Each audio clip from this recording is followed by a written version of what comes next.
What up, y'all? How we doing today? How are we doing? Hope everybody who is currently in is doing well.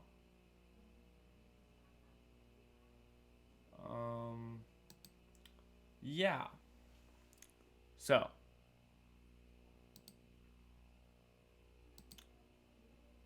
today we will in fact be purchasing the Memento finally. It's been a long time coming. It's a thing that was gonna happen for a while now, and it is going to come to fruition. We're gonna do a sound check really quick, and then we're gonna get it.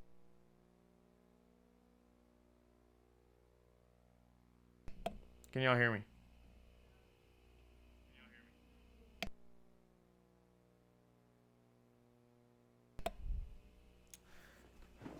Sound is working.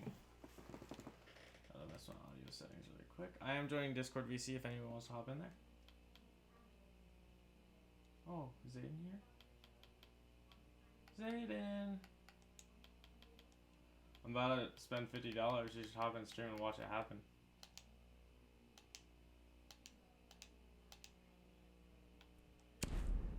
No?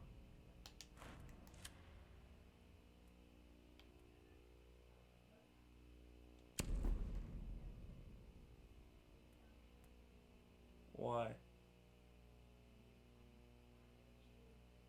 Oh. So, does that mean that you're not gonna pull up and watch me spend $50?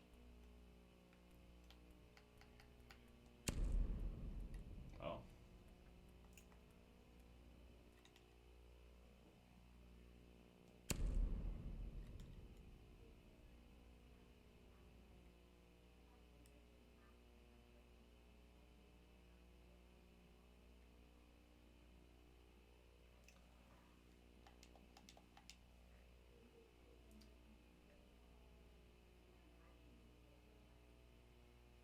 Alright, $53.70.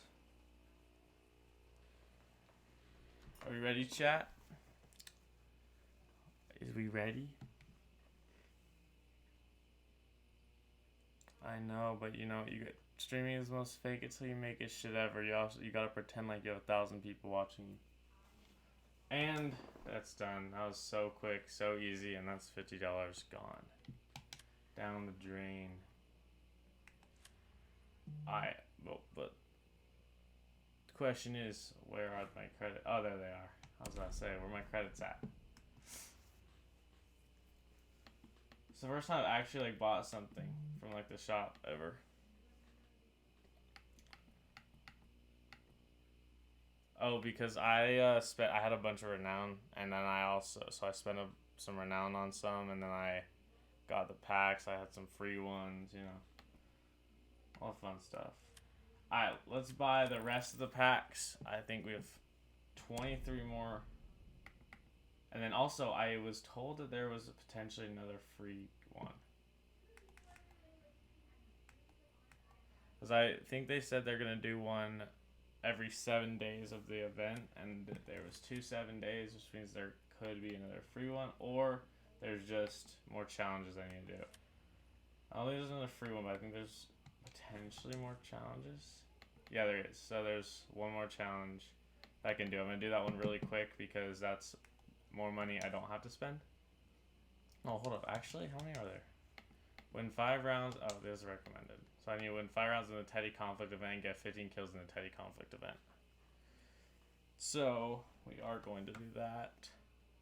For the end of the round, look the words, and 3, 2, 1, let's go, guys. No, don't need to be perfect. Don't.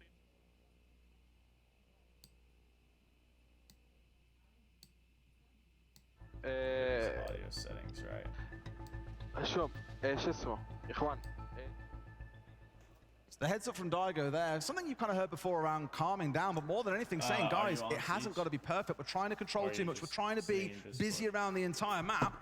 Why not slow things down a bit, play behind. You should come play the teddy bear event with me.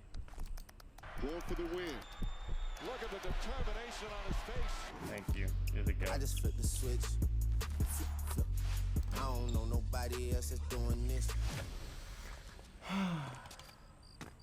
I'm gonna do another sound check really quick.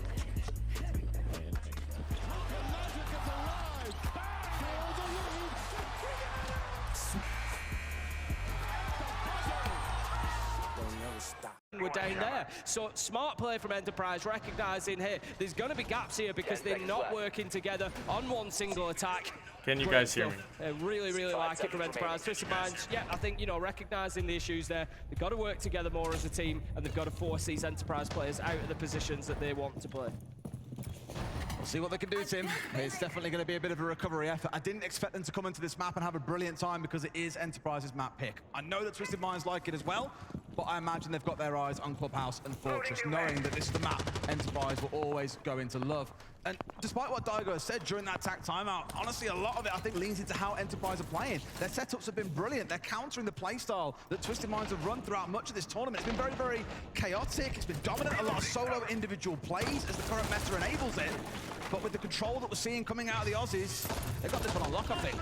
Nitro goes out, not going to be successful. There's the first challenge, Mozzie down. Gillette manages to find Jigsaw, but Brendo onto Hasham elsewhere. And Enterprise are just growing in confidence. They're growing in aggression. Bafford manages to take down Gillette. They're just absolutely running riot at the minute. 4 versus 3. Nade is going to force Cairo back onto White Stairs, so maybe here Guards can get something going with that Blackbeard, reclaim a little bit of ground, reclaim a little bit of control here for Twisted Minds. At the head of the day, I was saying aggression was going to be the name of the game between these two teams. They've both shown that they can do it. And Enterprise have very much just pulled off a Twisted Minds on them. 3 players swinging out on towards Snowdoor. C4's coming out, jump outs at the same time. That's the classic A-back style we all know and love from a few years ago. And you kind of said it yourself, we heard a little bit around the development of both teams, really. When it comes up against bigger teams from around the world, have you got what it takes to show the maturity in play? I think Enterprise is showing extreme maturity in their cafe play. I love that from Tuhan. He was tracked by the Deimos, but he got himself into the one safe spot that he could be. And he couldn't find any bullets down onto him from above, and he then just uses the Nitro with the info he was being given. Trading out, as they have done consistently throughout this map. Enterprise looking like a different beast on the defense, Des. And still laying it on thick in the chat. I think I said the word bot more than I have throughout the whole tournament so far. It's been pretty thick, but it's 6-3 to Enterprise. Twisted Minds, they've had their TAC time out. They've got a lot of work to do if they want to fight this one back, Tim. But I imagine, like I say, their minds are probably already halfway turned towards Clubhouse. Even in the chat there, you know, just basically commenting, standing above Pulse on a soft floor. You know who you're tracking because you're Deimos. Yeah. You've chosen to track Pulse. You are stood on a soft floor, and you know that he knows where you are because he's giving you information on the reverse of the track. So just really asking for trouble there, and they got... Look at this though, look. Yeah. 1 on the window, 1 on the jump out, 2 on Snowdoor. There's 4 players involved here, empowering onto the 2 players that are trying to push it towards Snowdoor. And they get away with it as well. Brilliant stuff. Enterprise, yeah, just looking like a different beast here on defense. They've really hit the accelerator pedal, and like you said, Des, I think Twisted Minds mentally, they're still going to want to get some rounds back, but I think they've already got to be thinking towards Clubhouse. It's one thing we were speaking about this morning about predictions for today. I didn't think it was going to be as clear-cut towards Twisted Minds as I think many were estimating, because yes, they've had a 3-0, but in all data, there is context that has to be considered. They beat a very, very poor Furia. They got an 8-7 over Weibo. They went all the way to map 15 of map 3 against G2. Managed to get it done there. If they'd lost that game, they could have had some real stiff competition to face to then make it to the main stage. And it's not at all to diminish their efforts. It's more me stressing a bit of caution here. They haven't been like the best team at the tournament so far. That definitely is going to be FaZe. And I think a team like Enterprise, who's got a bit of a point to prove, can see them undone.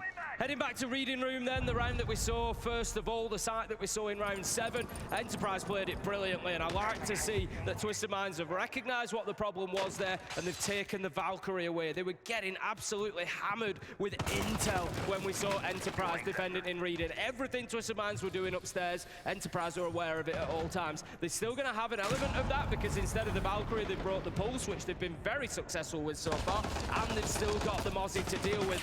A little bit of aggression from Brendo. He fancies this fight on the window, and it's no surprise because Enterprise have been winning everything all over the map. And this is where I think Twisted Minds are kind of putting the fear of God in themselves. They're being so worried about what's going to happen. Like we heard the coach say, it doesn't need to be perfect. You've just got to do it together. Stop trying to control so much of the map. As long as it's done as a team, we can win. But so far, that win is eluding them. 75 seconds in, and only now just finally getting inside the building, Tim. On the window, one off towards his side. Brendo knows he's under threat. Backs away here, bit of support, but no underneath. It's Jalad. Waiting on bottom white, got a freebie, and then Tuhon's there again with yet another C4 kill. The trade game and the utility usage from Enterprise have both been absolutely top tier this last few rounds. Rarely are they at man disadvantage, and rarely does that util not land and get them a kill. Trade again, as I say, Hasham finds two on Jigsaw there to back his teammate up. They are playing as a 5 and a well-oiled unit. Brilliant stuff. We're going to see the yellow pin coming out as well. A little bit of intel. Guards takes damage. 3 versus 3. Guards and Tricks, they've got a lot of utility they can use to get a plant down here to cover P9. They've got the Candelas, they've got the glass. They should have everything they need. They should, but you've got a pulse on the other side that's going to see everything happening here. And they know exactly what the game plan's going to be. They know they've got the Xing on side. And they go up above here, Tim, and maybe retake the vertical. That could be catastrophic because all 3 players of Twisted Minds are now down on the second floor. I love that from Cairo, taking that opportunity. It's probably not going to matter because 2 kills come in on site, and we find Guards all alone, 1 versus 3, trying to keep his team in this. But it's looking less and less likely. Low health, Bappen finds the final kill, and Enterprise, they take Cafe. It's 1-0, Des. I think we're going to have to see a bit more out of Twisted Minds coming into Clubhouse, Tim, and no doubt they'll have a lot more to show on that map. But Enterprise there, for me, have shown absolute mastery of the meta on Cafe. Not giving a single inch over to Twisted Minds in that second half. Brilliant first map. Yeah, really impressed with the OCE team there. They have come and staked a claim already for a position in that semi-final. I think the day is going to get harder for them. I don't think Clubhouse is necessarily going to be so simple, but what a start they've made. Well, like I say, Tim, they haven't won Clubhouse for the last 6 months, but maybe that changes today. We'll be back after a short break.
Hashom, what went wrong there on that first map? We saw the attack start to be a problem. What do you need to fix going into Clubhouse?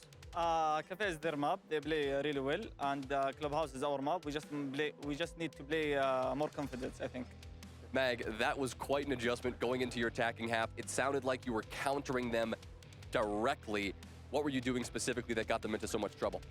So we identified that they do not play any vert operators on their attacks. It seems they just play comfort picks. They don't really have any win conditions. They run around and try to get picks. So we've really counted all of the maps for today.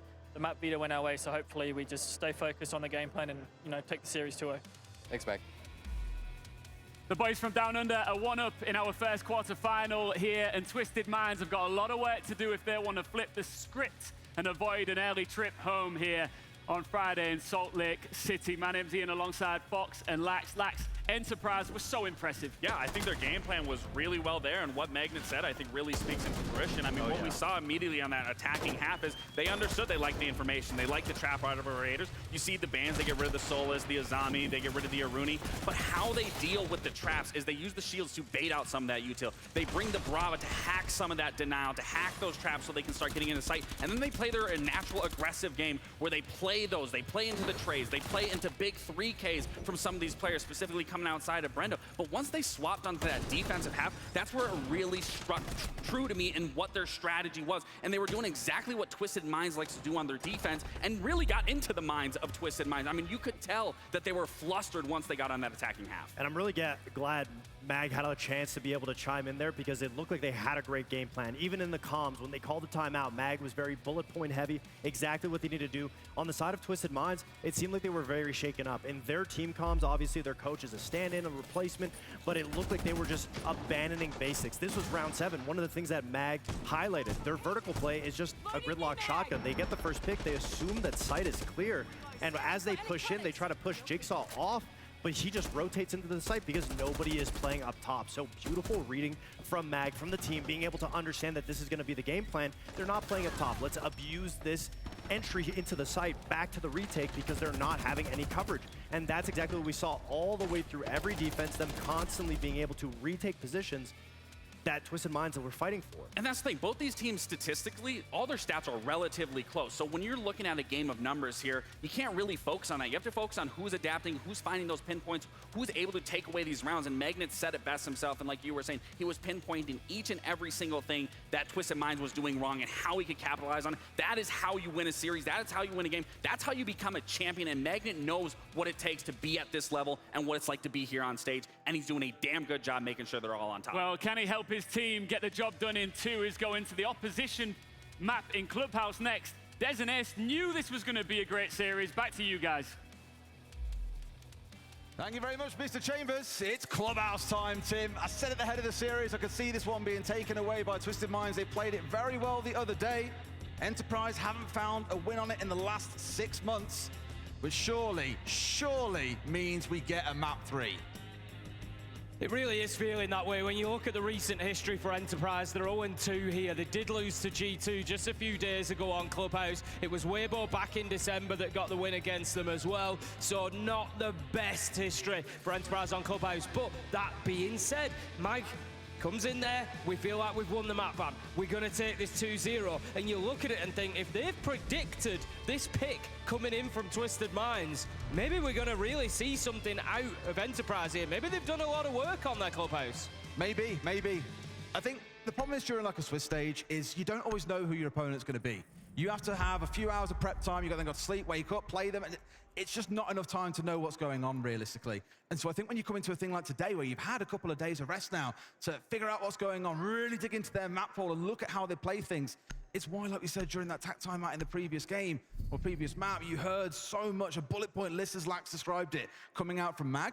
I think this won't be a clear-cut story either, but I would expect Twisted Minds to get it over the line. Enterprise taking away the Blitz and the Blackbeard, deciding that they don't want to deal with any of that. I said back on Cafe, it was kind of something that Twisted Minds tried to do, but they didn't fully commit to it, wanting to take the Dokkaebi out of things as well. And Cairo really punished them at times on the attack with the shields. Enterprise decided that Monte will be quite enough for them to deal with. Guards has shown us some phenomenal performances on the shields so far, not just in terms of bullying players, not just in terms of of creating space, but even on the Monty, hitting some unbelievable kills as well. So Guards definitely one to watch here. We're going to see the Snake picked away. I think that's pretty fair, given that they're attacking onto Gym and Bedroom. They should have a good idea here how Enterprise are going to be set up. There will be a presence around Cash and CCTV. They need to take control of that and move their way over. Open Jacuzzi wall, push from both sides. They don't really need to worry too much about those specifics that Snake is going to give you.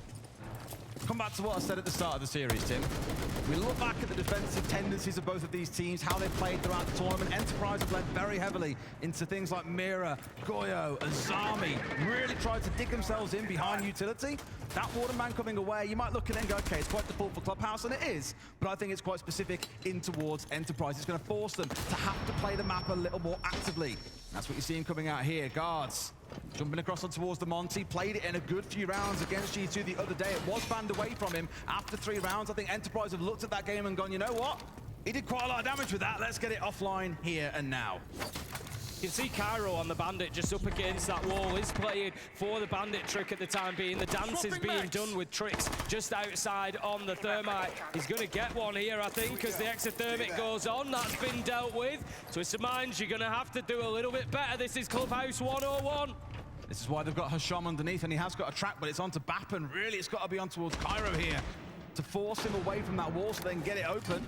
Just the one exothermic left and available to them now. I think it's him. They're going to bail on it entirely and instead go for a push over towards the other side of the map. They don't feel confident in being able to get it done. Tuhan elsewhere goes down. There's a player about to swing in. A flash comes on through. Surely he falls down here. Guards dropping that shield. Finds a kill. 5v3 for Twisted Minds, starting strong. Yeah, this is good. The one problem that they've got at the minute is that that breach isn't open. So as you can see, Enterprise are able to continue using CCTV here. Trix has come back. Breach now opens. A minute left on the clock. Enterprise are in big trouble because Twisted Minds have got everything they need to be able to close this out. They've even got Hasham underneath in lounge. The whole thing is controlled. Guards can go in and plant. He's going to look at doing that immediately. Yeah, it's taken a lot to get this side of the map cleared out, but now they've done it, Tim. They should be able to move forward at quite some pace because they have this 5 versus 3. When you break an extended hold and get 2 kills like that, it might take you 2 minutes, but you're still coming out with a significant man advantage, and you've got a Monty to lead the charge. That is the stuff of dreams. Enterprise very much dug back inside sight here as we get into these last 30 seconds. Cairo not got a C4, so going to have to come back upstairs now and rejoin his team as they lock in for this execute. Yeah, I expected to see Guards pushing forward onto that construction door a little bit more aggressively, looking for that space for a plant, but he hasn't seen it through. Trix does manage to take down Brendo, though. 5 versus 2, just playing for kills at this point. 15 seconds left to go. They can just bully the player that's left. Cairo on the Bandit doesn't know that this one just around the corner. There's the peak. Jalad manages to take it out. I was a little bit concerned there. They took over all of it. They took lounge, they took garage, they took that breach so quickly. Got into CCTV, worked their way through, but then kind of hit the brakes a little bit. It took 30, 40 seconds from there to get that Monty towards sight, but ultimately they find the kills and they get it done. The one thing I said to you during the break was maturity, and I spoke about it for Enterprise on the previous map. They've shown extreme maturity on Cafe, their understanding of the meta, the game plan they brought in, it was very, very established. The sort of thing you'd see from a team that goes on to win an event, Tim. I think Twisted Minds have shown a little bit of that there in that first round. When they saw that that main breach was stuck, they didn't then try again and think, oh, we're doing this wrong, what's going on? They rotated everybody over and then applied pressure from the other side while making sure that players like Brendo weren't able to jump out of sight windows and get rid of them while they were trying to clear players out. Guards did a great job, along with, I don't know who it was in the garage door, but the 2 players pushing in there together is what freed up that breach. It may have taken 2 minutes, but they got 2 kills. Excellent first round, showing real adaptability from the MENA side. Down to the basement we go, Tim.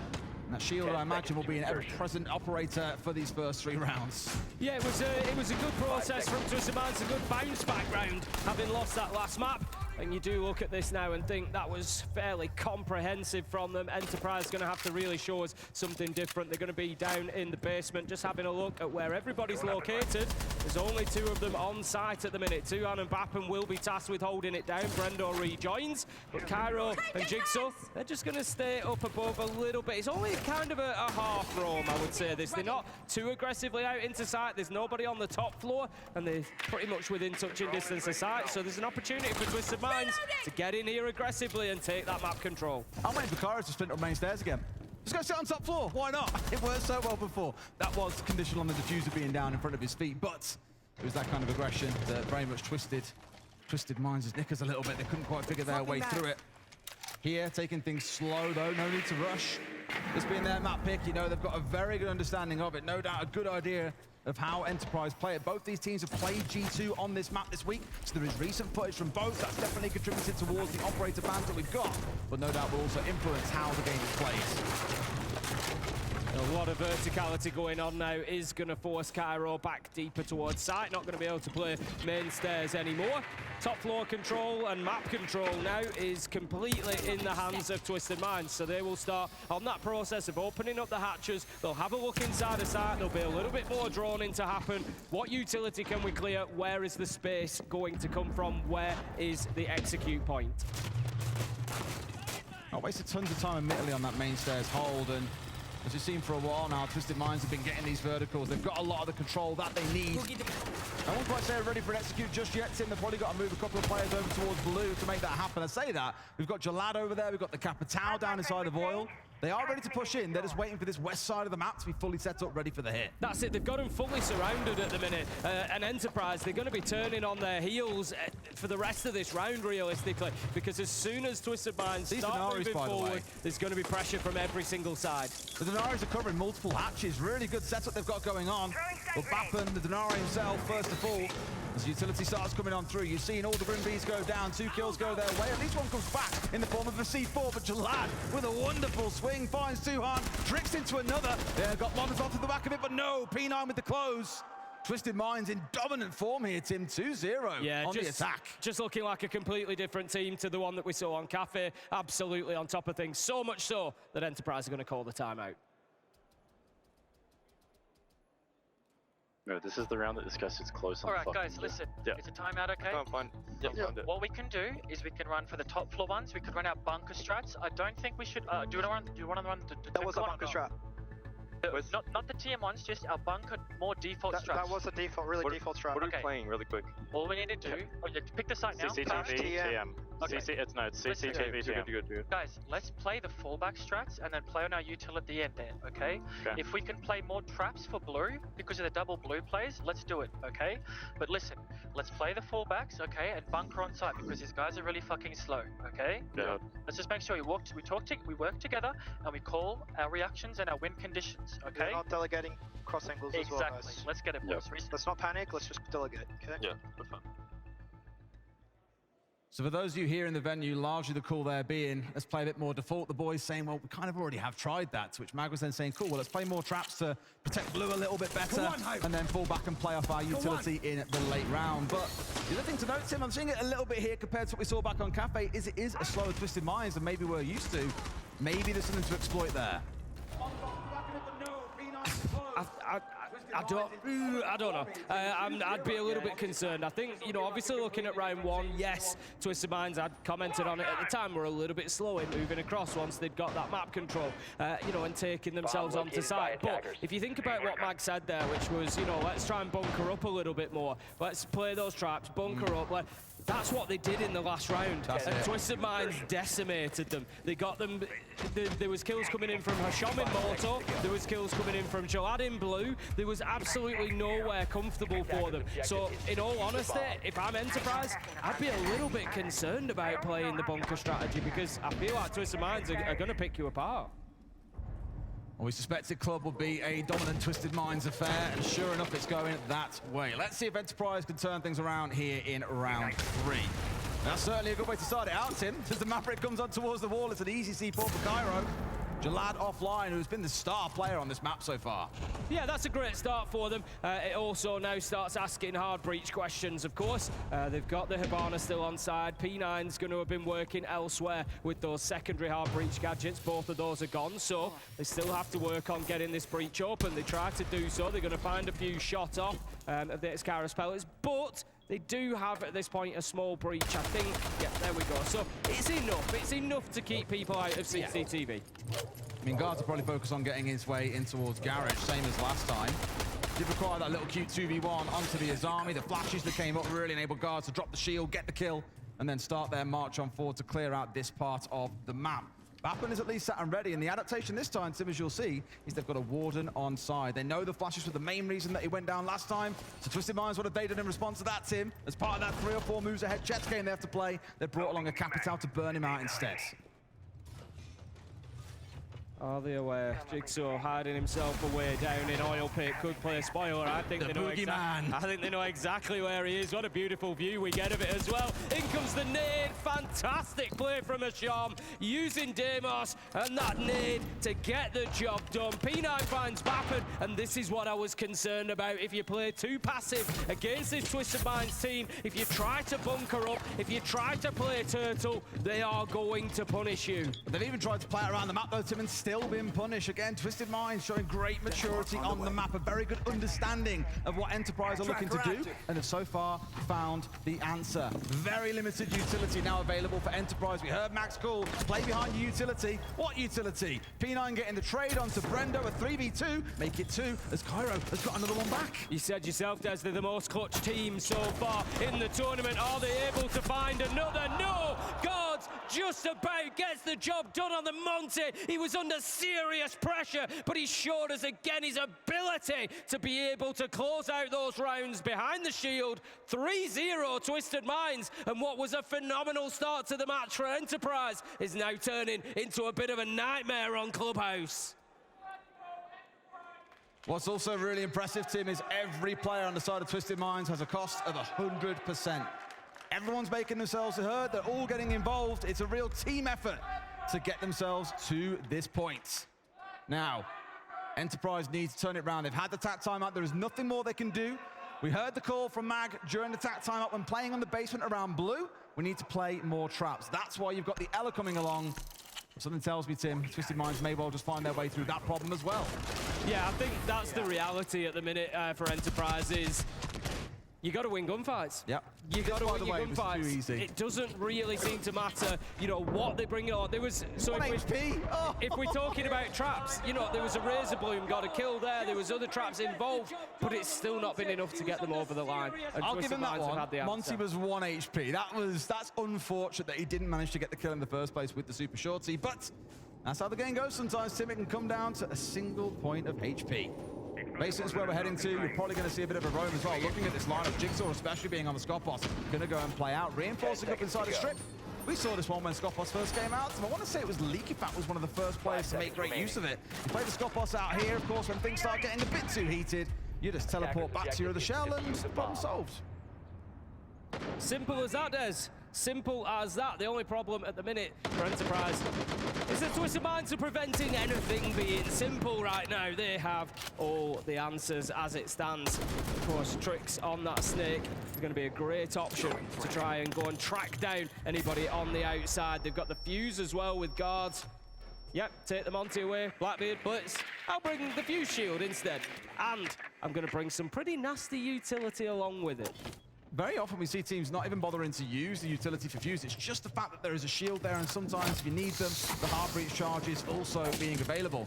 But on a site like this, Tim, when you've got a lot to destroy downstairs, we're seeing the castle, we're seeing the keepers, we're seeing, of course, the Goyo. Why not? Under a lot of pressure here as 3 players all come together to try and get rid of Bappen. As Sean does go down to the fire. That's not super ideal, but it's a 4 versus 4. Shield now asking questions inside the site, and Jigsaw handily dispatches the guards. Twisted Minds getting so aggressive here. We said that they thrive in the chaos, and that's exactly what they're trying to create. We see the Soliton radar scan goes out, 2-hand down, all up to Brendo, 1v3, trying to fight his way back in, but you just know it's not very likely at this point. Shalad will finish that kill off, cut down the last, and that's going to be Twisted Minds 4-0 and starting to really run away on Clubhouse. Opportunity spotting, Tim. They identified once they'd broken the blue hole that everyone else was off roaming around the map. So why not just hit site? Why not flood all the way through? Even when they lost the shield, they had 2 or 3 players stepping in towards AKs, and you saw the outcome. The players on the side of Enterprise had to scamper that down to basement, but couldn't get there in time. A brilliant round. 4-0 on the attacker club. That's mega. Plenty of talking in the old chat coming from Twisted Minds as well. They are quite happy to play back into the mind games. I thought there was points where I wondered if Twisted Minds were maybe just getting a little bit of ahead of themselves, getting caught out with the destructible ingredients and things like that. But no, they just had such a good read on where everybody was, and they're showing why Clubhouse was their map choice. 4-0 now, and they're going to be attacking on the top floor. It's going to be Gym and Bedroom again. Enterprise last time around, they did hold Twisted Minds at bay for a lot of the round, but were unable to get it done in the last 20-30 seconds. That's where I feel Enterprise, you know, they've really got to find that difference, is that last minute.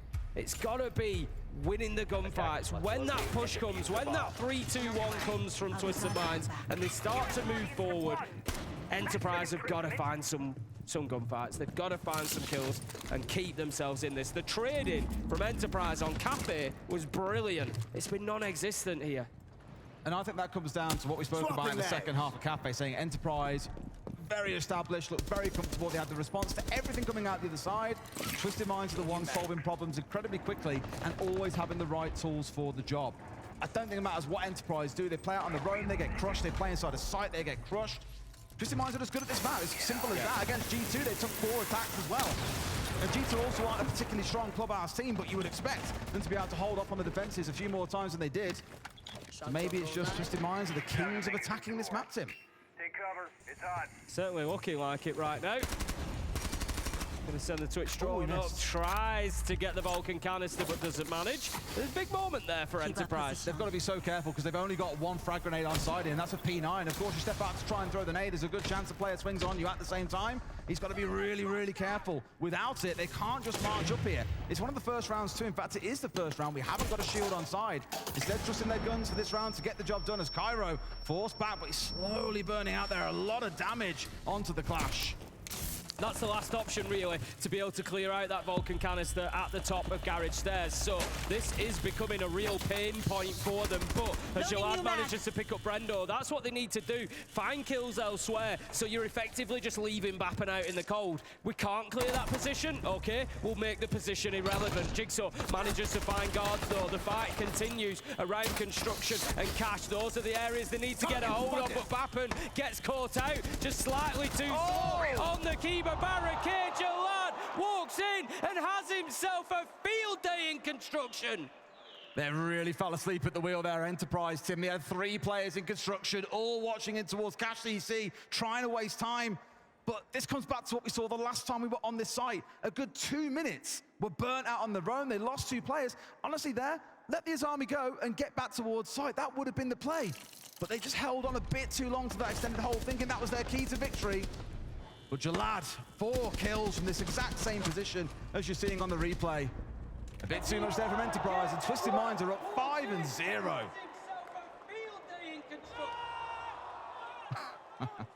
It's like, whoa, you did that. Just brilliant stuff from both sides so far. Great Enterprise on Cafe and a great Twisted Minds here on Clubhouse. And this is exactly what we wanted to see. Both of these teams having their moments, delivering their best on the stage, showing that they belong there. And then we get a showdown on Fortress as to who goes through. That's not there yet.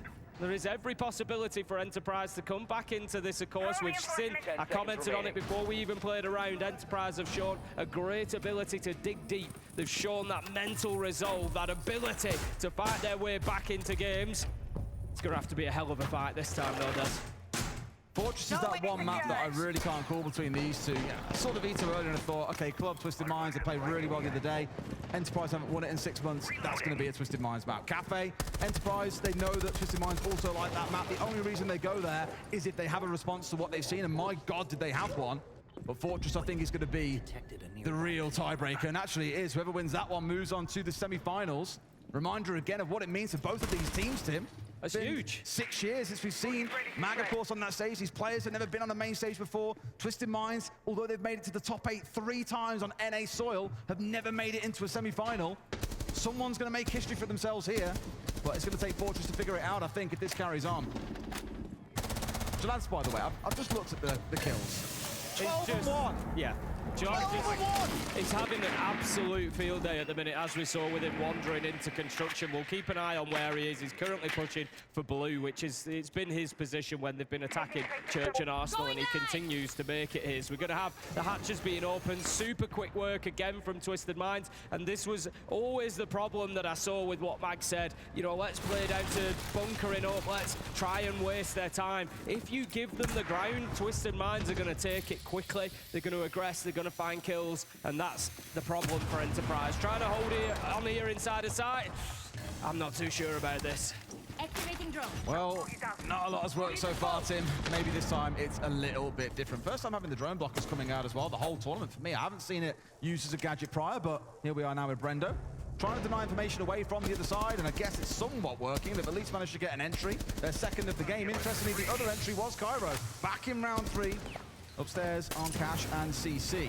Can they hold on? They get rid of Jalad, the demon in the server right now. Cairo finally falls down there, Tim. 3v4 for Twisted Minds. The question is, are they aware of Hasham wandering his way down long at the minute? He's going to have a huge impact. Surely they know. As the peak comes around the corner, he takes damage. This has to be the round for Enterprise. They need to close this out. Brendo manages to find Hasham, shuts down the ram. It's all up to guards, 1v4. He has time, but he has very little else. No Selmas, no flashes. There is nothing for him to go on other than gun skill alone for this one, Des.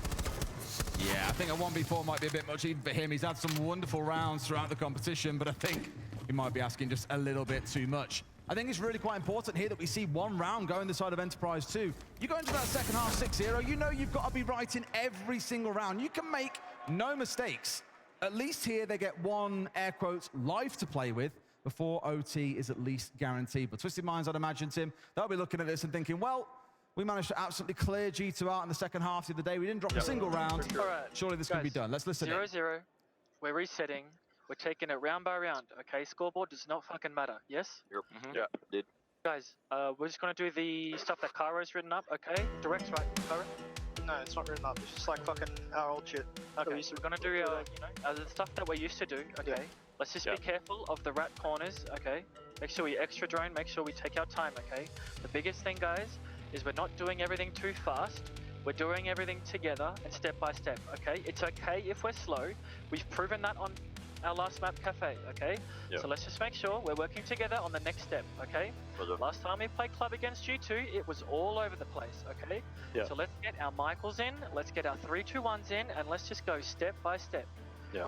Just be careful for the Hasham lurks, okay? If you think they're not gonna do something silly, they're gonna do the silly thing, okay? Yeah. Let's be real. Yeah. Take it as any other APAC team, aggressive APAC team, okay? The score does not matter. We're playing 0-0 round by round, okay? Whether we win the next round, whether we lose the next round, let's just make sure we reset and do everything together, okay? Subscribe or not? Yes, sir. In the blue thing, you know. Guys, they usually just do the هذا thing. تركسد هو يلعب في السايد جراج انت شوف. خلاص don't worry about the drones, don't worry about the drones. Okay. They only go for default things. In the gym, Trixid, they usually prepare jacuzzi while they hunt. So you can hold 1 meter, and if they bring to termite, you can fuck this step, you know. في عندهم حركة بيسووها بيفتح الوول، واحد بيكون هارد دراي، تقدر تبيكو، لا تعملها فولت، اعملها وول وبيكو لين امه. تبينا نبند؟ حلو راح نبند مونتي كابيتاو ولا مونتي بليد؟ مونتي كابيتاو ولا مونتي بليد؟ إذا مونتي بليد عادي. ها؟ بليد عادي. خلاص مونتي كابيتاو خلاص خلينا نحكي ايش السيتات نلعبها. راح نبدا وي ويل ستارت بلو. خلينا نسوي الروم الجديد مو الكاس الجديد. حلو نضيع وقت ننسحب. شفنا نرجع السايت راح نفوز. Yeah, exactly. Go also really good against them. Yes, of course. So largely the calls coming in there was around from Mag. As we hear Coach Sof and say, Tim, the score is 0-0. It doesn't matter. What you see on the leaderboard doesn't matter either. We take it round by round, play together. 3-2-1s, the same thing that we heard Twisted Minds calling for back on Cafe. He said it was a real mess against G2 last time around, and hopefully this should be able to be an improvement on what happened the other day. Twisted Minds, I think, going to come in here, and my one concern for Twisted Minds would be, because it's 5-1 on the scoreboard, and they are that chaotic team, they are that aggressive team, don't burn that lead. Don't come in thinking, yeah, we've got a couple of rounds to spare, we can, you know, just come in and get the job done. Just come in, lock it down. You don't need the crazy roams, you don't need the crazy plays, just play this solid and make life difficult for Enterprise. It may well be what they do, we will see as this one progresses. We move into round 7. It's going to be down to Church and Arsenal. A terrible start for Enterprise here, really. You've got to go to one of the best defensive sites in the game, and if you don't win it, you're 6-1 down. Huge amount of pressure on them for this round. And you've got to worry about what Hasham's doing, because no doubt he's going to be upstairs around your bedroom being an absolute nuisance. We've also got reinforcements going down in Cash CC here, clearly a hold intended by Twisted Minds. Run the clock down, force them to be slow. 5 seconds. So I think Cairo having access to that blitz along with the line of Jigsaw, they could move through the map pretty quickly. But again, crucially what Mag said was, do it as a team. Jawad is up on the top floor. P9 is out in strip, so lots of work here for Enterprise to do. Guard joining the second floor as well. He's such a rat. Every round without fail. Just making sure that he has the safety to get back to those stairs. Uses the Kiba barricade, and I think the top floor players need to be a little bit careful about not getting cut off here. We hear the drone just outside. They're going to say, surely it's time. No, he's still going to stay there. Honestly, they know about it. Brendo's waiting for him to try and cut his way back through. Do they know that he's down on the floor though? Surely they've got an inkling about it, Tim. Otherwise, this could be absolutely catastrophic. Same as before, though. He did this to them back in the first half. A nade in the corner will force him to move. They'll have to bounce, but no! Steps up before they can even throw the nade, Tim. Another keeper goes down. Recover once again. A run out from Jalab for the support. This is wonderful from Twisted Mind. Yeah, it really is. They're working together like absolute clockwork here. Oh my Sean God. manages to get another. Getting one in there is unlikely. Getting two, unforgivable from Enterprise, allowing him a second. Jigsaw manages to find P9. That's at least something for Enterprise. The trade game has not been there since Cafe. 4 versus 3. Twisted Minds have completely dropped back to site now. Damage done, half of the round burnt, and they will just wait for Enterprise to push. Mag was saying during the halftime, look, it's like playing against any other APAC team. You know what to expect, and I think they're just giving the reminder, Tim, that that is absolutely correct. That is such ballsy play from Asham. Nearly every single keeper being used to commit on that window. They've got away with 2 kills off the back of it. The blitz is gone. The thinker is gone. Arguably 2 of the best operators on the team that you can see taken away at that point in the round. Now they've all dug their way back in towards site. They don't need to play aggressive on the roam anymore. They can just see this one closed out. Jigsaw's going to try and get things moving down those main stairs. It's the next kill that's so important for this round, and if Enterprise want any hope, it has to go their way. I think Jigsaw's position is known at this point to Twisted Minds, who, in complete contrast to the start of the round, are just giving them absolutely nothing now. Playing in that safe space. Nitro goes out, going to be shot out of the sky. Always nice to see, but here comes the aggression. Again. Make it 3 for Shop. He knows there's another bottom stairs, and he's going for this one. It's going to be Trix who manages to pick him up, though. Twisted Minds 6-1, and Enterprise seriously on the ropes right now. Just another brilliant round. You can almost look at this, Tim, how this map has played out. It's very much the reverse of what we saw on Cafe, or it's more the same. It's just different teams playing differently. It's been so solid by Twisted Minds. Again, the understanding of the map, the way that they've played it has been so difficult to deal with, to understand, to respond to. Enterprise are like a ghost of what we saw back on Cafe. I said it earlier on, but I think it will take Fortress to see things over the line. That's definitely going to be a mental breaker. What's more important than anything else is Enterprise go away in the break and have a conversation, get themselves reset. The series is starting all over again. It's a best of 1. Forget about what's happened before. I think it's easier said than done, Des, when you can see that big number 6 up at the top of your screen, and you know that you have only got one more mistake to make, and then you are heading into map 3. Like you said, Enterprise did at least buy themselves a little bit of comfort in that first map by getting the win on Cafe, but this one, it's been very much a tale of 2 maps so far. 7-3 on the first. We're staring down the barrel of a 7-1 here. Both teams confidently taking their own pick. And as you say, it always seemed destined at the beginning of the day when we saw Fortress come in that is where this one would be decided. But 5 rounds Enterprise need back to back. Is it impossible? Absolutely not. Is it unlikely? You better believe it. I'll shock our team. He's back at the same window. I mean, it just can't be allowed, Des. They'll have to punish him at some point for sure. Here, They're going to start breaking open this extended hole, making good use of the fuse charges to ensure there's no one on the other side of the wall. It's now been open. They've got that line of sight through that they need, mainly to control the window that you just saw on your screen there for a second ago, because the window that you get inside of CC looks across the entire south balcony in towards gym and bedroom. So you need to make sure you have control of this side of the map. You don't strictly have to be inside the map, Tim, but you have to be able to see. Really quick progress here. I love this from Enterprise. Two Hands just punished P9 on this breach. P9 just getting a bit over aggressive. If you remember, I said at the beginning, Twisted Minds need to be careful that they don't give too many rounds to Enterprise. But I'm thinking, yeah, we can take the risk with 6-1 up. And P9 just strolled across that breach looking to see if he could catch somebody out, and absolutely could not. So 5 versus 4. Asham still at the top of those blue stairs. So they need to make sure that they're aware. You've got to keep an eye on his position, don't you? He'll come garage and he's going to hit them from behind if they're not careful. Yeah, more than likely. That's exactly where he's moving now. They are aware, though. Can they win the fight? Yes! Enterprise get another. Bappen onto Hasham. 5 versus 3. This is Enterprise's round for the taking. They're really trying to lock in here as well, but this little step up from the Zofia. Bappen should be able to get the pre-fire onto him here, but no. Dangerously once again, Jalad just about keeping himself up, and Suhan gets him from the breach. Tim, just like Enterprise did, they've committed super hard to the extended hold. That's now failed, and Trix is in for a world of hurt. Suhan steps around and finds the kill to close it out. 6-2. At least it was relatively quick and painless for him, as Tuhan found that kill immediately and took the man down. 6-2, like you say, that's 1 out of 5 for Enterprise. Still a lot of work for Mag and the boys to do in the second half of this one. Twisted Minds, the problem is you just feel like when Twisted Minds inevitably rotate back to Church and Arsenal, Enterprise must have that looming in their minds. It's like, yeah, okay, we win a top floor, maybe we win another top floor in CCTV and Cash, but then we're going to have to get the win on Church and Arsenal. There is no avoiding it. It was a very classic round for Twisted Minds. Like this 2v1 that we had attempted on the breach obviously fell apart. We had a Shom trying on the flank. It's all Twisted Minds stuff that has worked for them previously throughout this event. So there's no big, like, you know, look at that round and go, oh my God, it was a car crash. Twisted Minds, what the hell's going on? They're playing the same way they have. If they get those kills, they get the trade onto breach, for example. If we have a Shom slip the net and get a kill onto Zofia, we're probably now looking at a 7-1 and we're going into a break. So it's close still. Enterprise have got to be so careful. Tim, look at this lineup change, though. They're going big in towards an execute. We've got the Raura coming along, you've got the Thatcher being brought, which these days is always a sign that you want to deny away C4s or shut down gadgetry on the other side. Typically a Warden, and the Glass also being there to me, just screams that they've got something creative up their sleeves.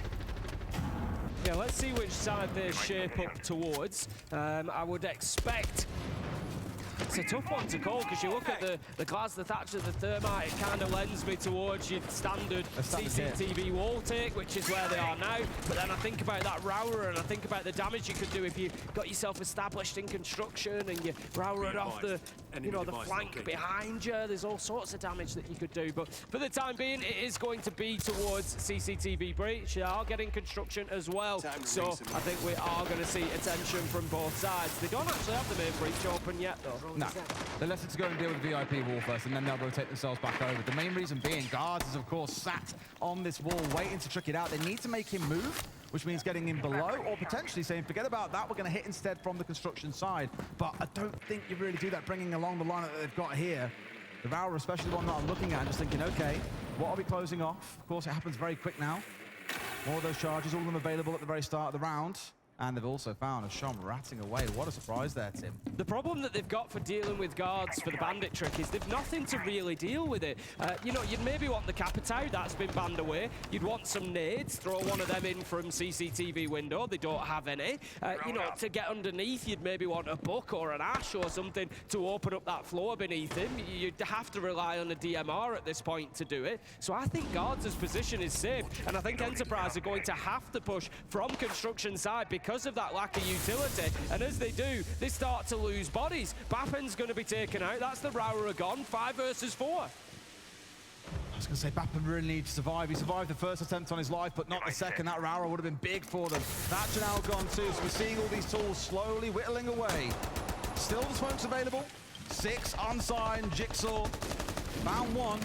can do a lot of damage from construction, but they've got a first choose through the remaining utility on the side of Twisted Minds. One more smoke babe left. That comes out from Jalad.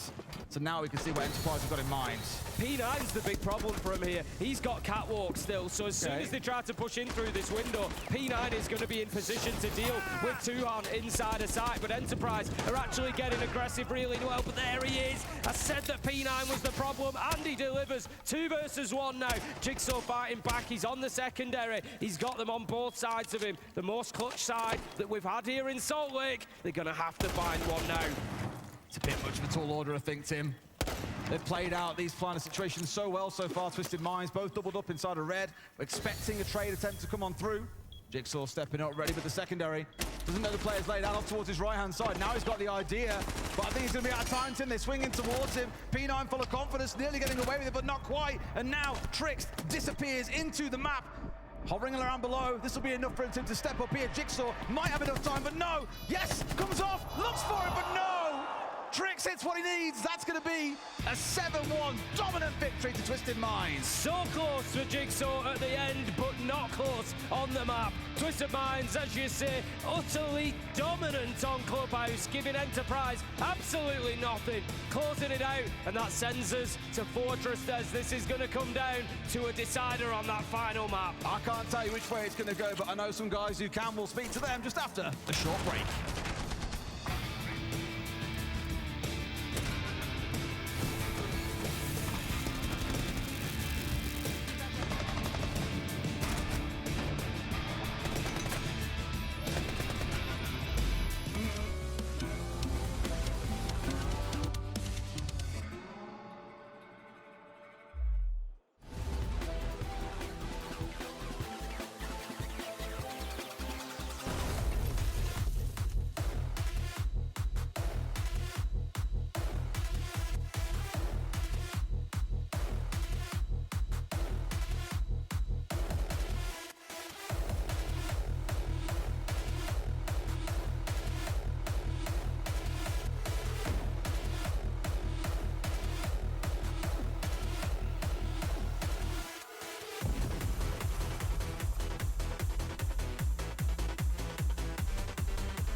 For no matter what crosses your path, get coverage confidence with AAA insurance. Where are the hardest arenas to play? The altitude in Denver is no joke. Playing in Denver, you're like, New York, welcome to the pressure cooker. The intersection of history, TD Garden in Boston. Might be the loudest arena I've ever stepped foot in my entire life.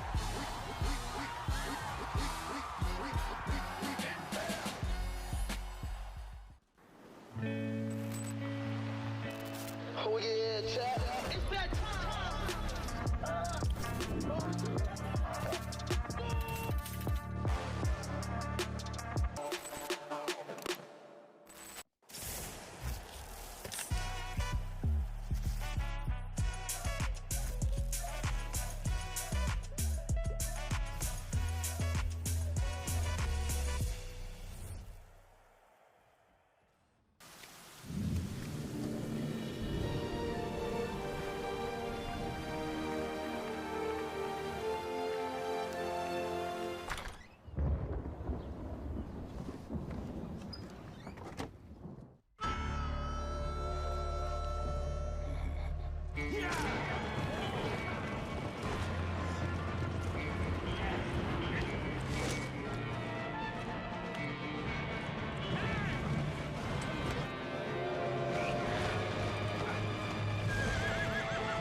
found a place.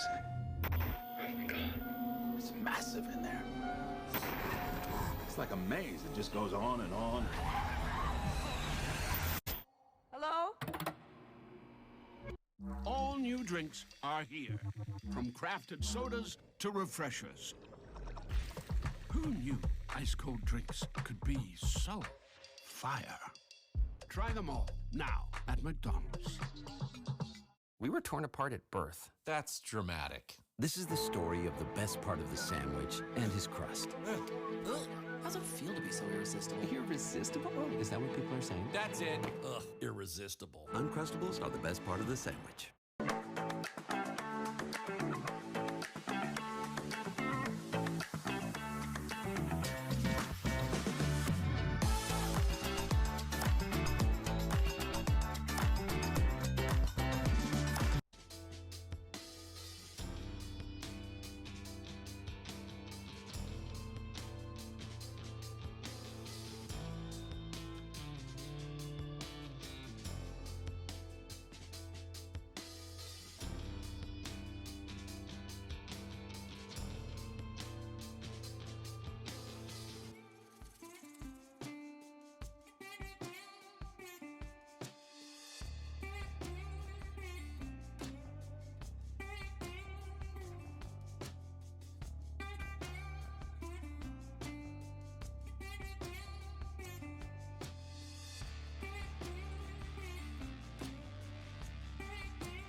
Mag, a very different look from map 1 to map 2. What went wrong there in that one?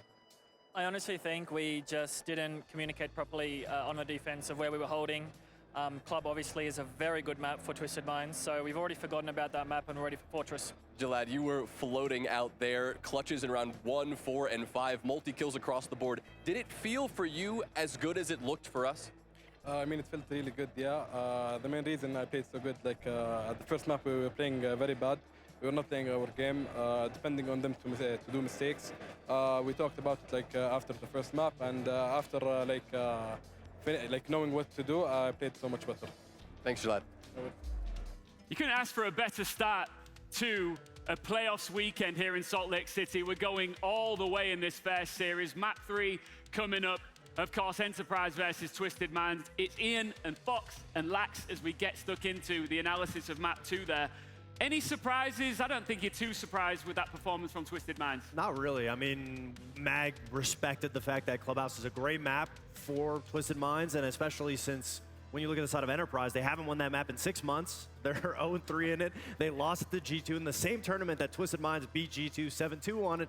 So it was a given that Twisted Minds was going to have the upper edge. But the way that they were so explosive on their attacks, that info gathering, they get it up, they set it up, and then they hit the site explosive from all angles. Yeah, I think also just even hearing the side from J-Lad just there in the interview, he said, you know, the first map, they weren't playing like themselves, but going into this Clubhouse, he was able to play like himself, feel it, and you could clearly see in the display and what he was showing, and he was able to get tons of multi-frags throughout this entire series, and that's exactly what you want to see from your IGL. Not only being able to facilitate a round, but also being able to get tons of frags on top of it, where that just ramps up everybody's performance. And I mean, this big, flank we want to call it here, to be able to get this kill, I mean, it was beautiful. I mean, just to be able to hit the backside here, I mean, all of the pressure coming from the CCTV side, I mean, them being able to consistently keep Enterprise on their toes. You have no real understanding of where Twisted Mind is going to come from. He baits it like he's going to be going downstairs, climbs back up the ladder.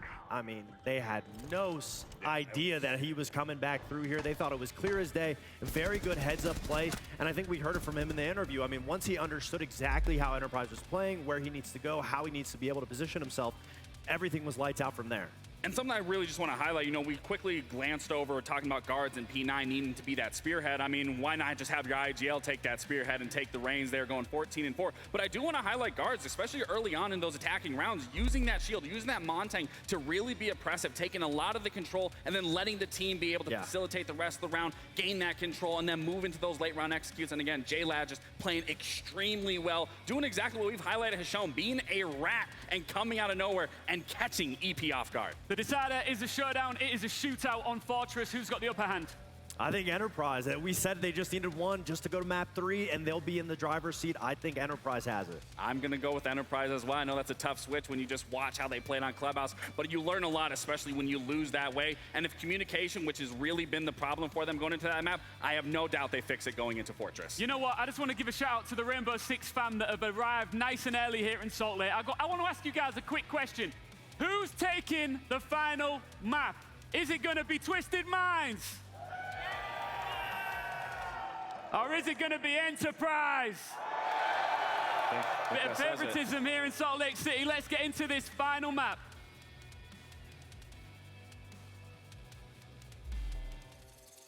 Thank you very much, Mr. Chambers. Here we are, guys, map 3 in our first quarterfinal of the day. Both teams with a great record on this map, both winning it at this event. No doubt a lot of studies got into each other, Tim. I think we're going to see solid snake bans from both teams. They both love using it. They both had it banned against them. It really can't be let through. It really does speed things up on Fortress, so it would make a lot of sense. But it's interesting, a lot of support for Enterprise here in Salt Lake City, but the socials definitely siding with Twisted Minds. So even in that, we find ourselves split. 1-1 if you are just joining us. Enterprise were able to take Cafe 7-3. Twisted Minds took Clubhouse 7-2. And we go to Fortress for the decider, of course, as a reminder of what is on the line for these two. Not having a snake ban, we'll come back to that one, Des. What is on the line for these two? It is massive. Twisted Minds, of course, could be the first MENA team to reach the semi-final of a major. Many of these players have been in this position before, but have never surpassed the top 8. So it would be a huge step forward, both for them and the region. But also the same can be said on the opposite side of the stage. OCE, an opportunity for a first semi-final at a major. Mag has been there at our side before, but not in the majors. So a lot rested on this one, and we go into Fortress. Twisted Minds will start off on the defense, and it will be Command and Bathroom to kick us off. They managed to win 4 of their defenses against Furia in their game just a few days ago. Furia, as we all know, having a very rough tournament. 0-3 in Swiss and sent home as one of our first teams to leave. They didn't manage to win then a single defense, but Twisted Minds took 3 attacks in the second half. So just like we saw back on Club, very unlikely to be slouches when it comes to attacking on Fortress. So it's pretty critical for Enterprise to get themselves moving early on. In their own game on this map, they won 4 attacks, Tim. So they're going to feel very, very confident about this. Now, we mentioned about the potential snake ban coming on through. We've had both teams also see Dockerby banned away against them, where Snake has sometimes been left up. The two are kind of interchangeable. It does feel like some teams lean towards banning Dockerby more than they would towards Snake. And here, even with all 3 available, they're going towards that classic combo, the Deimos and the Dockerby together.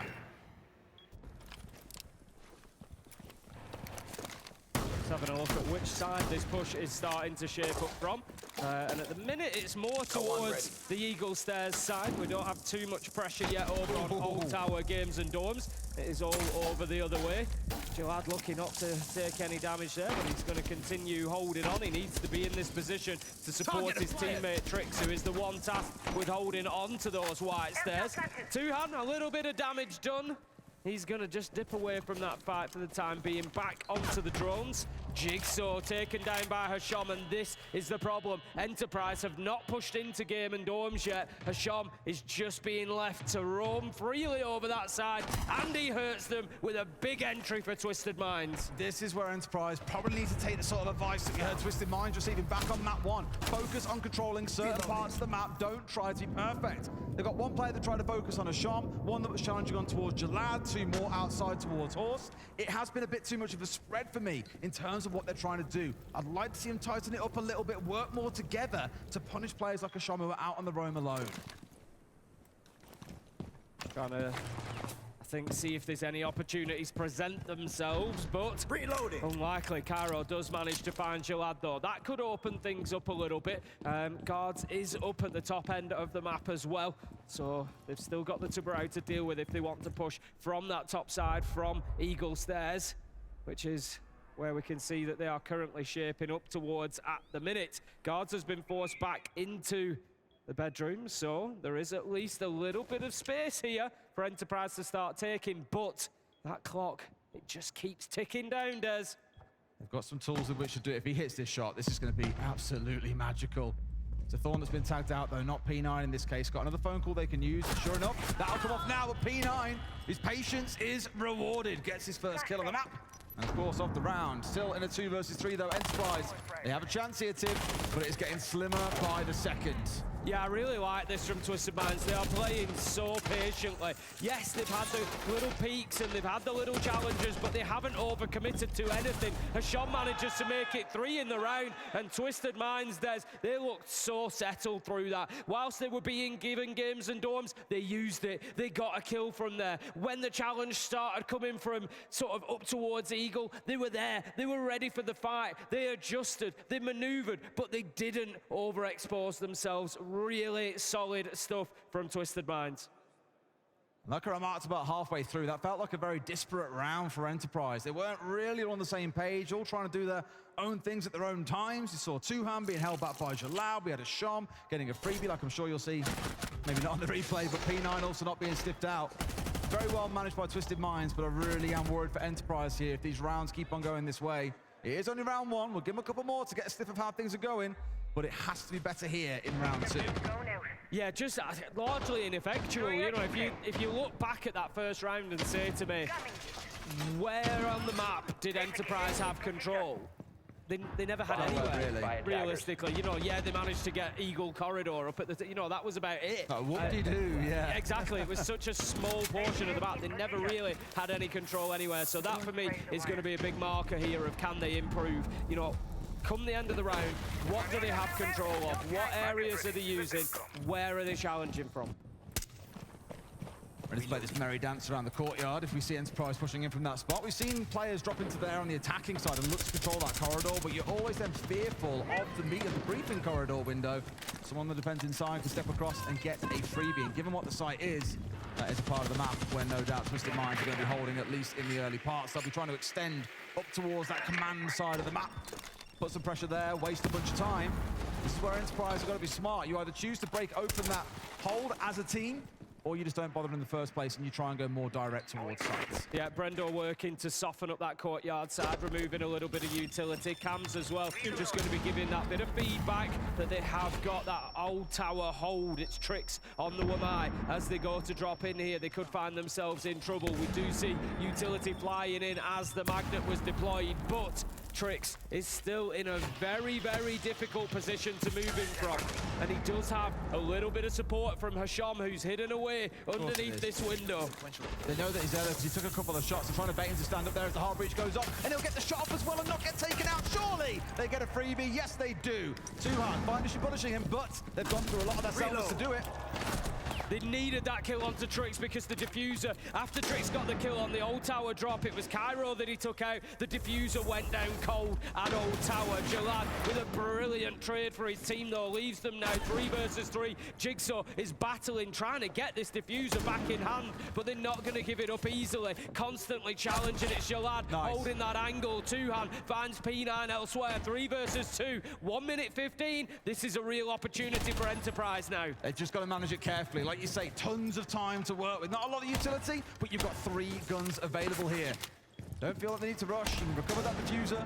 Jalad, the next one that surely needs to fall as guards. He's digging a little bit deeper. He had a wonderful round back on Cafe with the Aruni. He needs to be dealt with too, but I think first you try and worry about this elephant that's trying to peek you at every possible turn. Yeah, just trying to keep them guessing here, but you can't really do that for the rest of the round. You're going to have to get kills at some point, and Jalad, he manages to do it aware that he might be challenged from that rear side. Tuhan holding the long angle through side, but he continues. No. They've not been able to do anything about Jalad this round. That's 3 for him, and he could well make it 4. Tuhan has to push in here, has to just try and get something going. 25 seconds, sees his man cut down by guards and the DMR, and that is 2-0. Twisted Minds. Enterprise starting to fall behind. They are a little bit here. I wouldn't be shocked if we see an early tap timeout at some point coming in from Mag, because those 2 rounds, the first one was rough, the second one was better, but still lack that coordination to see it over the line. Granted, Twisted Minds, you know how they're going to play. They're going to be aggressive. They're going to fight you for every possible inch of the map. And from start through to finish, even in a man disadvantage, that's exactly what they did. And Enterprise just could not deal with the pressure. Could be a 3rd round in a row here for Twisted Minds on the defense as we head downstairs into waiting and Cafe Tim. My concern for Enterprise here, if you remember on the way in, Des, I'd spoken about this against Falcons as well. They seem to me to play best when they are having fun, when the banter is there, when, you know, everything. Now the pressure's on, it's that moment again where they're getting put back in their box and they've got to find a way to get out of it. And right now it's P9 sending it all one way in the chat. That. Every chance he gets. But normally before, even when they were down like 0-4 on club, they were still giving it back. But as we said, coming into the series, it's when they get a bit too serious, when the fun stops, they stop playing. Yeah. And that is where Enterprise need to wake up. Now, more of the same for Twisted Minds. Again, very used to seeing this lineup. It's what they've run for the vast majority of the tournament. The Thorn, the Soulless, and the Ella. It's all about that trap-based play. It's trying to control large parts of the map and cover the gaps that might exist in such a spread-out roam coming in from the team. Enterprise need to punish that. And dare I say, Tim, I keep on looking at it and thinking, we know that the Solid Snake's an option. We know you've played it before. We know it's your favorite operator at this tournament. We could be making use of that for these little pinch scenarios where they keep facing up against 2 or 3 players on the side of Twisted Minds, but don't have full knowledge on where they are. Tuhan just misses his opportunity there as one breezes past the window, can't find his man, and that kind of feels like it sums up those first couple of rounds for Enterprise, just missing those opportunities and then being punished further down the line. Here comes the Shield, pushing on, trying to get aggressive, trying to find some space. It's not going to work. P9 stands tall, finds himself a double. They know there's more to be had, but he can't find it. As Tuhan, he fights back. Enterprise managed to keep themselves in the round. Can they find any more? On the door, yes they can. Tuhan brings it back to a 3 versus 3. He's having big time here. Is there another twin coming on through? And he gets the down onto Jalad. Doesn't quite finish him off, but Bappen's there to get the close. A 3v2, Tim. We've been here before, but not a 3v1. Hasham with it all to do. Enterprise desperately need this round. They tried to throw that fast attack in. It looked like P9 had broken them, but no. They have started to dig deep and show us that resilience that we know that they've got. And I like this. They're not rushing. They're not chasing the kill. They're not giving anything away. They're back on the drones. They've got the diffuser near side. In comes the door, could be called. They can think about where this plant goes down. There is no rushing them right now. They know they need to make sure of that round. Bappen gets it done, and that is going to be Enterprise getting themselves their first round on the board. And we might just have a match here on Fortress. I would say in convincing fashion, but it was a big recovery effort from Tuhan. Prior to that, it was messy. 2 players, one of them being a shield, dying out to a UMP. P9 made it look easy. But this is what I spoke about with the trap-based setup we've currently got in the meta. That Blackbeard charges in immediately into an Ella concuss. He's got no chance of winning out a gunfight then. And so you can deal with fast, aggressive plays by playing off the back of that utility. Enterprise, interestingly, going towards the Goyo to see that taken away. It was only played back in the first round. And the other side, the Deimos, I'm not too surprised given we saw it in the first 2. A lot of nerves up on that stage at the minute, I think, on both sides of things. Twisted Minds, they will have loved the start that they had to this, but I think losing that round from 5 versus 3, that's going to hurt them a little bit, and it might just make them realise that this is more of a matchup than maybe they thought to begin with. So we will go into their next defensive segment, half, whatever you want to call it, quarter. I like quarter. It's half of the defense, but a quarter of the game.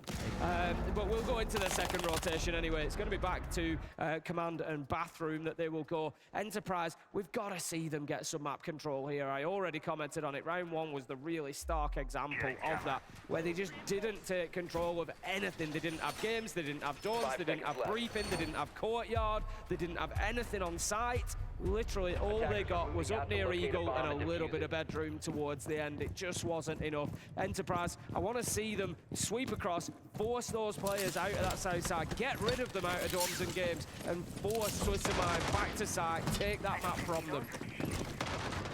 Well, I'll come back to what I said in our previous map, Tim. When you see things like the Thatcher coming along with the Glass and the Capital, it screams you've got a game plan and execute in mind. And I can only imagine Brendo's target is going to be Trix on that ward. And throughout this week, we've seen really good adaptation to Thatcher. Teams, rather than saying, okay, well, they can just zap out our C4s, they can zap out our C4s, and they've got to contest with the Warden, with the Solus. There's a million and one things they have to worry about. Jigsaw and Cairo are already dropping Old Tower and working their way in to games and dorms, using the shield to do so. They've got the air jabs to prevent any flank coming up those stairs. I love this from Enterprise. This is what we wanted to see. Go in there, get the wall open by 2 hands so they can't play inside of lockers and dorms. Just make it difficult for them. They've got that area of the map, now they need to use it. Very critically, they're playing as a team too much. I know it sounds like a really simple thing to say, but again, back in round 1, they were so scattered, trying to do 2 or 3 things at once. Here, they're very focused on getting brief and control as a group. And yes, they've lost the shield. That is not ideal. And they've lost Jigsaw. Oh, it's a bit of a car crash, Tim, as Sharm going to be causing bother now around briefing. It often is the death center at the middle of this map on the top floor. Fighting for control over it can be a real war. So far, it's one that Twisted Minds are winning. 5 versus 3. Thankfully, still have their crucial operators on side, but I think without the shield, this could be a bit of a challenge. Yeah, Twisted Minds have controlled this round beautifully. It's like they really didn't try to hold on to dorms and games too much. I like that Enterprise went in and said, if you're offering it, we'll take it. But it was always part of the plan for Twisted Minds. They've dropped back, they've fought from behind that line, and they have punished them. It's like they've let Enterprise into a kill box, and then they've sprung their trap. Great stuff from them. They've now fallen back as well. They're not pushing, as you can see, super compact, not wanting to push forward and give them anything. They've got Trix aware of, you know, an adaptation, a rotation to try and push up Eagle stairs.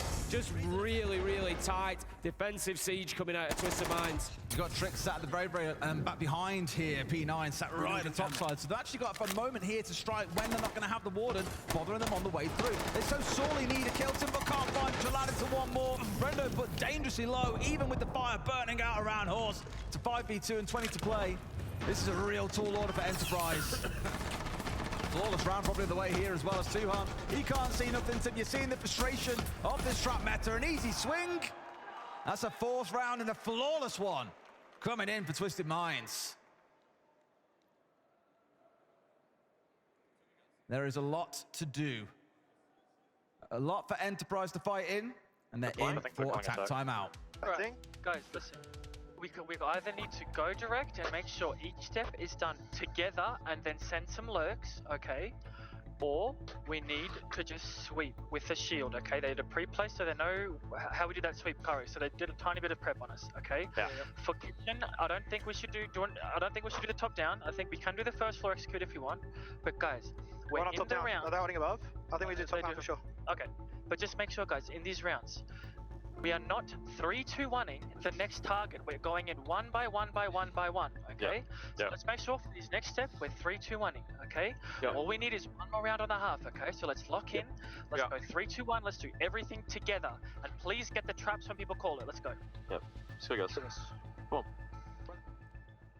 I think Mag might be a little bit optimistic there. If they've got a pre-place on the exact route that your shield normally takes on a sweep, I think they might have done more than a little bit of prep on you. Maybe just a fair bit, yeah. I think they've got a fair good idea of what was coming down. Look, this isn't the end of the world for Enterprise. It's been a great start for Twisted Minds. Credit where it's due. As you've said, these are 2 of our best defensive teams in the tournament. So it is no surprise to see Twisted Minds coming out. The problem here is, for Enterprise, their mentality and resolve is really going to be tested. I would expect them to have a better half when they get onto the defense and be able to fight this back. I think a 2-4 is absolutely fine for them when they get onto the defense. But the question is, mentally, will they be broken by that? Will they be broken by that process of Twisted Minds getting the lead? The main thing that worries me is Mag's tack time out there. For those of you in the arena that didn't get a chance to hear it, largely was saying the same as what we heard back on Club. Going together, do it step by step as a team, sweeping with the shield, call for the 3-2-1, make sure we're clearing out utility that others have called for us. And that, you know, that kind of combo, that kind of call really points to the boys aren't able to solve the problems by themselves in the server. This is often what a lot of coaches will say is, you're trying to equip the team to be able to fix the problems by themselves. They shouldn't need you to step in and fix things unless it's really going wrong. And I'm just a little bit nervous that we're getting the same calls from Mag as what we saw on the previous map. That's it, it's not had the impact previously. Is it going to have the impact this time? So we are on the bottom side of the map. It's going to be Dorms and Game. Is the site this time around. We will just see the continuation of this rotation coming in from Twisted Minds. Having a look at exactly what Enterprise are shaping up for. How are they going to work together? How are they going to challenge in numbers? You've got Bappen underneath. He's already got himself into Infirmary on the book, and he's being supported by Cairo. So they're going to make sure that they've got the space there to be able to get those challenges in from underneath. But the big problem, Hasham, again, same window, Des. Massive problem. You cannot lose two-hand there. That's your hard breach gone, so they now can't open Dorm's wall. Massive problem. They've just got to drop in and hope for the best here, Tim, and then push in through a single doorway to try and get control of sight. Oh, sounds rough. And they haven't got anyone trying to lurk up towards the top side of the map. Everything is looking very, very predictable here for the side of Twisted Minds.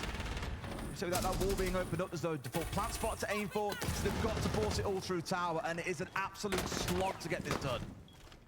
Cairo continuing to try and bully up there with the shield, create a little bit of space, but we saw previously on this defense that Twisted Minds were more than capable of winning those gunfights. There's crossfires galore right now as Cairo manages to take down Trix. 3 versus 3, Brendo, Cairo, Bappen, all trying to push from that vent inside. They've got the down. That's 3 versus 2 now. Guards and P9 have been forced back. Guards inside a meeting, just taking that long angle, but he's going to be able to do nothing about this plant. It's all up to P9, but they've got him covered. This is Brendo, needs to protect his planter, and does so, prevents the push coming across. And right now, Twisted Minds on the retake. Cairo's there to play his life. He's just got to bait for his teammates here a little bit. Give them the angle to get some kills, as Twisted Minds step in to try and work their magic. One attempt at range there from Brendo, not quite finding his man. His job is to hold this door, but has to win this gunfight. It is crucial he wins this first one. Bappen, getting rid of your lad. It's building into a second round, Tim. Enterprise get the job done despite that car crash start. That's a really important second round coming out for Enterprise, because what it does now is it creates a choice for Twisted Minds. Do they go back to the same site and try again upstairs, or do they continue their rotation and go downstairs? We'll see how that one comes through. But if you remember, I said, I don't think a 2-4 half is the end of the world here for Enterprise. No. So I feel like... Max said the same, one more round is all we need. They've met their standard now. They have an opportunity to take the 3-3, and mentally, that will be a huge boost for them if they're going into that second half. They know how good they are defensively. So they feel like if they can take the even split here, that the match is theirs for the taking. They haven't got a single entry in this game so far, Enterprise. It's showing real grit and spirit to fight their way back in round 3 and 5. The location of a bomb. But there is a lot more to come in this game, I'm sure. As I mentioned, Twisted Minds had a very good attacking day against G2 on this map just a couple of days ago. 3 days, 4 days? Long enough ago now. They were one of the first to qualify. Let's see how it ends. Let's see how this first half goes. See if we get a 3-3 or if Twisted Minds take that 4-2 advantage into the second half. It's a very, very similar lineup once again from Twisted Minds, going so heavily into these trap operators and the Soulless, as we've seen a couple of times throughout this half. Yeah, keep an eye on Gillard, keep an eye on his position. bottom right of your screen, just particularly whether it's first floor or second floor, those are the really important points. Is he playing below? And is he allowed to play below? Guards taking out Jigsaw with the Nitro. Great use of utility continuing throughout this game from both teams, and Guards there getting them a really good early start. The glass off the board, there's huge loss for Enterprise. Not quite the end of the world, as he wasn't their primary investment in this round. I still think it's going to be Cairo here. I like how they've let him towards the Twitch. I was thinking about it in the previous round. You know that these traps have been the problem, that they're slowing you down, making the shield less effective. How can you deal with that? Well, bring along this. Now he's going to go into a 1 versus 1, and Jalad, he literally just runs straight at the Blackbeard and gets a freebie, Tim. That now feels like round over already because you've lost the main parts in this round. A 2v5 to recover. That's only 2 minutes, so 60 seconds in the round, Tim, and it's already nearly done. Yeah, it's a big problem. You can't be losing. If Cairo's going to be sent on that sweep, we heard Mag talking about it. Use the shield, go on the sweep, clear them out. If you're going to do that, you can't just run headlong into the Solus and give them the kill. Brendo manages to get another onto P9, but the problem is they know where he is now, so they can push him from multiple sides. Very nearly finds the head, but won't be able to as Sham closes it out, and that's going to be Twisted Minds going with a 4-2 half. I think both teams come out of that pretty happy. I think Twisted Minds will feel they'll be licking their lips at the prospect of this team, because again, they were a brilliant attacking team against G2 the other day. Let's have a listen in though to the halftime. One round at a time, okay? Yeah. Cairo knows what stratch we're playing, but we just have to be careful of their shield pushes, okay? Yeah. If they don't ban the clash, we can spam the clash, Andres, okay? But guys, listen, especially for that club game, okay? We just need to make sure that in the early round, we're carrying the lurks. We need to be very careful of Spiral. Hasham loves to play around Spiral, okay, on attack. Careful of the lurks. We need to make sure we're calling exactly what we're holding, okay? I don't know if we're running the Furious shot or not, Andres, but guys, please, we just need to make sure we're holding things and telling each other what we're holding, okay? We had none of that on club, so let's be proactive. And late round as well, we just need to make sure we have a win condition, okay? Don't forget the win condition, guys, okay? 0-0, we reset here, okay? We take control of the game. Anything from you, Andres? We're banning Daimos, so could be guys are going to be running the fucking shield, so careful. Only one guy plays it, okay? So don't ever just get over 2 being on. Right, we're going to just do if Clash is up, we're going to go Office Cyan first. If it's banned, we have to do Office Red, so pay attention, boys. Okay.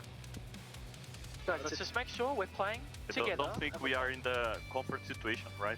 Yeah. Let's do the same thing, guys. Have balls and just push if we did. If we for example, we want to some cheese thing like break a barricade so I can try to get on pick. Okay, we get one pick. Halas, let's reset and go again.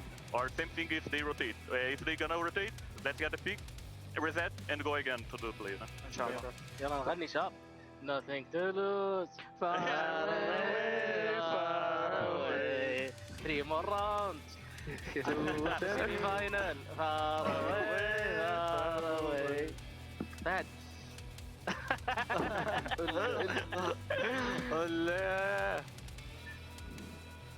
يلا يا رجال يدكم يا رجال يدك يا شيخ يدك يا هشام يا هشام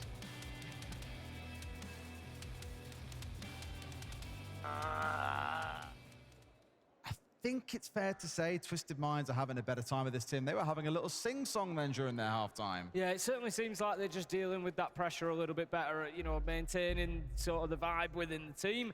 But, well, it's however you get it over the line, isn't it? Enterprise move on to the defense. This is a really, really important round here. I think if Twisted Minds come out with an attack immediately and go up to 5-2, I think Enterprise, you start really worrying for them if you're an Enterprise fan at that point. So, you know, usually we'd talk about this maybe around about round 9, where it becomes kind of a defining round. I think we're a little bit sooner into this one at round 7. So let's get into it. We see the bans coming through. Twisted Minds have gone for the clash. They are leaning into the shield, and Enterprise have allowed them to do it. They haven't. We heard them talking about it. They've chosen not to ban away the shield.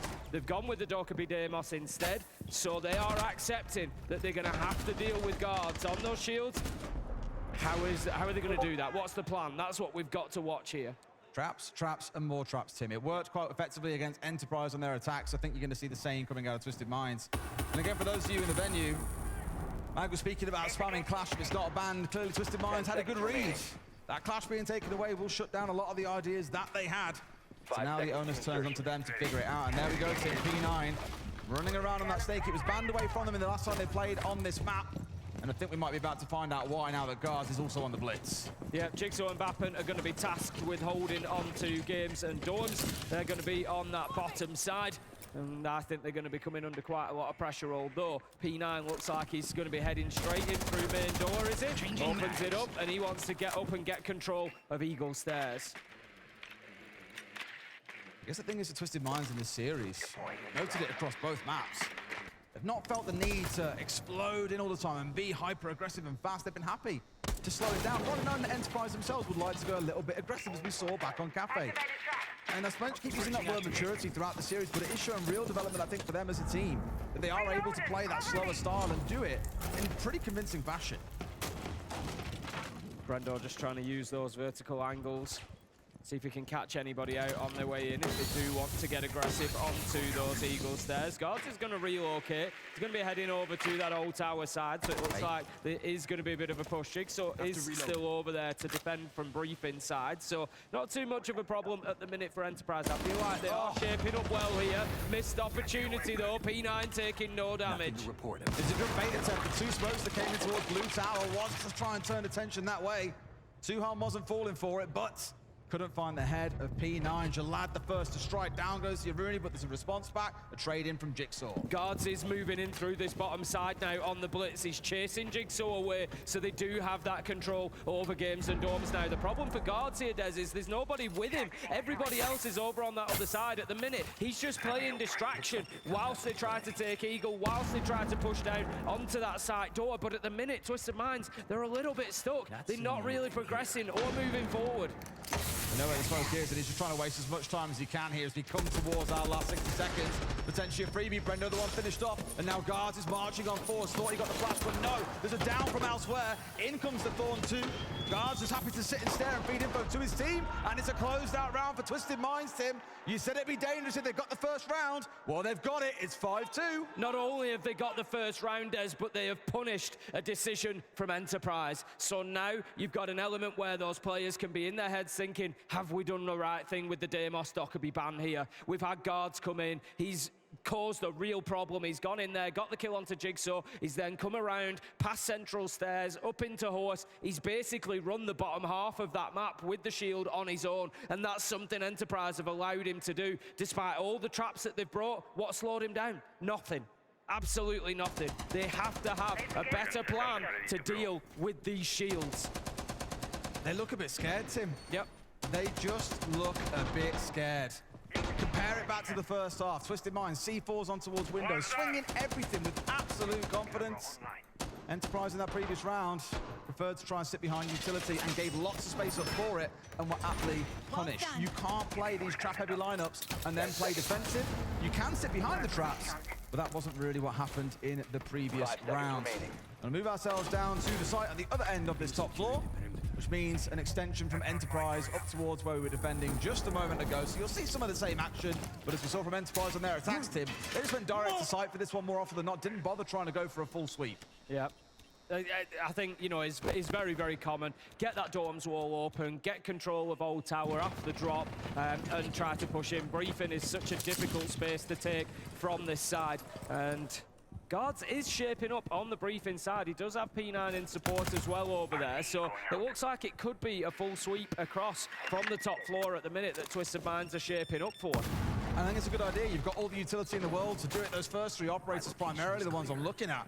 The Snake, of course, fishing out all the information that he needs. You've got the Blitz to charge on forward, the Lion to punish anyone who's hanging around a bit too long. Even the Forest to clear the way with those drones will get rid of all the barbed wire. This week we've even seen some teams bringing along 6 loads of barbed wire. It's like a trap that you can use to slow down. The other side, of course, has the noise indicator as well. It's just even more ways of slowing down the attackers. Enterprise are reacting nicely to where the pressure is coming from. Cairo is there, left on site to deal with the Old Tower drop, but otherwise, Tuhan has shifted forward into Bathroom. Brendo has shifted out of Dorms and more towards Central Stairs. They're all kind of budging over to try and support towards that command push, towards that Eagle push, to hold them back. But how about this? Hasham, he knows the peak is coming from Tuhan, uses the DMR to take him down. 5 versus 4. Twisted Minds, they really are pushing forward aggressively now. They've tried to go aggressive, Tim, arguably at the wrong time as the Lion scans come out and all the other gadgetry has followed. 2-1 going down, not the end of the world, admittedly. It's about 90 seconds here, and we've wasted all that time up on the top side of the map. Now you can get in. Kairo's reinforcing off the briefing wall to have to try and force the attackers to use more hard breach to get on through, of which, Tim, they don't actually have any. So now they won't be able to get that wall open at all. Hasham's actually moved himself into an interesting position on the Lion. He's just waiting next to this wall. It's not breached at the minute, but he could hop in through this window. He's just giving a little bit of a ping, a little bit of intel there. Not sure how aware Enterprise are. He could really damage them as this round progresses. Cairo is moving onto that window to challenge, though. So we're going to have a little bit of a standoff. 45 seconds left to go. Twisted Minds stalling out a little bit here. I thought they'd full reinforced off this wall, but no, it was just the left side there to make life a little bit easier. The smoke coming on through to cover it off, and in we go. Guards at the very front here, looking for his first challenge in. Jalad getting rid of Bappen again. Tim, the Aussies are just crumbling under the weight of the Twisted Minds aggression. It's a 1 versus 4. Cairo finds second, but can't quite get any more. Twisted Minds up to map and series point. They are 1 round away from giving MENA their first semi-final. Twisted Minds, it feels like they can just smell the blood in the water at the minute, Des. They are circling, and they know that Enterprise are very nearly done. The Aussies are going to have to dig seriously deep here. They need to find that strength within to bring themselves back into this matchup, and it is not going to be easy. The first time on main stage, the first time that they face this kind of deficit. 4 rounds in a row that they need to continue here at Salt Lake City. And those last 2 rounds from Twisted Minds, they have been so convincing, Des. They have been absolutely clinical in everything that they have tried to do. The last 2 maps in general have just been ridiculously dominant. A total of 3 rounds going the way of Enterprise. And it's hard to see how Twisted Minds get slowed down here. It's a 4-round deficit. It does happen, but it is extremely unlikely, especially given the proficiency with which Twisted Minds are playing. And I'll come back to what I said earlier about their game against G2. They played extremely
to put the brakes on, manages to find P9, gives Enterprise something to hope with.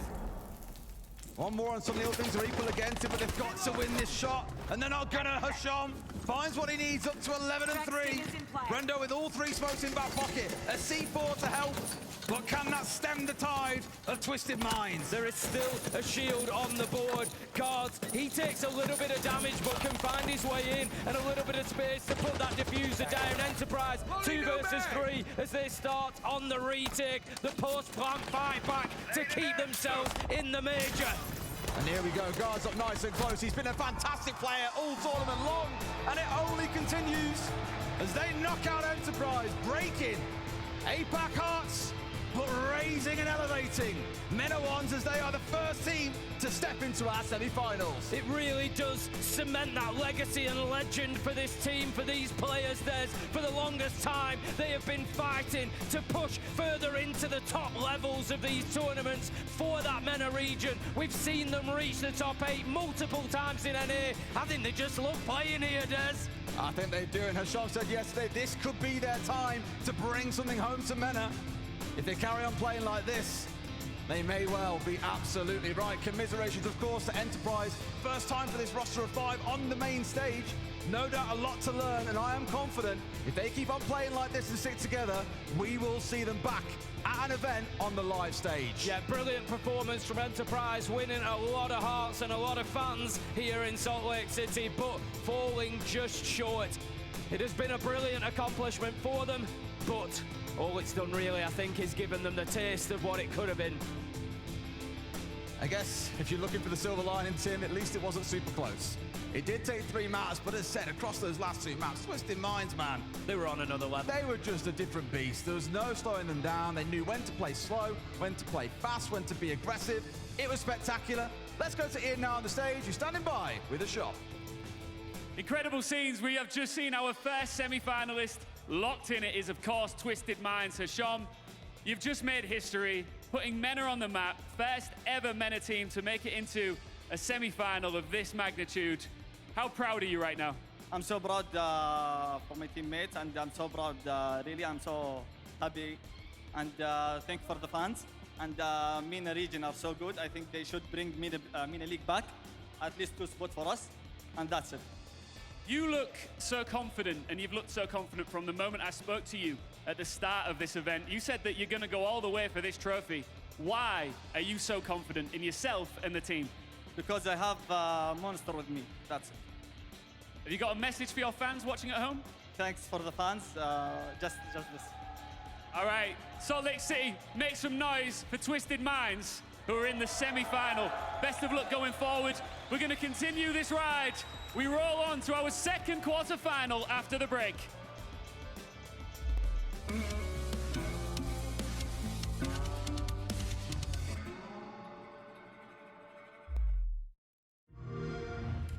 Pick up the pace, ain't no time to waste. Hey, give me the go, breaking it right to the goal. They tried to tell me it couldn't be done. Give me the action. We want the action. Lights, camera. Give me the action. We want the action.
when I'm using AI, I'm very wary and cautious. There's been so many times where it's just gotten it wrong. With AI mode in Google search, it gives me sources and links that you can directly click on. That was really transformational for like my studying experience. Where are the hardest arenas to play? The altitude in Denver is no joke. Playing in Denver, you're like,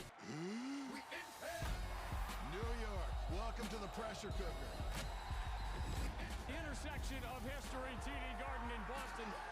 Might be the loudest arena I've ever stepped foot in my entire life.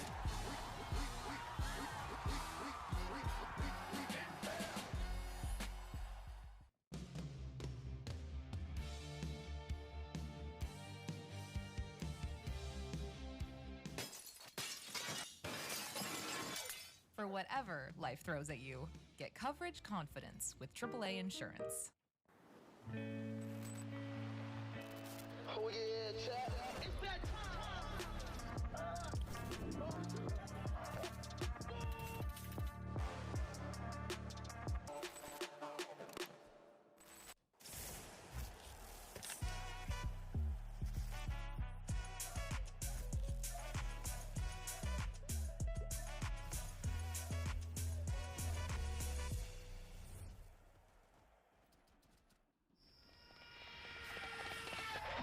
Howdy, Roadrunner. You're very fast. Well, I drink Red Bull. But you do realize... Yes, Red Bull gives you wings, but, I'm scared of heights. Red Bull gives you wings. The new Red Bull Summer Edition, with the taste of Sudachi Lime. Wings for your summer.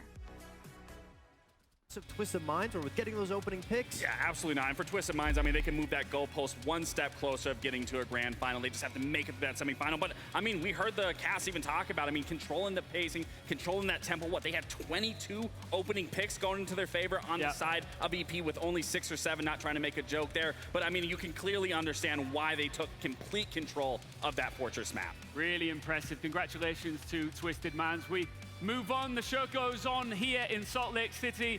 G2 versus Shopify Rebellion, aka Stompin versus Spoit. Who do you think is the better player? We want to know what you think right here, right now. I can hear the fans shouting who they think is better.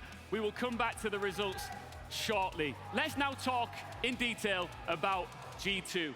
Rainbow Six Siege's bad boys have arrived, and I absolutely love when these guys come into town for playoffs weekend. Yeah. What a team. They are some bad boys. And, you know, I was speaking with Doki last night, well before today even got started. I asked him, does it feel like a honeymoon phase with this new Shaiko and Benja iteration? And he said, absolutely not. Everything's been gelling extremely well. And I'd have to agree, because when you think about it, Benja's already played on this roster. He won an SI with this team. So naturally, that chemistry, camaraderie is already there. But even for the side of Shaiko, when they were counterparts, when he was on Falcons or BDS, Doki and them were always hanging out after every single event. They were partying, they were living life, and you can clearly see it shows in their play, whether it's been in kickoff, whether it's been in Raz's most recent tournament, and especially here now. They are on main stage yet again to prove why they are so deserving to be here. They love to party, don't they? They really do. Absolutely.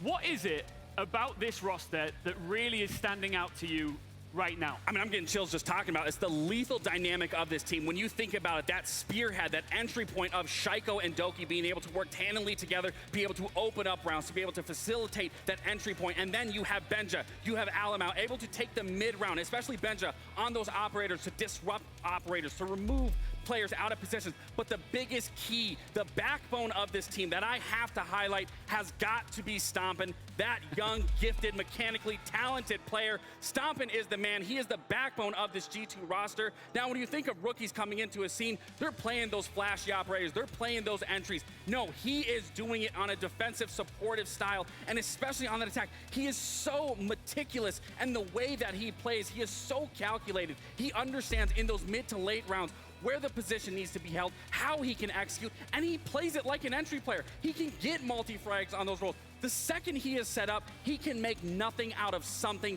and it is so tremendous to watch him, and something scary to even think about. He is so new. I don't even think he's reached his peak yet, and that is something so scary and frightening to go against. That's a beautiful way to put it. That was really well said. I mean, Stompin' himself, he's a player that can play every single role. Of course, you're going to look at it and be like, oh, shouldn't he be on entry?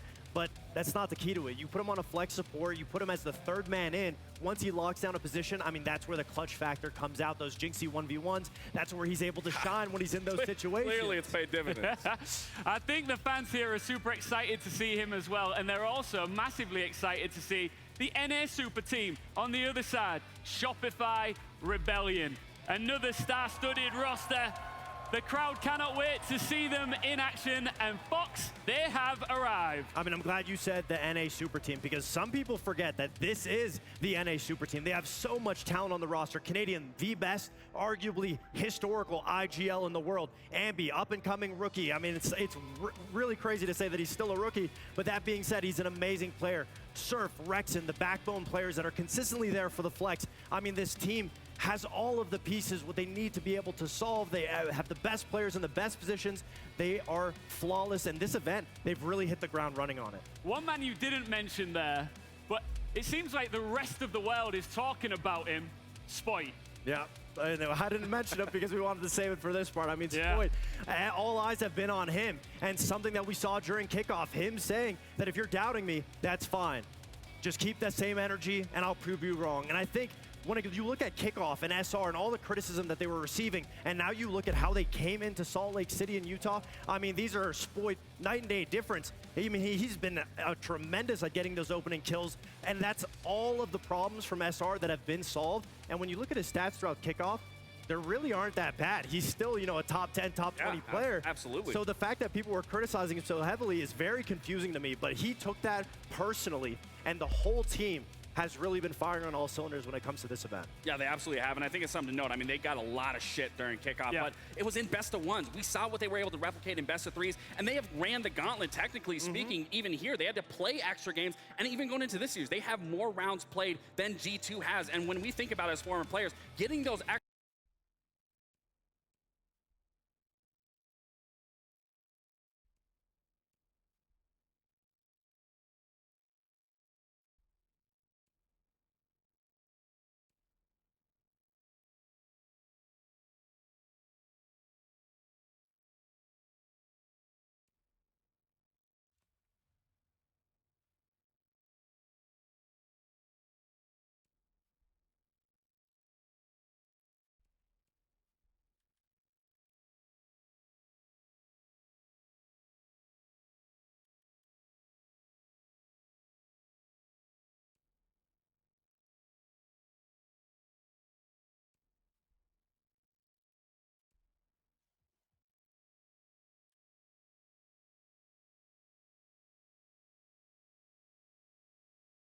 to play here. Oh, absolutely. I mean, all these players know what it's like to be on the stage. Some of these players know what it's like to win world championships, to say the least. But the fact of the matter is here, something you can definitely expect from this matchup, it's going to be a frag fest. It is going to be blow for blow, trade for trade.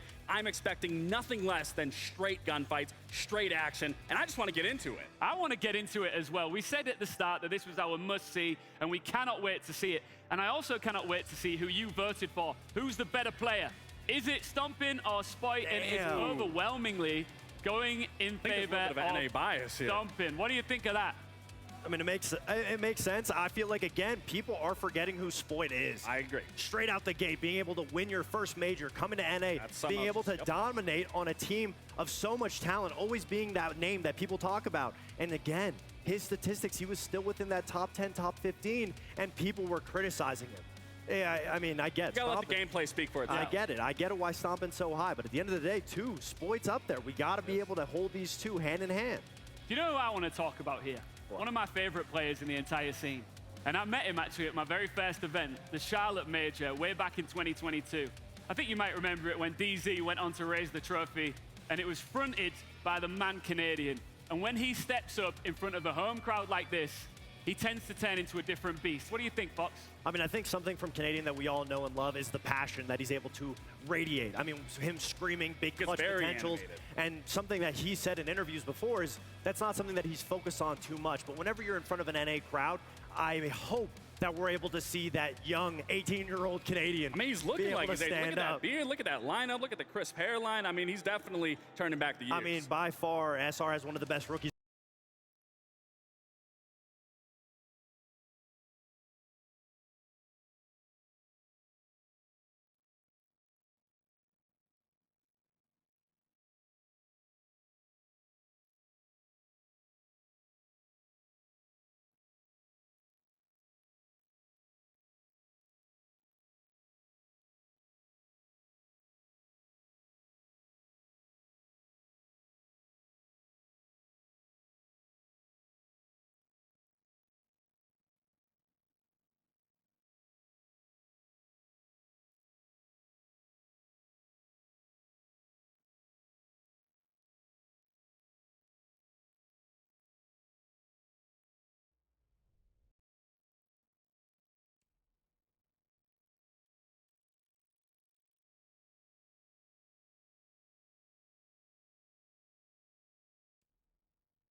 welcome G2. The European heavyweights dropped just one map in Swiss, but still look every bit the perennial contenders, ready to remind the world why they are always in the conversation. This is their chance to turn star power into silverware once again.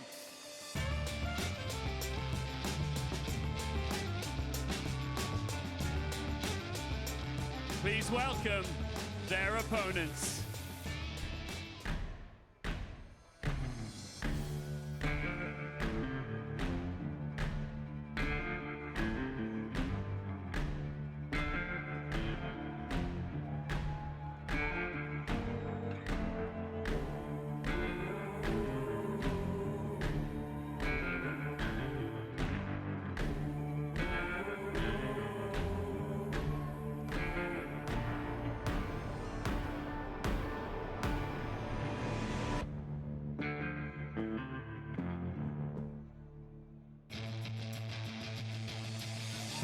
Shopify Rebellion. North America's most aggressive rebuild is clicking at the perfect time, delivering gritty comebacks and map control masterclasses all week. They're here to crash the party and show the world that NA is back for real.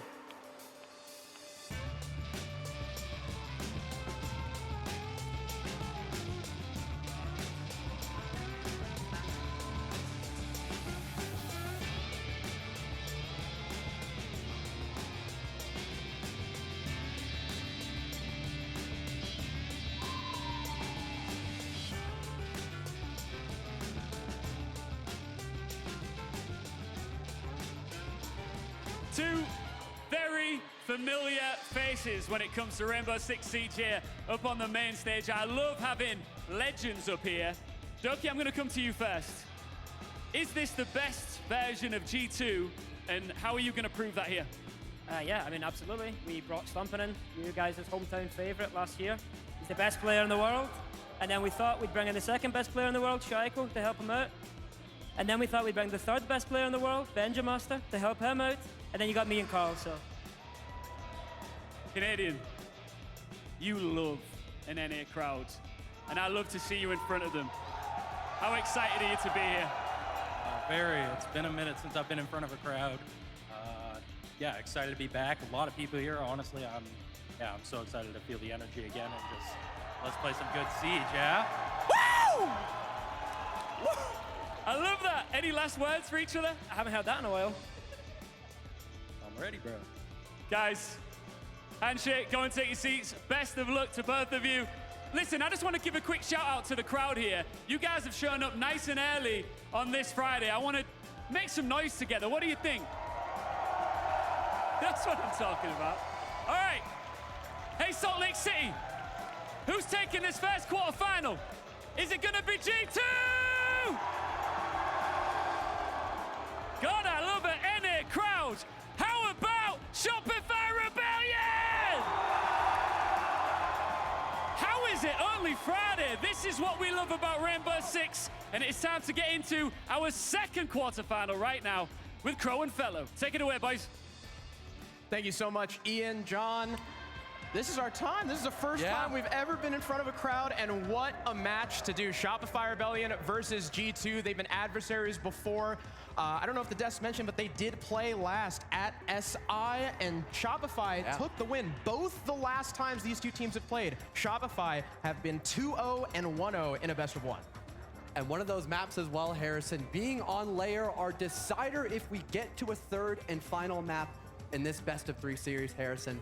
Everything is on the line for these two teams, securing past top 8.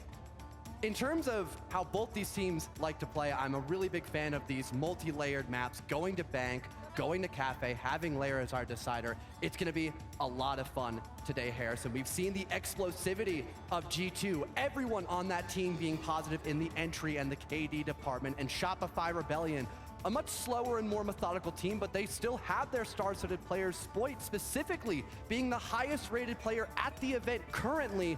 There's a lot between these two teams in both history and how well they've been playing in Utah. Yeah, he and Surf actually both in the top 10. So is Stompin. I believe Shaiko, Doki, and Ambi, though, are not far behind, just outside of the top 10. Now, I know Ian already grilled the crowd about who they think is going to win, right? G2 or Shopify. There is a secret, mysterious third option, though. I don't know how many Brazilian fans we have in the crowd right now. Who thinks that whoever wins this game, not going to really matter because FaZe are going to win this event anyway? We got a good mix. We got a good mix. Starting off on the wrong foot with an NA crowd, Harrison. That might have been a troll. I had to ask. Look, they're back-to-back camps for a reason. That's true. Both these teams having plenty of history as well against FaZe. I did mention G2's style of play, again, being very aggressive towards that initial entry. They love playing the Solid Snake. They love playing the Deimos. Having Benja and Shaiko on this team have allowed for such great fluidity towards the late round. That's where Stompin's been coming into play on those support roles, hitting a gap, finding multiple picks to secure a plant for that team. Their attacks have looked amazing. But the same thing can be said for Shopify Rebellion, but instead of that explosive start with the entry department, a lot of it works off of Canadian on the shield. His 3 most picked operators this event have been all 3 attacking shields. The Blitz, the Blackbeard, the Montaigne, getting that info, getting that map control as early as physically possible, being that spearhead to let your gunners do the work to establish a late round advantage. That's what they need starting on the attacking half of Bank, where a lot of mistakes can happen in that first minute. If you don't have the right information, if you don't have the right positions to work off of one another, a lot can fail when you're trying to, deal with Goyo packs, smoke grenades, Tachanka Shamika launchers on a basement attack.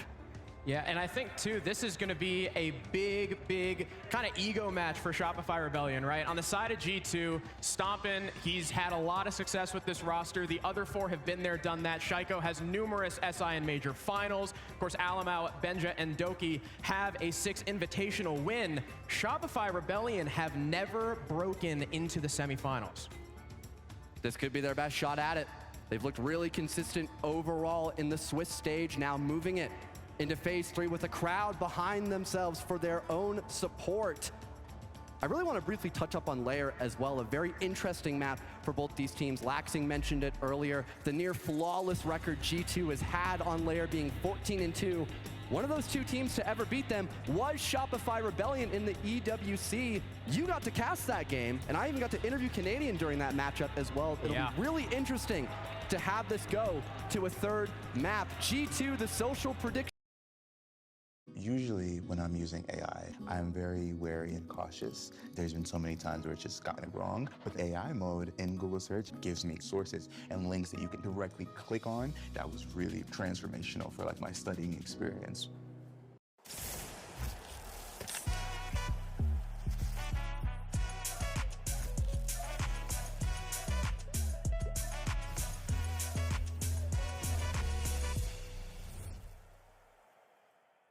What?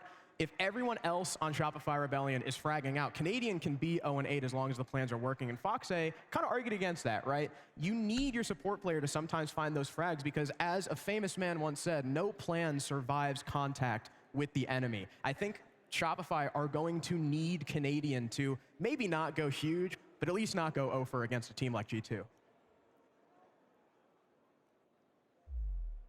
First round of play, it'll be open area and stage for G2's defense. Overall, fairly normal bans for each team. You've got Grim, a lot of that mid to late round information, clearing out power spots can be a bit more complex for them. Montaigne as well, kind of a similar facet to that. A lot of early round information, you can make space because it's very hard to counter that fully extended shield, whereas Rebellion on their attack, they do not want to be stalled when getting the main breach opened up on top floor sites like CEO against that K. Dealing with hatches is now a million times easier because the lack of a Zoto canister, and again, the K claws we've already discussed. G2 on a very heavy roam, tons of information with the help of Doki on the Solus, Benja playing Valkyrie with those black eye cameras, and the mobility of Alamau on the Oryx, an operator that is rarely seen nowadays, but in a large map such as Bank, being able to hop in through those hatches can be very convenient in the right position. I think not only a big map like Bank, but also knowing that Shopify Rebellion, specifically Canadian, love those shields. Doki and Inkling, that Surf might be approaching his position, just pops the gas canister and backs away to live and fight another day. Like you mentioned, though, Bank is a massive map. It's kind of the three maps have in common is their size. Cafe maybe not as quite as horizontal as Bank and Lair, but Ambi already sneaking in on the Nook. A pick onto Alamau. Spoit, a very fast follow-up, and we mentioned how quickly both of these teams can be, and we've already got 3 kills. It hasn't even been a minute. Ambi spotting a gap on that Nook. Huge entry pick. Spoit going 1 for 1 as well, still making space, getting rid of the Oryx. Again, the most mobile operator in the game, but G2 are aware of the reposition from basement. Doki opening up this hatch, maybe looking to contest, but will instead go through square. You can maybe use that solo scanner to detect when and where this plant is going down to stop it. Again, Shopify Rebellion, a very plant-focused team, so still having that insurance policy late round is going to be massive. And Doki retaking that top floor could be huge depending on where Shopify Rebellion start to play. Remember, not all of open area is destructible from above. Doki steers this player on the rappel. In comes Rexin, and it is an easy pickup for the Solus. Just before that, though, Canadian finds himself on the board, actually finishing, I believe, the down from Ambi, as now the Nook is on the floor, too. Surf inside the bomb site, gets quickly felled by the Wonder Kid. Now a 2 versus 2 as Ambi has been revived by Canadian, but both attackers find themselves outside the bomb site. Doki looking to maybe flank in through Tellers as Stompin holds on to Beepers. A minute left. Canadian trying to force this issue. Here comes the peak. Stompin just narrowly avoids the DMR. 50 seconds left to go now in a 2 versus 2. Ambi still having those frag grenades to smoke as well for Canadian, clearing off this longer angle that Stompin now tries to hold. He's expecting someone from that hatch upstairs, and he's got a C4 prep for it perhaps. And that's where Canadian will rotate exactly as well, with still plenty of time to potentially attempt this plant. But again, Stompin's ready. He could maybe land this Nitro Cell to save the round. He doesn't have it prepped just yet, but Ambi finds Doki on that Teller's flank. 3 for him, the drop comes in, Stompin misses the shots, and now Canadian is in a position to plant with Ambi to cover. Down goes the diffuser. Halfway through now, Stompin likely does not have an angle to use his C4. He knows this is going to come down to the gunfights. Plant now completed. Ambi and Canadian can start to back off. You see the Nook already retreating, leaving his IGL to try and fend for himself so that the Nook can take the advantage upstairs, and Canadian even gets out. And now this is a difficult proposition for Stompin. He sees the case, but he knows the hatch is open. This should be a losing round. It is an easy cleanup for Ambi. Shopify Rebellion star rookie starts the game with 4 kills. And a fantastic entry for the Nook as well, seeing a lack of defender presence from lobby, sneaks in, gets an opening pick, his team following suit shortly after, with Spoit going 1 for 1 on the Deimos. That sets the tempo early for Shopify. They can go for a reset, take their time to gather more info and figure out where these last defenders are before committing for a plant. That info late round really helped Shopify. It allowed Canadian to walk back upstairs and play the open hatch for a plant off his smoke grenades. And Ambi winning that critical 1-for-1 fight towards the end of the round, putting Stompin in a 1 versus 2. He's too far away to use that Nitro Cell. He's too low on HP to directly challenge Ambi without enough information from his team, solidifying Rebellion start their Bank attack on the right foot, as now we start, I believe, in the basement for G2's second round with a fairly similar lineup, except this time they've got Stompin on the smoke for a little more delay towards that potential plant from default by CC. Yeah, that tends to be what the basement site comes down to, is just a soak of utility. How much can the attackers bait out from the defense before they really need to just go for the push with little time remaining? Shopify Rebellion have tons of information, though. Snake, Deimos, Lion, I imagine 1 or 2 players are going to attempt to push in from that garage side. They're likely going to try and clear out this roam that's set up in open area as well.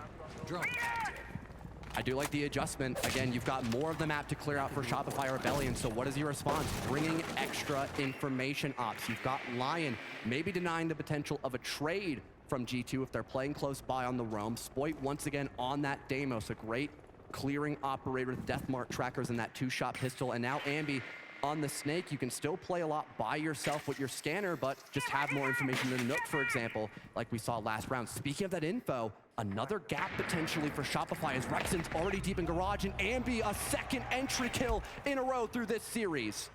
5-0 now as he starts the pick on Benjamaster, one of those crucial mid-floor roamers for G2. There may be a trade attempt coming in from Doki. He's spotted, and Ambi just narrowly misses the rotate. Attempted re-engage from Doki as he attempts to bait out the angle with the impact. Ambi, though, expects it! Another kill for the Snake. Right now, he is unstoppable. And now Rebellion, once again, 2 trades uncontested by G2. Have a 2-man lead and another Lion scan to force back G2. It might be Alamau trying to commit his life here, working for a pick, because at this point, Harrison, G2's plan was to live off of this roam to waste as much time as possible. They've only got the smoke to play in for sight. They have to take these gunfights and win them, but Rebellion remain gun up and now have a 3-man lead. Stompin trying to work a pick. Marble Stairs will get forced back by the nade. Flashbangs coming out as well, forcing him back to main stairs. Almost gets caught by the player there. That exploit on the shotgun. Rexit cuts 2 down. His lurk from Garage works for 2 picks. It's flawlessly done by the Rebellion. The patience there from Rexin, waiting for his team to walk down Marble. G2 had no idea what just hit them, closing the round flawlessly, and an early timeout for G2 to close this. Like I want to change our game plan here, okay? I want every defense now from now on we stay more compact. So we go CO, we are everyone on the second floor. Then we're gonna bend the capital, okay? We're gonna bend the capital. Then I'm gonna play server. We're gonna play server stairs. I'm gonna play wrong, okay? So we're gonna play deep server stairs with float for a might for himself. Okay, cap his muscle they have nodes, and you was that guarding for the Ing and call the echo the blitz. So I'm gonna die server stairs or fall back? Die server stairs now. Okay, so let's play more compact now. CO, tem and tem mira alto for open area episode Yeah, okay. Let's go guys, come on guys, let's go. Come on, come on, let's go guys. Das bin ich der Samir meine for side. For base. Yeah. Now, Romalio was talking much too quickly for me to pick up most of that, but I understood. They want them to ban Capitao. Shopify Rebellion tend to use that operator a lot. We usually see someone like Rexen or even Ambi on him. They have someone whose goal is to die on blue stairs once they rotate down to the bottom floor objective. But first, it is top floor for G2. One of the least popular main sites in the game, just because that window presence can be so oppressive from both the North Rappel and outside lobby. G2, though, picking up the clash. Stompin is going to work likely in that soda hallway to try and force Shopify Rebellion to not be able to take control of stock and push Janitor.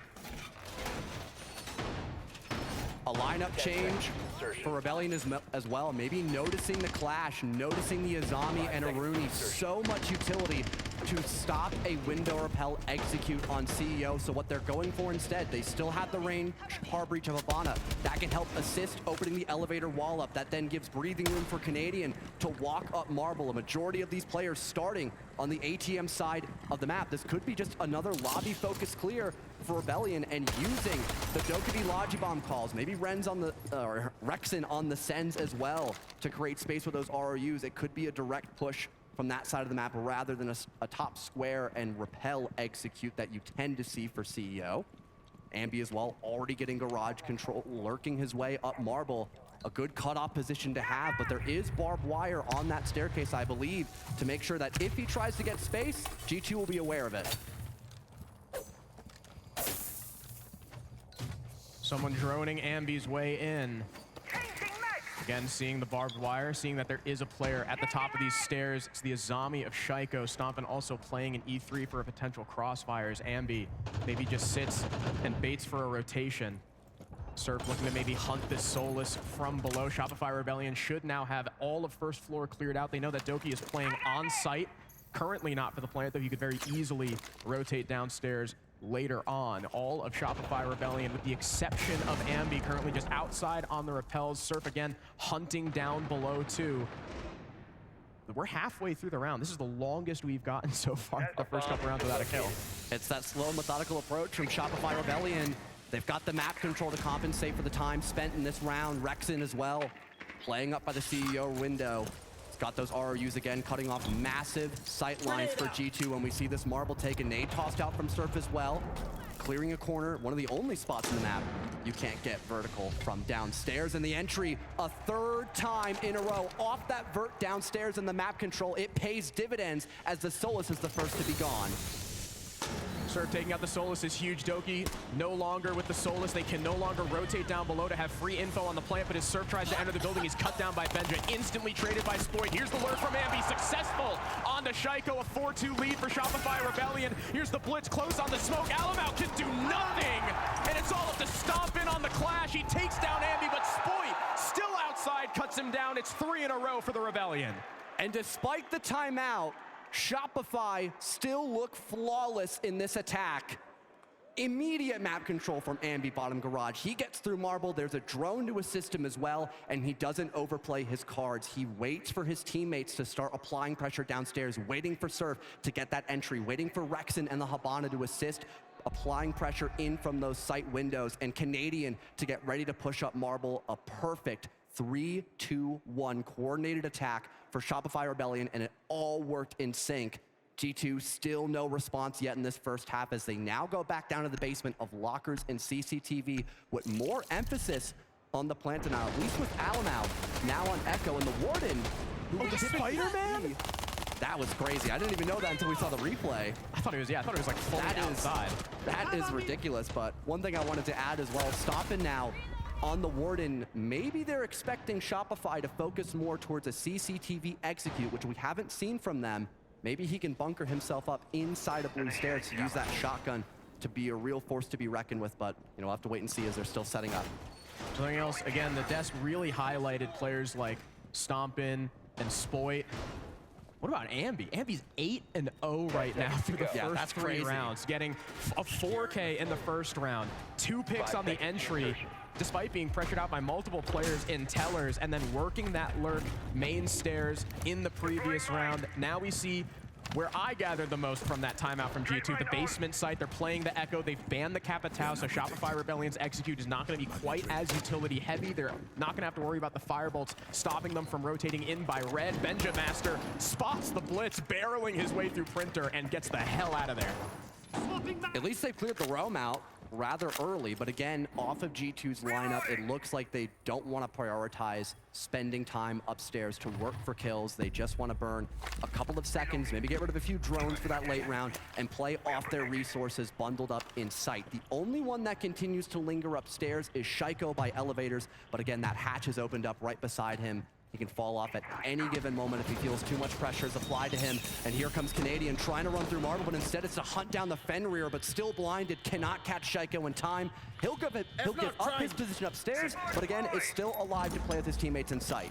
The first time the roam from G2 does not lose a body. Now here's the blue position we also heard talked about during that timeout. Stompin going to be playing his life, playing to die here, just seeing 1, how much time he can waste, and 2, how many bodies he can take with him. He is obviously the Warden, so should Canadian get up close and personal, the flash will have no effect. Stompin trying to play this aggressively again to keep them at bay. Here comes the blitz, it's a double swing, and for the 4th round in a row, the Rebellion start with the opening pick. And getting rid of the Warden, someone who is so expected to waste time on this staircase with still 1:30 to work with, is massive. You've got multiple frag grenades, multiple picks once again, as Spoit through the hatch gets rid of Benja. He wasn't expecting this, Harrison. Once again, Rebellion take the man advantage and still have time to rotate. They could apply pressure from Marble. They could lurk down Garage, which was so effective for them last time they attacked this bomb site. That's exactly what they're doing. They're giving up on CCTV and just looking for a different execute. Saying, you know what, Doki behind server stack. We don't want to risk losing any bodies, clearing him out. Instead, we'll go back locker side. Shaiko currently tracked by the Deimos. In comes Canadian. Blinded by the Dread Mine, at least for now. He's worried about a potential crossfire. Doki does go down to Surf. It's a 5 versus 2. It's a 5 versus 1. Alamau with 1 kill, but he can do no more. You give them an inch, Harrison, they will take a mile with these attacks. 4-0 for Shopify Rebellion.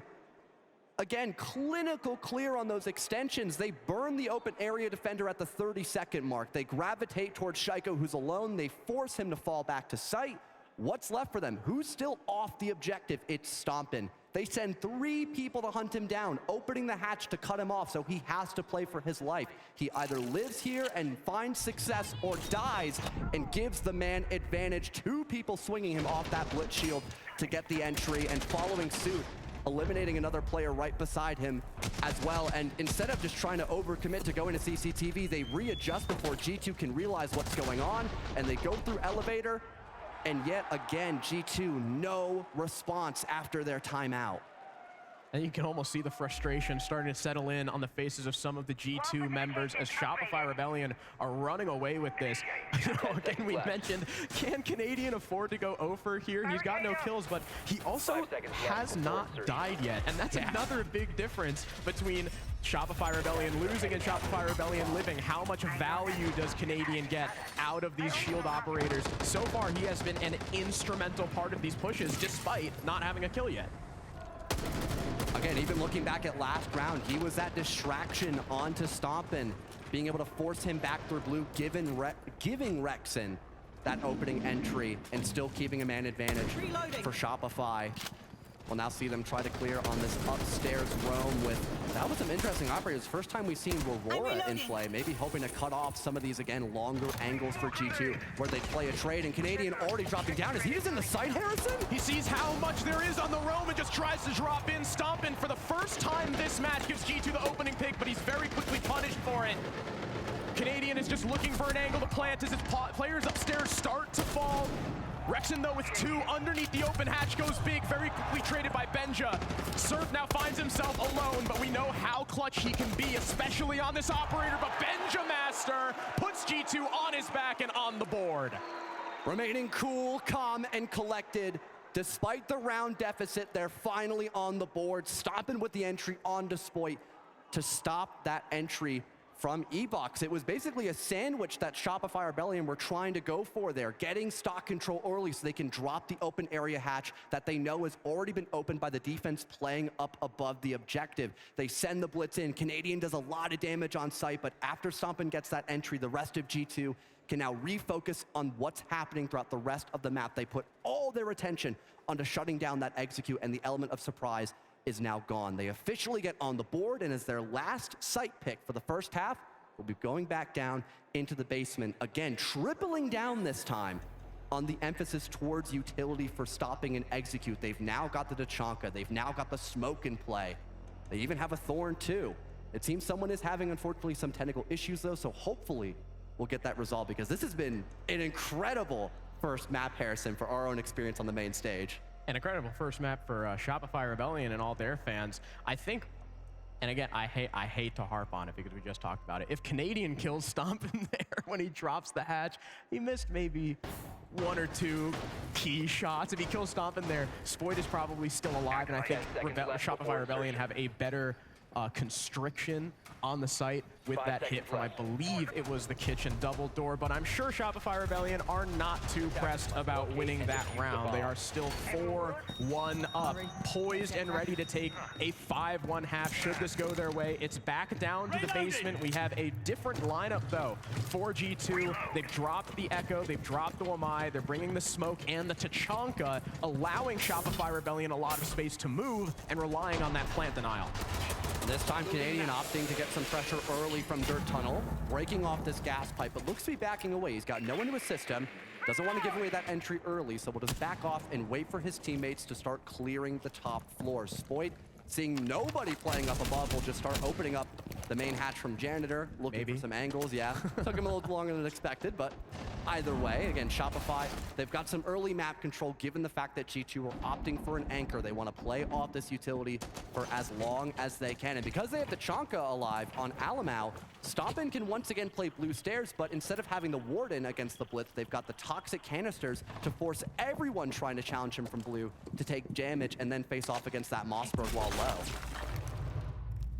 Shaiko on his position in elevator once again. He's getting Deimos tracked, he's getting Dokubi called, and instantly he decides to fall back. Again, with how good Shopify Rebellion have been on their roam clears, it is a wise decision not to give up his life. Shaiko also uncharacteristically 0 for 5. G2 are going to need him to wake up.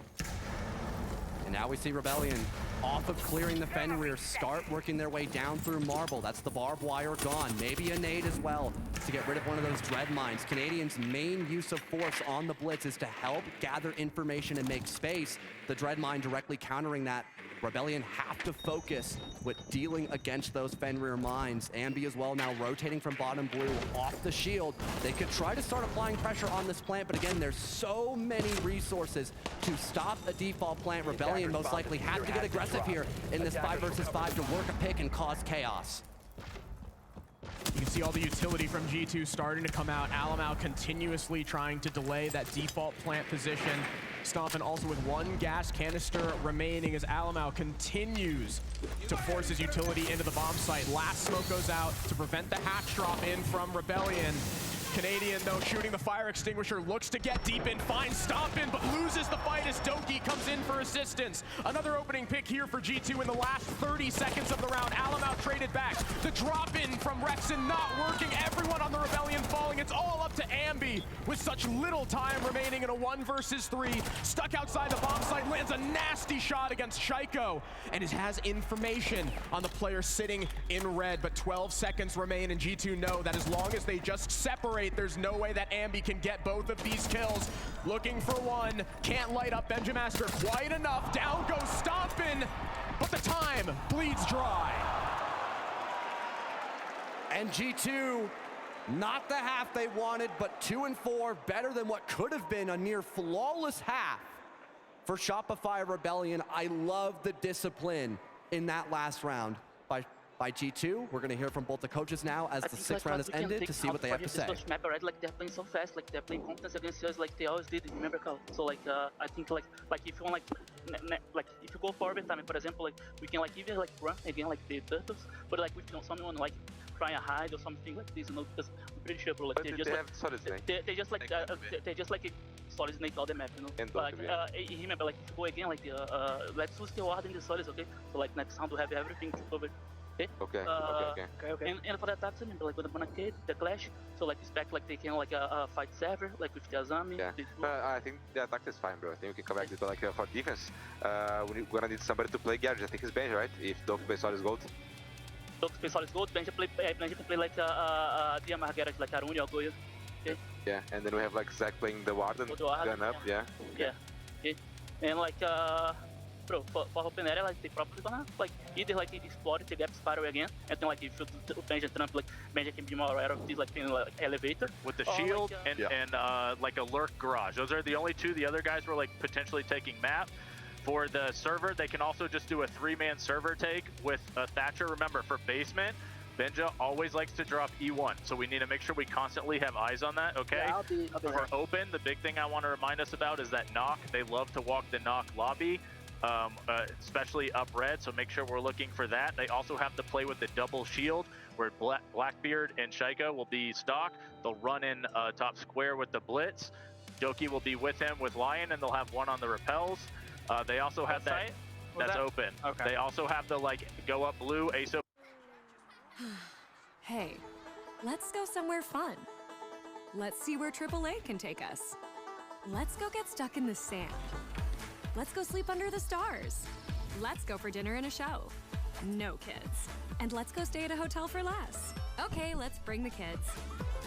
But first, let's get this fixed. With 24/7 roadside assistance, trip planning, hotel discounts, and more, you're always ready to go. AAA, your membership to go.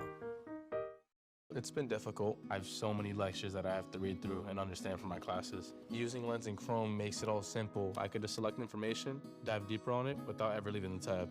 That just makes my workload more efficient. It's crazy I haven't been using this. Another great hotel. And another great deal. Same here. Pages $285 a night on my favorite site. Did I miss something? You didn't check Trivago. I paid $170. Check Trivago to compare prices and save up to 40%. Hotel Trivago. From Garage to dealing with Canadian and kind of being that first snowball to go in their favor on the anchor. We now have Rebellion, of course, defensive half. 2 info bans for them. Also removed the Deimos and Snake. I highlighted those 2 operators specifically going into this match, Harrison, where both, I believe it was both Shaiko and Benja loving these 2 operators to play for themselves, get that early tempo, and finding the entry kills off that information. It's been very effective for them for the late round execute. So having those 2 operators gone now, it'll be interesting to see what G2 opt for on their attack. Currently it's a Grim and Dokui, but that could obviously change. I like Shopify Rebellion here leading a lot into the information. Valkyrie and Mozzie, the traps from Fenrir and Ella. There should be no location that G2 go to that the Rebellion do not instantly know about. Now, there is an IQ being brought by G2, so hopefully these Valkyrie cameras from Ambi are not long-lived. There's also that Dokkaebi too to help shut down the Mozzie and the Valkyrie, but still those traps are going to be something that G2 have to worry about, especially, I imagine they're placed more for the anchor game than for the roam. Typically, the roams aren't too hard upstairs. You just look for that hatch fallback. So if G2 are attacking with only 45, 35 seconds left, the Fenrir and Ella could very well punish them. G2 officially entering into the building now as Benja leading the way, getting some vert as well with the DMR, cutting off that rotate you tend to see from the middle of Marble Stairs, leading into Teller's office. That is where Canadian currently resides. He sees that vert established above him and might try to go for a nitro cell. He'll land it, and it goes off, but of course no one's playing close by. Dokkaebi's already fallen down to Marble, waiting for him to rotate. Perfect adjustment made from G2. And off of that, Ambi tries to get the trade, is unsuccessful, and immediately starts to fall back. Spoit, now knowing that a little bit of that horizontal assistance is gone, is going to play more passive in open area and play for that fallback. Rexon also upstairs with him. Currently, the only player on site is now Ambi, kind of on the main stairs. There's really no one directly on site. Surf trying to swing out from blue. He catches Doki, but there's an immediate trade from Stompin' as G2 are starting to get fired up. The IQ for the smoke here and value, I feel like G2 still have a big advantage here, not just from the man advantage, but now they can clear blue without any hassle. That was Surf's job, just to keep his life alive in blue to use those toxic babes, but now that he's gone, you can put much more emphasis on going in for a CCTV clear. Hatches now opened up from Shaiko with the pocket charges. The Havana as well in play for extra breach, maybe for alert perhaps towards lobby. We'll have to wait and see in these next 50 seconds as G2 just hitting the pause button to gather more information. Stompin' likely going to head down blue and open that default wall with the rest of his ex-Kairos. As we heard from the timeout, Super warned his players that Benjamaster likes to drop E1 when the execute comes through by A. Might see a double retake here up Marble Stairs, very quickly assuaded by Benjamaster, forcing the defenders back downstairs. Utility starting to come out from Shaiko too. Softwall is going to give Alamau the long angle to help protect his planter and even maybe shoot the C4 from Ambi, but Ambi just goes big with the kill onto Shaiko. He's inside gold, again playing for that C4, but it gets stuck, and off of it, Alamau tries to shoot it, and Ambi's good for 3! Is that an IQ simply too high for us, Harrison? It might be. Was that the biggest bait of all time? Missing the C4 throw, having it stuck on the wall, and as they try to shoot it, they're not prepared for Ambi to swing. I don't know if that was the actual play, but it certainly worked out for Shopify as Ambi is now good for 3 with a great start to their second half. It looked rough at the beginning, don't get me wrong. Benja had a great clear, dealing with Canadian, cutting him off from Marble Stairs, the Ram boogie drones being a major distraction for that Mozzie, and then going 1-for-1, the IQ versus the smoke. You now have blue stairs control with the man advantage. Everything is going your way at this point, Harrison, but again, they still cannot clear out those power spots downstairs. Ambi goes in for a big swing and completely disables that execute. Now 15 kills in this map alone. This has been such an impressive performance for Ambi. He has really come here today to win. It is just simply absurd. A man named Bob Ross used to call those happy accidents. Alamau, great line. Alamau, oh my very, gosh. very distracted by that C4. Shopify Rebellion, I'm sure, very happy with the lead now, up 5-2, going to open area as their next bomb site. A little bit focused still on the traps with the Ella and the Malusi. Ambi, his reward for being 15-1 is Canadian saying, get on the ump, bro. I mean, hey, no recoil. It's a literal laser beam. So, yeah, sure, look at it. I'll try to cope for Ambi, don't worry. You do have a lot to do as the castle, of course, cutting off a lot of those rappel angles from both the garage side of the wall and also from CEO. You've got Vert to make with that secondary shotgun, assisting your teammates who like to extend over by Tellers and Archives. That'll be Canadian once again, rocking Malusi. And Benja now playing the Ram, trying to get this vertical down as quickly and as safely as possible, still playing outside the map, holding for Janitor, as he knows Shopify are playing this position upstairs. 2 people dedicated for the meantime, and now Alamau has walked up lobby to try and cause some chaos as well on Montaigne. Oh, another stuck piece of utility. Rexon's able to recover it and start to gas out Spiral Stairs. Of course, if that Finka boost goes off, you'll take even more damage from the gas canister. Speaking of damage, Ambi's already been let up, but he gets the opening pick onto Benjamaster. He is feeling it. Rexon catches Doki trying to jump into Banana. The Monty is just trying to ADS this guy, and he loses the fight. Stompin' and Shaiko, the last 2 members of Rexon! Wow. Are you kidding me? He's even confused about how he just hit that shot. And now Stompin's stuck in a 1 versus 5, wondering what the hell just happened to his team in less than half the round. Oh! And Shopify, adding insult to injury, close the round flawlessly. No response from G2 still, and no tack timeout to think things through in the second half of Bank. They need 1 more round and we will already be done with Bank, Harrison. That is just absurd. G2 and Rebellion having a long history fighting against each other internationally. So far, at least, it's looked phenomenal for Rebellion, but again, Cafe, a very similar map, maybe giving G2 some extra hope when we get there. The first map obviously not over yet, but Rebellion now choosing to go upstairs into CEO with another emphasis probably on the roam, I would imagine. Surf now playing the Solus. I imagine G2 will have a lot of mini games to deal with when clearing out this map. Oh, we gotta see the wallbang again. Where is it? Here it is. Oh my, last bullet. He gave up on that. Oh! Oh! Oh my goodness! I mean, there's a reason. There's a reason. If you're a newer fan, I don't know if you know this, before Stompin was the star rookie, Ambi was the talk of the town. Touted as one of the best players in the world since he entered the pro league scene, and he is showing why. 1 death, 17 kills in 8 rounds. He has over a 2 KPR and a chance to hit 20 before we even hit round 10. He's not got the 2-brow DMR. 2 bullets. That's all you need to confirm a kill in most scenarios with this weapon. Could maybe just see that 20 bomb, Harrison, but in the meantime, G2 gathering some early information on the bomb site. 3 attackers set up, looking to deal with this position. Are they just gonna try to rush in? Dokkaebi goes for a Hail Mary, or Doki goes in for a Hail Mary by mistake, and Ambi's there to greet him with 2 shots to the chest. And once again, Rebellion start on the right foot. The biggest story of this map might not be if G2 can come back at this point. It might be, can Ambi get 2 more kills this round? As he's already found Doki, he shuts down the very rarely played Iana, so I guess we won't really get to see what the plan was with that other than just have an ARX. Into the site goes Alamau. He's got to worry about this player and Janitor. Bailiff comes out. Rexon doesn't expect it, but Ambi got his teammates back. Surf, another kill. Ambi only needs 1 more for the 20 bomb. I can't believe this, and he's trying to do it against Stompin, who's on the rappel, watching his angle in front desk.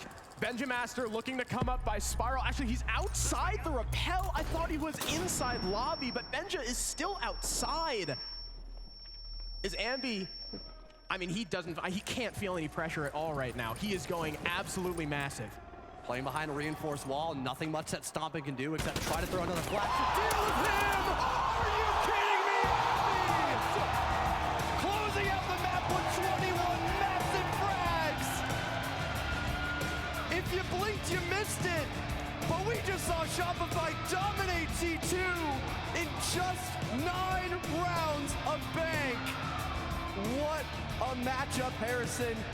We've got plenty more to talk about in just a few moments, but as the map's concluded, we'll hop into a quick break and return for Cafe Dostoyevsky.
Hey, let's go somewhere fun.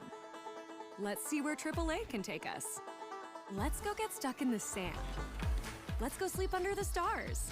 Let's go for dinner and a show. No kids. And let's go stay at a hotel for less. Okay, let's bring the kids. But first, let's get this fixed. With 24/7 roadside assistance, trip planning, hotel discounts, and more, you're always ready to go. AAA, your membership to go.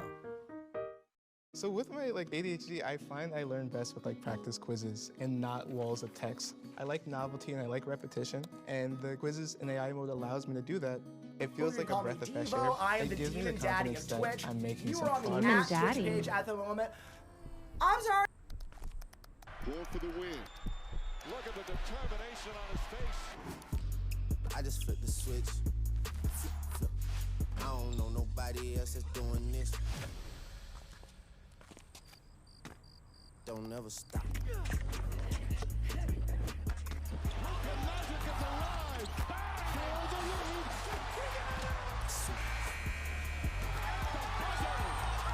Don't never stop. Another great hotel. And another great deal. Same here. Pages $285 a night on my favorite site. Did I miss something? You didn't check Trivago. I paid $170. Check Trivago to compare prices and save up to 40%. Hotel Trivago. Howdy, Roadrunner. You're very fast. Well, I drink Red Bull. But you do realize. Yes, Red Bull gives you wings, but, I'm scared of heights. Red Bull gives you wings. The new Red Bull Summer Edition, with the taste of Sudachi Lime. Wings for your summer. I found a place. Oh my God. It's massive in there. It's like a maze. It just goes on and on.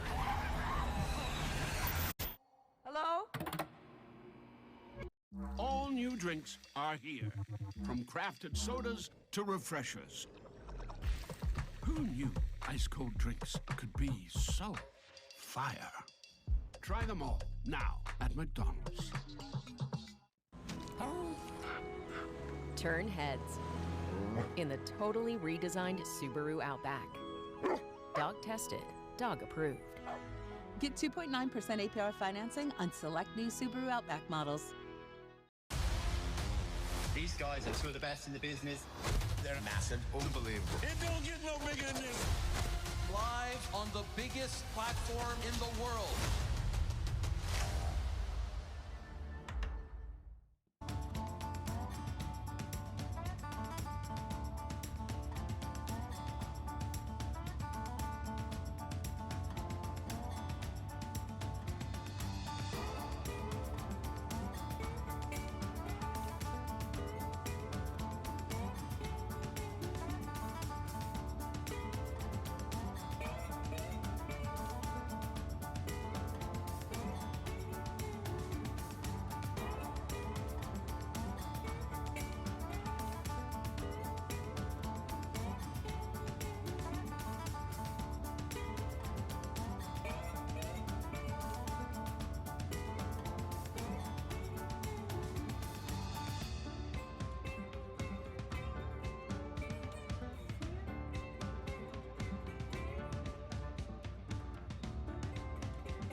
Doki, before this match started, you said you have the best 3 players in the world on your team. Yeah. How are you going to prove that on map 2? Well, I still believe it. Ambi just had one of those games. One of those games, bro. One of those games. That was an insane performance, to be honest. Not much we can do. We lost to Ambi. We didn't lose Shopify, so hopefully we can play Shopify next map and not just Ambi, maybe. Well, a second you just leaned over my shoulder and you told Ambi this is the craziest map you've seen from anyone in your life. How do you stop him on map 2? 21-1. It's crazy, right? So whatever. You have to just ignore it and just go next. Nothing to do. Nothing to be done. So, yeah. 21 kills in 9 rounds. This crowd is behind you. How did you pull this one off? I mean, just everything I'm doing is working, and I'm gonna feel bad for the next map. And we have to know, the Valkyrie C4 toss, was that a bait on purpose or did you just miss it? I missed it. I missed it. I just missed it. Well, a happy accident. Thank you, Ambi. I love that honesty. Absolutely love it. Rebellion rolls through G2 on their own map pick. Salt Lake City, how about Ambi? We're talking about the wrong 2 people on here on the desk. Yeah, we forgot about Ambi for a little bit. Fox and Lax join us here to analyze what the hell just happened. I mean, Ambi was saying everything's just working, but I don't think it's just that. I mean, starting from their operators, bringing Doke, Demos, Snake, constant info operators to be able to get Ambi into these tight corners.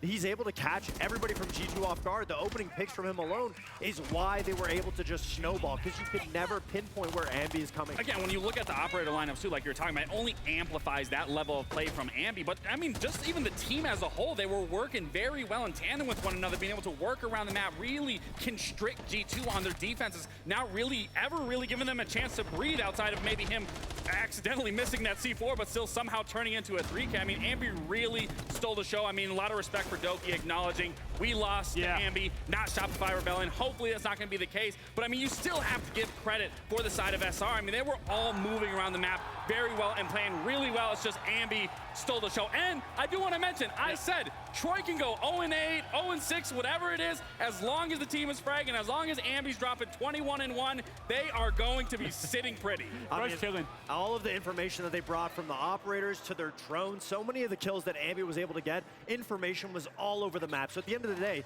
Ambi's the spearhead, but there was setup around him. The team is working correctly, and when they got that opening kill, they wouldn't lose it. The way that they would tighten up, understand G2 might go for fights, might go for flanks.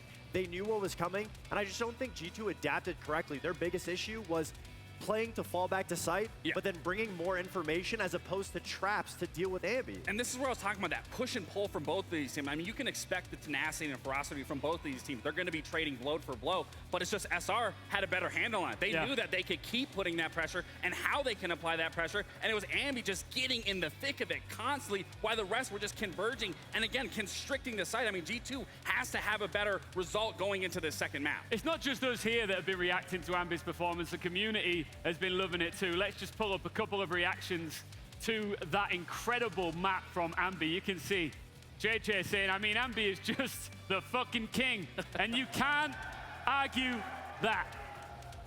And Heads, I mean, look, how many emojis do you need to explain what we've just witnessed there? It was a lifetime performance. I mean, that's the entire staff at G2's minds were blown after that. You got the coaching staff and the players. No, I mean, I think starting from round 1, especially if you're Ambi in a North American crowd, that round 1, walking up red, being able to get the kills off top floor, and then converting that into getting the kills bottom floor, you got to be just electrified for the rest of the series, and he wasn't missing a single shot. I mean, when you look to the next map, when you look to Cafe again, I'm just thinking G2 saying, oh, we just hope to play the whole team, not just Ambi. I don't think it's that simple. Bring more traps. They're going to do the same type of lurk play. I'll tell you what, let's get back into this series. What do we think? Should we do map 2? Yeah, let's do it. Rowan Fellow, you're doing a great job. Lead us into this one. Thank you so much, Ian. And I mean, what more can we say about Ambi that the desk already hasn't? I mean, I guess I can say Ambi got almost half of the total possible kills that Shopify could have gotten that whole match. That's ridiculous. Like, what do you do? I mean, same thing, right? Doki said, you just gotta wipe it from your mind. You gotta pretend it never happened and just move on, because how easy is that though, right? Because you're going into this map now knowing that Ambi just had one of the greatest performances single map performances Siege has ever seen. it can't be that easy to just ignore it. Every time you swing someone you know Ambi plays, you got to be thinking in the back of your mind, okay, this might be Ambi. I might get slammed. Well, at least they've got rid of some of those crucial info ops that Rebellion were relying on for their defense. I mean, it's so rare to see that happen back to back, to see lightning strike twice, but for Ambi, I feel like it could happen, to be honest. Going into Fireplace and mining for Rebellion's first defense, not starting on the attack this time for map number 2 of Cafe Dostoevsky. They've got a pretty normal lineup, I would say. You know, obviously when you pick these middle 4 bomb sites for Cafe, there's a lot of vert you can get onto the site as an attacker. So how do you counter that? You go upstairs, you make the attack waste their time, don't give them the opportunities to get map control for free. That's clearly what Rebellion are opting to go for with the Melusi, with the Thorn, a lot of stall and intel ops, the Mira as well. Now you're required to bring some sort of ranged hard breach, maybe bring a Twitch, which Ben is still highlighting over currently.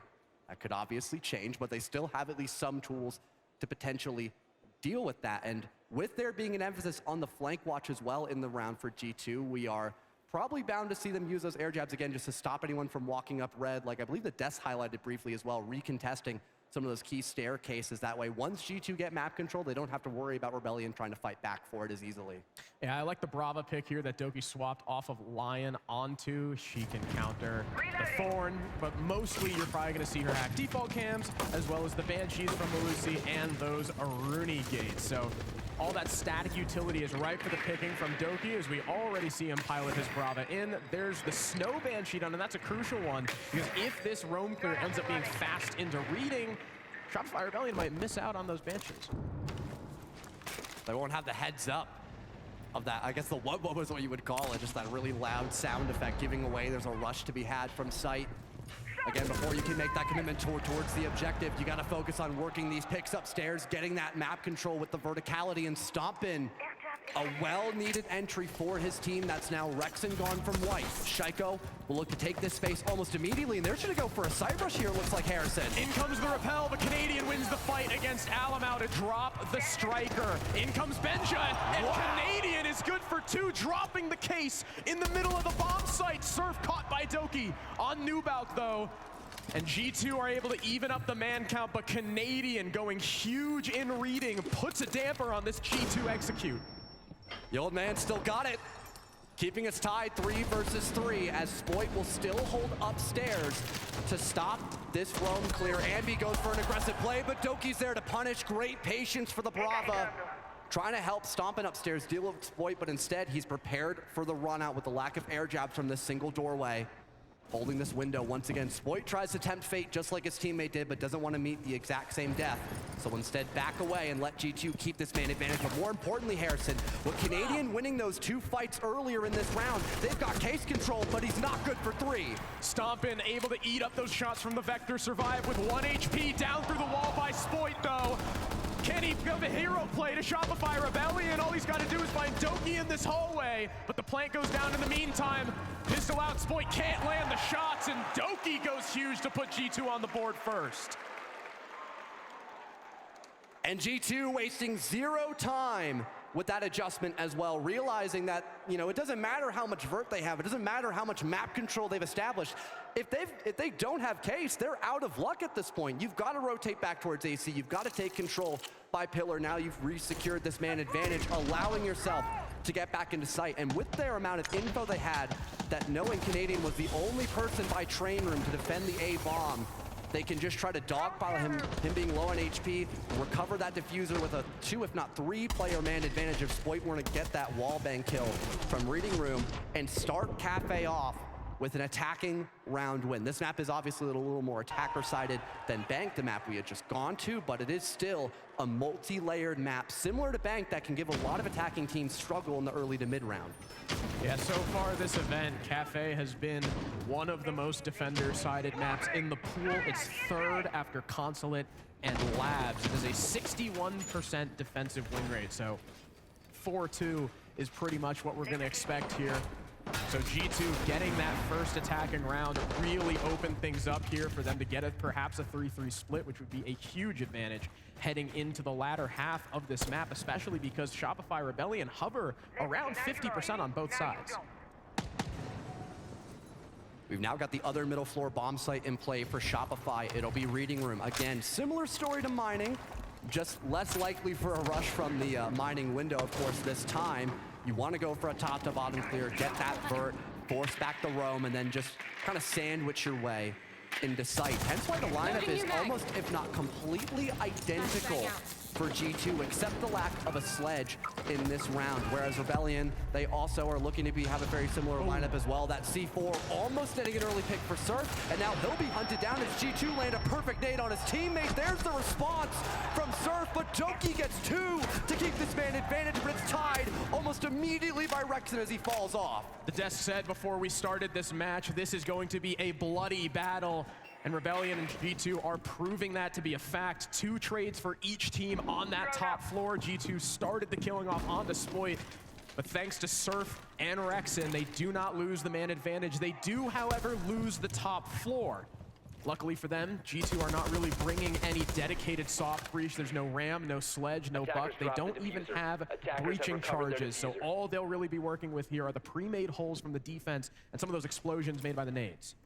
Speaking of explosions, still one more Nitro cell here for Canadian. They could have info off a Mozzie Pest to potentially set that off in the right direction to get a man advantage now for Shopify. Air jab coming off, denying that rotate from Brown, I believe, and giving G2 a moment just to catch their breath, gather more information before committing into reading room. They've got the vert control upstairs. Benja even dropping the diffuser off the dip of that fall off by New, being able to allow his teammate to pick that up so he can try to pressure this post plant. But again, you've got to worry about Canadian and if he's in the right place to use this C4 while dodging that verticality.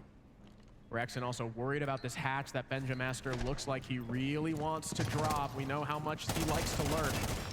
I believe he heard Rexen on his runaway, but Rexen instead, I think, just one-taps the hell out of Alamau. C4 up from Canadian does not land, but now trapped in the Banshee is Benja. He's got Case planting in default. The cover from upstairs from Shaiko, though, is not quite good enough.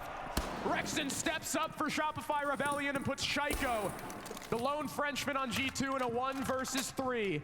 24 seconds remaining. He's got information on the player on white stairs. That's Canadian, who's got the shotgun out. Up he goes. Shaiko cleans him up. 2 more to find now. Ambi and Rexen, though, far afield. Shaiko getting a little bit slowed down. Almost catches Ambi, completely unaware. And now Rexen's the last man standing. More information is available for Shaiko, but Rexen is just quite not close enough. A little too close for comfort there for Shopify, but burning out the clock will tie us up 1-1 off the back of Rexen's 3K in that round. The trades upstairs, denying G2 that early man advantage to snowball against Shopify. They had a lot of vert to utilize in the site, but instead Rebellion, to counteract that, just simply play in the further back regions, over by Fireplace, playing over by Reading Hallway, waiting for that laundry hatch drop. Those longer angles really being a benefit to Rexen's 2-shot DMR on the Tubarao. And again, giving G2 no options to plant. They have to go for the gunfight. Shaiko gets 2, but runs out of time before he can try to fight for the 3rd one there. And we're now not going to be going into bar and cocktail. Instead, it'll be double kitchen in play for Shopify, with, again, emphasis on the stall. G2 have been having a slower approach overall when it comes into these attacks for Cafe. So I think the Clash of Smoke is a great adjustment here to add into that. Yeah, big trades again from Shopify Rebellion on that top floor. We talked about how good the trade game is for both of these teams and how important it'll be in such what we presume to be frag-heavy matchup. Activating camera. I say presume to be, we just watched Ambi drop 21 kills in 9 rounds. There's, of course, a roam upstairs for Shopify Rebellion. They do not want to allow G2 to have free reign of that 2nd floor, especially with the ram now being brought from Stomp, and Ambi taking a lot of early damage here from G2. He's down to about half HP. Luckily, he can still play for that C4. He's actually playing in VIP. Could get support from Canadian, too. The first time we're seeing the Clash on our Cafe defense here. A lot of times when you see this Clash, he's either inside the site kind of by Whiskey Double, or you have him play in VIP to help protect. Well, in this round, it would be Ambi. Canadian maybe looking to make some distance here, allowing Rexen for this 1-for-1. He spots the beat of Benja. Almost an opening duel, but Benja backs off immediately. Doesn't want to tempt fate there. So the Brava can still remain alive just for an extra gun, maybe to deny some utility as well upstairs, but Benja is literally 1 HP. That barbed wire that both Canadian and Surf have brought, that might just be what downs him in this matchup. That'd be really funny, actually. We've seen it before. Speaking of barbed wire, Doki punches it once and leaves, baiting out the shots from Ambi. Again, this clash is going to be such a focal point of the Rebellion's defense here. Canadian tempting fate. Benja keeping him at bay. Canadian then just picks up the shield, confirms the position of the Brava. Meanwhile, Stompin has been performing some renovations upstairs on the ceiling with his boogie drones. Lots of angles now opened up. No kills being had for G2 just yet. Instead, it's the Rebellion to start things off. Rexon trying to do his best Ambi impression here, taking off what little was remaining from Benja's health. And there's still plenty of info for the Rebellion as well. Shaiko detected from red. The air jab to try to assist him. Rexon now good for another as G2 try to barrel their way from brown stairs, but there's so many angles to contest them. 2 versus 5 for the Rebellion as they remain strong downstairs. Alamau stuck outside reception. Shaiko on the other side of the map now coming down red.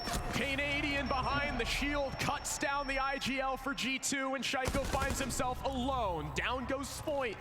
But there's still 4 more for him to find. And look at this. There's a long-range totem pole from Shopify Rebellion as they hold on the carpet with all 4 bodies. Shaiko, I don't know how the hell you're going to win this, man. You might be one of the best players ever. But Shopify Rebellion are trying to make damn sure you can't get down these stairs.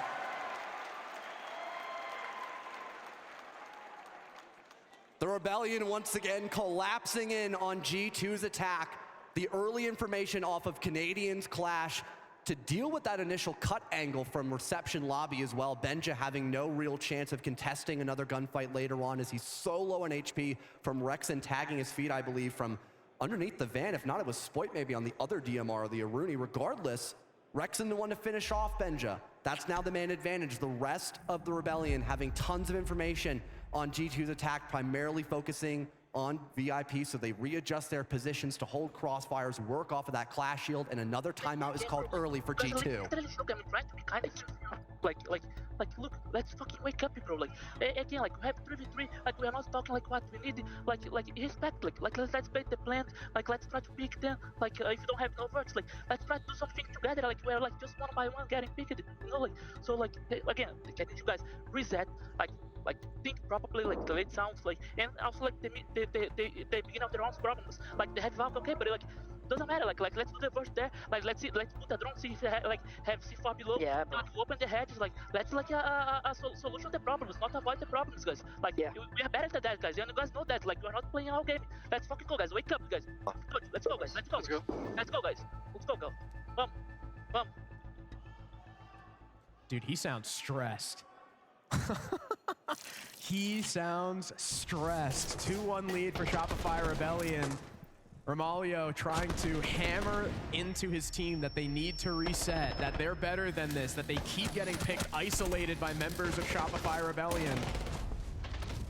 G2 have another 3 rounds to try and recover this half, though we have mentioned that benefit of winning round number 1 on the attack. The standard split here for Cafe, it's 4-2 for the defense. G2 only have to win 1 more. Obviously they want more than that, but they only need 1 more to reach that typical quota we see. Back to mining we go. This was, I believe, one of the only bomb sites they were successful at attacking. They had an initial rush idea, hoping to spot a gap with Canadian being that only person on site to defend against a rush from both White and Mining, but he still won those 2 picks back-to-back. Then they recovered in the mid to late round, getting a man advantage and reconfirming case control.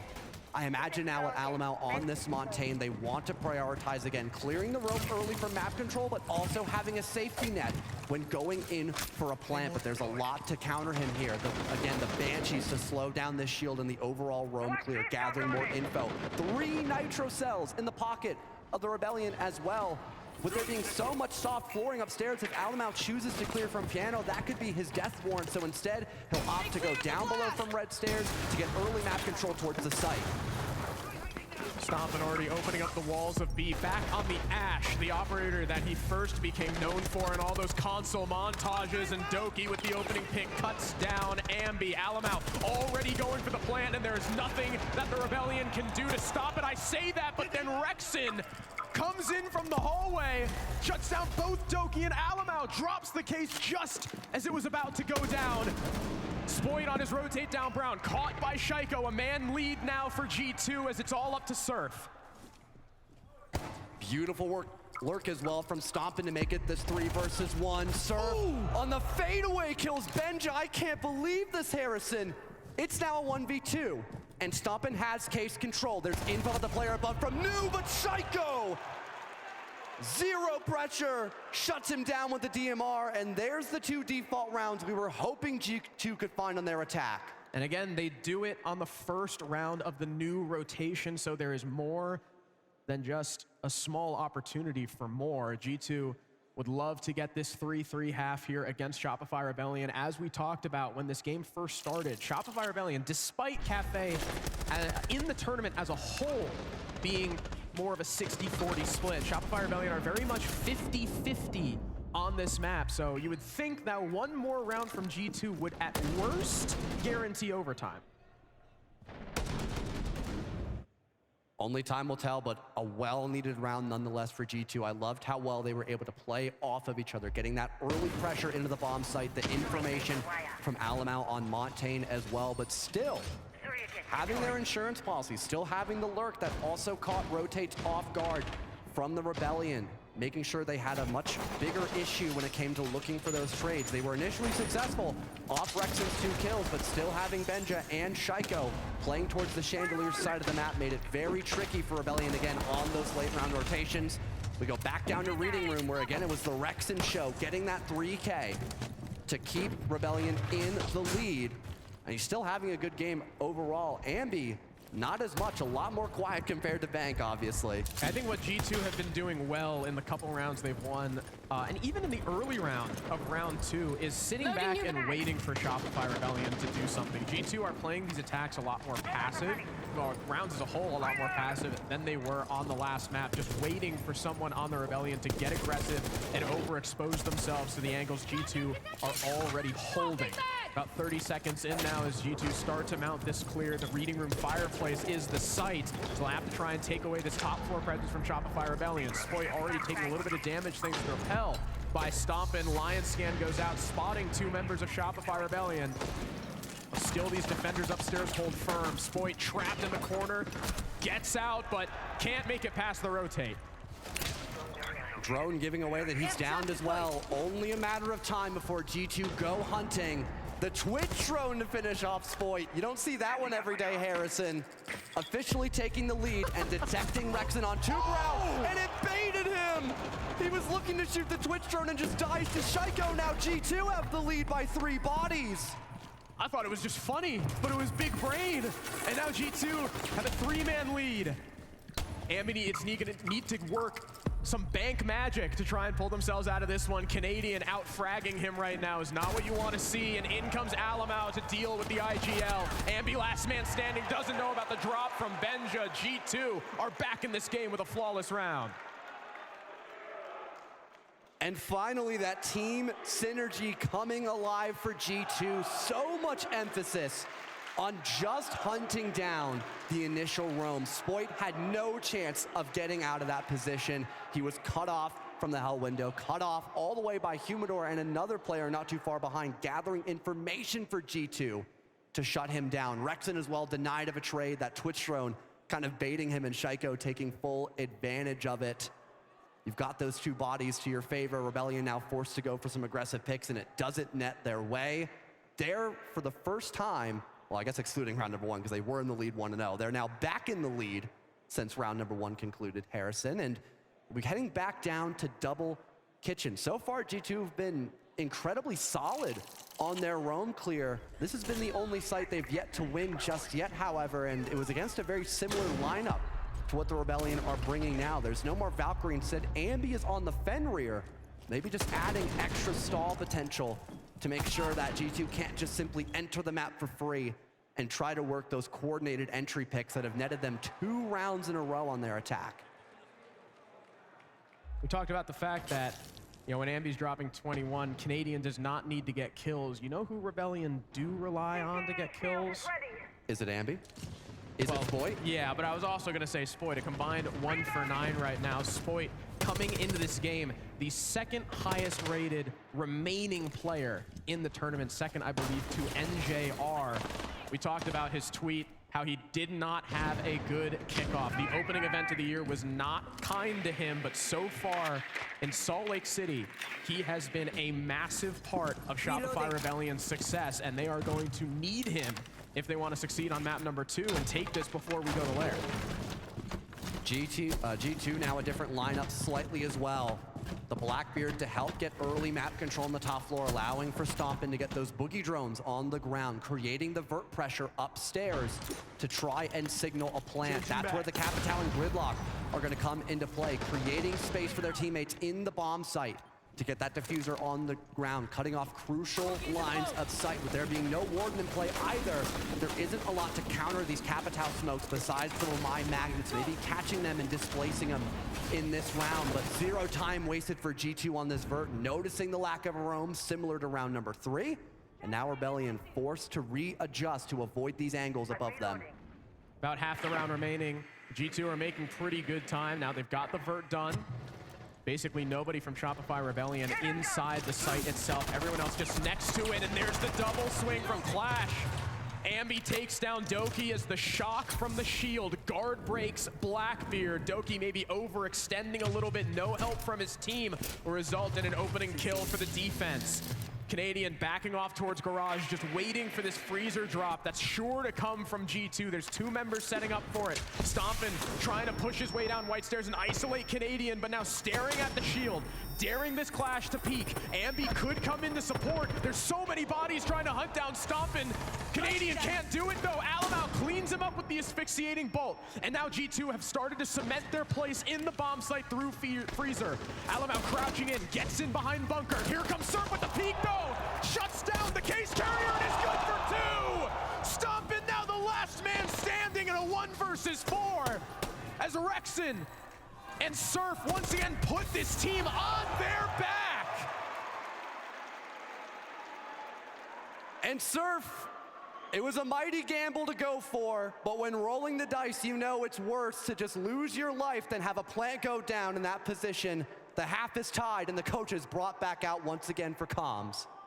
The overtime again, like if the overtime, they go for overtime, they're probably gonna run like kitchen again, okay? So like I have 2 options for you, speed up, like you know, to play safe and wide, like economic clear, and the plants actually gonna work, but you actually also like open the hell angles, so like go down to the hell angles, okay? Or we just like do make it push with the monte, open the prep wall, and like someone the Clash like is gonna go there. No, the Clash is not gonna get there because we have like also the vert. If you do that, like you should play the monte, Doc should play the monte, and like the other one like play the vert with Benja.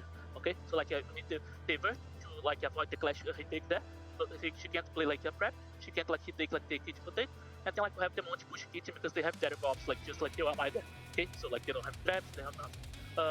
And for the difference, remember what I spoke about, okay? Like if the cluster is not working, like let's run like 5 traps on them, like let's close the other windows, like try to put the pace in the game, like not let them play fast on us, okay?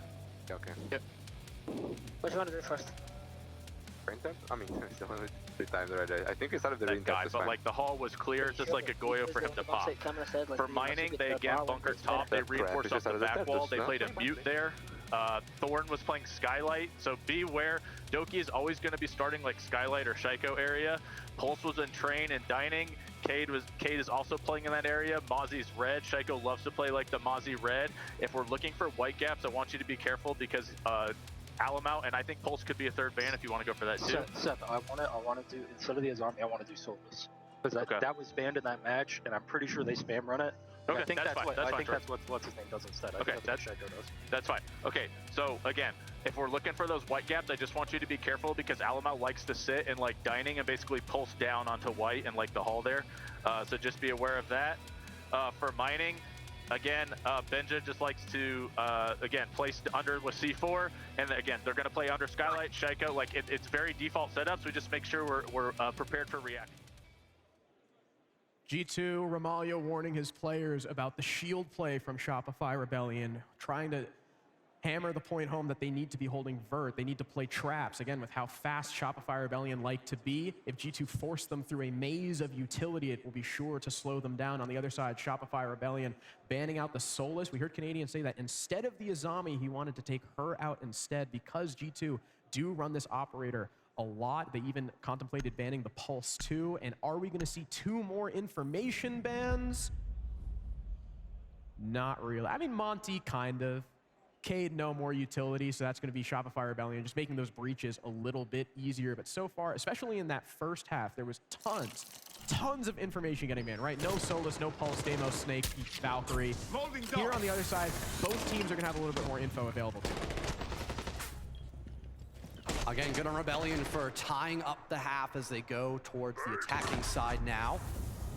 G2, of course, emphasizing different information operators with there being a Solus ban. Instead, Alamau is now on the Pulse, which the Rebellion did warn their teammates about during the halftime phase. We've got some other traps emphasized.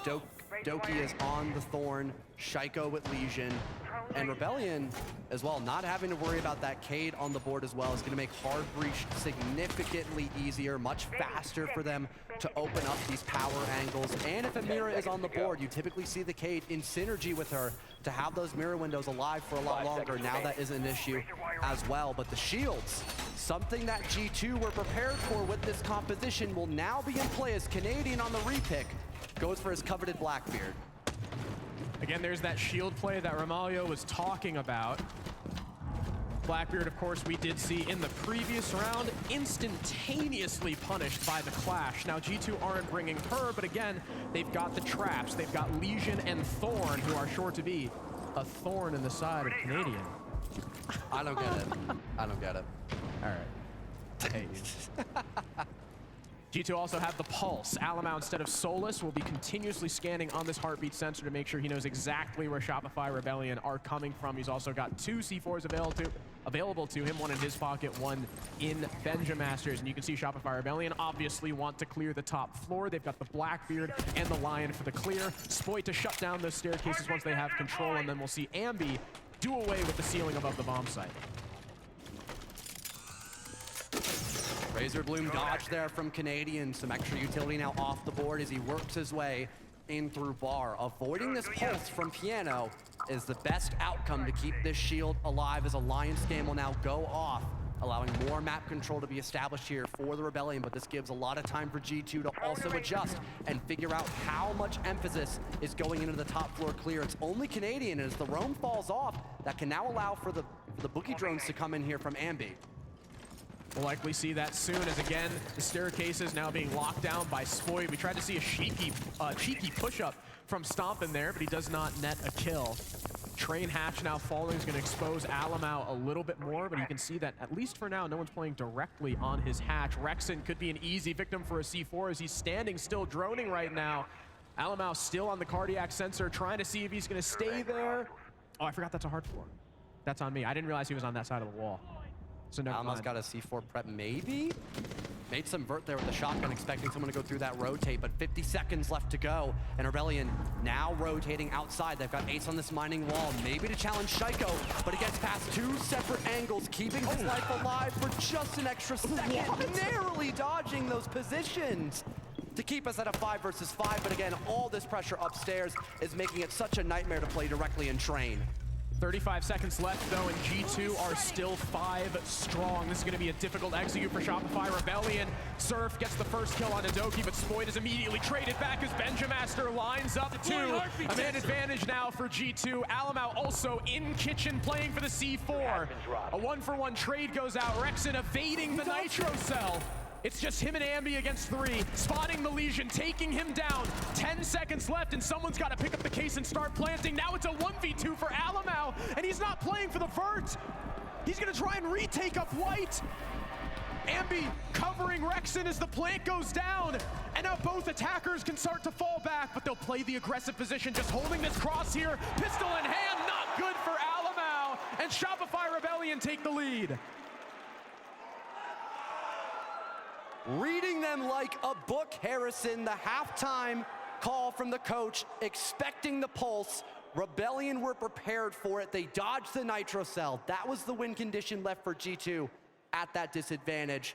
They readjust the plant position. They force the pulse to come back upstairs, and they're waiting with a man advantage. Great cutoff by Pillar as well, by Ambi, to at least get that advantage initially and secure a very straightforward plan. And for Rebellion as well, the initial clear upstairs went by so seamlessly. It felt like GT were terrified of trying to clear out against Canadian on the Blackbeard, despite there being no one directly behind him to play for his contact. Instead, Rebellion were waiting outside. They didn't want to lose any initial picks. They wanted to keep the gridlock and ram intact for the vert and flank denial, which worked like a charm. They had plenty of time to set up for vert pressure, which netted them a lot of success in the mid-round, and site control, forcing back G2 to go for the win con of Alamau on the pulse, which again, they were expecting, they were ready for it, and they denied it. But then Rexen and Ambi coming in. There's the kill from Rexen, and then Ambi with the perfect coverage, stomping from walking up red, and Alamau obviously unable to deny from below because Rexen moved onto the hard floor for the first time since round 3. Shopify Rebellion hold the lead despite Spoit being 0-6 right now, and you have to imagine he has been so consistently dominant throughout this entire tournament so far. It's only a matter of time before he wakes up, and if Shopify or Rebellion are doing this with him basically having no contribution on the scoreboard, how good are they going to look when Spoit gets activated? Only time will tell.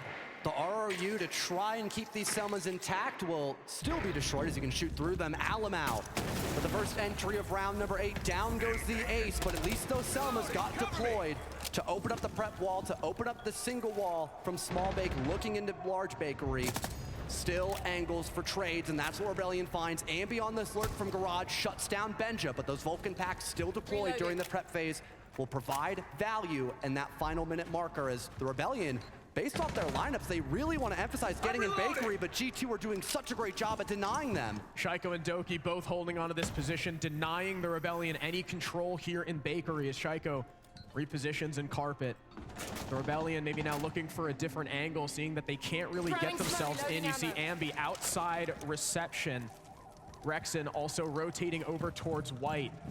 Each player from the attack currently split off from the rest. Ambi now repositioning over towards Small Bake. Rexen joining Canadian back at Bakery door. C4 goes out though, and it is perfect from Doki. Ambi with a quick trade, but still a one-man advantage for G2. The Rebellion were able to fight out of a 2-3 disadvantage just last round. Can they do it again as Ambi is forced to take out this Gumai, but he fates Shaiko perfectly. And Ambi's good for 3 kills. He and Rexen have been so damn good. And now G2 might be sweating a little bit. 2 versus 2 against the biggest fraggers of the Rebellion right now. And 50 seconds left for intel. And look at the utility left from Rebellion. They've got 2 smoke bolts and pocket EMPs to deny some of that utility. But Alamau, a well-timed swing, gets rid of Ambi. And now it's just Rexen in a 1 versus 1. But he takes down Stompin. Does he have any information on the Aruni's position? She has since worked her way up towards Small Bake. Rexen may be aware of this. He's peeking the right angle, rotates his way into sight. Lit up to 1 HP, but Alamau is better in this one. The IGL ties the game for G2. By the skin of their teeth, G2 tie us once again off an incredible entry department and keeping Bakery control for over a minute and a half, killing Spoit early, keeping him unactivated for the Rebellion, forcing the trade from Ambi across the map. It was a good lurk, but the adjustment had to be made as they're still contesting for Bakery. Keeping someone directly in that position against the single wall, and that's another kill for G2 and a Nitro Cell, getting rid of the ROU projectors, which would have been so helpful at denying those long-range lines of sight that G2 had, at slowing down and denying this push from Bakery. Wow, yeah, that was a nasty shot there from Shaiko. Although Rebellion had a good job of baiting out the Legion here with Ambi attempting to pull out that goo mine and just going back to being gun up, it wasn't enough as G2 just kept upping the ante for those picks. We now see Reading Room in play for the 9th defense of Cafe with a potential favorite from them. We've got Oryx back in play, which I can't remember the last time I've seen him on Cafe specifically. This is a very interesting op, maybe used to counter the shields, but there are none in this composition picked by Shopify. Yeah, I think it's a similar situation to Bank. While Cafe is not quite as large as Bank is, it can be just as, if not more, vertical, which, like you mentioned, the Oryx can jump up those hatches for really fast rotations. It also allows him to completely circumnavigate the gridlock that Spoit is playing, because those are going to be placed on those staircases. You don't need stairs if you're Oryx, and I think it's just he has the added benefit of being able to counter the shield that Shopify Rebellion do like to bring. It's just this round, just like on Bank actually, they don't have that, so we won't see that interaction from the Oryx. Surf on the IQ because they saw the Mozzie and the Pulse being played, so he'll be able to keep almost constant track of Alamau's position, who's currently playing underneath the extension to support with information. The shotgun to set up Vert for a Nitro Cell from that main window. Could be a very deadly combination if G2 play their cards right. But it's still the Rebellion taking their time. A slower approach this round, going from top to bottom on the map. Spoit creating Vert and some pressure, looking into Piano, and there's still Nitro Cells at the ready for G2 once they have the initial information off this cardiac sensor, but they don't know about Spoit. Unfortunately, though, he misses the opportunity for the kill, keeping us tied at a 5 versus 5 as he pushes deeper in the building. No harm, no foul, though. He hasn't lost his life, and Doki looks to retake into Piano. Canadian, the opening pick on the Shaiko. Rexon very quickly traded back by Doki, the player who I just called out, was retaking into Piano, so maybe Spoit missing out on that frag. Came back to punish Shopify Rebellion. Doki has since fallen back, though, down to bottom white. Everyone off the top floor for G2, and now there's a minute for Shopify Rebellion to get this Vert down from Ambi and try to set up for this execute. They know about the position from Piano. Maybe expecting this hatch to be opened up could be a great bait to set up Benja with a Nitro Cell now, as you hear that Shorty in the background working more angles. The Boogie Drone deployed as well, opening up reading room. It looks to be the main execute point for the Rebellion, as they now have the angles to cover this plant and the man advantage off Canadian this round. Stop and gone as well. This could be a seamless attack from Rebellion so long as they keep that man advantage. The trade by Spoit finally entering the lobby. This map leaves just Alamau a similar position alone as Pulse. Canadian 2 kills on that entry, and Spoit waking up. Good for yet another kill. 3 kills for Spoit. We talked about it just the round prior. We know how good he is. It was only a matter of time. And how good are the Rebellion going to be in the remainder of this map if Spoit can keep it up? The one round where it mattered most, although Spoit lost the entry initially, missing an opportunity from Piano, he works 3 different picks that tip the tide in their favor versus G2. The initial trade upstairs, the flank watch denial with those gridlock tracks providing so much info throughout the round, and closing it as Alamau attempts to rush in with the pistol. It isn't enough, as Spoit still holds white stairs. We go to bar and cocktail potentially for G2. An interesting pick, perhaps. Dipping into round number 10, again, given the fact that this bomb site is so challenging to contest against the window repel positions held by most attacking teams when dealing with bar and cocktail. It'll be a really tough spot to get themselves out of. Maybe instead emphasizing on playing off the bomb site. They still have a big roam presence with that Thorn shotgun. They've got Shaiko on the Mozzie once again. Do we see a round this round, perhaps? Maybe, but instead it could just be, it might just be a rotation over towards Humidor, working off the back of these castle barricades too to deny a lot of those longer lines of sight. It'll be interesting to see how G2 hold on to Cigar. They've got the Runegate on the castle, on the double door. I feel like it's been a hot minute since we've seen an actual, like a proper Cigar hold with the castle and everything. Yeah. Strangely enough, they don't have the mute. It's now Alamau shotgun instead with the Razor Blooms for shields. Yeah, I feel like the mute is such a mainstay of this, setting up the jammers inside Cigar Shop, making sure that they can't easily drone in, playing with the shotgun, but Ambi is also starting to be activated. Shaiko goes down first, and G2 lose one of their 2 top fraggers.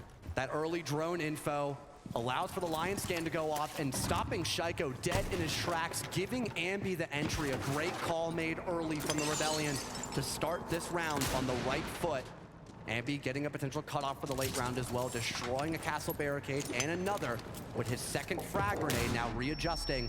great value gathered early on for the Rebellion as they begin to look towards this double wall. Again, there being no mute chamber, there's nothing to deny this main breach leading into Ticket to be opened up. They could try to avoid Alamau with the Thorn shotgun, maybe having Canadian throw this frag grenade to push him out, but instead he'll overcommit and try to look for a kill under the hatch.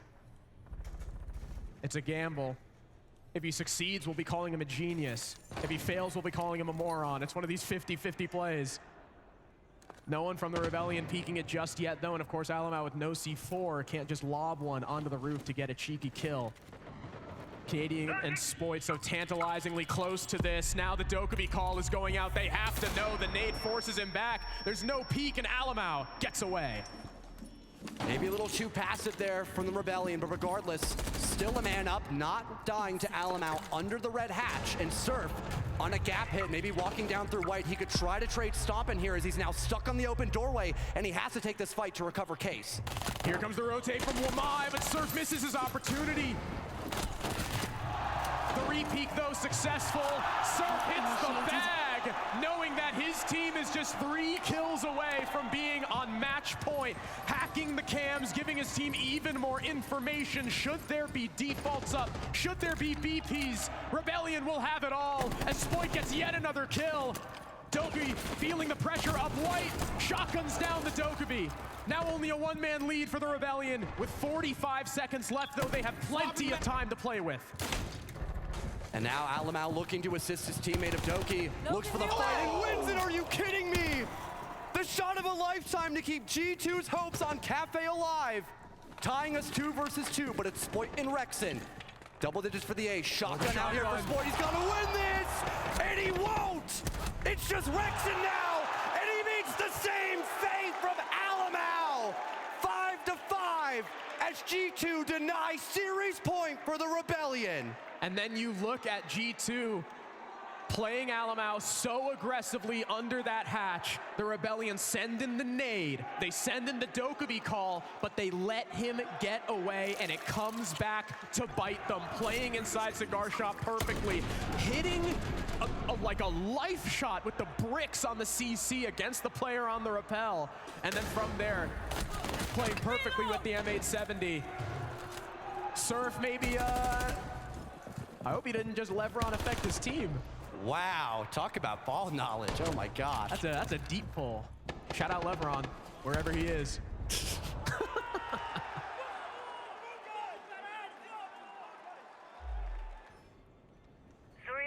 Double kitchen we go to now for G2. They looked beautiful defending this bomb site. Harrison, they immediately figured out that the Rebellion's goal was to try to push into Bakery, get that single wall opened up, clear out the extension, and push through prep to secure a plant with the help of the ROU projectors. And once again, they'll be extending over by the Bakery side of the map just to initially deny that if things come down to the opportunity of it. Rebellion not opting in for Ascent this time. Instead, Rexen's on the Capitao. Canadian with Blitz and a Glaz in play for the first time of this series, I believe. Maybe just trying to throw everything, including the kitchen sink, at this Warden. But again, Dokkaebi is on the perfect operator to stop these smokes from being a threat while dealing against Glaz's thermal optic. When it comes to a smoke battle, though, Glaz does tend to be a little bit stronger than Warden. Doki has to stand almost perfectly still to get complete use out of those glasses. The C4 that went through Bakery door that killed Canadian last time does not land. Now they're 1 down. They've still got 2 from Stompin' and Benja. Here comes the smoke play, and Surf is good for the opening pick. And down goes that pesky Bakery player that gave Shopify Rebellion so much trouble last time. A much better start here now for Shopify Rebellion as they smoke off the small bake double. Surf will be armed with holding this position for a long period of time until his teammates can get into Bakery. Canadian will lead this charge on Blitz. Some damage dealt from the rotate, but now they've got control of it, pushing through prep. Can G2 slow down this attack? Canadian is pushed deep in prep, and it's enough to flush out Stompin', but as he tries to jump through the window, Alamau cuts him down. The 2 DMRs from G2 even the odds against the Rebellion. Now 3-on-3. More smokes come out. Surf gets smoked by Alamau on the pixel. The IGL on G2 is trying desperately to keep his team in this game and not allow the Rebellion to be on match point just yet. Spoit and Rexen both stuck inside Bakery.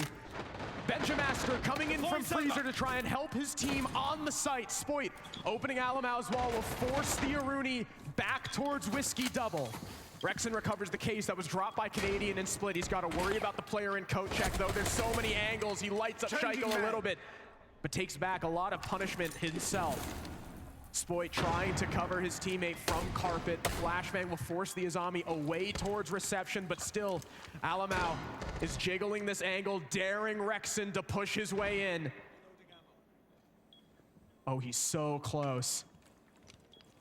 Alamau gathering information. He spots Rexen for a moment, calls it to his Azami. More missed shots from both sides. So much wasted time from Shopify Rebellion. 30 seconds left. They try to get aggressive, though. Spoit works the pick over by the carpet head holes, and now we're on 2 versus 2. Rexen, though, no spot to plant just yet. He's so worried about those head holes. Spoit forced to board back out of the bomb site. Rexen pushing deep behind the bomb chassis. Halfway through, Alamau worried about the player's small bake. Is there any chance for them to deny? No. Spoit takes off the head of Benjamaster, and now Alamau is left with it all to do. Lit up to 1 HP. The Rebellion, they can almost taste it. 1 bullet will put Alamau in the grave, and the Saruni sooner or later will be forced to push into the waiting arms of the attack. 20 seconds remaining to get both these kills and hop on the case. Rexen sitting so passive in prep. Spoit just waiting to play off his teammates' contact. They are playing this with 0 mistakes. Even Rexen able to get out of the bomb site. There is no chance for Alamau. 8 seconds left, 7 seconds left. He's forced on the stick, and the Rebellion are 1 away from top 4.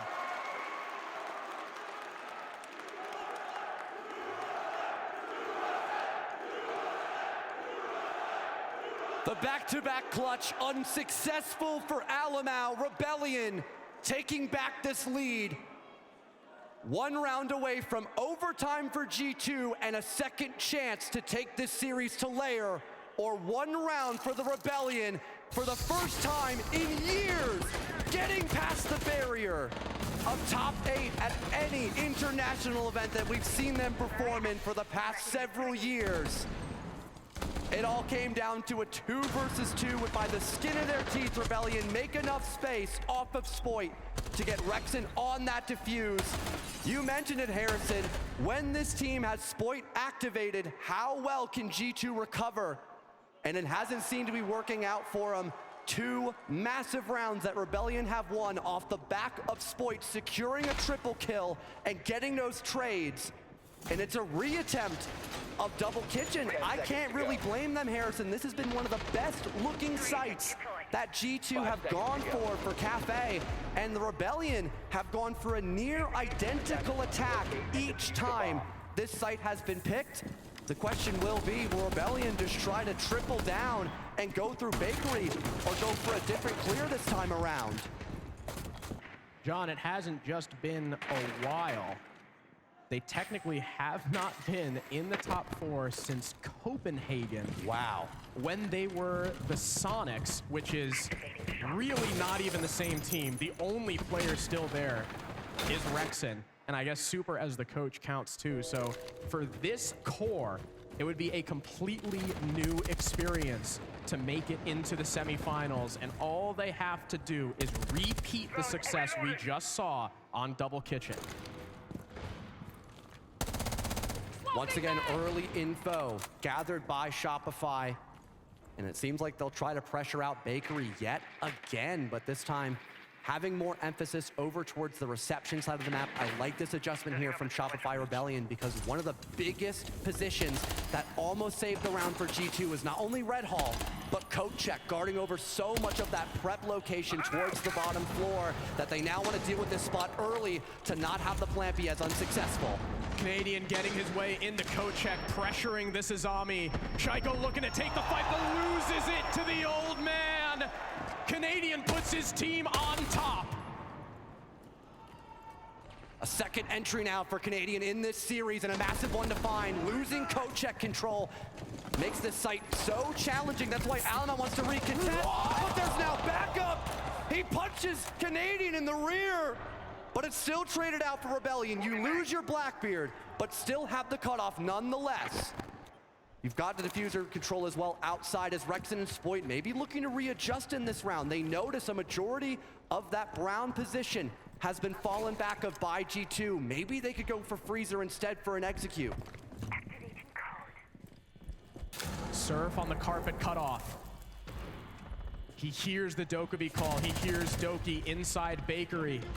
There's the push up from the shotgun though from Stop It. And he misses the shot! Surf with a well-deserved teabag. Looking for the second, he gets it! It's all down to Benja in a 1 versus 3! Shopify Rebellion! Rebel against expectations! Rebel against history! And for the first time, crack it into the Final Four! And we asked if lightning could strike twice here in Utah for the Rebellion against one of the best teams in Europe. It most certainly will today. We'll see you in top 4, Shopify. Congrats on the win. And G2, better luck next time for them. They were one of the best teams coming out of Swiss stage, but they're sent home early today. Harrison, unlike map 1, everybody was firing on all cylinders today in map 2. And that guarantees with DZ wildcard later today, we will have 2 NA teams in the semi-final bracket. What a game from Shopify Rebellion, who now, since EWC last year, are 5-0 in maps against G2.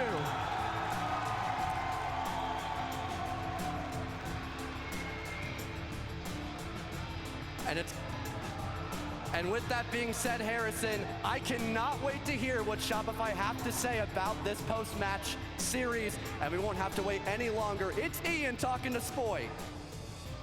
Hey, Salt Lake City. Rebellion are in the semifinals.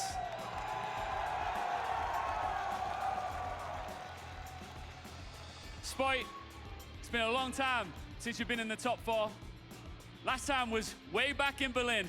We all know what happened there. How proud are you to be right back in the mix at the top again? It feels great to be back, you know, with a great team. Ambi played lights out today, and I'm just so happy to see everyone in the crowd here. You guys are amazing. Thank you.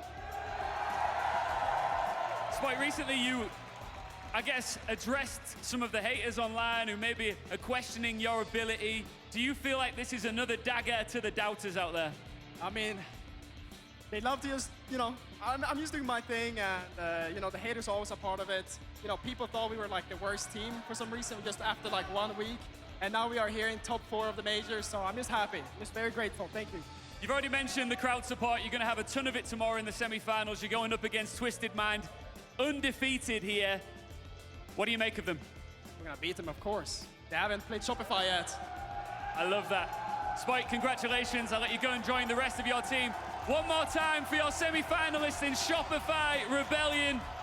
For now, we're going to go to a quick break, and when we come back, we've got an all-American, North American desk for you. Jonah is jumping in the hot seat. See you soon.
for refreshingly good service. Get coverage confidence with AAA Insurance. Finals are coming up, and I have an entire semester's worth of content to review, and I have no idea where to start. I asked AI mode to take my notes and turned them into a study guide with all the terms I need to remember. And I was like, why have I not been doing this the whole time? Going for the win. Look at the determination on his face. I just flipped the switch. Flip, flip. I don't know nobody else that's doing this. Don't never stop.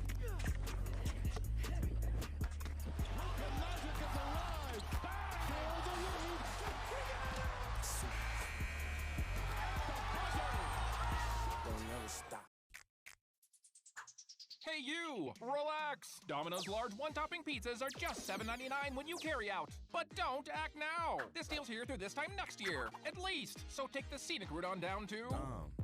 my nose. I got 2 words for you. Loyalty program. Snagged this hotel for $250 a night.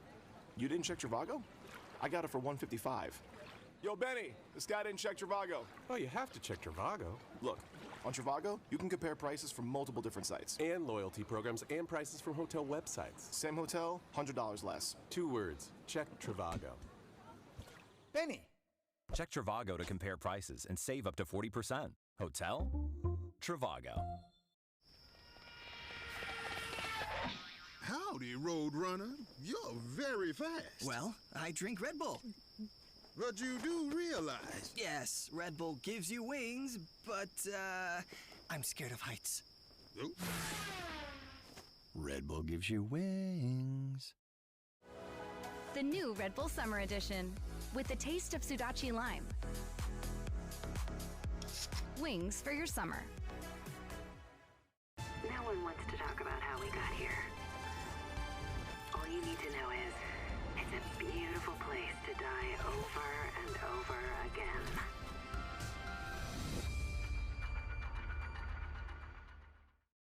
Okay, here's the deal. This game, it's 3-on-3. Who we playing? It's a local crew. I didn't fly it just... Hey! This local crew, they haven't lost since 1996. They beat everyone who showed up. The guys who play in jeans, the always skins. Honestly, respect. The techers, the trash talkers, even the bruisers. Anyone, anytime, they would take them down. Best of 3? This doesn't seem real. What? It's 100% true. Mostly.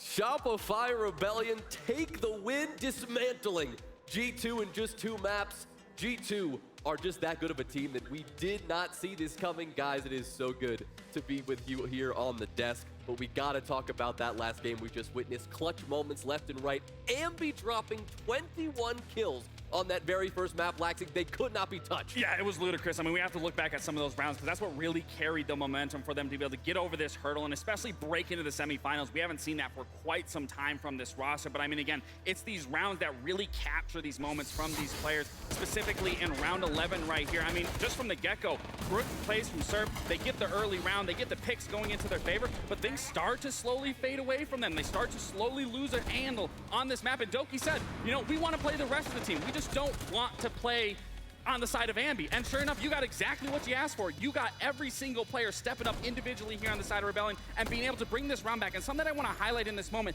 they did not give Alamo a chance to be able to bring this round back. And it just shows how much they wanted this. They sure did. Alamo was doing his best on that double door, but the discipline from Shopify Rebellion, I mean, they were really showing it when it mattered most. And it goes without saying, I mean, Ambi had an amazing map 1. The team showed up map 2 to be able to back him up. The game plan from them. Ambi was on there twice. Yeah, he's so good. You got to put him on there 2 times. Ambi was on there twice.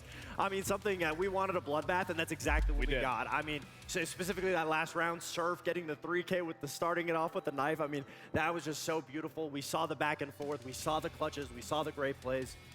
Cinema game. And Ambi putting himself in the history books in terms of KD on that very insane. first map. You just do not see things like that ever.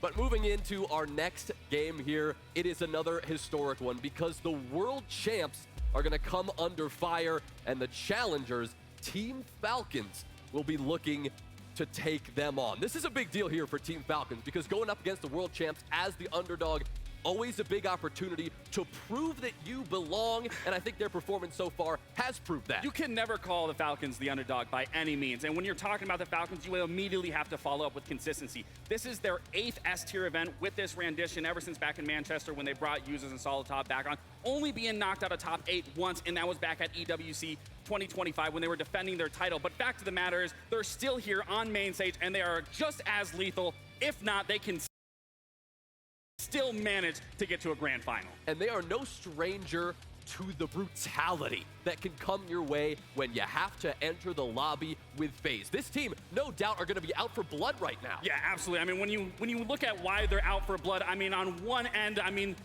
FaZe is just the puppet masters of the Falcons roster, of even back during the secret roster where they would win their inevitably their 2nd world champion. But both these players rather, have lost to FaZe in a world championship final, where I have no doubt in my mind if they can break through this, they can get over this obstacle of FaZe. I mean, the sky really can be the limit for this team. But do you know who's going to be the one and the key for that success? I mean, it's going to be Joom. It's gotta be. Joom has added so much versatility to this roster where they simply didn't have that with Shaiko before. Even for a player like LickyFact, he was stuck on static roles. He wasn't able to move around. But with the addition of Joom, both of these players, there were a lot of questions. Who's going to fill that void of Shaiko? Nobody's filling that void. They're taking shared responsibility of bringing what's necessary, and you know it as well as an IGL. When you're able to be versatile, you're able to flex around your operators, how you set up around the map, it only creates even more of a plethora of opportunities and strats across your board. I mean, of course, when LickyFact joined the scene, when he was first joining on BDS, those were his best roles, being the roamer, being that entry, and it's something we saw washed out a little bit as better players were joining the roster as well. But it's nice to see a player like Joom that can bring that flexibility, be aggressive, be defensive, and now there's so much versatility, like you said. LickyFact has so many opportunities to be able to change everything that he needs to, depending on a team, and we see it on main stages where Falcons struggle sometimes, so now having that more versatility to problem solve will make it easy. Absolutely, and you can even look at it just at a team even like Dark Zero, for example. When they brought on the support players, you're seeing Fultz, you're seeing J90 be able to flex and be able to move around and just shine, and that's the exact same thing that is here happening with the side of Falcons. Well, with FaZe, here's the deal. They are back-to-back world champs for a reason because they are just that good. Fox, the one thing that has eluded them so far, it's been a major title. It sure has. I mean, there really isn't anything besides a major title that FaZe haven't lifted up. I mean, they've done everything that they possibly could. And coming into this major, I mean, we know FaZe is a team that's going to be 3-0. We know that they're going to be 3-0 when it comes to the Swiss FaZe, making it to main stage. It's expected, almost guaranteed. But I will say that this stage so far, this kickoff event, is something that FaZe has had some challenges, and it goes to show, yes, they've won invites, but I'd say they showed us a lot more that's impressive when it comes to their versatility. 3 different NA teams, they've beat 3 different complete ways. The win condition was completely drastically changed in each one of those. Yeah, they limped their way through kickoff. They were not the #1 team from the SAL, but here they are, the only SAL team remaining. But as you said, right, it wasn't just pure clean domination. Yes, it was 3-0, but they did have a little difficulty getting all the way here. They sure did, but the way that they were able to adapt was something that was so beautiful. Against 5 Fears, they knew they were an aggressive team, so they baited those gunfights. Against SR, they knew that Canadian isn't necessarily getting the kills, so they were going for opening engagements early on. And once they got that, they knew that they had that advantage. They used it against SR. And against Wildcard, they understood they have hot and cold, a stand-in player. They're probably not going to be great in those last few seconds of the round, so they push every single round to the max amount of limit, so the time is working against Wildcard. So being able to acknowledge your opponent and approach it correctly is something that FaZe is so deadly at. But that's always been the driving point for FaZe, as they are always able to control the tempo, the pacing, the momentum of a match, and that's why every team always ultimately succumbs to that. So Falcons have to be on top of it. And it's exactly why that's been the dynamic here between these two teams. Throughout the past few years, FaZe has regularly had the upper hand over Falcons. I mean, they've played 4 times since Falcons has joined the EML. And that being said, FaZe has won 3 of those times. Arguably, the most important ones, Lax. They won both invites against Falcons. Falcons is only won in Munich. And it's a situation where we're at a major. Maybe the tides will turn. Maybe it's a different situation for Falcons to give them hope. But at the end of the day, FaZe has shown so much consistency and hard evidence that they're able to adapt to whatever team is approaching them. And that's what I'm talking. If you need momentum, you need something to push you over the edge. Getting a win over a team like FaZe that has blocked you time and time again from ultimate success, winning the biggest event of the year, this will pay dividends for this team, not just even for the core Falcons, also for Savage. I mean, not for Savage, but for Joom, like I said, on that roster, because he was so close and he was robbed as well. Both these teams, both these players are looking for that comeback. Well, Joom is a huge story as we go into this matchup because coming into kickoff, he was the newest pickup. They picked the best player they could possibly find. Look at that team secret. They take him on, and now it's not just making them better, Fox. It's making the entire team better. Joom is playing well, and as Lax talked about, it is enabling every single player on this roster to thrive. I mean, sometimes roster changes works out for the player leaving and the new player that's joining the team. I mean, we know Falcons has so much talent on the roster. I think Joom is exactly what they needed. Somebody that has that vocal ability, being able to make plays on that entry, being able to be very dynamic on his role. And so it allows players like Solitov use this to be able to just not think, just be able to entry, focus on getting those picks. And that's the beauty of having a player like Joom. And they're staying loose. Well, this is a routine that they did every single day going into their matches. We saw them at the hotel 10-15 minutes before the game starts. You would expect them to be locked in, heads down, focused. They're outside kicking a ball around, staying loose. I mean, that makes a difference. Yeah, it absolutely does. I mean, even me, back when we were playing, I didn't really care to scrim. I wanted to just focus on what I can control, and I think what they're doing, that's the exact thing that they're doing. It's just focusing on the communication, making sure they're in good vibes, making sure that they're loose. And that's something that I enjoy to see, that everyone's involved. No one is just sitting on the back end. Everyone is making sure that they're there, the camaraderie's there, the energy's there, and you can see that they are getting ready to be locked in for this match. It's good for the mental ability to be able to stay fresh in your mind. Absolutely. You know, the hand-eye coordination, it helps when it comes to playing games. I mean, we used to play ping pong back in the day sometimes to be able to stay active. So it's very helpful for the team. And one thing that they have done really well, and throughout my interviews with them this week, they said it every time, our mental has never really been all that bad. Even when they suffered a bad loss here or there, they stayed calm, they stayed composed, and that's why they're here on the main stage. And again, I think when you also have the leader of LickyFac, I mean, again, we know how intense he can get, but everyone can handle that, and it comes from a place of care. It comes from a place of knowing that they can be better versions of themselves, which is why you don't see that mental get to them, is why you don't see them start to hide and shake because LickyFac's yelling at them. Or even we saw in a couple of those call-ins or the timeouts, we saw him maybe even question Julio in some of those calls of just being, maybe we need to transition, maybe we need to do this. I think that is important for any team to be able to grow, and just the dynamic of it. I mean, again, they're on main stage for a reason. They are, but when we talk about the conversation of mental fortitude, being strong, not letting rounds worry you, we're going up against FaZe. I mean, the back-to-back invite champions. If there's any team that's going to mentally lose it against an opponent, it's going to be FaZe, because they are perfect. They adapt. They understand exactly what they need to do, and they're consistently putting up walls. They're and that's flawless. something that Falcons is going to have to figure out what to do with. Well, let's slow things down for a moment and look where exactly we're headed to in this best of 3. We've seen the importance of these maps so far throughout the first 2 series. Our second series just ending in 2. This time, no doubt, Falcons are going to try to push this one as far as they can. Clubhouse? Oh, man. I mean, we're already going to be in for one hell of a match just right out the gates. I mean, Clubhouse, very simple map. We've talked about this is essentially the Coliseum of maps. It's really just counterplaying of who's going to show up fundamentally more sound. And from what we've seen time and time again, it really has been FaZe. But throughout this event so far, we've already seen Falcons play this twice, beating Keg and NIP. Now, that's not the biggest serving sample, but at least for the side of NIP, we know Clubhouse is a predominantly heavily favored map in the SAL. So the fact of the matter that they're going to bring FaZe here and already start out making them feel a little comfort does give me a little bit of question marks there. But I mean, still, you move it to Chalet. I mean, we already saw how Chalet looked for the side for FaZe. I mean, we sure do. FaZe are amazing on Chalet, arguably their best map. 15-4 for the total year so far. And when it comes to them just being able to play on that map, they're very slow pace, but at the same time, the biggest hindrance on that map is Cyber. You never know where he's coming from. He's been able to be so flexible. We'll see him on the entry. We'll see him on the flex. We'll see him slowing it down, playing with the team. And that's something where I'm imagining that Falcons is trying to win the opening engagements the majority of the time. They need to. And FaZe is going to be adapting very heavily against it to be able to play back. So what is Falcons going to do? That's what I want to see, is how they're going to be able to adjust to where Cyber is positioned. Are That's they where going Doom comes in. Exactly. Are they going to get aggressive when they realize Cyber's playing back?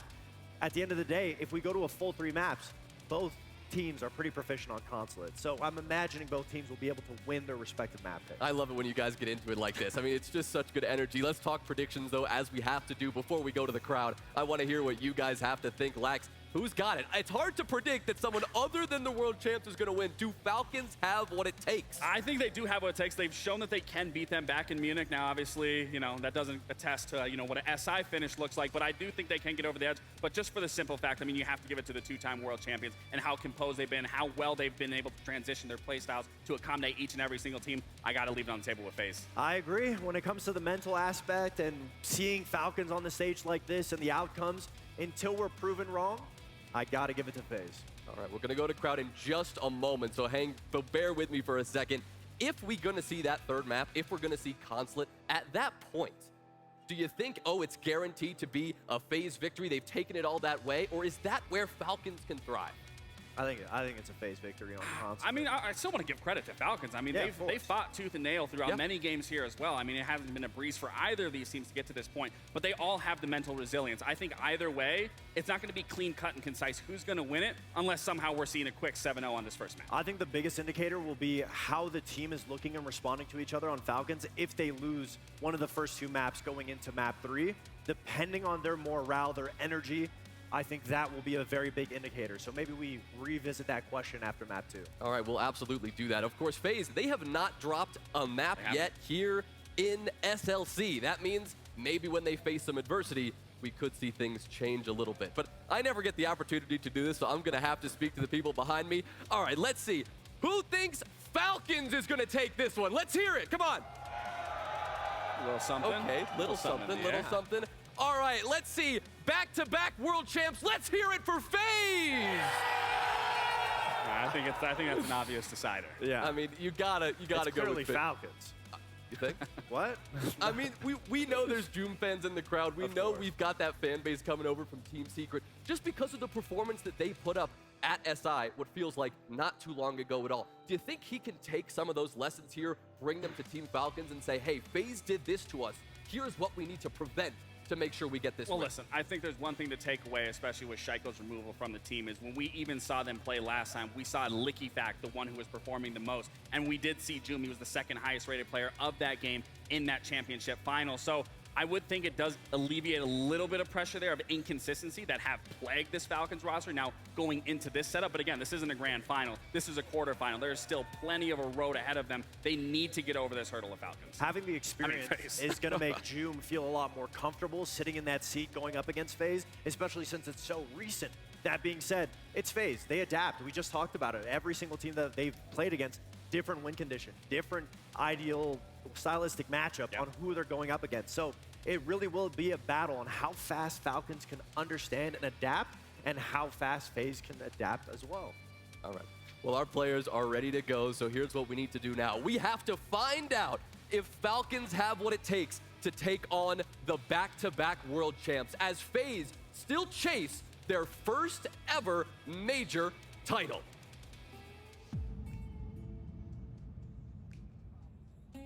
All right. We are halfway through Playday 1 here in Salt Lake City. And this, of course, is what everyone's gunning for. An opportunity to take a crack at the trophy. But to do that, you got to get through your next opponent. And these next 2 teams know each other very well. Let's bring them out.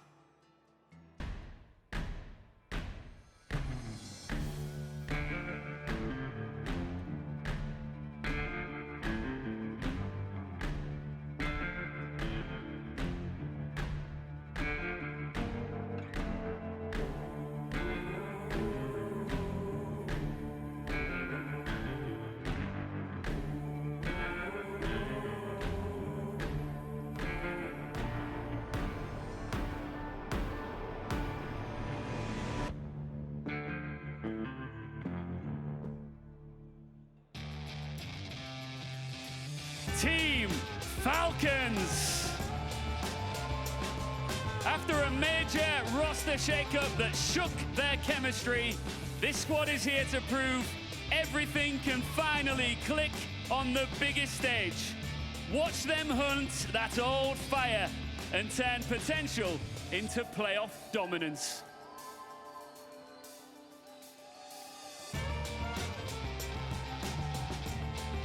And their opponents.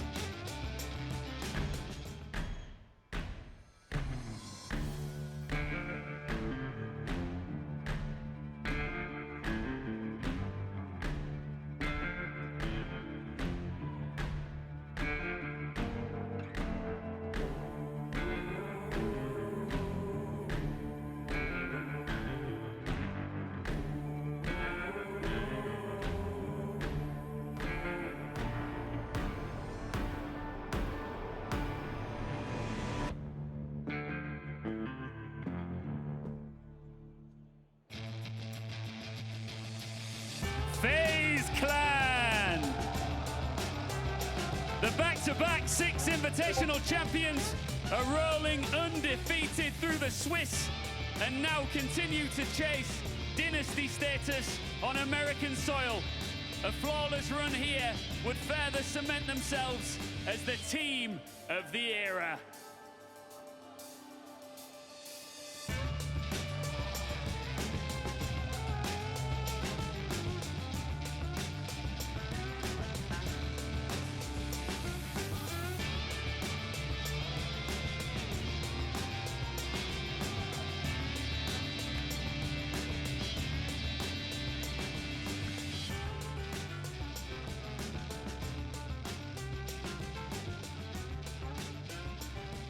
I mean, talk about a familiar sight here. The amount of times I've stood next to you guys, you know each other inside and out. It's another opportunity to prove that you're better than these guys and that you're better than these guys.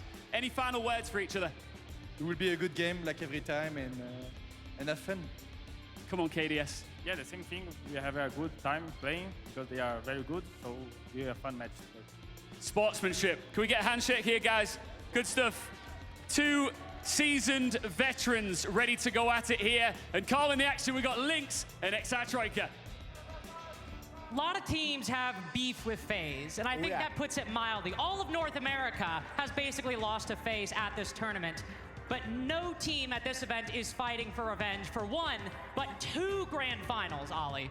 Oh yeah, this is a little bit of a grudge match in the making, and the fact we get to see it here in the quarters is a massive treat indeed. Of course, Falcons, they've got their own history with FaZe, but looking a little bit deeper, what's happened recently on this Team Falcon side? Well, it is the addition of Doom, and of course, who can forget Doom going up against FaZe in that Team Secret roster only a couple of months ago. So it's almost a double whammy here, Lynx. I mean, the fact that 80% have a chip on their shoulder against FaZe from a match 2 years ago, and their newest pickup has a chip on their shoulder from a match that happened 1 year ago at basically the same tournament. It doesn't get much better than that. But Doom in particular in that secret series against FaZe, channeling it seems like fate itself so many times and yet still falling short. FaZe do seem inevitable at points, Ollie. Do you feel that way about them today?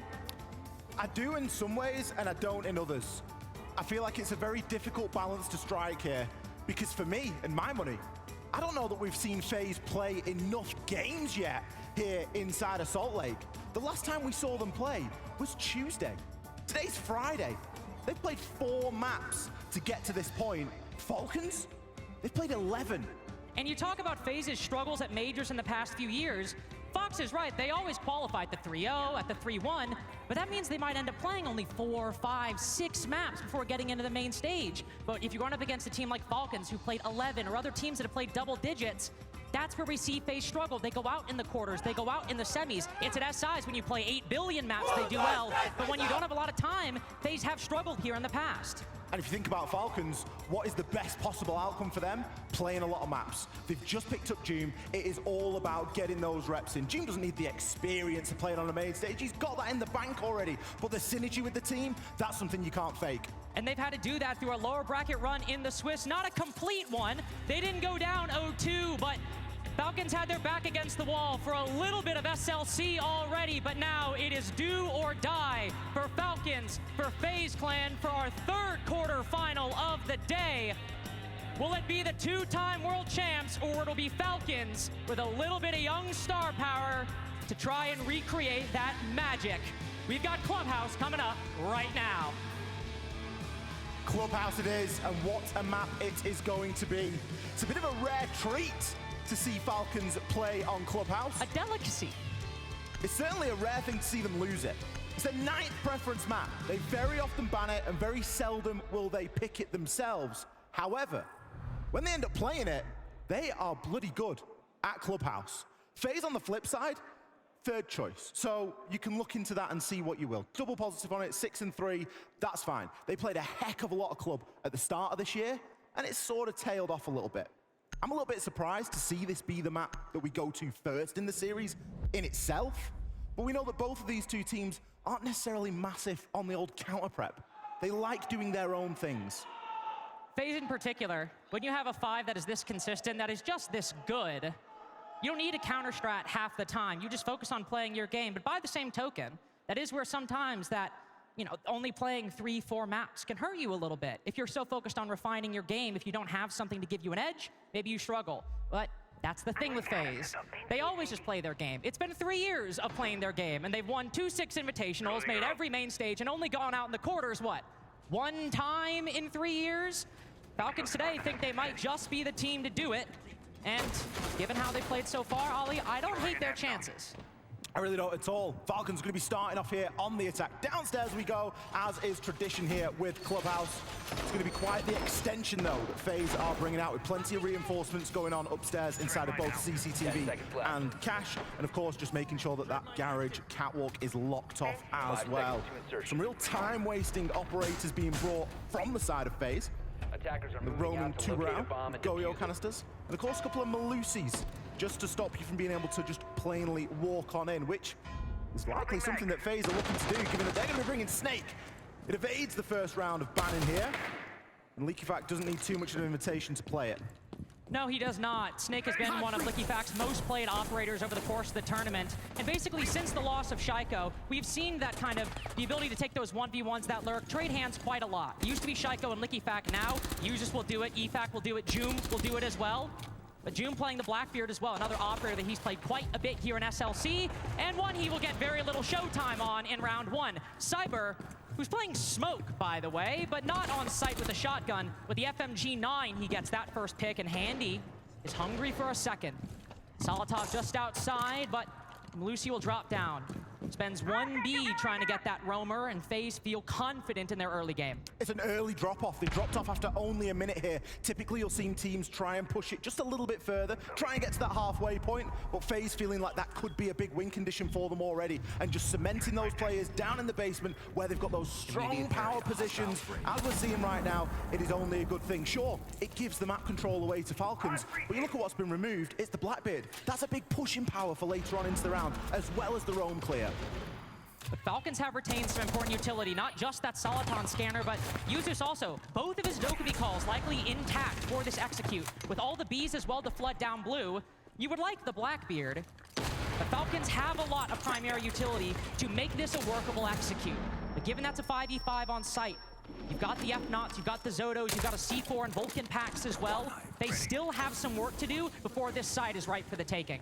There is a little bit of Ver going on inside the kitchen now, and Brede is going to exasperate that problem for the players of FaZe that are looking to dig in a little bit below. Still a minute left on the clock, so no real cause for concern, but LeakyFact already challenging short and getting himself into Moto. Just creeping on in, potentially 2 kills could go his way. Got info on 1 on blue, KDS turns his back. Understandable, but he sees a second. No way Cyber knew he could be peeked from that angle. EFAC just sneaking in. How about a third? How about number 4? Not even worried about it. 3v1 now for Falcons. Though a 2v1 as the man himself picked back up. With only 30 seconds to go. He's easily burned by the Vulcan pack. The heat a bit too much for Solid Snake. And in the 2v1, Falcons with 20 seconds to close this out. Souls is just 1 HP. The easiest kill of your lives. But we've seen a lot of crazy plays from FaZe in blue. We just won't see one today. Falcons need to start off strong, and winning the first is about as good as you can get. What did I say at the start of that round? The utility they're bringing to stop players from just walking in, and what do we see happen? You place that utility out on the map, you then drop off from the roam clear because you think you've got the kill onto the Blackbeard, and you're like, you know what? we'll take it. We've got 2 minutes to hold on downstairs. That should be fairly straightforward. They're missing a body. They're going to miss a line. They're going to miss an angle to try and take us on.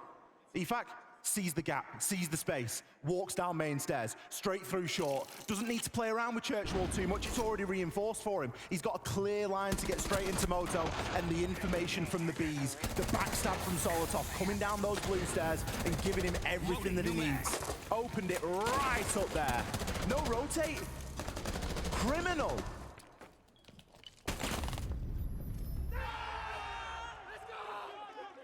Big 4K from LickyFac out in round 1. Getting one on basement as well. Can't get much better than that, especially going down in the opening pick. So now, FaZe move up, try CCTV, go through the motions, go through the normal site rotation. Sometimes we'll see Gem. In this case, it'll be the other. Got a little bit of an extension, I imagine, with Souls bringing that castle. So we'll see some focus over on the bedroom side, I believe. The Falcons lock in their picks. Well, this is an annoying lineup, isn't it? I think they're both quite annoying lineups, really, aren't they? If you think about it, you've not got all of the really annoying defenders in there. You've got a couple scattered through. The Mute, in particular, becoming increasingly more annoying because of these global abilities and because of how much safety the Mute Jam provides. But like you say, it's on the side of the attack. It isn't going to matter, though. 2 for 2 on opening deaths for Doom, as once again, we're seeing that big impact operator that Falcons are trying to bring here, not a factor. But again, look at EFAC. He's about to walk up main stairs here. He's got the Soliton scanner, too. He could find both of these guys. But if it's already been droned out early, all EFAC has to do with F2 in hand is just creep up and take his moment when it arises. Don't shoot the default. Trust your instincts. He catches his own flinker. Loading new mag. EFAC, a one-man army over in bedroom right now, but still struggling against 2 different weapons. And running out of support. Cyber's been a big player on the defense, not only for FaZe this round, but for FaZe this tournament. I think EFAC saw Ambi do some crazy work earlier on Solid Snake and thinks he can make it happen, but Cyber, a one-man army as well. Opposite sides of the second floor, putting Falcons in the 2v2. I think FaZe have done a very good job to stabilize there. A lot of it's come off the back of Cyber. LickyFac has found so much space and value out of that bedroom push at the moment, and he would have been screaming for support. And as the support was trying to get there, Cyber was just cutting them down along the way. Still a 2 versus 2 and plenty of time left, but look at the HP advantage. 2 impacts on both FaZe players at the moment. Even that alone is going to be enough to send EFAC into the grave. A strong breeze is enough to send EFAC into an early grave, and maybe just seeing the tip of KDS's head, that might be sufficient. Trying to find it! Oh my goodness! EFAC in flow state. First 2 rounds of Clubhouse. This man is finding every gap. Is he on the same setup Ambi was playing on? Is that the secret sauce? We just got like a NASA computer in that 3rd spot. They traded Vamos fazer as plays combinando um pouco de recurso com queimar a parede, tá ligado? Então dessa aí a gente vai fazer uma moçada da garagem com o KD de tubarão, o server de bench você vai começar o ataque e deixar o choque lá da parede do server, isso. E a gente vai ficar queimando tipo, pra todos os lados. Manter aquela ideia do smoke e o Souls pode pegar um Amai, fechou? Qual bomb isso? No bomb do 4, que a gente vai pegar agora. No bomb da capela, a gente pode basicamente manter a mesma ideia de jogar um pouco mais lá recuar e tal. Só que vamos tentar fazer aquela parada de esconder a vaca no teu. Nosso grupo de chamamento do bomb. Tranquilo? Tá. E agora, o bomb do dinheiro, cara, a gente tem que segurar ali aquela parada que a gente combinou do cara não ter subido, né? Mas provavelmente agora pode ser outro play. Bora. The thing about this FaZe roster at Majors that I want to talk about is really quite relevant, considering what we've seen in these first 2 rounds. When they have struggled, it has been against underdogs, who usually go on to lose the Major, might I add. Go all the way back to Copenhagen, it was a crazy run from Volps and Nesk. Go all the way back to Atlanta, Lobin and Maya were having some of the best games we've ever seen on an international stage. And in Manchester, you get Gunnar putting in a crazy performance. And now, what do you know? A couple years later in another May Major, EFAC is what, 7-1 in the first 2 rounds against FaZe? It is much too early days to call anything. It's Falcons' pick after all. But in a day of individual performances, that has been FaZe's Achilles heel at Majors past. It wasn't too early for FaZe to call the tactical timeout, wanting to try and stop that bleeding, recognizing defensive rounds are right before the taking here on Clubhouse. 2 rounds, by the way. where FaZe have got the opening pick and still failed to convert onto it. Something that Falcons have put quite a lot of focus on and have been very good at is that opening engagement. And I was kind of keeping my eye out for if they were going to play similarly today. And I'm sure as we get into the series, we may see a little bit more of that over on Chalet. But the main takeaway at the moment, 2 rounds, 4 versus 5, big performances, not only from EFAC, but also Brede as well, hitting that 2-0. Cyber been good as well with this 4-2. The only main performer for FaZe so far, 3K in the last round, and that's 75% of the work he's done. Been a dominant performance at EFAC with another one. This man could not miss a timing. If you broke every clock in the room, he has every pathing figured out. And for Cyber in particular, one of, if not the best defensive players on FaZe at this tournament, being able to nail down basically the one in the 4+1 of FaZe's setup is of the utmost importance. Jacuzzi wall now opened as well, as Brede is going to be rocking that Maverick torch. Can make a couple of murder holes as well, give a line of sight in onto bathroom, few shots exchanged. Souls still managing to keep himself alive here and conscious of the push coming from elsewhere. This is something Falcons have been good at with the advantage when they've had it. Granted, not in this game, but previous, squeezing and really starting to encircle onto those opponents. That's a layup for Leakyfac, and well, he's gonna fall. He's gonna fall, but Solotov's gonna move quickly in. Realizing the loss in presence for Falcons, he tries to compensate with timing. Sprinting on into Jim, but Vidiking good for the retake. Lining up the second as Solotov's position, well known at this point. Displaced deeper in the bedroom, and he's not finding the gaps that Leakyfac has hit so far. He's got information that can make it work, but not if Handy's free-firing like that.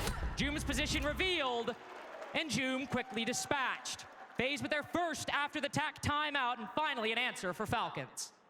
Very impactful timeout there, and it really changing the pace of the game at the moment in time. I think it was necessary, really, because you think about how dominant those first couple of rounds were. Granted, a lot of it off the back of one single player, but being enabled by the rest of the team. The gaps still being found by Leakyfac. They're just not as wide. They're not as... It's not like the Grand Canyon of gaps anymore in this FaZe defense. They've tightened things up somewhat. Weirdly, opening pick still going the opposite way. Falcons get the opening pick there, and you think they're going to start to run with it and do some good work. But a couple of nice little double kills, and everything quickly changes. Don't think anybody's surprised with FaZe banning Solid Snake against the guy who has got 8 kills on Solid Snake through 3 rounds. And again, in all seriousness, one of the most powerful ops in the game as well. I think FaZe, not really any other option to ban going into the second half. On the flip side, taking on the Bandit, Falcons will face some, at least less resistance from the hard breach denial. But utility, again, wasn't really the main star of the show in round 3, Ali. That was just some good coordination by FaZe upstairs. I think the distraction tactic here of playing Snake in the first couple of rounds opens up something, opens up a strategy that we've seen Falcons employ exceptionally well, and that has been that Lion play. Solotov uses it originally, Solotov switching off onto it. The Lion in conjunction with some more of those information operators is going to be a great tool. Information operators in this sense, not a global, not a Dokkaebi, not a Deimos. You're going to be just rocking the shields. You've got Usus and Joom both looking to try and bring some of that shield action now. And with the way that we've seen that Lion played, I imagine the first kill's going to come through, boom, Lion scan will be hit, and it's going to root the defenders in place and assist them in chaining that advantage. The Thatcher is what interests me, though, because we don't have any exterior walls as the focus of this attack. It is a basement defense from FaZe. That seems to indicate to me Falcons really gunning for the post plant and looking to disable 2 of those C4s being brought by KDS and Vidiking, respectively. First Lion scanner will go out, no Deimos to track them, but will root those defenders in place and give some good information. Namely that 2 to 3 currently moving around the bomb site.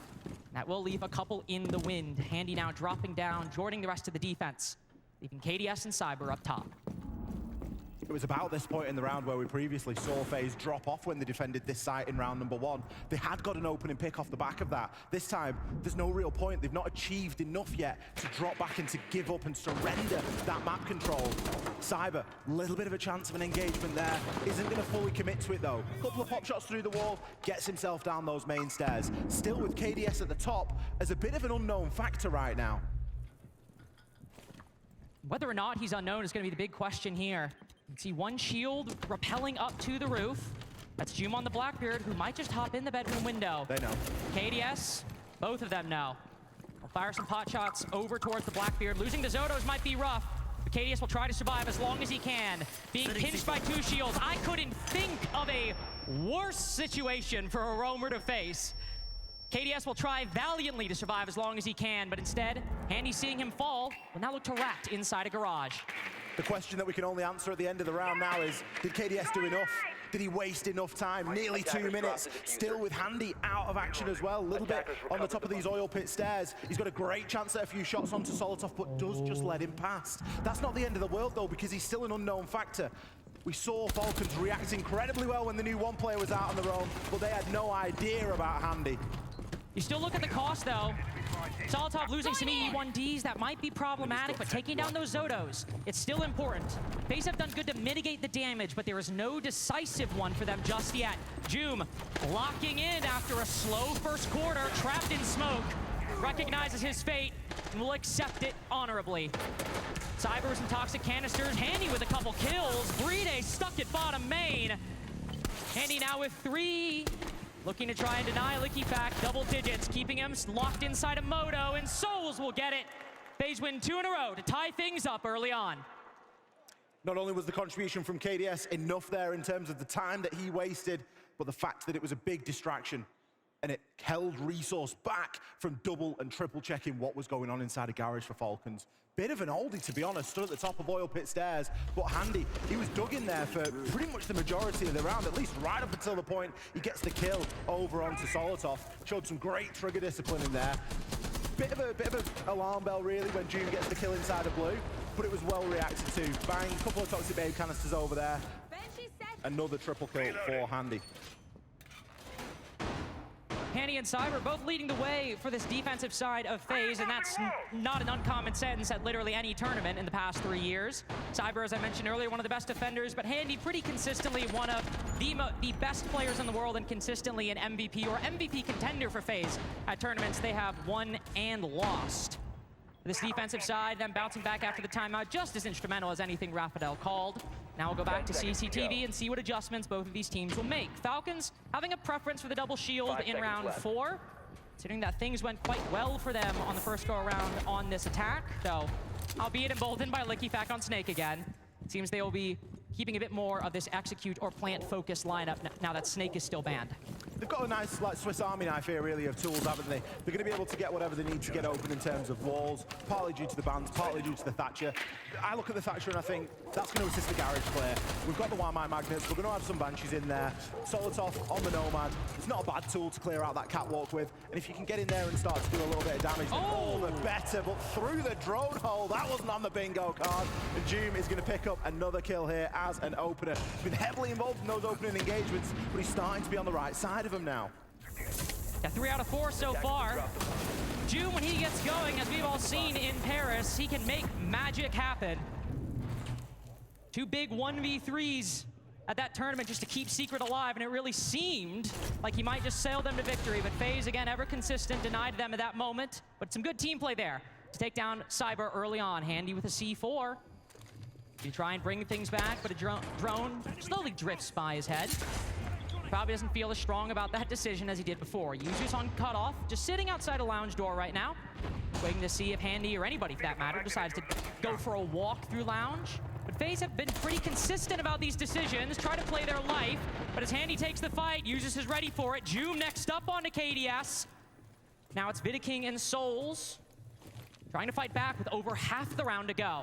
Vidaking needs to be careful there. You can see him coming back up the stairs. He doesn't want to leave Souls alone on the site right now. He has 3 toxic babe canisters. 1:20 on the clock.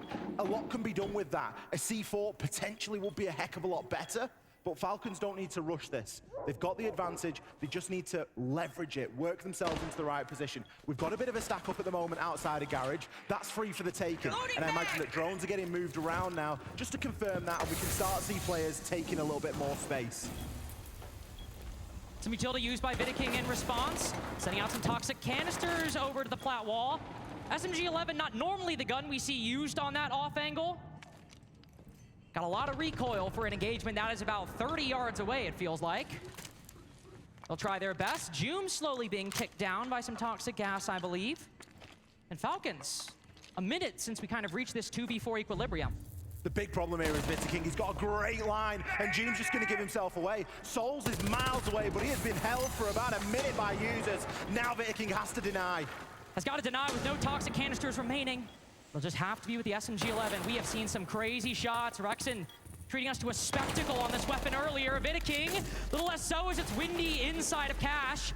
It'll give LickyFact the opening to hop in, go for the plant in default. Needs to win this fight on the Platwall player, but Bride ready for it.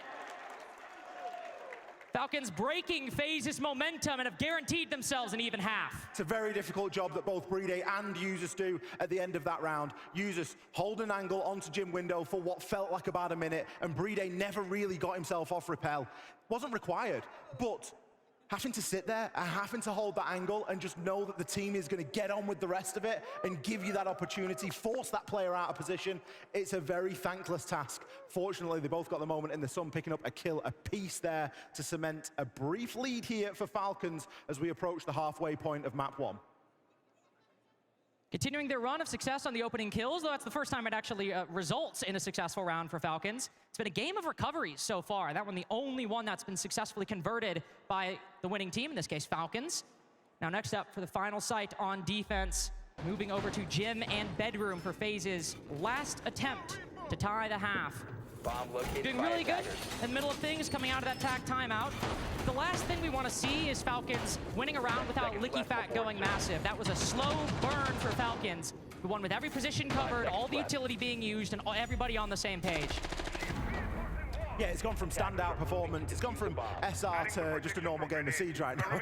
I think we've seen enough of individual performance today already, and we've only watched a couple of games.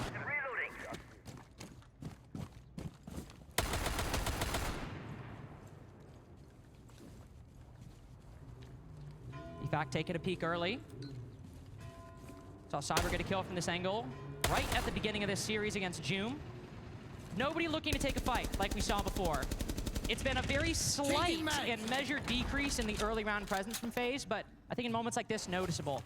Starting things out very aggressive, swinging the main stairs window, trying to contest some of those extremities on Gym Bedroom. Some of the same can be said. We've got a couple players over to CCTV and Cash. It's KDS and Handy currently playing over on the east side.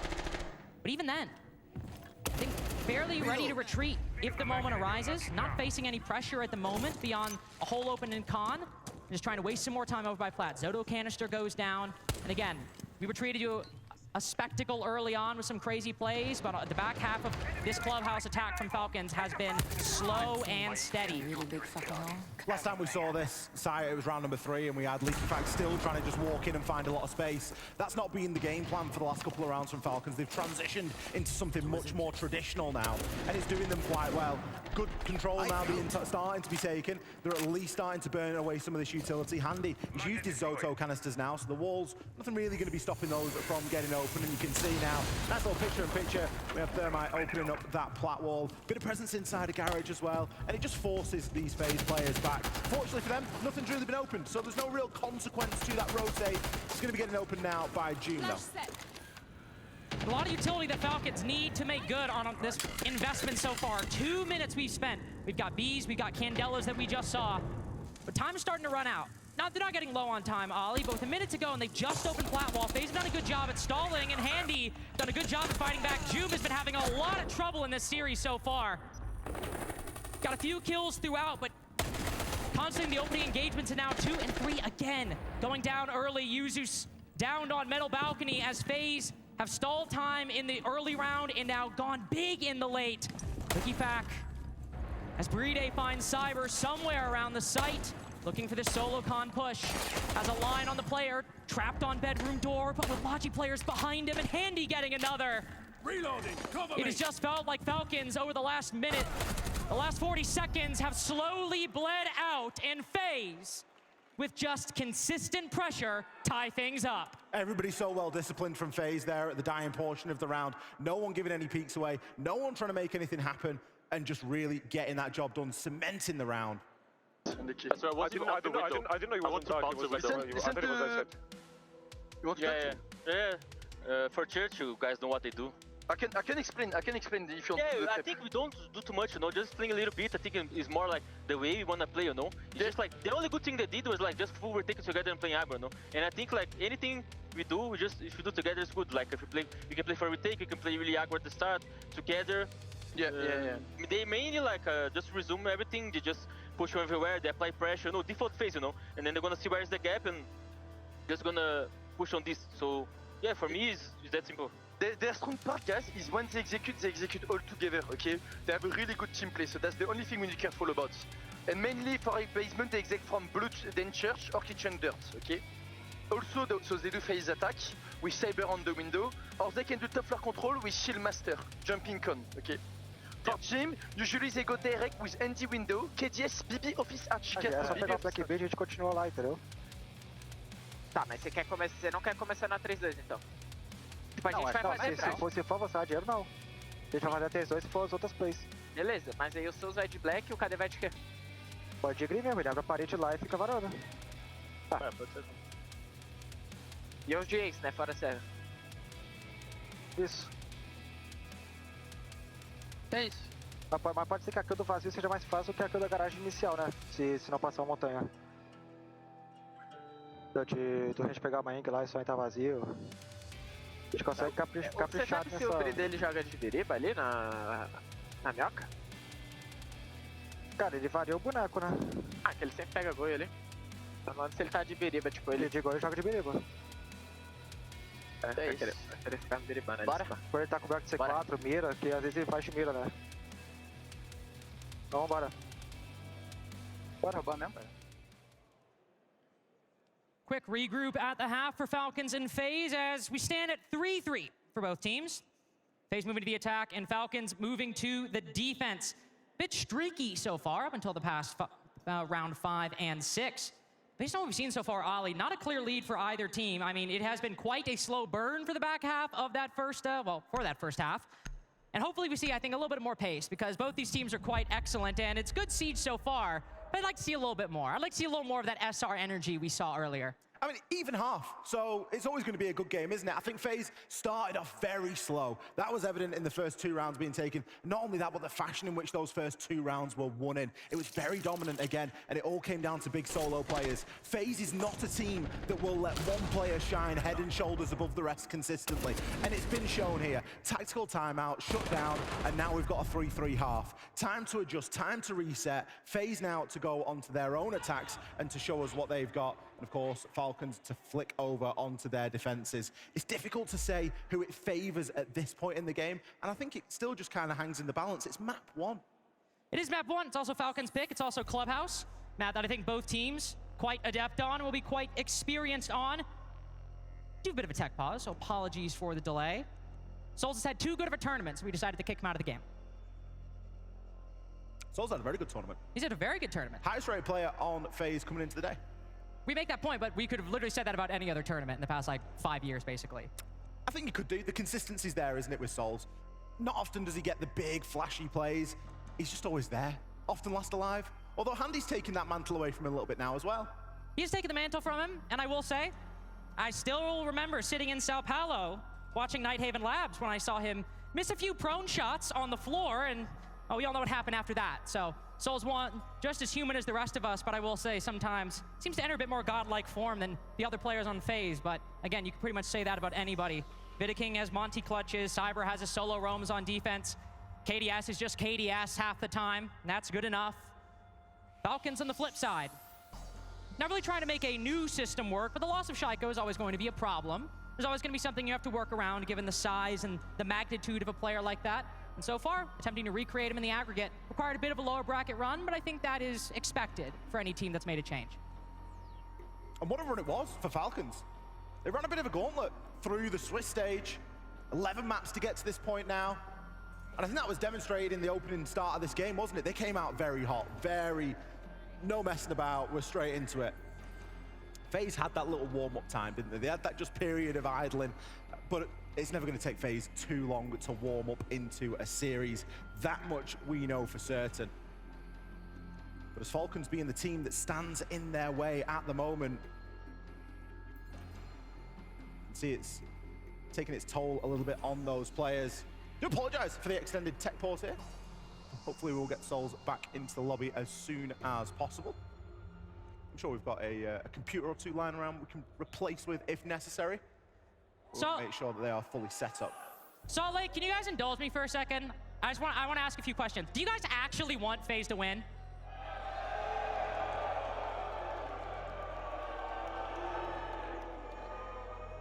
was gonna say, because it sounded pretty even earlier, and I was like, there's no way that at a North American event we're rooting for the one Brazilian team who's beat every North American team at this tournament. So just to clarify, do you want Falcons to win?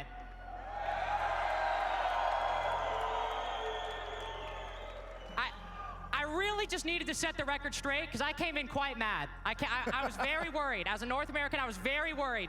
And we're all good.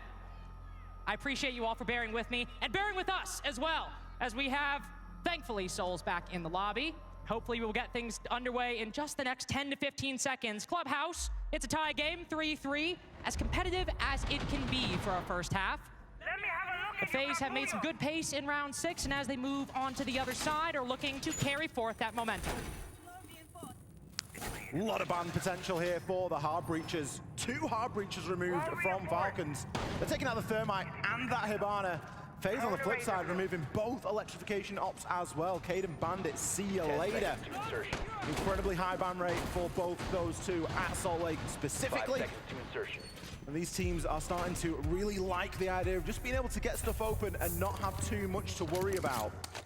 Of course, secondary hard breach is a thing nowadays, so you can bring an Ace, you can bring a Monty, you can bring a Grim, and you've still got a heck of a lot of potential for getting those walls open. Big problem with that is, of course, a mirror window. Users.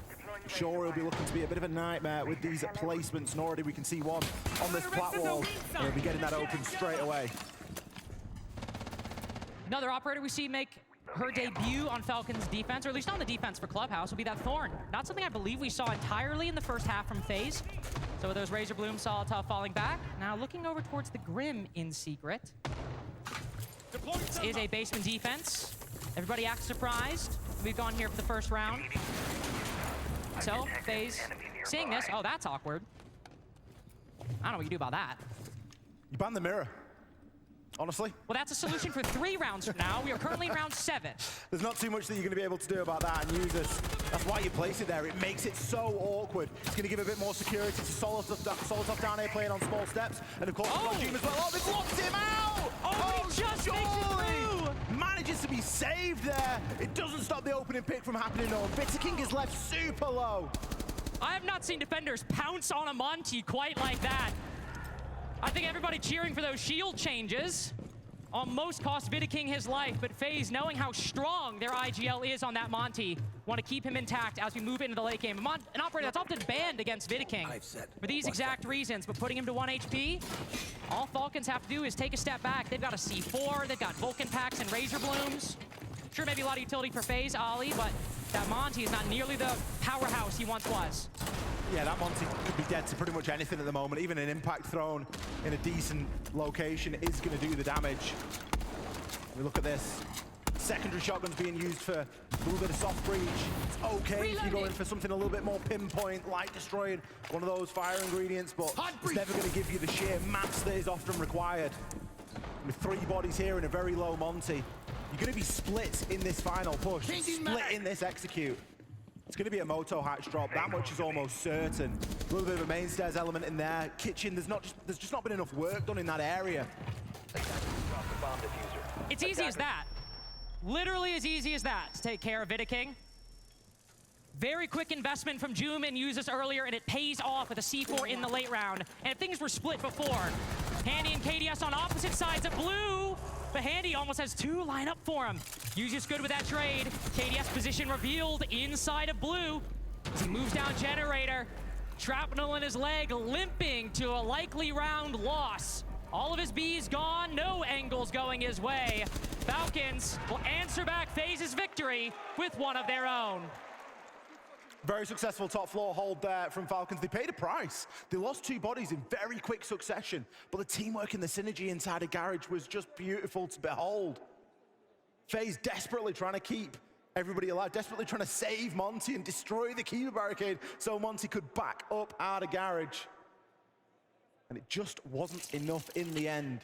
Some very loose splash damage there. You can see Souls whacking away, trying to make something happen. Even Users jumping out. I hadn't actually clocked at the time who it was that was trying to save Vitaking, but Users managing to get himself an angle there, probably from downstairs, bottom of blue, to pick that kill up onto Souls, just taking advantage of that confusion and that chaos. Really great team play from Falcons in the early game there, and of course is closing things out in the late. Got a little nervous when we saw Handy walking down Moto and has the two line up for him. Paris Handy does not miss that. Paris Handy gets all 3 kills, actually. I think a lot of Handies do, to be fair. I mean, give him a couple of rounds time and he probably picks up both of those. He's also 10-4, so we don't really need to critique too much. Handy having an excellent showing on Clubhouse so far. Cyber cooled off a bit, but the thing about Cyber this tournament, he's at like, I think 120 or so EPS on defense, only about 80 to 90 on the attack. This is by far and away his weaker side for FaZe throughout this tournament. So we're going to look to players like Handy, like KDS to try and pick up some of that slack. Especially as Falcons move up 4-3. They start chaining together defenses. A win on Gym Bedroom, for example. FaZe in a bit of tricky territory. This might be Falcons' pick. But they have let, comparatively speaking, underdogs. Again, we're doing this. We saw FaZe able to break through it last time. And look, Cyber coming in with the reaction. Just slipping in through Lounge with a backstab against Joom, who's been having a rough tournament so far. That's a very brave change that Leaky Fack has just made. In the line of the Monty, chooses to switch over on Scopos. Another kill coming in now. Solitoff and June both out of action here. And FaZe in much better shape. They're not getting fooled again by that Kiba barricade trick, trying to zone out that Monty. Now Cyber ready for it, just moving in through Lounge. Leaky Fack in the difficult position. He's got to fall back. Got to make his way back to the site, join the rest of the team on Gym and Bedroom. With a minute 46 seconds to go, what are Falcons' options? They just have to try to take a fight in this mid-game, work a pick back, because you have Users with the C4 for later. But Ollie, we've got a long way to go till we reach that point, and we have a hell of a drone in sight. A direct line on 2 of the remaining defenders. That's going to be massive, especially with the extra couple of man advantage. You can commit somebody to the windows, you can get somebody in below. Those Bs are going to further that information advantage, and it looks like Cyber might just be going for a walk up those main stairs. 5v3, and they're still adding another dimension, by the way. Still going for a backstab. The Users is ready for him and Bride taking down the Logi player, and like that, 5 become 2. Vitaking with a shield as well. KDS the only player with a gun to try to escort FaZe into a post plant. Vitaking quickly moving in. As both one defender in Logi, the other in the hallway. Cyber gets one, but Users with the next. Vitaking's been here before, but the shield changes, make a Monty 1v1 a little more difficult. Being knocked back and forth. Has Vitaking prepped? As he dry ran these changes? Trying his best. Half the round gone. Just gotta move a little further. Users resorting to some destructive ingredients. And still, it's been 30 seconds. Users, tick, tick, tick, tock. Can you get it? Better luck next time. Thanks for playing. You lost. Very unfortunate there for Users. Rounds out the round on a quad kill, but it is pretty impactless. In the 1v1 with the Monty, his only real hope there was the fire extinguisher, and he tried it, but you're going to get stunned as well. So you've got about as much chance of hitting him as he has got to stay alive. Very well played from Vitaking. We expect nothing less at this point from Vitaking on a shield, do we? They've been there multiple times before. The coverage, of course, good enough at least to enable that plant to go down. And another very close round between these two storied opponents. If only that opening portion had gone slightly different.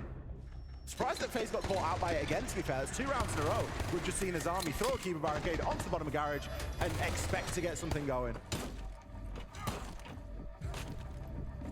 Gets the kill right at the very end.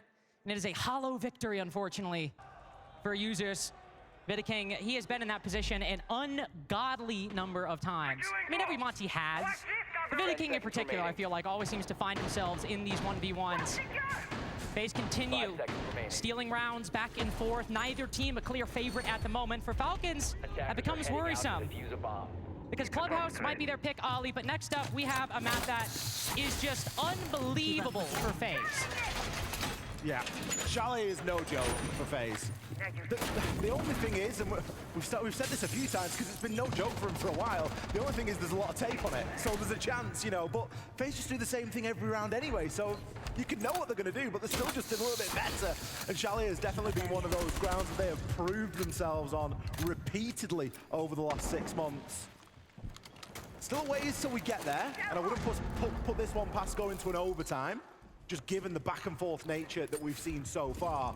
We are really waiting for one team to start to streak away a little bit. It's been big performances individually on both sides. Think back to the last 2 rounds. Muses, he's had 8 kills in the last 2 rounds.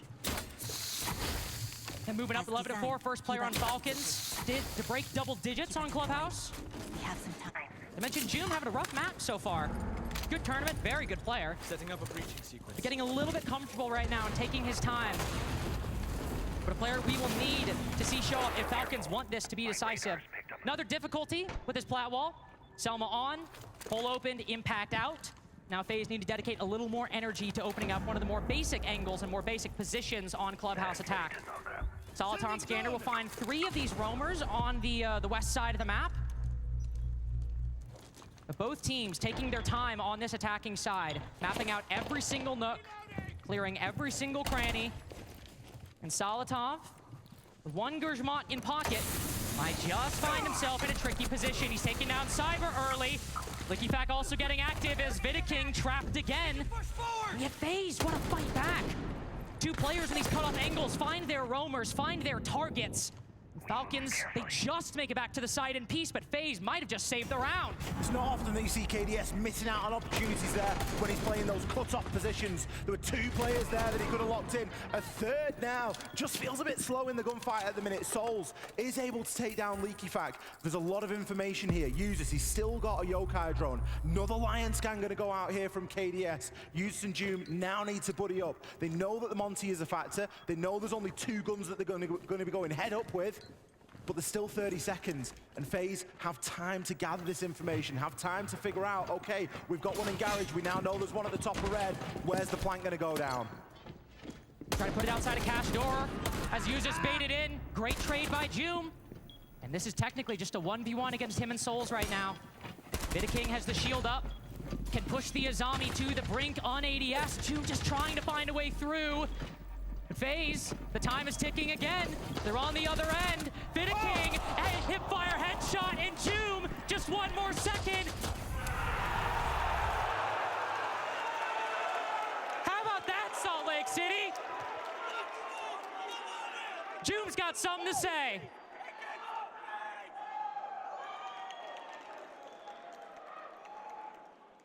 It's been a while since we've seen Joom amped up like that. But he is a player with clutch running through his veins. Somehow I think that might not be the only one we see today. Somehow I don't. Joom has a tendency to find himself in those 1vx's against FaZe. Mentioned earlier those 2 1v3s that made us all believe. It's why looking to see Joom get active is really important for Falcons in this series. He's not the win condition, don't get me wrong. This is a very, very even team when it comes to skill and impact. But Joom in these big moments in the past year, on Secret especially, has made magic happen. A 1v3 there for FaZe to put Falcons back in the lead. And he got a little dicey there, let's be honest. The knife, as Souls is looking at him, we all panic a little bit. But Joom is fired up after round 9, showing FaZe that they will have to do a bit more work than that. Round 10 it is. With a 5-4 scoreline, this becomes a pivotal round. A chance for Falcons to put themselves onto a map point. 5 seconds left before cement their own map choice inside this best of 3. FaZe have already used their timeout. They're not looking a million miles off the pace, let's be honest. That was down to a very tight 1 versus 1, as a couple of the rounds have been already leading up to this. It's been a game of individuals so far. Joom in the last. Next 2.5 minutes, we'll find out who it's going to be here inside of round 10. I'm sure it's going to be somebody. But at least at the start, we've got LickyFac playing upstairs, Solotov inside of stock, hatch open. So happy to roam up here for a little bit of time, surrendering that hatch and saying, look, we know you're going to get it. We know that you'll bring some secondary hard breach. We're accepting of that. We would rather try and hold out a little bit longer and just waste a bit more time. But there is an option for something quite direct here with Dirt being soft and Viking already marching down, not only on the Blackbeard, but with the diffuser. We have to be careful in this position, though. You and I have seen this go awry a couple times before. All the way back in phase 1, Blackbeard moving down and defenders just start piling into Dirt, and they all line up for the shield. This time, though, Viking might be Vulcan Pax and a player in front of him. It's Joom to go down first. Again, he has been involved in so many of these opening engagements, and unfortunately, losing them more often than he's won. We've seen what can happen when he survives to the late round. That has not always been a given or a guarantee for Falcons. Now an advantage. Mentioned those roamers, Licky Fact. This is a consistent position on a consistent operator for him to play. He's been tracked, but has fallen back in response. Now Solitaire, basically the last vestige of this roam, right on the hatch, will quickly drop down. Right at the minute-and-a-half mark, we've still got 50% to go as Falcons setting up the second layer of this defense as FaZe think things through. I quite like that from Brede. Pocket Goyo canister. He might be able to stop this hatch from getting opened as well. He is going to destroy the Selma. There are 2 tin openings on KDS, but that's going to mean he's got to rotate around to get into a position to use those. He will commit one to Moto. That's fairly standard. If he wanted to, Leaky Fact does still have a couple of impacts. If Kitchen Hatch remains closed in this round, it's going to be devastating, especially with the work that's already gone in towards that Dirt side. We are starting to see a bit of a rotate off now. It could be more based around that Moto and that blue side. Ooh, Licky Fact. This man has flanked so many times, he knows when there might be a gap in the defense. Quickly checks Dirt. And that is one whole dimension of this attack that Falcons no longer have to worry about. It is a Moto and blue push in all likelihood, and this is a position Falcons, most defensive teams on Clubhouse, have been in many times before. Grim coming down blue, we get Licky Fact still stopped by that. King finds an angle around the bomb chassis, and Falcons, even with that information, even with that foresight, are no match for FaZe. Yeah, they just capitulate under the pressure there. FaZe recognizing the win condition, it isn't getting Kitchen Hatch open. Instead, it's pushing through Moto, it's pushing down blue, and it's fighting them where they are a little bit weaker. With Monty and Snake, now I feel like they're gonna play more FaZe, you know, pushing for everywhere. So I feel like for basement, you can still play aggro, but you have to fall back together and then be strong inside later. We can even start doing clash plays, even for Jim. I think now we play more to fallbacks, more traps around, and we play the late round, you know, because they're not gonna like just do default, really default anymore, you know, because they don't have Monty, they have Snake. If you guys still wanna play aggro, just fucking mute on your guys' feet, and that's it. You can even bait on Jim, play like Solis, and then you don't stay bar, you stay above, and someone else stay bar, you know, because the hand is gonna track you, just fuck you. Right now we can just do the strap with Azami Jim. Yeah, I think it's good. I think it's good. You don't wanna go basement. I think basement clash could be Jim. Okay, basement clash. Anyway. Yeah, basement clash. I'm gonna play go mid. For those in the arena, they were rapidly deciding which site they were going to right up until the end of that tack timeout. It literally swapped like 5 or 6 different times what Falcons were thinking about. Starting to feel a bit of that pressure against FaZe, as not a single team has won 2 rounds in a row since round 4 from FaZe. It has been completely back and forth. Falcons have been leading, though, pretty well. I would say, Ollie, they consistently seem to be able to get it. And if they can this time, they'll be on their map on 6 rounds, and we'll just need 1 more after that to close things out. I think the word is frantic for how that timeout was going. They always speak quite quickly anyway, because they've got a short period of time, and it's about relaying as much information as possible. There's a bit of an unsure call as to whether it was going to be downstairs in basement, upstairs in gym. Are you going to bait out on the Solace? Are you not? Are you going to spam the clash? Which angle are you going to be going for? Spam the clash. The big addition in this lineup for Falcons, you've got the clash, and that's the one that I think a lot of people will be drawn to. For me, it's the mute. Mute jammers at your feet. You can do so much with that. Those Deimos scans, that death mark is pretty useless if you've got a mute jammer at your feet, or you've got one you can run into and sort of cleanse yourself from that negative effect. So that's going to be a really key piece of utility. See Brede, he's got one in pocket at the minute. He might choose to place that down at a moment's notice, but it's going to be far less about that extension. It's going to be a lot more slippy. They're going to drop off a lot sooner, and if Julio's anything to go by, they're going to drop off together. It's also a very good read, because after Falcons ban the Monty, we see the Deimos in just 1 round from FaZe. And I think Julio may be thinking that this might be part of a new look from FaZe, that they'll, at least in the second half of their attacks, bring this a lot more consistently alongside the Blackbeard. Really good foresight from Falcons. Of course, also bringing it in round 10 before the TAC timeout. Smute in this clash will do work both on and off the site, as again, we have FaZe creeping up through dirt. Vidiking going a little deeper into the tunnel than he did before. Nade goes through. LickyFat gets ahead of it, chasing the attack outside of dirt. Exercising some of his property rights, trying to make sure that they get the hell out of here as fast as possible. You targeted, but that's just some support for the clash. That's not really going to give FaZe much of anything. LickyFact saw the attack, trying to get a quick play in dirt, and he said, get the hell out of here. It just batters him back a little bit, doesn't it? There's still a couple of Candelas left around, but that's something that you've drained away. You've drained a Candela. You've also let them know you're not just going to be able to just walk straight down dirt. Potential for a bit of C4 action here, as we do have a player up above Solotov at the moment. He's been using his Zoto canisters to slow down these hatches from getting opened. Oh, that was very narrow. Only just misses out on Souls there, and an attempt at an impact. Second one will go through. Falcons, they are fighting tooth and nail for these hatches right now. They do not want to give away an inch. And it's not been clean, but it has been earnest from Falcons. They've been trying their best to deny this control. They've done a decent job. They've still got a 5v5. Bunkering so far has paid off, in that way at least. This is where things become tricky. Souls has used actually all of his Candelas, and all of the nades on the attack have been used as well. So a lot of the key bits of utility, wait, all the Capital bolts have been used too. Every bit of utility that FaZe could have to make this a bit easier, it's not as much a factor. They'll need to win this off gunfights. But that's something that FaZe have lived up to before. Ethac with one. Cyber on the quick lurk down blue, catches a timing, but down in the process as Vidiking moves in. The defense has lost control of Church. They have lost the narrative, but maintained the advantage. Vidiking moving up, Handy moving in, has just found a line on one, but Ethac going for the flank. He's been here so many times before! This man's done one thing for 3.5 years. It has been flank, it has been lurk. He knows it better than anybody else. The prioritization there from LickyFact is second to none.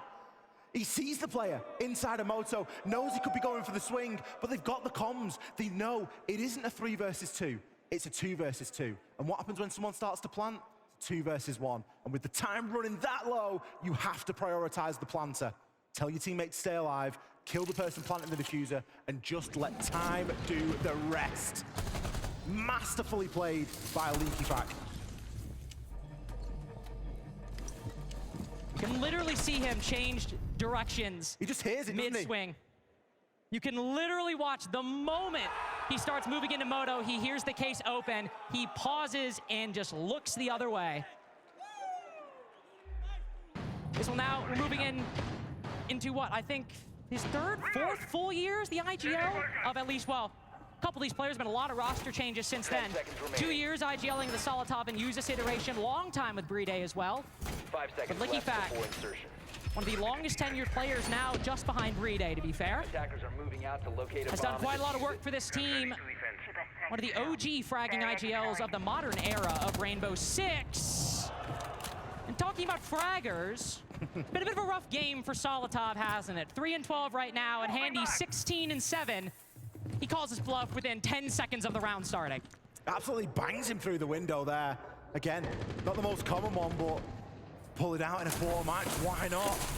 Uses a player for me that's had good contribution on the side of Falcons. Granted, a couple of those kills did lead to be impactless, but they are rounds that could have been won nonetheless. Still, for this pivotal round, we are going to see Falcons starting a man down. It wasn't too much of a problem for them at the start of the game, but things have changed. The landscape has shifted, and FaZe have clicked in to another gear now. They're starting to operate a lot more as we would have expected them to coming into this matchup.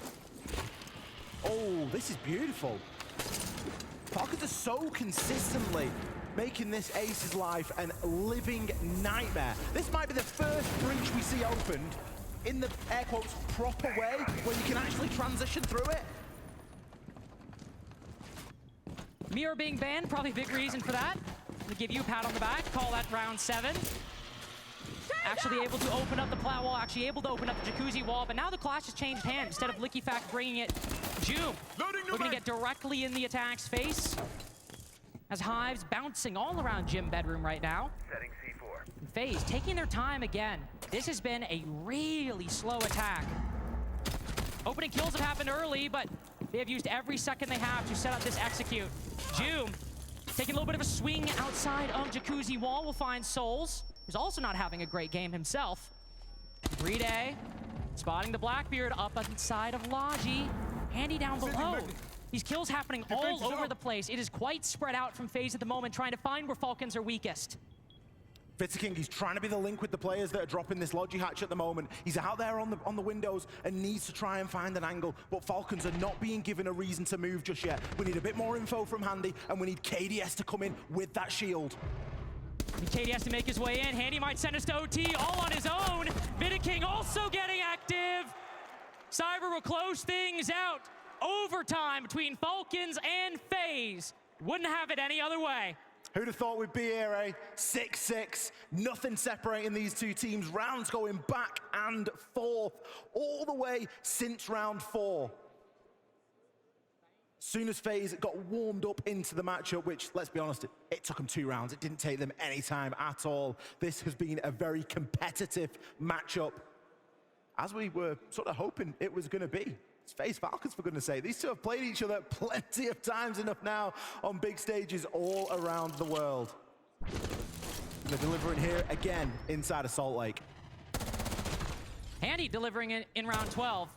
18-7 so far. We're almost, well, we're not almost at Ambi's scoreline because that was 21-1. It'd be physically impossible to recreate that at this point in the game. But Handy almost reaching that 21 kill point. A very quiet game from him. He's only, okay, I was gonna say he's only had a 3K, but he's only had a 3K in 3 rounds. So he's had quite a few good moments. But even then, that's only 50% of his kills. Everything else has been single ones or doubles here or there. It has not been a massive takeover game from Handy. And really, a lot of that came in the first half. This has been just a very steady attacking side from FaZe. 10 seconds to insertion. He has been the big player in the opening pick. He's had the opening kill in the last 3 rounds, which has really powered FaZe on. Obviously, it hasn't been an indicator as to who wins the round every single time. Both these teams capable of fighting back from behind. But when Handy is consistently finding that advantage, he's just taking a little bit of the pressure off. Everyone on the side of Falcons, I imagine, is going to be tucked up for the first few seconds, not wanting to give themselves away so early this time, as we've seen happen in previous rounds. Especially User switching to that Scopo. It's just going to try and teleport back to the site as soon as possible. Trying to overstay your welcome. King firing some shots into the jacuzzi wall. User and LickyFact. Duo roam right now. Construction and Cash respectively. Gonna run into that Solid Snake at some point. The Soliton scanner could find them out. This is the bait. This is the exact bait that Julio was talking about. Play the mute jammer at your feet. Let's give someone away. Say that someone's out there, that they're going to get caught on the Soliton scanner, but somebody needs to be hidden. Somebody needs to have a mute jammer at the feet and be that unpredictable factor. Force the drone work, force the clear. There's nothing here now. There's no shield that they're going to be able to brute force with. It's going to be on drone work alone, and if there's mute jammers in the way, it's going to be a problem. That is if FaZe directly try and deal with it. This is a bit of an if, as Users has just immediately gone back to site. I think LickyFact, yep. LickyFact and Joom both on the roam. Just trying to escape some of these bits of intel gathering from the attacking team, but one player sitting outside plat wall. Somebody's got to move at some point. This is the play. The whole time. It's Joom on catwalk saying, look at me, look at me. Oh. LickyFact, he's just overplayed his hand there. He was caught in the mute jammer. No one really knew that he was there, and he was hoping to get a nice line off the back of that Kiba. The game's now up, though. Users and Solitov are joining them on the roam. There are 3 players in CCTV Cash right now. The site is basically empty. In fact, I think Brede's in dirt. If FaZe realize this is happening, Falcons might be in a bit of a tricky situation, but they begin falling back. I believe the Scopus is teleported back. Joom retreating down. Okay, they'll bolster the site in the final minute, but that looked a bit shaky for a moment for Falcons. A bit of an unsure clear, wasn't it? I think the read there probably is that FaZe know exactly what they're trying to do. They know the mute's in play. That was demonstrated by Cyber's reluctance to go in and start to try and make something happen. We didn't see him on the scanner too much because it basically would have been lying to him at that point. Better off now, drop back to the site and force this essential low time execute. There's still a lot of work to be done here. Kitchen hatch hasn't even been open yet, Lynx. If Kitchen Hatch isn't open at 34 seconds, FaZe will again need to win this one off gunfights alone. They very nearly did it on the last basement attack. Of course, LickyFact found the perfect angle over in Church and just shut that down entirely. 5v4 for FaZe, but Azu just goes for the retake. He's got some good amount of kills himself, but FaZe able to shut that down within seconds. They make it look easy. Kitchen Hatch not open, Breach is not even workable. They only drop one body by the end of round 13. FaZe are really happy to work very effectively in a short period of time. It was something that Julio talked about in the timeout for Falcons. He said they're happy and they execute. That's where they are. It's where some of their strongest play comes out. And that was demonstrated, especially when you've invested so much into a roam game, so much that just doesn't get cleared because FaZe know. They're like, we don't really want to challenge this. Unfortunately, it was the first kill. LickyFact challenging KDS. That broke the deadlock of defense, saying, look, we're the defenders. We have the clock working down in our favor. You have to push us. And FaZe were just holding for that opportunity. They were holding for that opening. And LickyFact gave it to him. Literally played the rest of the round out, just a whole 2 minutes it felt like after that opening pick. Actually not, I feel like that's fun. That's actually crazy. Half the round gone after that, now that I think about it. Such a slow attack from FaZe all throughout their side. Now moving to the defense, their one chance at it, their main opportunity to close things out. This is Vulcan's pick we have right now. And Chalet, a map that FaZe are 11-2 on going into the playoffs. It's coming up right after this, no matter what, win or lose. But if FaZe can just win this one right here, they might be able to seal the series 2-0. Locate and defuse a bomb. Falcons, they are going to change their line of approach. They didn't play too many shields in the first 6 rounds. There was one round where we saw them play 2. Solotov is going to be on the blitz this time. Doom on the Deimos. They're going to be going for that clear. They know that they need to get into the map very quickly and start to flood these players back towards site, or even better still, send them to the cameras and take them out of things. The danger man at the moment has been handy. 20-7 at the moment, and he's going to be a big target for this first bout of roam clearing. They want to hunt him down the best they can. Of course, the main target always will be Cyber. It's got Vidaking for support. Ironic, it's normally the Valkyrie we see Cyber playing. Vidaking once said, take that up. C4 coming downstairs, shield goes out. Solotov downed in the process. Joom also taking a lot of damage. If you wanted to clear out this roams, Falcons, you'll need to try a bit harder than that. 3 players going to pick Solotov back up. Now to force Vidaking back downstairs. I believe, if I'm correct, it will be everybody, no, almost everybody back to the site. Silly of me, of course Cyber's holding out. Moto hatch open, but ready to drop at a moment's notice. He's got the facility to play here for a little bit of time, hasn't he? He's even got the default camera open. Just wants to take another drone down. Just continue to whittle this utility away for Falcons. 1.5 minutes left on the clock. And even 4 versus 4 on the execute. But you haven't got a full HP blitz. And we've already seen how vulnerable a shield player can be when they are at little to no health. Especially with these impact grenades on the board, especially in all likelihood, this is going to be another slow one, it seems, Ali. This Kitchen Hatch play has been excellent from both teams. Feels like often we see the impacts get messed up, see the Hibana really bait them out well. But so far this game, Kitchen Hatch has been very difficult for the attacks to get. We've always seen these Moto and Blue takes from both teams, and when you see why that's happening or see how it's happening, you get why these attacks are happening with 10 seconds left. Falcons is still in a pretty good position right now. They've still got users, and they've still got 3 sets of Bs. So they're going to be able to flood in and find out where the players are going to be hiding, behind Generator, behind Kitchen, and behind inside a church. The problem is they haven't got the diffuser, and there's a very short amount of time left now. There is so much information being exchanged here from Cyber in that scanner. The drone's coming through. People upstairs, where this drop is likely going to be coming from. It's going to be an explosive 25 seconds. Yeah, Solotov's got to make his way in. Falcons as well overall. You explode into the site and not fall prey to FaZe, not fall prey to this prowess, not fall prey to the 5-man squad that just nobody can seem to beat. Falcons pick after 14 rounds goes the way of the 2-time. FaZe close the book on Clubhouse. A Falcons map pick, but one that they are all too familiar on. They started off a little bit slow. There were then people sat at home thinking, this isn't the FaZe that we knew from the group stage that ran through every NA team. but they pulled it out in the end. We've got more siege to come here at the Salt Lake City Major. We are going to be back with map 2 right after this.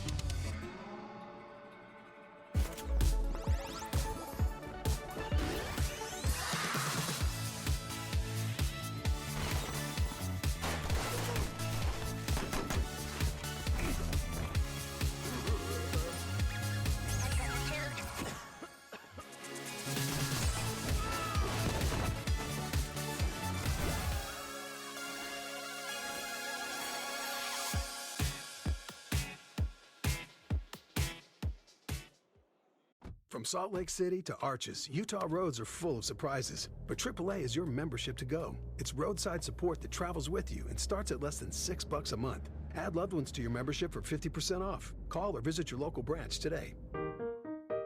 Spring is in full bloom, making it the perfect time to refresh your home. During RC Willey's Memorial Day sale, enjoy unbeatable savings on everything you need to transform your space. From stylish furniture to top brand appliances, it's all here at prices you'll love. Take advantage of flexible financing options with zero and low interest plans to make your dream home a reality. Plus, save on patio furniture and grills to relax and entertain outdoors. Don't miss our biggest sale of the season, the Memorial Day sale at RC Willey. Tap for incredible savings.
Well, they're the two-time world champs for a reason. In a match like that, the back and forth, the cat and mouse, the adaptability from both teams, FaZe Clan come out on top. It is what they do best. Fox, both teams played an incredible map, but it's no surprise that FaZe are the ones with the victory.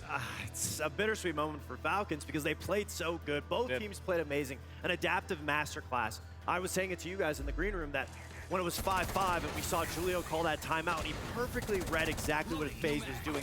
They transitioned into bringing the shields to hard pushing for the sites to be able to adapt to Falcons' roaming, their utility, and immediately they say, let's play back, let's play in the site, let's focus on stalling them out, and that's when we go for the flanks, and then it goes all the way to overtime. What a situation. Both teams deserved it. At the end of the day, FaZe is the best team in the world. Yeah, I mean, that was a clean shot. And even for LickyFact, I mean, they opened up this matchup with LickyFact getting two big important rounds just to put them up 2 ahead. And then even in this round for Joom. And I'm glad I highlighted these two players in particular because they're the ones that are taking that responsibility, that are really being the most flexible and versatile, but it really has been showing throughout that entire half. This was the dynamic that you highlighted coming in. Joom on this roster, not only playing well and making the team strong, but enabling LickyFact to perform incredibly well. That's exactly what we saw. I think there's something to also take from it, especially when LickyFact can play on an operator like Solid Snake, where he can gain that info. He doesn't need to rely on the teammates to be able to get that feedback. So when he has that information, not only can he take control of the round, and he's obviously mechanically gifted and can shoot back, but he can also instantly identify where the openings are, how he can find the gap, how he can exploit. And both FaZe and Falcons were doing such a phenomenal job at understanding where they can go for an aggressive play, where they can fall back to, and then playing that trade game. I mean, it really was a game of numbers and just playing that back and forth. Yeah, that round LickyFact flanked on the basement. And instead of going for the moto guy, Prones goes for the secured on the round win. I mean, we're selling FaZe a little short here, talking about how good Falcons was. FaZe was amazing in their own right on adapting. But, I mean, it's another day in the office for them. They were expected it, and now they're going to a map like Chalet, which is their best map. Right, and they also had the clutch potential on that last map that will no doubt carry over into Chalet. We saw the clutch from Vidiking as well on that last map. I mean, so many things that were going their way. This is what I was saying, why, like, Clubhouse is fundamentally, that's where it's focused on, is the sheer fundamentals and capitalizing off of mistakes. And the mistakes already was allowing that information coming from Gem, where Cyber probably doesn't sprint up main and get that pick. Now, granted, Falcons did have a good fight back. They responded very well, but it wasn't enough. They were able to take sight from the side from FaZe. And then for Vidiking, a masterclass, absolutely dog-walking uses around the top floor and inevitably giving them. And again, when it's a game of numbers, it's a game of these rounds. That round, had that information maybe not been there, they get rid of it, this maybe turns into a 7-7, and we aren't here yet, and we could be discussing maybe Falcons then wins it in an overtime. But fact of the matter is, FaZe, whenever it comes down to these close rounds, they are ice cold. I mean, there's so many what ifs, but one guarantee is Handy showing up when you need him the most. I mean, 20 kills. We've been having so many amazing individual plays. First, Ambi, we started LickyFact off hot on this map 1. Now Handy with 20 kills. Listen, I can guarantee you that same portrait, that same facial expression on KDS's face was probably the exact same outcome once they finished that series. Well, here now, Falcons have to figure something out because they're going into FaZe's best map. How can they overcome this and send us to the third? Playing the exact same. That's right. Playing literally the exact same and not allowing as little mistakes as that they were making here on Clubhouse. At the end of the day, it's FaZe. So either way, Falcons is putting their best foot forward. And I agree, they're adapting so well. The timeouts are coming in perfectly from Julio.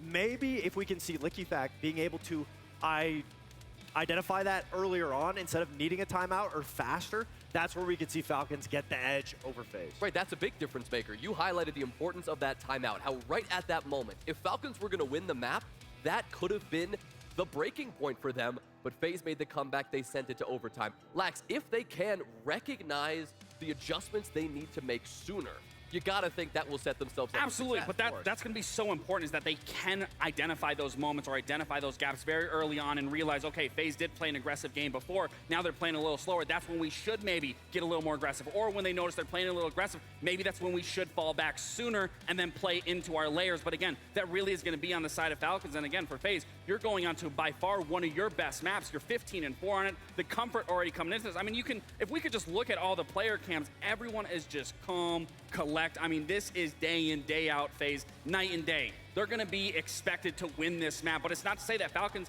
certainly can't fight for it and push it to a map 3. I mean, the main reason why FaZe is so dominant when it comes to Chalet is their attacking half. They're very scary on it without really needing to take much of the map. They do a lot of it outside the map. They set up on the outsides. They set a lot of positions where if you're roaming, you run back, you get caught. That's where you lose that opening pick. So that's what Falcons needs to go into it, keeping their head on a swivel, making sure they're not losing those opening picks outside the window. I think even more, especially on a map like this will only amplify how Cyber can move and facilitate around and how he can just pick and prod around the map. They have to be vigilant of that. They have to be hyper fixated on. We haven't seen Cyber on the board yet. Clearly, he's looking for somewhere to attack. He was playing a lot slower because he was getting caught off guard. And it's Clubhouse. Exactly. Can't do too much. You're not going to be able to do too much. But on a map like Chalet, again, we've seen Cyber in many positions. And against SR, he had 5 opening kills himself. Yes. So that being said, it's very possible for him to take control of a map. Well, the situation for Falcons here, obviously they've had an incredible run through SLC so far. I mean, looking at this, if they lose this second map, do you consider SLC a failure for them, or can they be okay with this? Because it's FaZe. I'm going to be completely honest. I do see it as a failure because the whole point of making a roster change was to finally win something. You don't want to keep getting second place. You don't want to keep getting third, fourth. You want to eventually win. And that would be the cherry on top, is if they bring Joom into this roster, they're able to get over this hurdle. They're able to finally get over that hurdle of winning something. And if you go out sooner than later here, I would honestly say it's a failure, unfortunately. Well, Falcons need a win on FaZe's best map. It is Chalet, map number 2, over to Lynx and XR Troika to see if Falcons have what it takes. Falcons don't just need a win, Falcons need hope. They need a chance. They need to lock in, because with a map like this coming up for FaZe, basically unbeatable record in the past 6 months. Players that are still playing some of the best Siege 3 years into this roster being formed. Falcons need a whole lot, and a lot of it they can't even control to go their way if they're gonna come out on Chalet. I quite enjoy how you say basically unbeaten. You want to hazard a guess to the 2 teams that have beat FaZe on this map? Did I bury the lead a little bit on that one? I think you may have buried the lead. They beat they lost to Fluxo W7M, but they also have lost to Falcons. Now, it was a long time ago. It was back at the November Major. So there is, I mean, it's at the edge of the data that we've sort of gone to, and it's at the deepest part of the tunnel that we dug to see what we want to talk about between these 2 teams. So how much it means, time will only tell. But there is one thing for certain, and that is that a 10-2 record on a map in this day and age is no joke whatsoever. FaZe absolutely love Chalet. And for Falcons, they knew that going into this. They have left this map open. This is a best of 3. They could have got rid of this map if they'd have wanted to. But they're obviously feeling confident enough to bring it out at this point. And you can understand a little bit why that is, because if we just had, the wild card game that started off, you'd be like, oh, why are we going to Chalet? Yeah. But right at the end of the Swiss, we get a beautiful 7-2 performance against Virtus Pro Ollie, in which Falcons did lock in, did get it figured out, and they completely demolished one of the best teams in Europe. So look at the bands starting to get into round number 1 then. Falcons going to be starting off on that attacking side. Playing over at Azami and a Mirror, pretty par for the course. It's the other side that I'm most interested in right now, the Monty and the Snake. There was a combination of Monty, Snake, Lion, and Deimos played in the game versus VP, and it was very, very successful. Brede played Monty in 4 out of the 6 rounds. And it was a massive part of this pushing power. Now, we've still got the trifecta. We've still got Lion, Dokubi, and Deimos. But you're just missing out on one of those elements. You're going to be missing out on another. As Solotov goes first down again. Handy continuing that opening pick. Prowess we saw on Clubhouse. Right over onto Chalet. He has not skipped a beat. And he's hit and made 21 with that kill.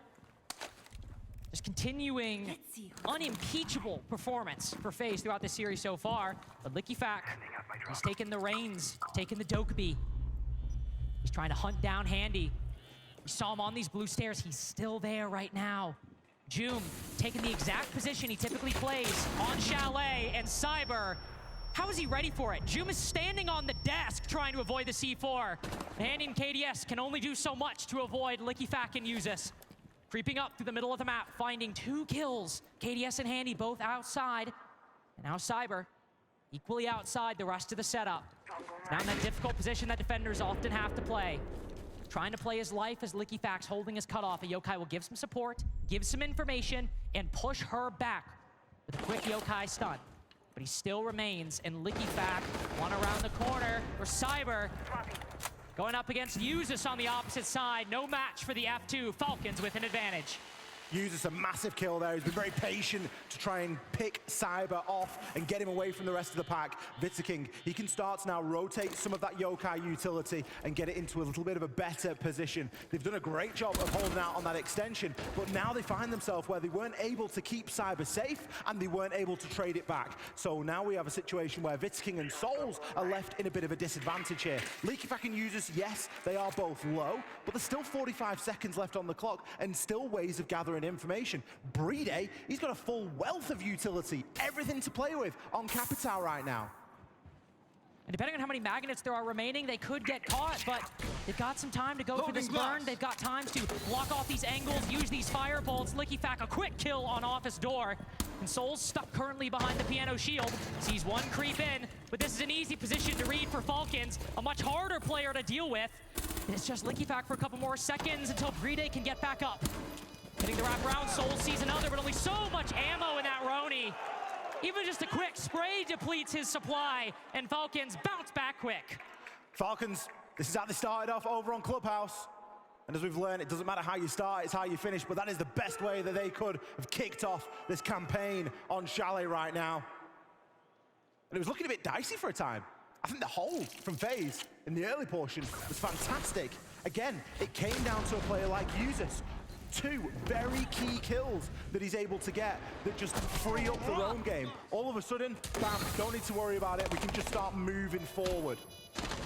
Dealing with those players in those lurk positions and not allowing them to get back to site has been massive for Falcons so far. Not only have they been doing it quite cheaply, but they've also been doing it very effectively time-wise, giving themselves plenty for the later portion. 2 men clear by LickyFax and Usus there. Only 2 players of Falcons to get kills throughout that round, and quite literally just moving into the middle floor, carving up the roam, splitting the winnings, and moving on to the site with Brede to go for that plant. Big first round for Falcons to bounce back after a heartbreaking loss on their pick of Clubhouse. You need everything you can get your hands on FaZe's home turf. The first site goes their way. We'll now look to bar and games for the second. One that we saw Falcons, and I think a lot of teams so far this tournament, Ollie, show a bit of a preference towards. And a position that we always see a lot of attention paid to is that stock position. Getting library, making sure you're not exposing yourself to that angle is something Falcons will have to concern themselves with. KDS got a lot of toys to play with at the moment. He's also got Vitterking down below. If that hatch is open, which it is, he's going to have a nice line on anyone trying to hop on in. So it isn't going to be so straightforward to clear out this library position, especially given that KDS is playing on that YMI deployable shield, couple of magnets kicking around. It's going to take a little bit more than a line scan and a jump on in. We're going to have to see some utility exchanged over in that direction. LickyFax, you're going to get a chance here, and he doesn't need to land too many shots with that DMR. Sneaks his way in through mud and is able to take Souls down. Now he's got the blitz moving on in. Usus and LickyFax trying to make basically round 1 happen again. Dokkaebi might go down with the blitz and the shields in general alive inside the site. Where was this Falcons on Clubhouse? Decided to show up in map late, I guess? We'll take it. It's a carbon copy so far for how Clubhouse started. True. 2 very dominant rounds. I just hope for Falcons' sake they don't run out of gas again.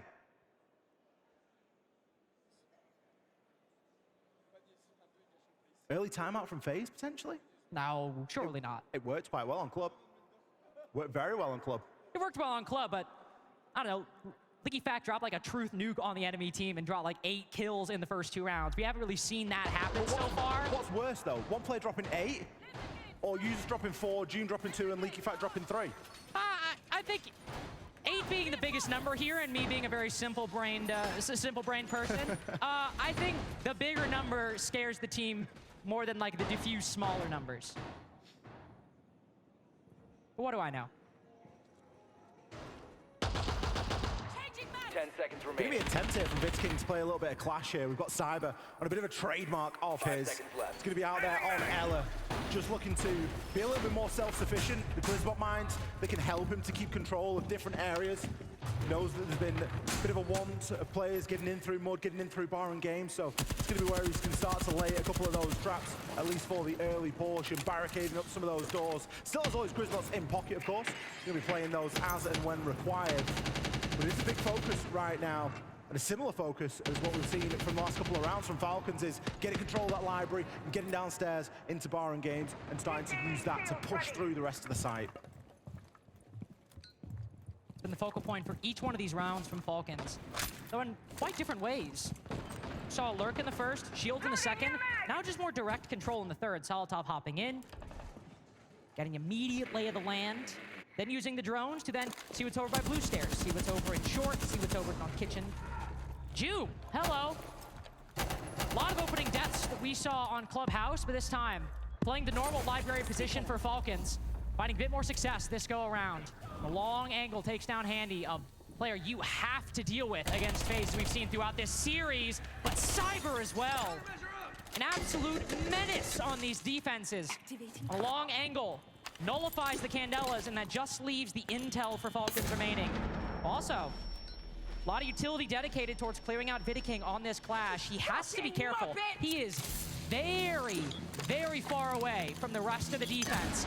Falcons trying their best to use this utility, but there we go. That's the cross we needed to see. Switching out with the SMG, Vidiking will seal the kill on Solotov. The FaZe not with any clear lead. Rede from the top ropes. Pyle drives the clash, and yet felled in the process. Souls so good on this cross. Souls so good with the TCSG. Licky Fack, can you succeed where your teammates have failed? 3 bodies currently litter short at men who thought themselves capable of fighting Souls sitting inside of dining. No calls, no flashbangs. What are you gonna do to get around this? Intel spotted, playing it so patient. He sees him around the corner, but Souls doesn't even have to move to get 4 kills for FaZe. Bit of an unfortunate one there for Falcons. They never actually managed to get that side wall open. Just too distracted in the hold, too distracted in the clash, too distracted in Cyber and what was going on elsewhere on the map. Without that wall open, it's going to be very easy for a player like Souls to tuck in, find a very tight angle, and just continue to hold it. Kept Viking alive for a good portion of time on those library stairs, and of course, as we saw, was able to grab 3 kills for his troubles. FaZe join Falcons on the scoreboard now. Scoreline still 2-1, which will favor Falcons.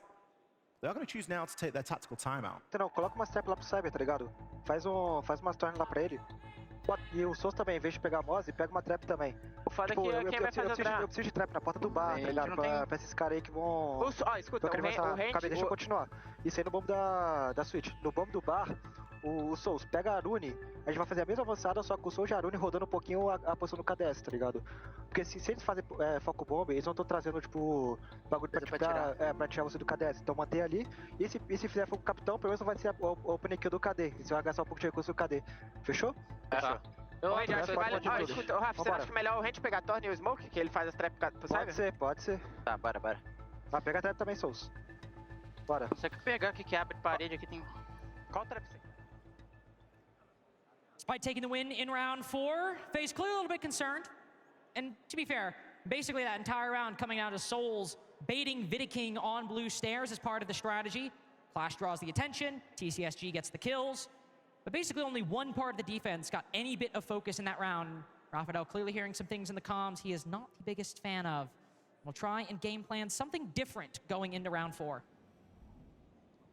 FaZe understand the current meta for timeouts very well, I think. They like to take an early timeout. They know they're going to get the halfway point to just sort of freshen up for whatever that second side is going to be. They don't let the bleeding really start to slip. It's a very similar landscape to what we saw over on Clubhouse, starting to develop here on Chalet as well. No clash this time, but still some familiar faces. We've got the Ella, this time being played by Souls. Cyber, he's going to flick over onto a mute, and we are going to start to see a little bit of Thorn action. We've got it a little bit inside of round 2. but we are going to get it here in round 4 as well. Top floor hold now for FaZe. The Falcons. It's all about how they are going to try and break this. They burst into the first couple of rounds. Users, massive 3K in round 1. Leaky Pack, really impactful opening pick in round 2. And round 4, he's going to get taken out. Cyber catches him short with the SMG-11. And Lion, something that is often banned by FaZe on this very map to try and keep people safe, is no longer a factor. No, Vidiking forced out of the corner as well. Smoke, usually not an operator we see go down this early. Finds himself good fodder to the Blackbeard on Solar Window. Falcons trying to get back into things. We've got 3 players. A null factor currently in round 4. Joom not even using the shield. He's put it on his back, pulled out the scar, and I'll be pulling out cam duty for Brede for the next 2 minutes. Whatever gamble Falcons thought they could play, it did not pay off. FaZe quickly realizing the situation, getting a handle on things. We've got a repeated clubhouse for the moment. A big start by Falcons, a timeout by FaZe, and then a 2-round comeback in which it just seems like they have everything under control. And it wasn't even the timeout that did that for FaZe. It felt like the timeout could have happened or not. It was the way that Falcons approached the round. They were just running at them full sprinting, maybe trying to embody a little bit of that energy that they brought in rounds 1 and 2. And this time, it just being batted back at the threshold.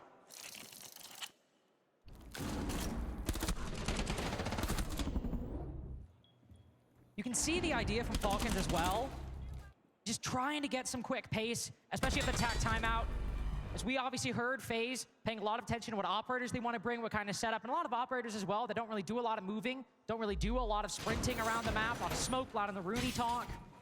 And so Falcons, not even knowing that, decided to make the read to go quickly, and it's just completely stunted. It stopped, thwarted entirely by FaZe Clan. We now tie things up again, just like Clubhouse. This could mean we have another OT game for us in store. FaZe have the momentum presently in Falcons. Now the onus is on them. Bring this momentum back to make a compelling argument against the 2-time world champions. Bar in games from FaZe now. Another site we heard mentioned a little bit in the timeout from FaZe. We'll have to see what changes we see here, because again, it seems aside from Cyber, pretty much everyone's got the memo, and it is stick to the site. Last time we saw Bar in games, it was very much just a straight run through. But the mission objective is becoming increasingly more clear as this game ticks on by, and that is that FaZe are going to challenge Falcons at the spawn. They are not going to give them free passage to the building at all. Leaky Fact even saying, let me play, let me do something, let me have a bit of involvement here. High spirits for the moment, but this is going to get to crunch time very quickly. Especially losing your ace, things get problematic. Joom, player that needs to go big with these DMRs, caught with an 8 in hand, somehow doesn't die. I honestly cannot believe Joom did not just die to KDS's MP5, but mine instead just slips back around the corner, plays the mezzanine position. All safe and sound for Falcons out on the balcony, but FaZe still in the advantage. Again, KDS just popping in and out of library. He's got the shield to play behind, so can dodge line of sight against the attack for the moment. In a particularly difficult position for the attack to clear. You might have these magnets that can catch the bolts. You don't have a whole lot of secondary utility to burn it either, and so getting Usus activated by extension is going to be a bit more difficult so long as this is alive. But Brede, Smoke moving down below. Usus also joining Joom around the mudroom position. I think because of the position of the deployable shield upstairs, they can afford to go for something a little bit more direct, but they'd not take into account Handy, who's just hanging around at the lower portion of blue stairs, and that is likely going to now be the round. Bit of an impactless kill there coming through from Brede, as he is able to get through the drone hole, but he won't be able to transition. Oh, maybe not! He's been locked down by a Razor Bloom, but a 1v1 through the wall. He just sees the head again. Firebolt going out might just force him out of position, force Cyber to the left. This smoke might harm Brede just as much as it helps. He'll creep through as he regains all of his mobility. But it's an easy pre-fire for Handy and FaZe with 3 in a row. Got a little bit real there, and it looked like Brede might actually pull it out of the bag, but then you remember who he is going up against in that final 1 versus 2. Very dug back. No need to overreact, no need to pressure. Just wait for Brede to make his chosen play, whether that's get the diffuser down and double push him at that time, or he tries to sneak his way on through the smoke. And When the call was good from Falcons, they knew where the deployable shield was. They knew that there was no way that they were going to get harmed if they tried to just walk into the site, and especially going through that mudroom angle. But they just never accounted for Handy and Handy's position on that lower portion. But by the same token, it seems quite evident that Handy had accounted for that possibility. Well, guess what? If Leaky Fat dies first, where's Leaky Fat likely going to be coming up from? Probably garage. Probably up those very blue stairs, that very blue corridor, and it just opens the door and Handy can go, oh, great. Thanks, Cyber. I'll just play here for free, shall I? And so, FaZe continuing to show just how complete a package this team is. They've been a roster, they've been a core 5 for over 3 years at this point. FaZe might have been in major finals before, but this roster, while they haven't, they have shown their dominance, their consistency on the international scene time and time again, event after event. And a kind of thing like that, where the attack hasn't cleared out the top floor, are they going to go from basement? They're going to go from blue or mudroom. They've made these calculations so many times in the past. It gives them the confidence to go for that solar spawn peak. Gotta give Licky Fat credit, still keeping positive, and thankfully, for all of us, no spawn peak going the way of FaZe. I love how both of them are still going for it here. Like, this is an elimination map, potentially, and they're both just having a bit of a laugh on a spawn peak. A couple of points of damage put in onto Leaky Fack as well, and we all know Siege, one shot, headshot, regardless of range, you're going to be out of there. So it's dancing with the devil a little bit, but he'll get away with it for the first opening portion of round 6. No doubt there will be an engagement a little bit later on, likely between those two. But at least in the first minute, everyone has stayed alive. Preday has also made pretty good ground, already getting himself through that fireplace and already knocking on the door of this upstairs breach. Obviously, a hold of upstairs inside of Officer Master is pretty much required to keep control of Kitchen. Well, that's why Handy's there. He can place those Zoto canisters and just slow down this progress.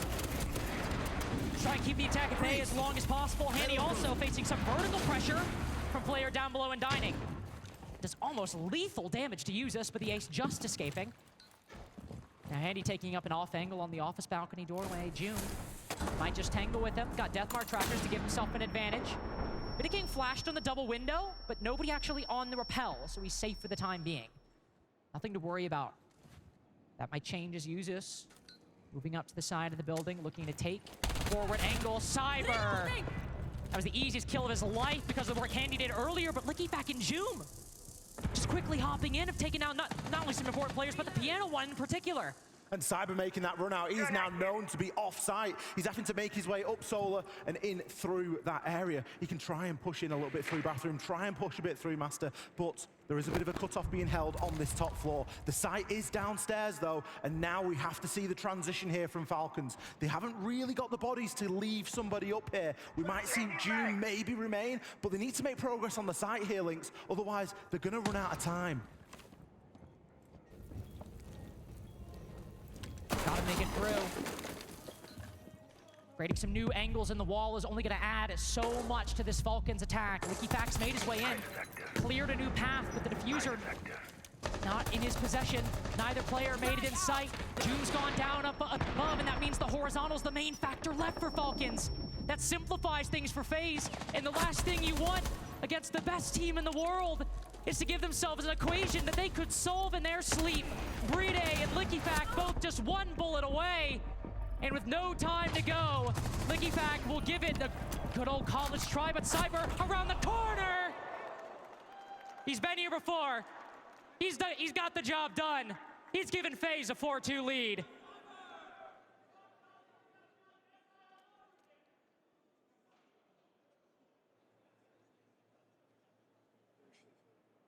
Can you hear me? Yeah. Okay, on attack, they are pushing at the same time, exact same time, so we should be ready to react together. I think we just play our game, like, what the fuck we have to lose, you know? Don't have nothing to lose, guys. If you guys wanna play fucking aggro, refrag, we can do it. If you wanna play for back, we can do it good as well. I feel like on attack, this last round is just like, the guy pause and say, oh, spawn pick. I don't know what the you know? And then last round, I think just missing was like the 3-1, you know? You just go at the same page, and that's what we need for defense, okay? Yeah. If you can explain the yeah, I will just say, like, they always put at the same time, exec at the same time. That's why they are good on the map, guys. So when we see someone pushing, the other will push. Or there is maybe the jungle guy cutting. But they will all push at the same time, and that's why they are really good on this map, okay? So we should be ready to react together. They never put Claymore on piano and bathroom window, but they put always for library mud and big garage. So if you want to run out, you run out on the window. You don't run out mud or library, okay, useless. Yeah. For gaming, they either go master solar clear, as for, with one holding piano, like the combat from piano. Não tô deixando o cara jogar, pô. Tá puta. E é isso. Não tem muito o que falar, não. E o Bar é splitado, os caras gostam de fazer aquela play de recuar pro CEO, só que tipo assim, eles jogam recuando pro CEO, eles reforçam as duas paredes, só que eles peitam Tesla, pega drone lá, tá ligado? A play é pra recuar, mas eles ficam se matando lá na frente. Vocês costumam pegar boneco de queimar pra ficar esperto com uma veca? Então eu vou jogar de 4 né? Nenhum dos bagulho ele trouxe boneco de queimar, velho. Eu vou fazer de 4 tá, Rafa? Os caras estão mudando bastante o que E o cara sempre joga KDS, então a open kill do KDS vai dar bom, tá? Se você começar a jogar com você? Aham. Ele sempre começa a KDS, eu faço aquela HS e dá pré-fire. Bora aí, guys. Bora, porra. Bora gastar porra. Boa, Cyber, boa, Sozão. Boa, bora. Boa, cadê? Aqui, vamos. 5G. Vou ver quem são os bonecos da Open, porque Tá bom mesmo.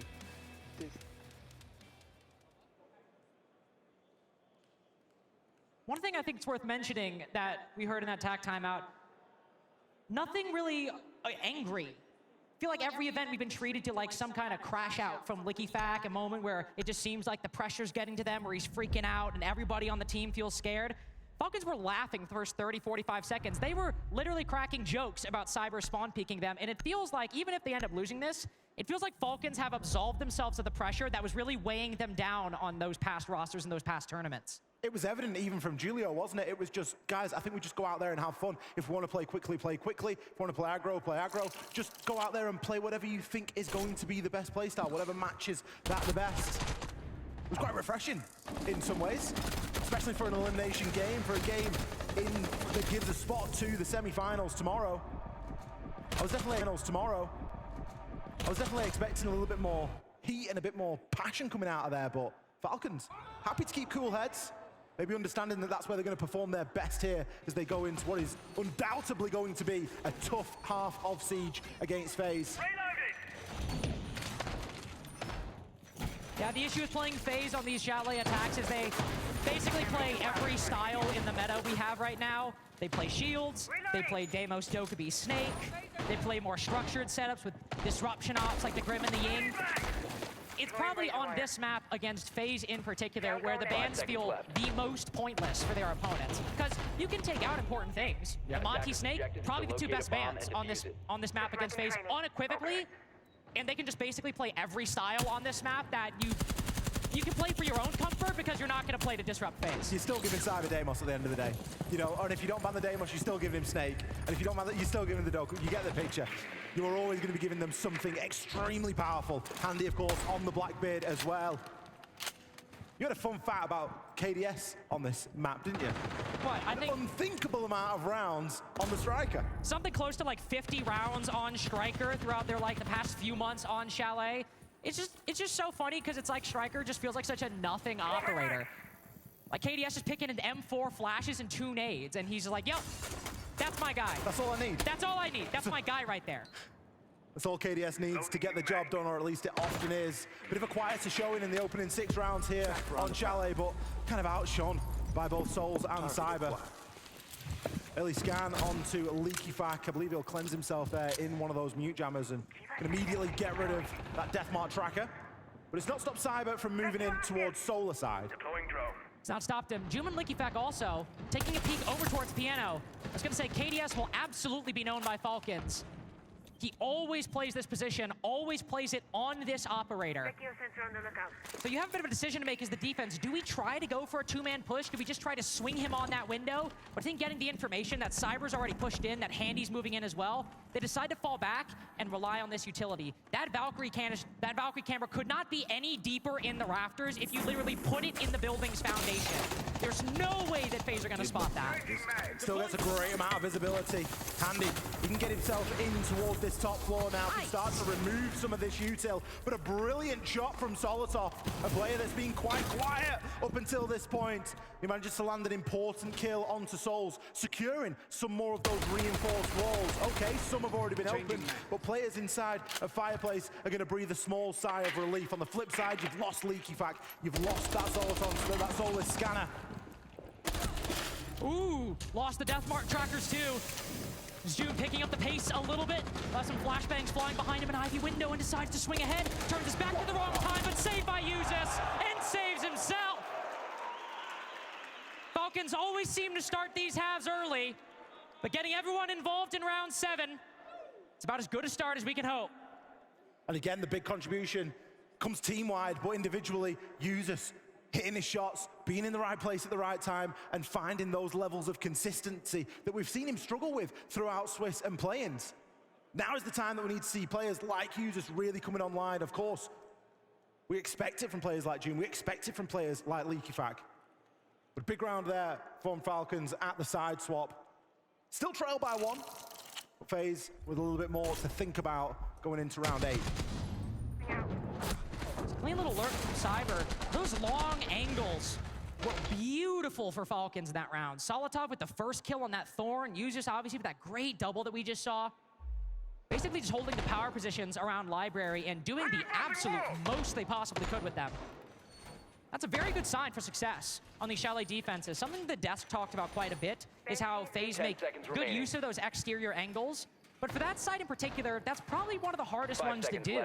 You've got the library window, you've got the office balcony window, but you don't have necessarily the focus on piano window like you do. It helps the full clear. You're not necessarily applying a lot of direct pressure. And so for Falcons to basically not only avoid those windows, but also hold out around library, it's a great sign for that site going forward. Fortunately for Falcons, they can't just play that one side. They have to rotate around. Shame, and we're likely going to see the value of those exterior angles increase a little bit as the rounds drive on by. A little bit of a cheeky shock from the drone there as Doom actually catches a drone with one of his Mozzie pests. Ooh, that's probably not what you want to see if you are stuck at the moment. Did go for a C4, but he's going to have to try and retreat back. Basically, all he does with that C4 is keep the defender outside. No, there's nothing he can do there. And he tosses a nade through, takes down Zoom. Probably the easiest opening pick we've seen FaZe get this series so far. Leaky Fact looking to trade it back. Running out of support. Impact up front, but one player from Mudroom coming in from behind. Handy just clotheslines him on the retreat. A minute in Falcons could not have gone through a worse reversal from last round to now. Night and day difference, isn't it? They've lost 3 bodies and they haven't been able to give a single response so far. Cyber comes in with the kill onto Brede and Uzis. It was only a few seconds ago I was praising him, but this is a tall, tall order right now. An ace clutch against FaZe, you just don't fancy his chances. Especially with what? No secondary utility, 1 HP now. This is 5-3 for FaZe, and Uzis might as well just keep the ball rolling. Flawless for FaZe Clan. Completely erasing the last round from Falcon's mind. Massive response there from FaZe. Round 1 not going their way on the attack. The difference, the recipe, they didn't really change all that much. There was just a bit more of a focus on gathering that information. Rounds, maybe not this one, but to be honest, guys, I think I would just fall back stress. We are overestimating the executes, you know? Like, the first round was so easy. I think they're probably gonna bend the solos. You can bring the Valk, you can bring Intel, bring the traps, just play together, you know? I feel like if you guys wanna aggro the first step, you guys have to be ready to be 5 fucking players on the first step, you know? Because they don't care if they take 2 minutes to clear you guys. They're gonna clear you guys, okay? So it's up to you guys, how you guys wanna play. But I feel like fall back with info to retake, or maybe like a lot of traps, can be good, you know? Up to you guys. Okay. But if you guys wanna play aggro, I will play traps this round, and me as me, and we play full aggro on their face. And for games, and then we play fallback. In fact, we're playing fallback, I would play kitchen dining as over there. No, play aggro this round, play recruit Brede. Again, another hectic call, but in a good way. Quite collaborative in the Falcons paddocks right now. Talking about what they might want to do this round, and they will need to put all 5 of their heads together.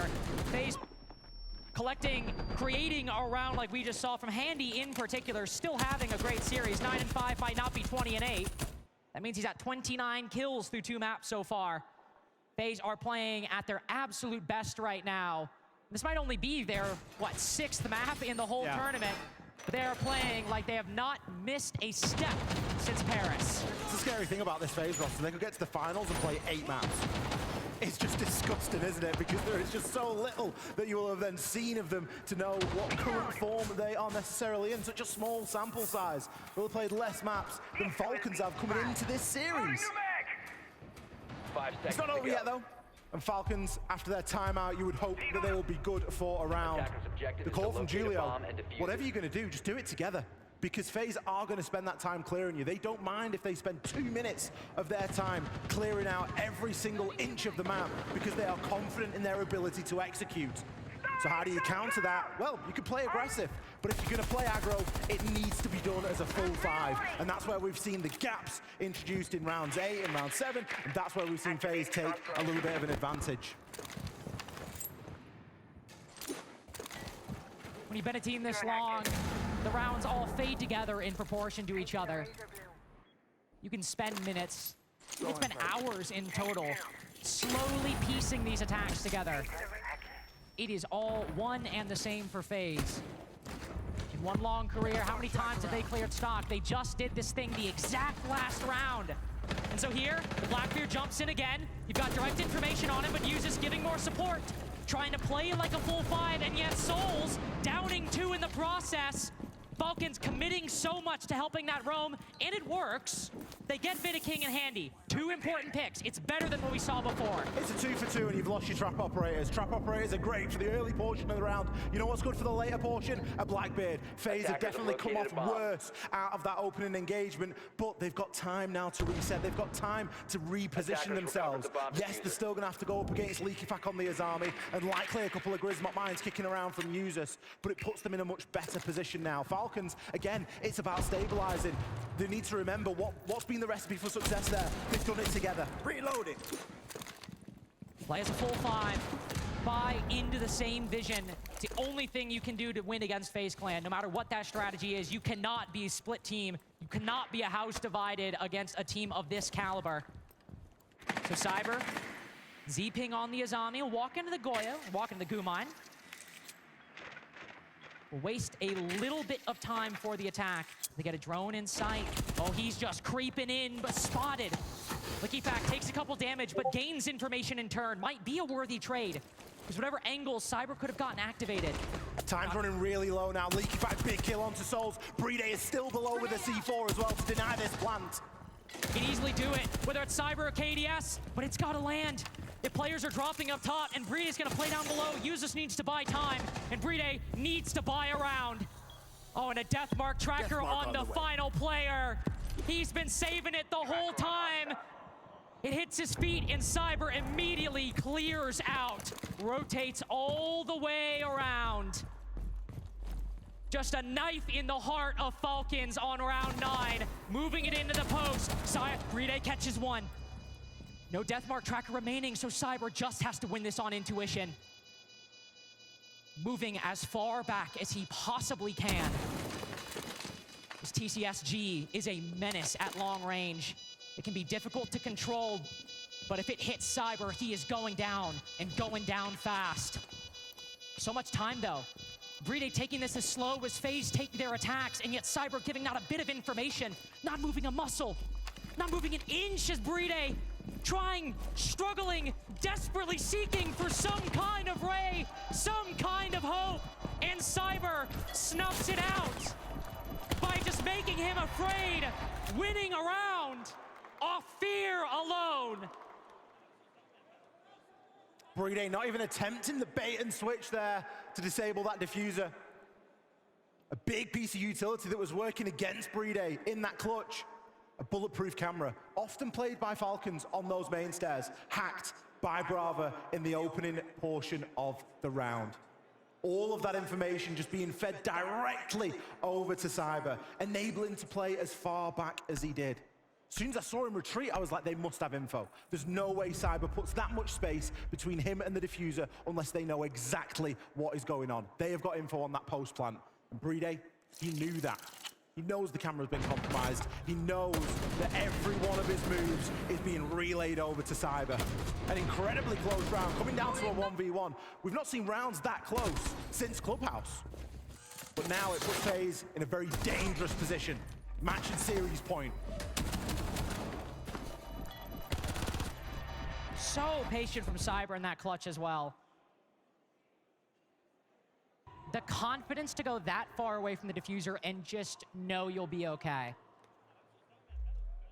You just cannot get there without the kind of experience that Cyber has, that FaZe have, to support that player, to support each other. Falcons will get to play Baron games one more time. Thankfully, the site's now unlocked. But it's looking like this might just be a 7-4, even if Falcons get this. Because FaZe are playing like they want, for this roster, the first major trophy, like they need it. Like 2 hammers are not good enough. They have a little bit more to prove, especially as the last Brazilian team. Try and cement themselves as one of the greats. Round 10. Will it be here, or will Falcons hold on for a little bit longer? Clubhouse is a very close affair. So far on Chalet, it's gone kind of as we expected for a team like FaZe with this level of record on this map. Users going to be a little bit on his own at the moment. Does that pre-day not too far away underneath, but does need to be cautious. His location is very likely known, and the drone will move through and start to confirm that. Just gets baited out of position ever so slightly, but he's nowhere to go here, Lynx. Nowhere to go. You're going to aggressive on the window, though. Normally see them drop down the hatch, but uses not letting himself get too comfortable. Understands the odds at stake for Falcons right now. Understand that just one round separates them from survival and death. They'll take the aggressive line against Vidiking. Decimate the Capital utility. Joom barely takes any damage from that M4. KDS will fall off the window in response. FaZe for the first time, it feels like this whole half, really at a deficit. But Souls, a quick nade. Azami, she was destined to die in Library. It was a matter of when, not if. Yusuf has done a good job, though. He's held on for a little bit of time, and he got an opening pick. Removed the Capital and all of the utility that brings. The diffuser, that's in a little bit of a dodgy spot as well, because guess what? Vidiking had that in his possession. So if FaZe want to try and plant this round, they're going to have to go and recover it. Fortunately, they've got the time to do so. But whereas we saw Falcons play aggressively and players all 5 together, they've regressed a little bit and they're a little bit more separate. Hence, Users not getting traded out there and just ended up having to play his life. Cyber now moving through the top of this office area. He's got a good line over onto Library. Just needs to land the shot, but he's getting peppered left and right now. Just getting demolished by FaZe Clan as they quickly move into Ivy. Solitov needed to win it! Falcons just decide to lock in 4 kills in 1 second to keep them alive.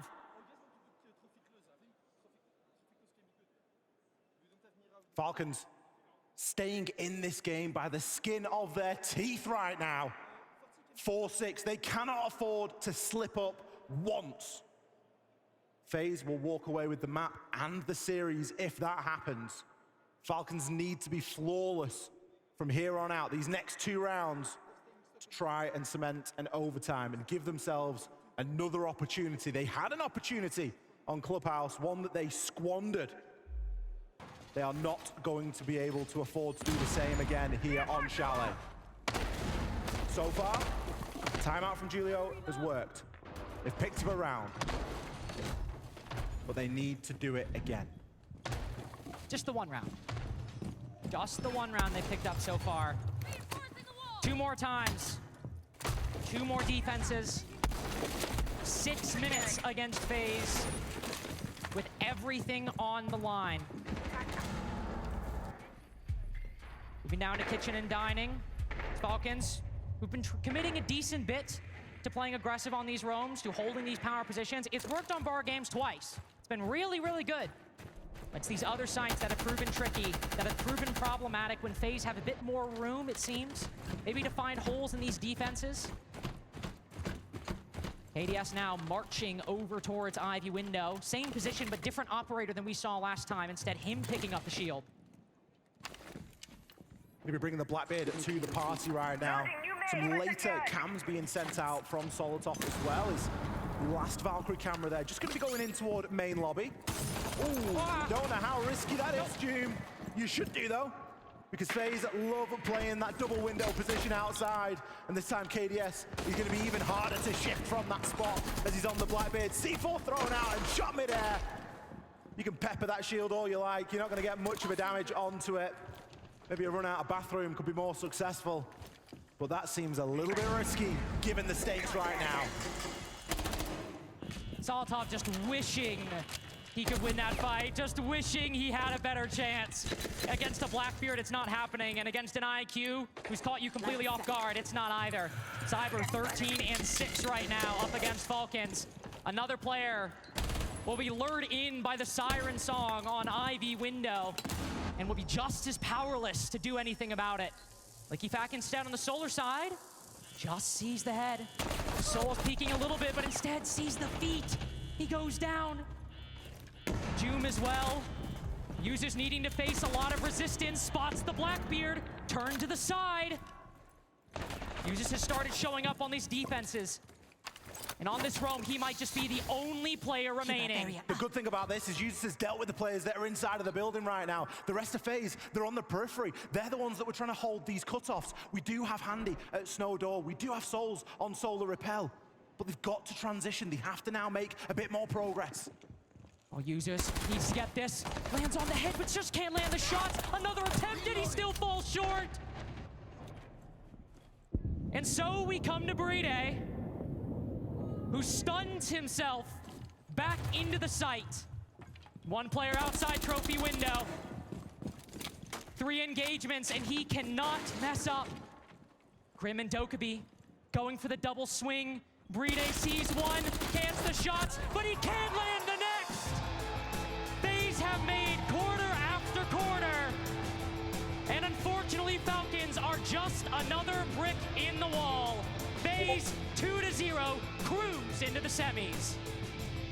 They might not have played the most maps here at Salt Lake, but they have had the biggest impact so far. FaZe sailing through here. 6 maps is all they have played to get to a semi-final spot. Only thing now, who are they going to be going up against?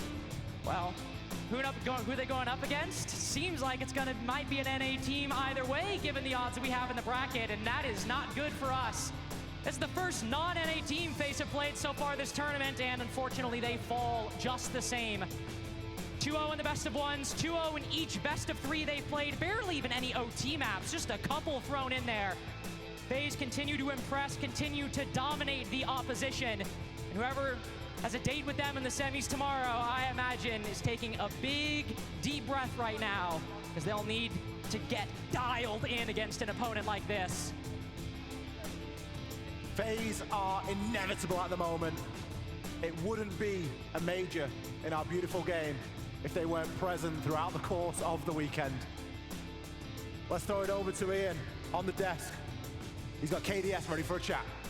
Thank you very much, X. I mean, FaZe Clan booked themselves into the semi-finals. You're just like clockwork, easy work. You haven't dropped one single map out here. How is everything so easy for you? We are just playing very well, you know, like we are very confident and our team has communication very well. So I think this is the main thing for us. Communication? Yes. You have been on top for some time now, of course. There's no denying that you are the greatest team in the world at the moment, back-to-back world champions. You've never got this done personally, KDS. You've never won a major. What would it mean to you to get one on the board? I think this tournament would be very good for us because we are trying to build something only us have, you know.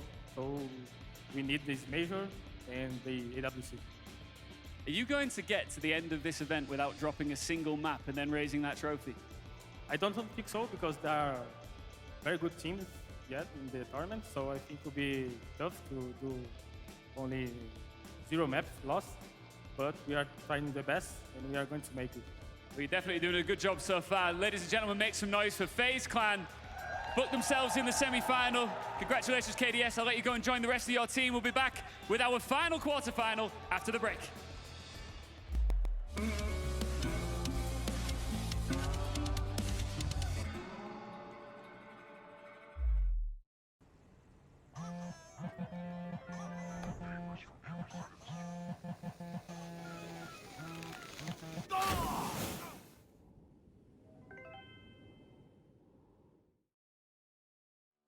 From Salt Lake City to Arches, Utah roads are full of surprises. But AAA is your membership to go. It's roadside support that travels with you and starts at less than $6 a month. Add loved ones to your membership for 50% off. Call or visit your local branch today. Spring is in full bloom, making it the perfect time to refresh your home. During RC Willie's Memorial Day sale, enjoy unbeatable savings on everything you need to transform your space. From stylish furniture to top brand appliances, it's all here at prices you'll love. Take advantage of flexible financing options with 0 and low interest plans to make your dream home a reality. Plus, save on patio furniture and grills to relax and entertain outdoors. Don't miss our biggest sale of the season, the Memorial Day sale at RC Willie. Tap for incredible savings.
That's the thing about FaZe Clan. It doesn't always have to look flashy. They don't always need the hero plays, but they are always better than almost everyone else. They do it every single time. They get the win, put themselves over the line, and they are semi-final bound.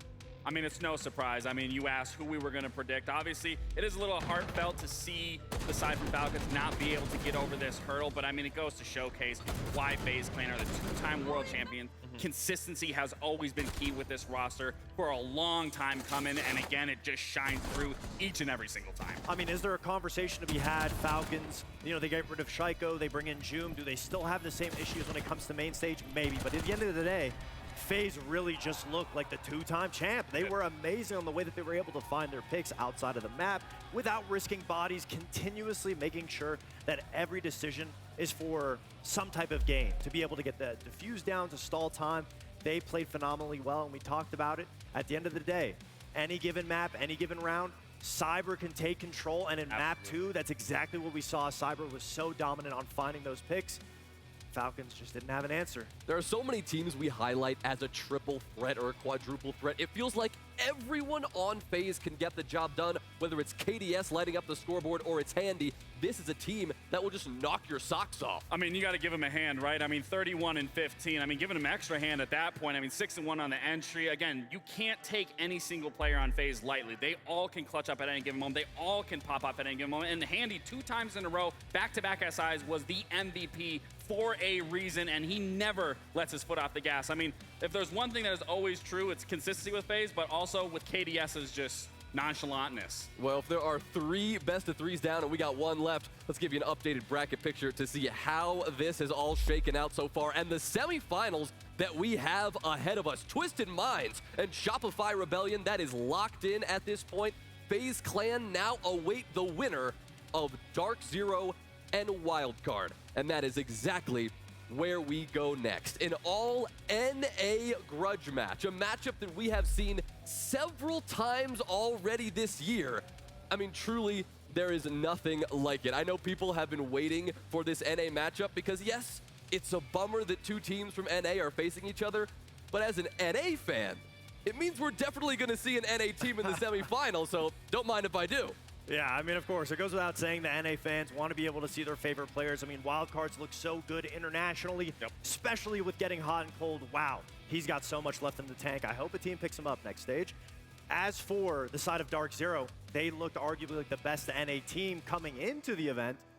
They are very consistent when it comes to Salt Lake City. Now, I'm going to speak from a former player side of things. This is the worst case scenarios. You get to this point and you have to play an interregional match against someone that you are already familiar with and already have played numerous times. So for the player side of things, that definitely is a little bit of a bummer. Well, Dark Zero is a team that Wildcard are familiar with. They're a team that we're familiar with. They were called SSG last year, at least the core of this roster. You throw Kino, you throw NJR into the mix. And Fox, we have seen just how lethal this team can be. Everybody on the roster is performing so well. With getting that versatility of Kino and NJR, the core SSG players all connecting on Dark Zero, they've been phenomenal. I mean, they look so ahead of the meta when it comes to innovating, finding new ways to play, being proactive off of each other, and also just having fun. We always talk about this team, call out, the synergy, the mental fortitude that he brings to the team, making sure everyone's playing together. They respect him, they respect his call, but more importantly, Fultz inside of the server. And we've seen Fultz just continuously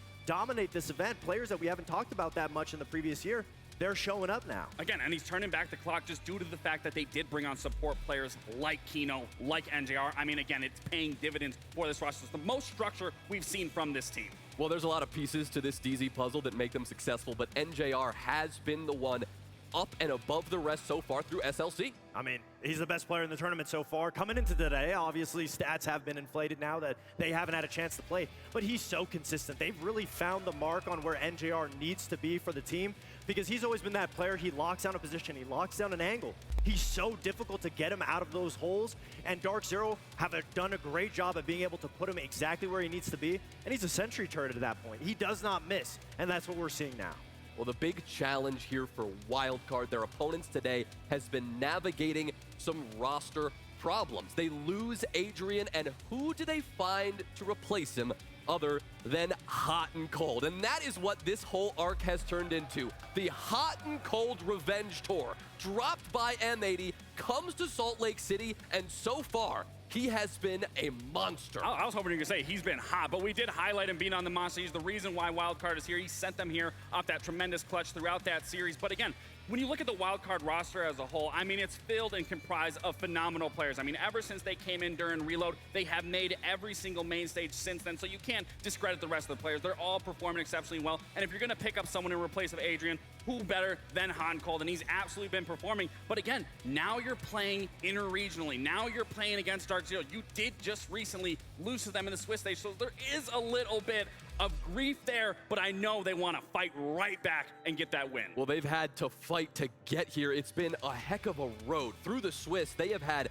a very tough schedule, Lax. I mean, you look at DZ, they had to brawl too, but when you look at the strength of schedule, I feel for Wildcard, they got here despite having some very difficult opponents to face. And I would say, and I would argue in this situation that you want that kind of road leading up until this point, because then you can refine your skills. So once you get to the main stage, everything should be concrete at that point. There shouldn't be any room for errors. There shouldn't be room for mistakes. You shouldn't have to say what ifs. You should be as concrete as you possibly can and as structured going into this, especially again, you know where you went wrong against DZ in the most recent matchup. Well, exactly. The elephant in the room here is that these two teams, they're NA rivals. They've played not only several times throughout kickoff leading up to this, but just a few days ago here in Salt Lake City. Let's start with kickoff and see how that broke down exactly, Fox, because these teams, they are rivals. They've played quite a few times in kickoff playoffs. It was Wildcard who took the win. It was a very close match. As you can see, Labs, Clubhouse,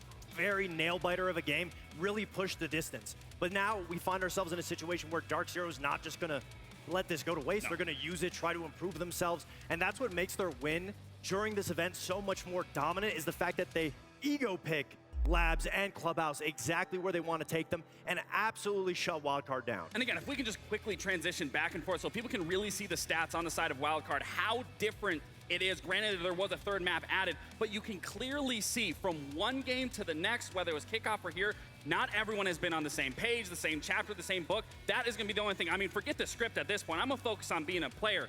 You need to come into this series mentally there, ready, even on the coaching staff. Don't just call timeouts just because you're calling a timeout to reset everyone. It needs to be with a purpose, and for everyone to be there coming in with a purpose, because that is the only way you're going to get through this series, is understanding that you need to be able to adapt. You need to be able to recognize the flaws that DZ has and how you can exploit it, and especially when you lose the way that they did against Dark Zero, you are going to extrapolate a lot more from that loss than Dark Zero just having a really good day and getting that win over them. Well, Fox talked to me about the maps here. As we said, this is going to be vitally important because these teams have been jockeying for position, playing against each other. Where are we headed to tonight? I mean, if we've seen anything, probably don't take Dark Zero to Clubhouse or Labs, which is heavily going to decrease Wildcard's chances because those are great maps for them. Dark Zero picking out Clubhouse right away. I mean, we just talked about it. They dominated them 7-3 when it came into the tournament. Yes, they've had a little bit of time, but that's the biggest fear. It really doesn't come down to the maps. It's, at the end of the day, Wildcard is playing with a stand-in, and as smart, as hot and cold is, as versatile as he is, at the end of the day, it feels like that rope, there's only so much of it left. I agree, but I will say, when push comes to shove, that is the nice caveat of having Hot and Cold, is he can bring a different idea, a different ideology coming into this match, especially where we've seen time and time again, when Wildcard's backs are against the wall, that's when they manage to persevere. That's when they manage to come together and make magic happen. And again, you add that little bit of added layer from Hot and Cold, from his IGLing on M80, they maybe can take something, which is why they chose into Border, knowing that DZ hasn't had a lot of success. They're 0-2 on losing to Shopify Rebellion twice on it. I have no doubt they're going to find success on their maps, and then we get to that cafe, which honestly for me, that's a little bit of a toss-up because that is one of Dark Zero's, if not their best map. Well, we've talked a lot about what players do to get ready for matches today. I can tell you what Hot and Cold was doing. He was watching Ambi pop off earlier. He had a tweet to say about it. It's nice watching Ambi drop 20 kills on other teams. I've had to deal with missing majors because of this guy. I mean, that is what he was doing, busy studying up on the competition. I mean, I'm sure you guys know, it's nice to see things like that not happening to you. Oh, I mean, yeah, of course. It's amazing to see your rival, in a way, be able to dominate another team.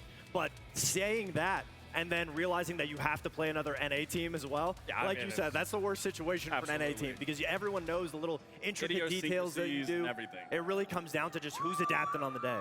Well, who do you think can adapt on the day? It's gone both ways so far in the last few weeks. It's a hard one to predict. I mean, for me, like I said, Wildcard's playing with a substitute.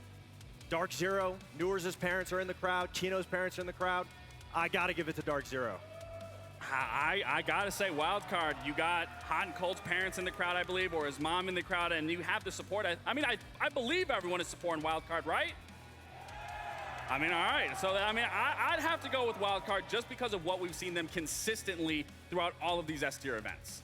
The storyline is amazing with the Hot and Cold revenge arc. We have seen this before with him, right? Discarded, essentially, from a team, chip on his shoulder, comes back, and dominates. I mean, we are well on our way to something very similar. I mean, he's done it so many times. He did it with Unwanted in Boston. I believe they got to top 4. And then he did it with Beast Coast. He was able to make the Beast Coast roster. He's won 2 events. Majors, yep. So at the end of the day, I mean, what can't Hot and Cold do? At this point, it's still a head scratcher to me on why Hot and Cold was dropped in the first place. We may never know.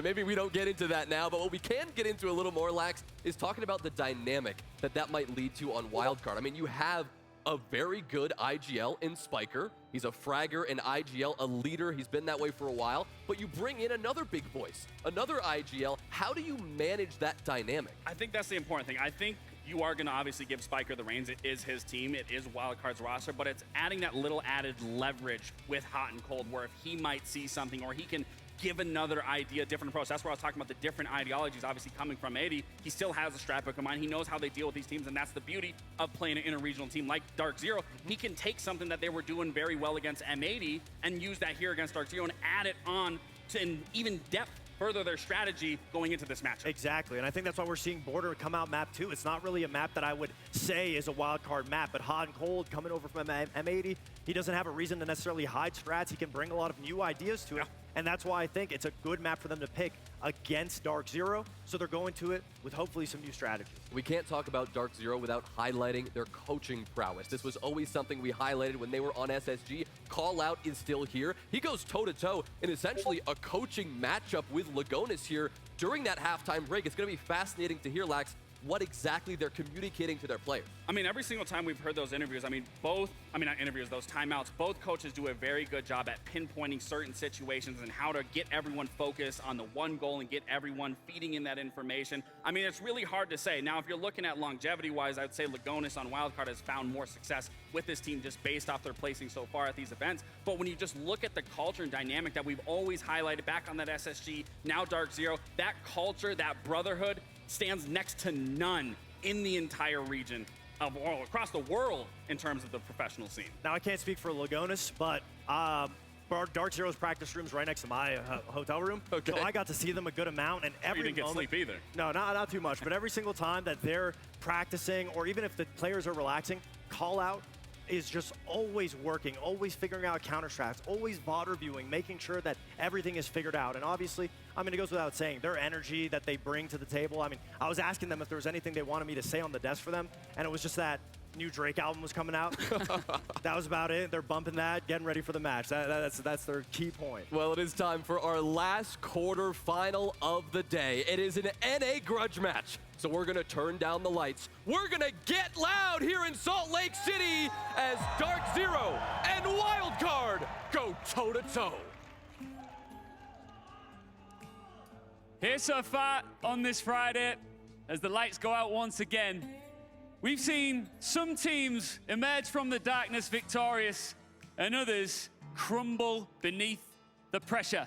We've got one more quarterfinal to play, and it is an all-American affair. Let's bring out our first team.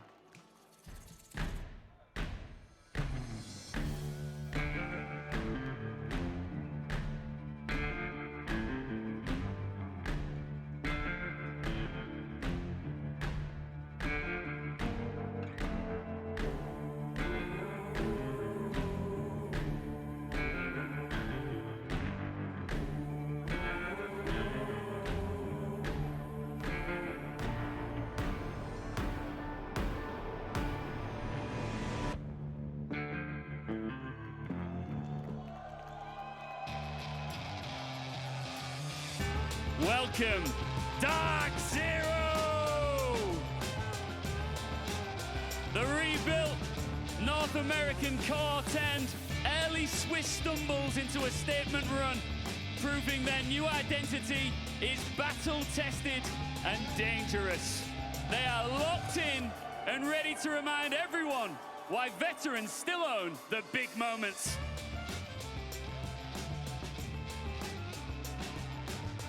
Let's welcome their opponents.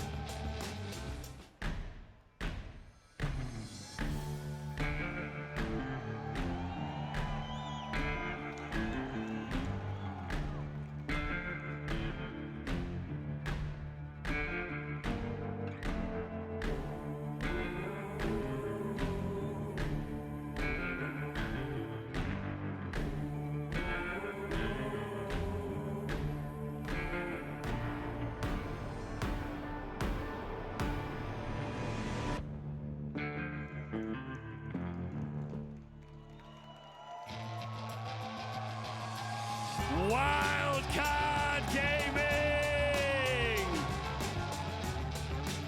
The ultimate grinders who clawed their way here. Pure North American resilience on full display. No one handed them this stage. They earned every seat they're about to take.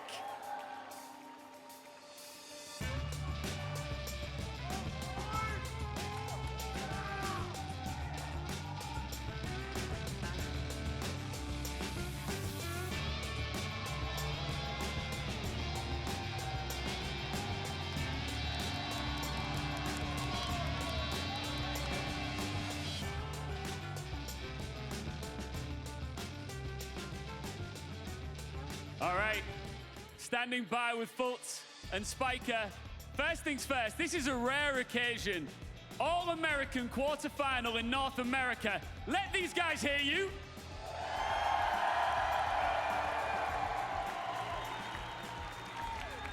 I know that you guys love to talk shit sometimes. Can we get some final words for one another? I'm gonna let the server do the talking. I got nothing. What do you think, Spiker? We owned them all last year, and we're gonna get back to that today. Any final words? Wait, what do you say? Say it again. We owned you guys all of last year, and we're gonna do it again. 0-2. Okay! Can we get a handshake, guys? Go and take your seats. I am so ready for this. Salt Lake City, are we ready?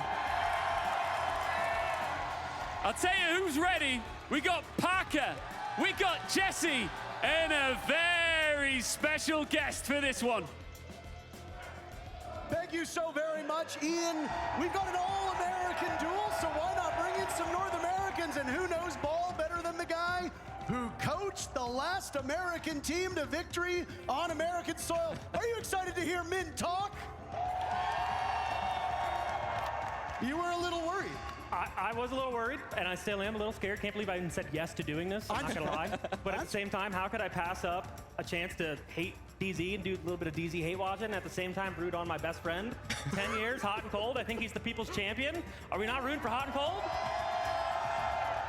Always good to get things started with some bias, right? The sass getting going, right? I mean, why not? We've got such an amazing matchup in front of us. Dark Zero and Wildcard, two organizations who go back years in North American history. And of course, yeah, DZ kind of have that head-to-head matchup, but this is a brand new core for Dark Zero. And these Wildcard guys, you heard Spiker said it, were dominated all year long last year. So this is the moment now to prove exactly who's on top. Wildcard's been a very interesting story, right? Because over the last calendar year, they have been one of the most consistent teams in North America, but also the world. Yeah. And unfortunately, they were knocked a bit astride with Adrian being unable to play. Now, obviously, there was a little bit of drama involving Hot and Cold. I think that's fair to say.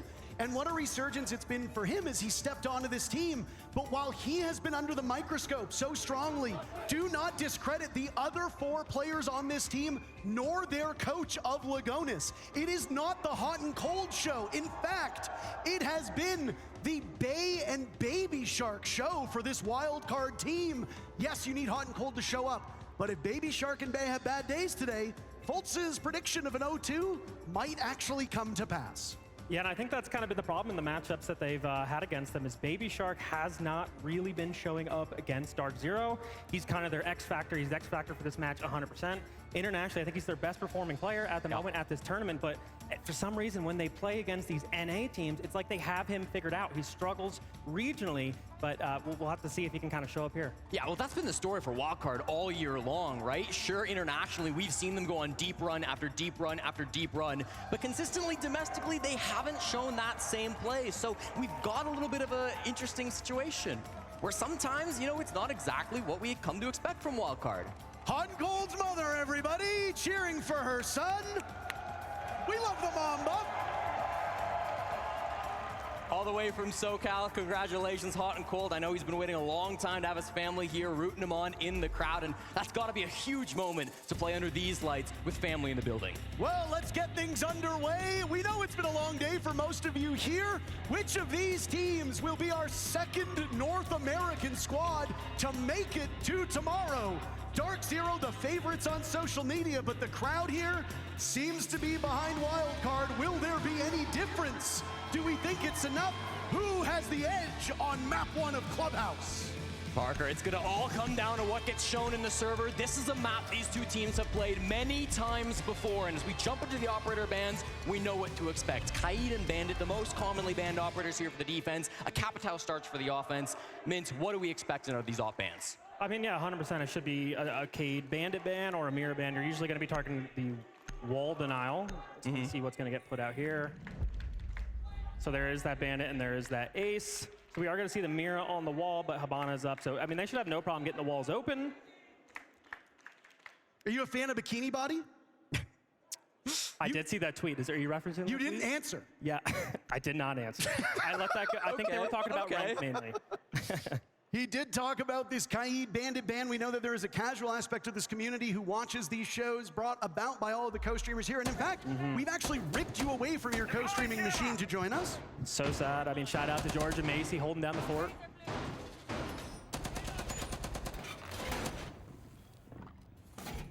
We'll get things set up here on the very first round. Man, what's your expectation here? You know ball. We're not going to ask you to make a prediction, but if you had to, first question, do you think we go all 3 maps? I'd like to say we do. I'd like to say we're going to get a really good game between these two, that Baby Shark is going to show up, Hot and Cold, the underdog story, we're going to pull her through, but you know, I'm expecting a quick little 2-0 for Wildcard, man. 2-0 for Wildcard? You expect that or you want that?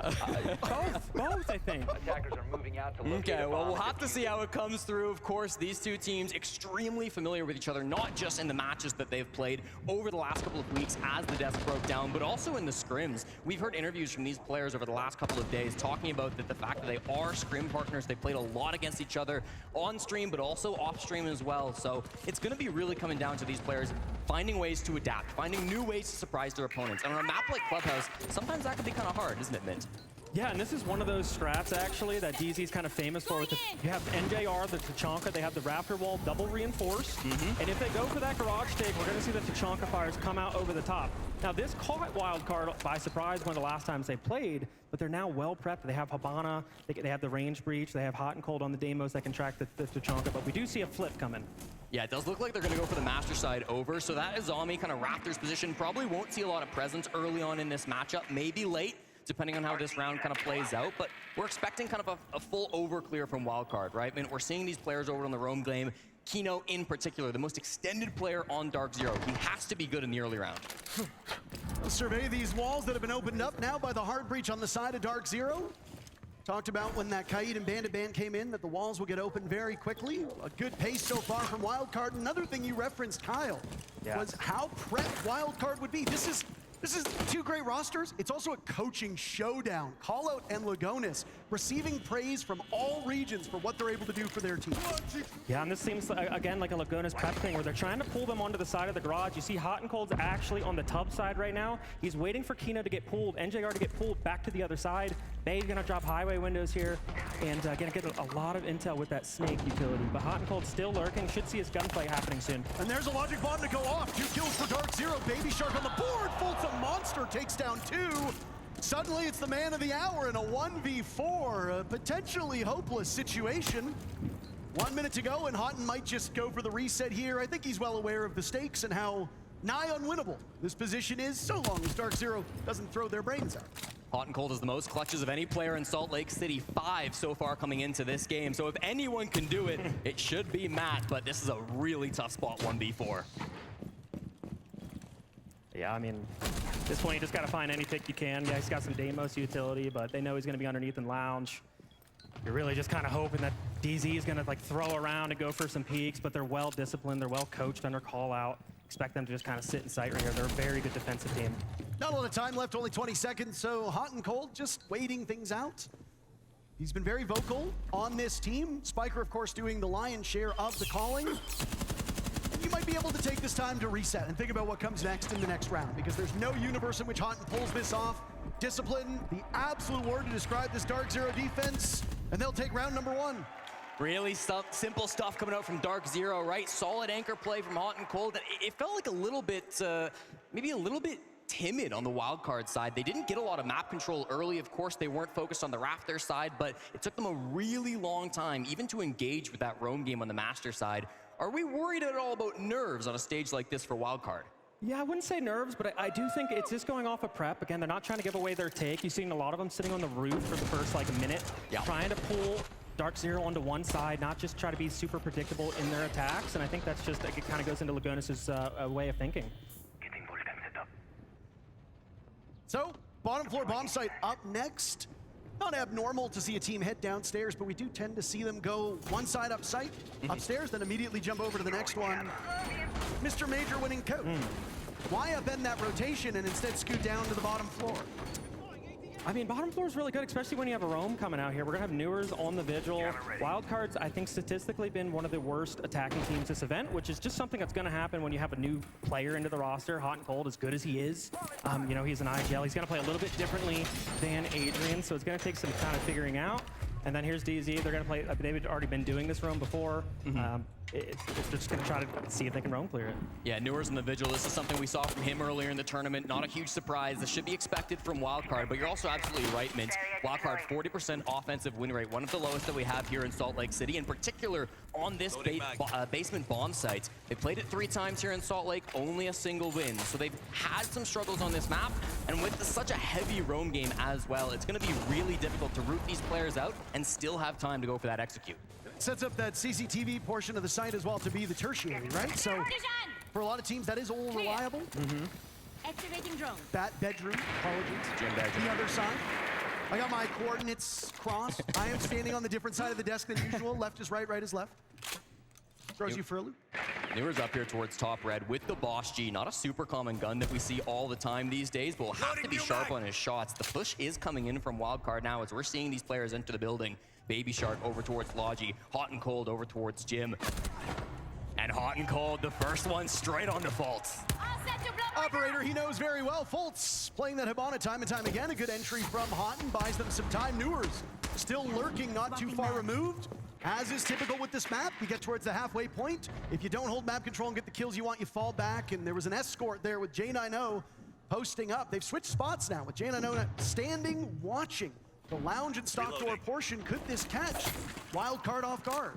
Yeah, it's interesting just to waste a little bit more time there because they don't have that man advantage falling back down. But what they do have is, because Newers is on the Vigil, it's going to counter the Grim. It's the only operator that can actually do it nowadays. So he's just going to be able to back up and play that blue position, and we'll have to see how Wildcard's going to want to attack this. Yeah, gonna be giving up that top space, and 4v5, you have to favor Wildcard a little bit going into this. It feels like they've got really good time on their hands. They've got, of course, the man advantage, but there are some details inside the site they've got to worry about. You mentioned the Vigil, these Goyo canisters as well, still gonna be set up inside the site, the Mute Jammers, the Kivas. There's a lot of util still to work through if you're Wildcard. So they've gotten past their own game, that's great, but a lot of the hard part is still to come.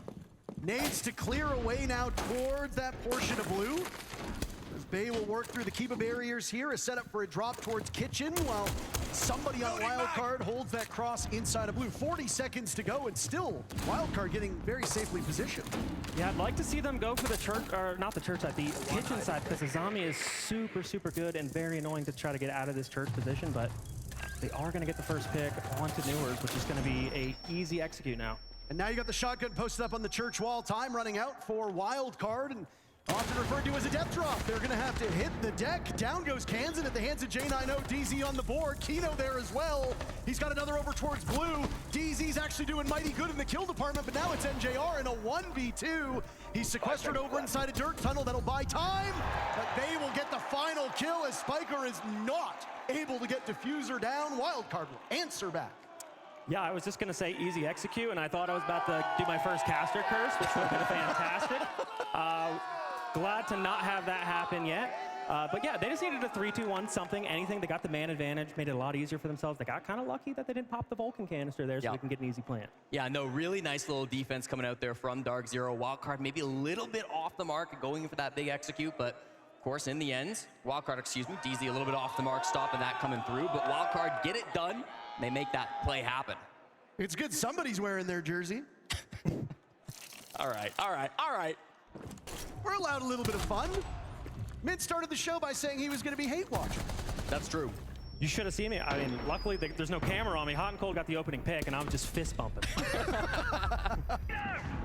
Matt's been great. Starts here 2-1. Of course, the substitute coming in for Wildcard. If you haven't been following throughout the group stage, bit of controversy with him being benched from his team, and now a last-minute sub in for Adrian. He's been playing fantastic with the clutches and, of course, in the late round, but can frag in the early round, too. When you're going for that full roam clear, everybody needs to participate. Yeah, not only that, it's the comms he also provides. You look back at Wildcard when they were performing internationally, they had Dash on the team, who was also a vocal secondary leader. With Adrian, he's rumored to be a little bit quieter coming from Secret, so now they do have Hot and Cold. He's able to play the shields and let Spiker kind of frag a little bit more, and he's also, because he's an IGL, he's able to talk a lot more and help out with the executes. Yeah, especially for Spiker. I mean, he's clearly an experienced IGL. He's one of the best that we have in North America, but he's also the youngest IGL at this event, right? He still is somewhat inexperienced as a player, just 21 years old. So having someone like Hot and Cold can be big to play behind him. Just missed the exothermic charge. That'll open up a position now to punish Fultz. As instead of going back downstairs, they opt to go back to the top floor. Newers gets down, Hot and Cold. Newers is still existing inside this position. You saw the Scopos playing semi-unsupported inside of Rafters, and he cycles down and catches Wildcard off guard. No fist bump after that one. Yeah, that was extremely risky. I'm surprised they didn't just bring Habana for the breach. Spiker almost caught off guard. The Mira, I mean, we're about to possibly see it again here. Potential to C4 as well.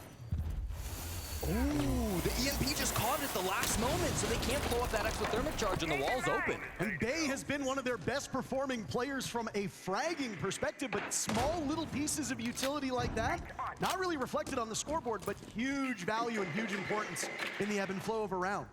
What's the game plan now from Wildcard? They don't have cash control. They're sitting outside the Jacuzzi breach. They've got some good utility, but what do you want to see from them in these next 90 seconds, Mint? I mean, they're going to need to figure out what side of they want to attack. They're obviously trying to pull the defenders possibly back from the cash side. We see a drone from Kansan moving into the cash room, set up his flanks. Now they're going to be able to play windows, and it looks like we probably should see a little bit more of a direct take and using the kind of the power operators, the Glaz, the Ying, to try to get some of these kills out. J9O, he's going to block this window up right as the Candela comes in. That buys them even more time, and J9O in such a strong spot here. I was wondering if the Glaz had revealed itself just yet. J9O will continue to plug that hole. Flashbangs go in where the Candela can't do the trick.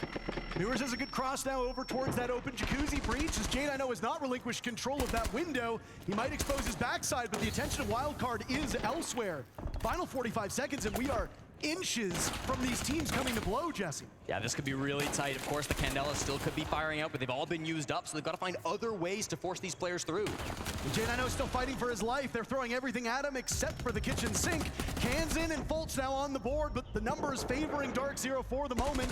J9O gets the vault in. Wildcard desperate because they're running out of time. A good opportunity. Bay takes down 2. Suddenly it's all up to NJR as Baby Shark and Bay will work together. NJR caught inside of construction, and believe you me, there's work to be done. Down goes Baby Shark. Bay empty-handed with no defuse kits, and the mayor does it again. NJR the clutch. He did it in Charlotte. That's how you won a major with him, and now he's done it here in Salt Lake. Yeah, I mean, him going to the SSG core, they already had so many clutch players and J90 and Newers, and now they get NJR as well, and it's just not even fair defensively. Like, it doesn't matter if it's a 1v2, 1v3 for Nick, everyone knows he can still clutch it out. Yeah, second opportunity there for NJR. He gets it done in the second moment, so really massive frag to come through from NJR. If you were listening to our first cast of the day, long group stage, of course, but if you listen to Ace and Dez casting Enterprise Twisted I try Minds, not to. you would have heard that Enterprise were the most clutch team throughout this tournament, and that is correct, but 1 percentage point behind them was Dark Zero. They've been so good in these late rounds, and despite the fact that Hot and Cold has the single most clutches coming into this game, as a team, it's been DZ who have been stronger in those moments. So not a surprise to see a clutch just 3 rounds deep. Yeah, we see the mirror getting banned out now too, by the way, and the Thermite, which is really just going at that wall denial again. We don't want them to open up the big wall, so we're just going to bring cans at this point. But we are going, I think this is the basement site, I believe we're going to be. Yes. It is. We'll wait to see. We'll wait till we get there. Last round, though, just not having anything to get J90 out of cash or out of the gym position. I mean, he played it, DZ hate watch here, but he played it fantastic. He was able to waste so much time. Again, they had nothing besides Candelas. They're just hoping he would peak, but you know, there's some players in North America that don't have to just move all the time, and J90 is one of them. J90 had a terrific kickoff, one of the highest rated players in North America, really proving his value. I know that there were some, I think it's fair to say, some decent and reasonable criticisms of DZ's offensive potential when you saw this roster announced. People said, okay, maybe NGR, maybe Newers, but where's the support? Well, J90's been moved into that position and frankly has flourished. It's been really nice to see him finding some success here on this DZ team. Everyone's been really putting in the work, but now here in round 4, after that last set of op bans comes through, we see a bit of a change up. Faults has jumped on this clash, and this is something that it seems like they might have been saving until after that final ban came through. What do you feel with the clash on this bottom site, Vin? Yeah, I feel like when you hold on to the main stairs, it's kind of a knowledge check in a sense. Like, you're just trying to see if they are going to have anything to clear this out. They obviously banned out the Capital, so it's a great plan here. I'm guessing he hit the clash as well. There's no Nomad, so this is like one of those positions, again, where they had a good read about Wildcard not being able to clear certain power spots, and we might be seeing it again here. Unfortunate shot of the C4 there. That's okay. we won't have to reference it again. Faults has been doing a great job. It feels like wasting time. Like, you're right. There's no Nomad. They don't have a good way to force Faults back. And even if they have a way to maybe catch him on the vert when he rotates through, he has no reason to move. It's like the seagulls from Finding Nemo. Mine is 3 different people are looking, but Matthew Stevens tears through 2. Kino shuts him down. A great entry point from Wildcard. We've still got half the round to go. Well, sometimes when you don't have utility, you got to make something happen. And Hot and Cold, he's been around even DZ long enough to know when we're going to stall, someone's got to make a hero play. Dropping down the motor hatch, that's a veteran move. Yeah, massive play from Hot and Cold, of course. He finds that gap. DZ a little bit down with their pants, so they're going to have to kind of find some way to work the man count back. This is, of course, still a very defender-favored site sometimes. Oh, my. Oh, the info's so good, though. And the follow-up, Baby Shark! It was this same map where he had quite a blunder in kickoff. I don't know if there's a clubhouse curse with the Frenchman, but it has at least moved NJR off this position. Kitchen hatch opened up, impact by NJR does not succeed, and we've got just under a minute to go in the round. Yeah, I'm still worried. It's 3v4 for Dark Zero, but at the same time, who's alive? It's NJR. We already seen him clutch a 1v2 once. Man count just doesn't matter to this guy. Baby Shark takes down Kino. He avenges himself. Now double numbers for Wildcard. Looking for success on this bottom floor bomb site yet again. Amazingly, it's been a struggle for them. It might still be. NJR takes down Spiker. No way. Baby Shark, is he about to do it again? I said I would eat a hat if Soul's clutched. NJR will not do it. My stomach is safe. Newers will now need to win a 1v2. Inside a church, saying his prayers, clutching his rosary, but they're not answered. Bay gets the kill, and we've got a tie game. Oh, luckily for Wildcard, they got the weapon. The weapon 94 stepping up when it matters. You referenced it before the game. It's got to be Bay. It's got to be Baby Shark stepping up when it matters. Baby Shark, he might have missed that easy kill, but at least we have the Storm coming down Blue Hall to end the round. Yeah, what a round coming through from Bay, making sure things don't fall apart at the final moment. That's a critical kill to get here at the last moment for Wildcard. Bay, one of the most underrated players, and here's that play from Hot and Cold that opens the door. That's really got to be the play, because you're right. They didn't have any good ways to get past the clash on the main stairs, so Hot and Cold said, I got to take a risk. I have to make something happen. He did just that. Newers in a potential spot to clutch things up, but what a shot from Bay, finishing that up and tying the game 2-2. Yeah, and still, that's what's worrying me, though, is they're not really having the operators to kind of deal with some of these positions. They had to rely on a hero play from Hot and Cold, but at the same time, they struggle on attack. We're at 2-2. Like, this is still looking really good for Wildcard right now. I was going to say, what's the win con here, right? Wildcard did not choose this map. Usually, Siege Wisdom is a 4-2 on the side that you choose on the map you didn't choose is pretty basic, right? But Wildcard is not the team that is going along with the trends. They've got a new player on the roster. Their map pool might be a little smaller. It's harder for them to attack, as you both addressed here. So is a 3-3 even a good cushion for Wildcard, or they need to shoot high? I mean, you would love higher, but a 3-3 would be great. I think the last time they matched up, they didn't win a single attack, if I remember correctly, versus Dark Zero. It was rough on the offense, yeah, for sure. It was rough on the offense. So, you know, a 3-3 is looking pretty good. I have a lot more faith in them on the defensive half. I think Dark Zero can sometimes struggle on attack, even though stats don't show it. I think they're the highest attack. They have the highest attack win rate, yeah. Okay. So, but I still think they can struggle because they have that 4 support structure and really only Newers. So, I mean, depending what Wildcard does, might be looking good on the defense side. Well, looking to bounce back. Of course, they won this site back in round number 1. A lot of things have stayed the same. NJR back here on the Tachanka. You got the Azami inside of Rafters, although it's Newers. Sorry, it's going to be G9O on the Jaeger here, but they're straight in the site. Baby Shark just running in. Oh, and he gets turned on by J9O. Baby Shark needs to hone his aiming chops just a little bit. That's the second time in 2 rounds he's had a golden opportunity and ultimately missed. Would have liked to see the garage door player maybe sync that up a little bit since Jack was standing up to take that gunfight. Should have been a trade there, maybe a missed opportunity, but at least Jack is 1 HP. Probably going to be the next target here. Yeah, Kansas got the air jab down towards bottom garage. They've got good tools to try to force him out if those ADSs have been burned. So there are opportunities, but things are getting awkward for Dark Zero now. The momentum is starting to build for Wildcard. Falls down inside of Oil Pit. This is a crazy position for him to be in on the castle. It is. I mean, he's just expecting them to have no answers, basically walk in and start walking up the rafter stairs. And to be honest, he's not far off. Again, this is the problem with Wildcard. There's no answer here.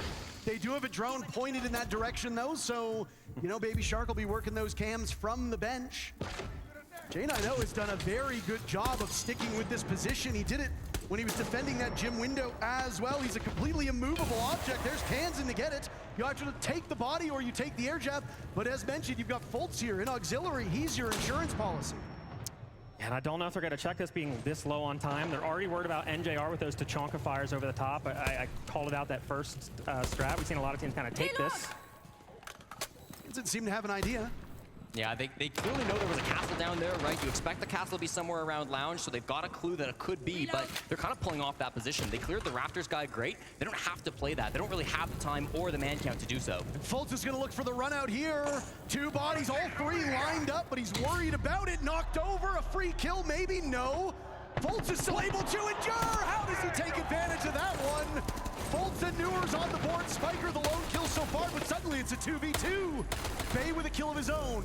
Time running out for Wildcard, looking for that ever-important 3rd round. Spiker, a golden opportunity. Bay flushed out of position. Spiker will still commit. There go the flames. Spiker will have to take the man, the body. Aquino will seal the deal. Best Wildcard can hope for is a 3-3 first half as DZ now sit on 3. This is the problem with DZ. We keep talking about it, but it's these late round players because they've got so many star players in those late moments on their roster. It's Kino, it's NJR, the best Tachanka in the world in that position. There's no doubt about it. The Thorn having good value with that utility as well. Just really nice late round coming through from DZ. And again, for Wildcard, took them a really long time to clear Rafters. Didn't exactly see them take that space after they cleared it out as well. So maybe not the push we were looking for, mid. Yeah, I mean, again, plan A didn't work. It took them a long time to come up with that plan B, and I mean, credit to them. They did make it happen. I really like that they rotated the bomb to the plat side to try to counter the Tachanka and plant close to the drone hole, but no audio on the Fultz run out, I'm guessing. Maybe there was a little bit of hectic comms, but just something that was kind of noted to me. I had a conversation with Hot and Cold and said, you know, what does he think the biggest problem is with him filling in? And with his added voice onto the team, it does seem like it does add a lot of extra comms into him. Yeah, I mean, there is a benefit of having somebody like Adrian on the team. If he's not talking a lot, there is more silence, right? It's easier for you to hear things. And teams have commented on this too. You know, one of the things that people thought about Furia is maybe there are way too many cooks in the kitchen. And I mean, they got thrown out 0-3 at this event, so it would appear that none of those cooks can actually cook at all. But here, if you've got Han Cold being very vocal, It's very easy for an air jab to go missed when you're staring down 20 seconds on the clock. You got 3 bodies stacked up, you're stalling out, and you just were able to flush out some of Garage. Whether you know Fultz is there or not, there's still more work to be done, and it was just ultimately bad time. He's even making a lot of chaos here on these defenses. They get one more opportunity now, and they'll go Jim Bedroom for the second time. And the captain's gone back onto the Clash again. They didn't show this in their first site rotation, but he'll bring it back. NJR on the Chonka too, so they've got really good ways to slow down Wildcard on both this cash side clear, but also, of course, going for that plant. There's no roamers really down below the site, but they can use these utilities to kind of clear through on towards red. That's where Fultz is playing. He's got Newers right beside him over on the cash side too. Are we fully committing to this clear, Mint, or are they kind of looking around and thinking, is this what we want to push for? Yeah, I still think they're kind of looking here, and you mentioned it. I mean, Dark Zero's lineup is full stall operators. Nick on his favorite operator, for some reason, he loves Tachanka. They have the Clash, which you should thank God we have Hot and Cold on the Zofia, but it does look like actually we're going to rotate to maybe a direct take. They brought that Zofia to get J9O out of that position that was earlier in Gym. That might be their adaptation here, and we'll see if they kind of do the same take. And they basically got Fultz alone over cash side, so every other defender on Dark Zero can kind of hold down the site. This is going to be really tough for Wildcard to break into. They don't have the Ying like they had last time either, so they've got to find some other way to break through this defense. 90 seconds deep and not a kill on the board. Wildcard, you got to think they want a little more than that. Yeah, I mean, they swapped out the Glass, the Ying, they bring utility instead with the line and the Deimos, so your problem is assessing where they are and then flushing them into your waiting arms. Why not bring some intel for you? You got some pretty good guns at the process. Deimos also pretty decent when it comes to the caliber-based destruction. The Clash now buying time as Fultz assesses the 2 holes opened up on Jacuzzi Wall. He might be on a collision course with Houghton now as he walks up, and he's spotted knocking that shield out, but there's not enough coordination. Baby Shark not fast enough. Kansan and Bay on the board. They'll get the Clash on the run. Baby Shark almost bit off more than he could chew. The round is over. 5 kills in the span of 2 seconds and a flawless end to the first half for Wildcard as they tie the game.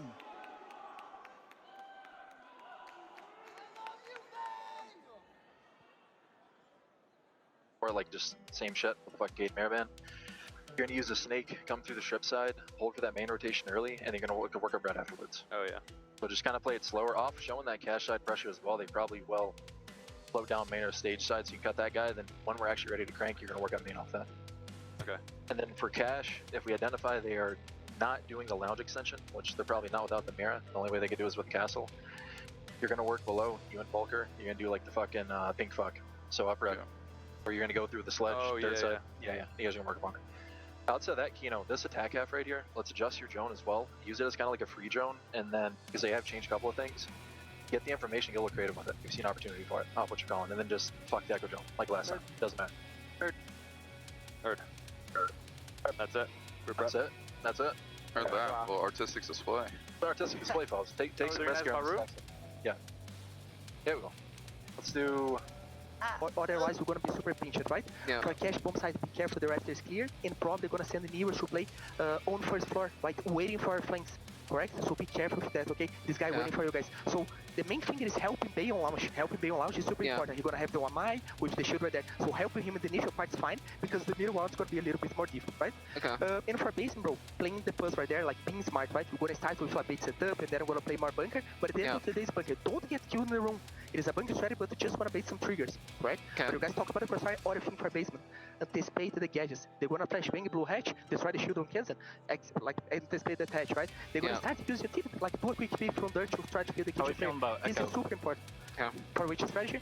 Just in general. In general, yes. Like our initial plans don't have echo, but during the match, guys, the echo can be very good, right? Was a problem for them. So like stick with the initial plan for the second round. If it is still not being up, bring the echo, right? And really the game for us, Alright, 3.2 cash easy, guys. You guys keep the energy, good communication. Let's go. Monty Grim. Yeah, Monty Grim, yeah, Monty. I mean, the 2 best coaches in NA. Like, I love a Lagoatness timeout and a call-out timeout. Sometimes I have no idea what call-out's talking about. He's just talking about catalyzing gorillas and you better crank up the whatever it is, like all this lingo. It's actually insane. And then you have the Lagoatness, who's actually more strategical. Hey, let's not get those free picks, Spiker. Let's make sure we're kind of playing backed up, playing off our team. It's very interesting dynamic. I think call-out even had like over a minute left there. He's like, hey, that's it. Like, just chill. Yeah, it's crazy the dynamic, right? Because call it, doesn't even need the full 2 minutes, doesn't even need one, and then Lagonis, he's rat-godding the whole way. I mean, frankly, Mint, if you're looking for a play-by-play caster to do it with, you might have Lagonis on your side with how fast he's been dealing out the information. I like that we got the replay from Bay here just at the end there, too. He was really that key point that we didn't get to catch live, where he's coming in through Jacuzzi right when that push is happening up the main stairs. Bay's elevated himself up now 8-3. He's the highest-rated player on Wildcard through those first 6 rounds, as we come to expect from Bay 94. Yeah, the Storm, like we mentioned before, 8-3. The Storm has arrived, but Baby Shark, we need you to arrive on this defensive half if we are going to see them close out on this map pick. I gotta ask, where do these nicknames come from? Weapon 94, the Storm. Oh, well, you know what? They come from Bay himself. He actually types in chat, the Storm has arrived, right? And that's when you know he is lost. The weapon is here. Like, he talks about himself in the third person, but you know what? It gets us hype. Why not have a couple names? If you're really bad at the game, it's cringe. If you're really good at the game, it's still kind of cringe, but at least you're good at the game. So we accept. Bay gets away with it, all right? He's got the talent. He can say exactly what he wants inside the text chat, all right? We'll let him fly. Highest rated player, most frags as well, and I don't expect Bay to slow down any at all on this side of the map. The one person I will be looking at is Hot and Cold. He's had some games where he's fallen off the longer it's gone along. He's done pretty well on his role. He is going to be leaned on quite heavily as a smoke in this round. Yeah, I mean, and we see the operator bandits up. They're not running it, so we're going to bring the Thermite. That's going to create a ton of ghost pressure. It's going to make it really hard for Wildcard to kind of figure out the takes, and that's exactly what Lagonis was talking about. Do not be fooled, do not be baited. Hold our ground, hold our positions until we kind of figure out what's going on. They're going to be a gym side over push from Dark Zero. They've started to close in on Baby Shark. He was the man we were asking for a little bit more from. Didn't have the best first half, 3-5 here coming into the round 7, but he can be the difference maker. If he has a good swing, that could change all the momentum. Yeah, and like you said, they're going to be going for that gym position. Kino on the blitz is going to be the key driver here. And I think he's kind of been struggling a little bit this tournament compared to domestically, how like one of the best players in NA. So we're going to have to see if, against some domestic competition, maybe heats up. I mean, Kino's numbers were so inflated after those first couple games where DZ demolished teams in the group stages, ended up coming in 4-0 to the playoffs, and after the very first playoff matchup, everybody thought, oh, they're going to be favorites to win. Kino coming back down to earth. DZ's chances fell a little bit. First blood, by the way, spilled by Dark Zero, answered back. Baby Shark gets one, traded immediately. Kino, the shield is down. There goes Spiker as well. Bay and Hot and Cold on the run. Dark Zero doubling up on them with still over a minute to go, and Hot and Cold's position spotted as he'll be frozen in place from an EE1D. They might have to call him Baby Rat after that play, but unfortunately his teammates are falling, Parker. One back from Hot and Cold. That brings us close to within one now. These players on Wildcard, they've been so aggressive on the Master side. They've done a really good job of downing these numbers on the side of DZ, but there's still so much time. Yeah, this is exactly what they needed to do because they were down in the man count. Usually pro teams, they want to make sure it's a 3v3 before they back up on this side of the map. It's widely thought that if you give them the man advantage and the space over here, it's extremely hard to win the late rounds. So we saw Hot and Cold getting aggressive, Bay getting aggressive, and at this point, it's low time. Bay will sit and wait out, trying to ride out the storm. Hot and Cold takes down NJR. He exchanged most of his HP, and he's nothing but a gun at this point. 2 guns, technically, because of the arsenal brought by Hot and Cold. No gas canisters remaining. He's got Newer's not far removed, fighting his way out.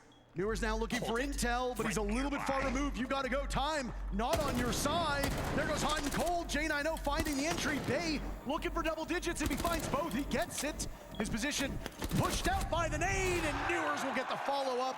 Very good coordination by Dark Zero as they take the first round of the second half. No storms here. It's all clear skies going through from Dark Zero. What a great attack that was over on the Master side push. Wow, and almost a 2v4 in their way, going in their direction. But like you called before, like you just can't beat Dark Zero in these end rounds. Hot and Cold almost did it. The veteran presence there, but he just stuck out a little bit in the backstab. I like they didn't panic too much in this. Again, like they didn't know Baby Shark's position here inside the bathroom. You see Kino gets a little bit caught off by that, but it doesn't matter. Just because you lose that spearhead, that shield, you can still find ways to battle back. They did a really good job trading through. And I think in this 2v2, like, it's unfortunate Hot and Cold goes down in the midst of that. I really did feel like that was a winnable position coming out from Wildcard, but in the end, there's just too many angles to worry about, isn't it?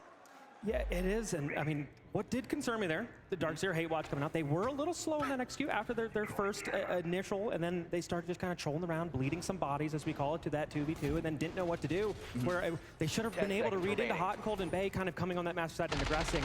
Newers was underneath of the Snake, could have walked up Red a little bit earlier and took the space, but yeah, Dark Zero's just not quite there yet.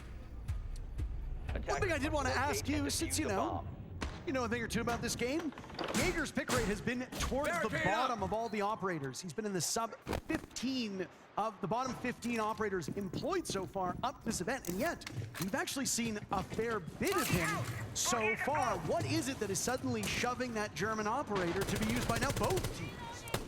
Yeah, wait, well, first off, I see an Osa, and I want to know what that pick rate might be. But at the end of the day, I think something Jaeger does is against these split kind of taking teams, it forces a little bit of teamwork. So it forces people to come over and have some clear, bring a Thatcher, bring whatever type of burn that you might need. So it forces, again, the team play, which it's a nice little counter sometimes. Osa, the 7th least picked operator so far at this event. So, I mean, you're spot on with that. Frost, the least picked operator of all. Very surprising, only been played 1 round so far. Osa played 4 rounds up to this point.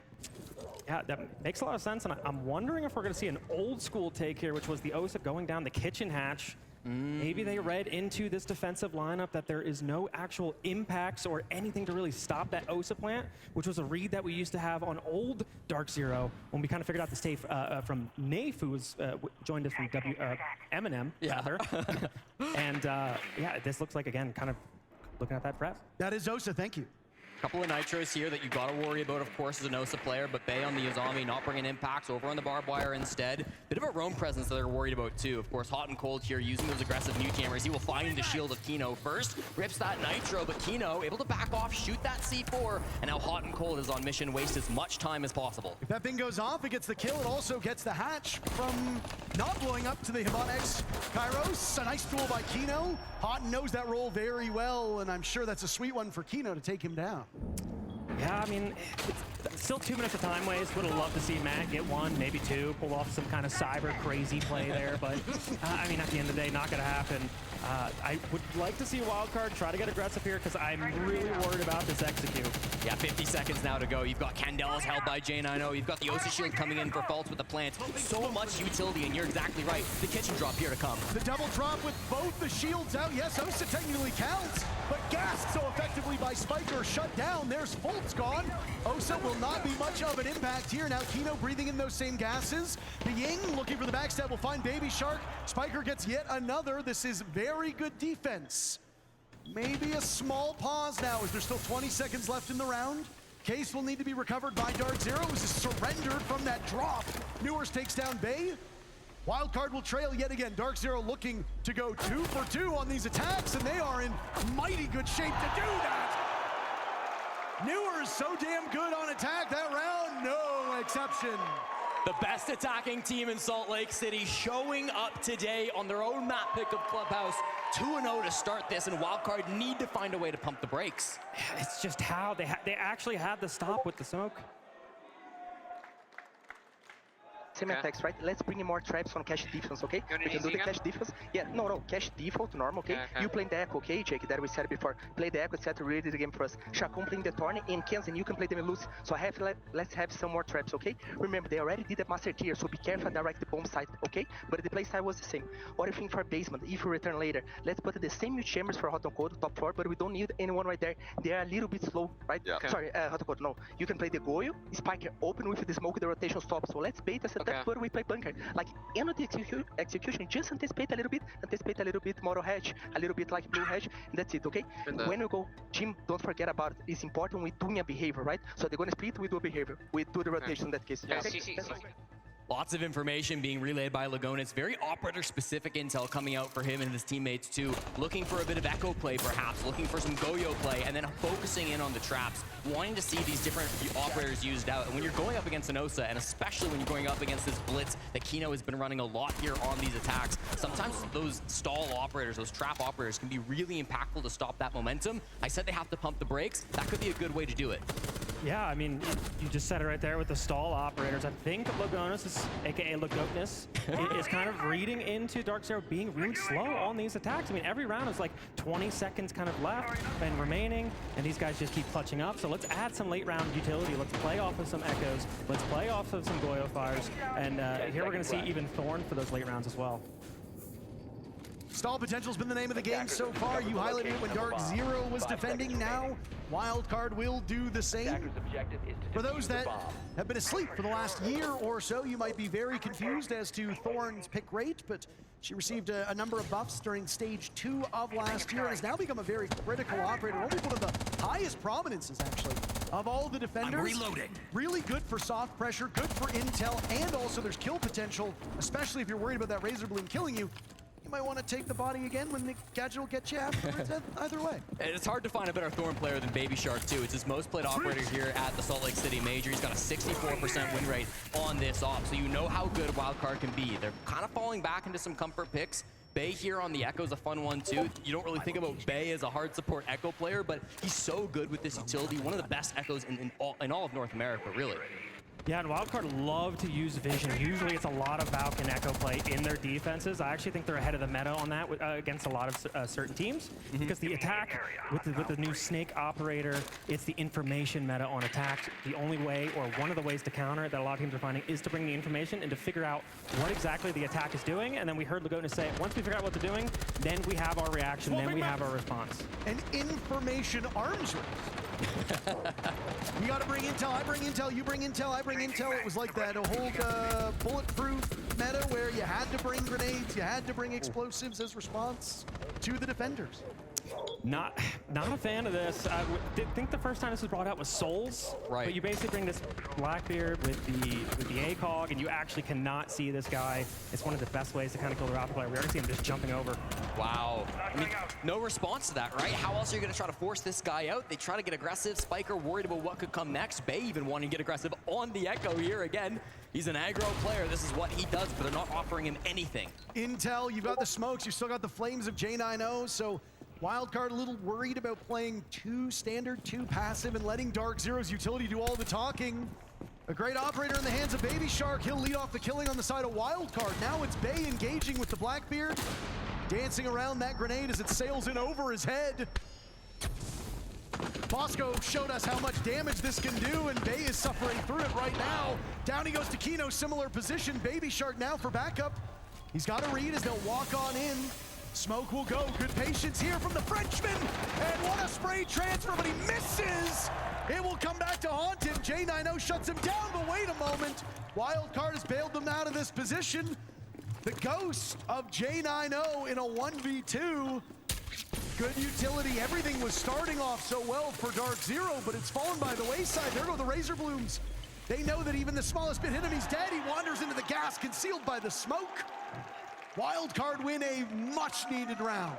Much needed, and off the timeout from Lagotness. I mean, those were some great adaptions. They took some early engagements, too, in the garage door. Fights that I actually didn't even mind, with Bay getting aggressive with that Echo. Hindsight, but I think he was actually pretty safe from that Capital Fire to play was Harry, or basically underneath the stairs. Yeah. But he went for the fight, but we needed Baby Shark to show up, and he did. Yeah, really important for Baby Shark to come aggressive, especially playing with his team, right? Bay and Baby Shark, that's the entry duo on Wildcard. That's the duo that you expect to see out there on the roam. So to see them having that coordination, it's not just Bay all by himself on the Echo making a play. He's got that teammate to support him. So it's nice to see Wildcard coming back out here with an aggressive defense. After losing 2 straight, after having kind of your back against the wall, it's good to see that aggression coming back. That was the first round, gentlemen, where the team that struck first did not convert it to a round victory. So far, the name of the game has been draw the first kill, go from there. There was a trade all the way back in round number 1, but since then, the team that has opened the scoring has gone on to carry that forward. Like clockwork, we highlight the way that teams can convert that first blood. Usually the number somewhere around 75 to 80%. Here, well, it's well beyond that. So When you're a team like DZ, when you are an amazing attacking team, when you've got a guy like Newers who is usually so good at it, and he makes it look effortless. Yep. If DZ is able to keep up these opening duels, and they have first blood in every round of their attack so far, that is going to constantly put so much heat on the defenders of Wildcard. Makes things so much more difficult for those roamers, of course, on Wildcard, but it makes it so critical that they have to come in and get those frags. We highlighted Bay at the halftime, was 8-3 coming into this. Hasn't found the scoreboard over these last couple of rounds, but look who's stepped it up. Kansan now tying his teammate for top frag here on the lobby. He's been a huge performer, and again, I'm not saying that Bay has not had big moments. I think he was important in that last one, but really nice to see him stepping up. Hot and Cold as well now, 7-6. Yeah. You want me to be biased on hot and cold? Absolutely can. He's 7-6. He's either hot or he's cold. We're actually seeing him. Hey, 7-6. Yardy, maybe time to back off here. You're gonna be in the video now. Yeah, I'm already in enough of those videos. It's okay. We love your fans. We love your fans. All right. We do see operator bans, by the way. I was actually surprised.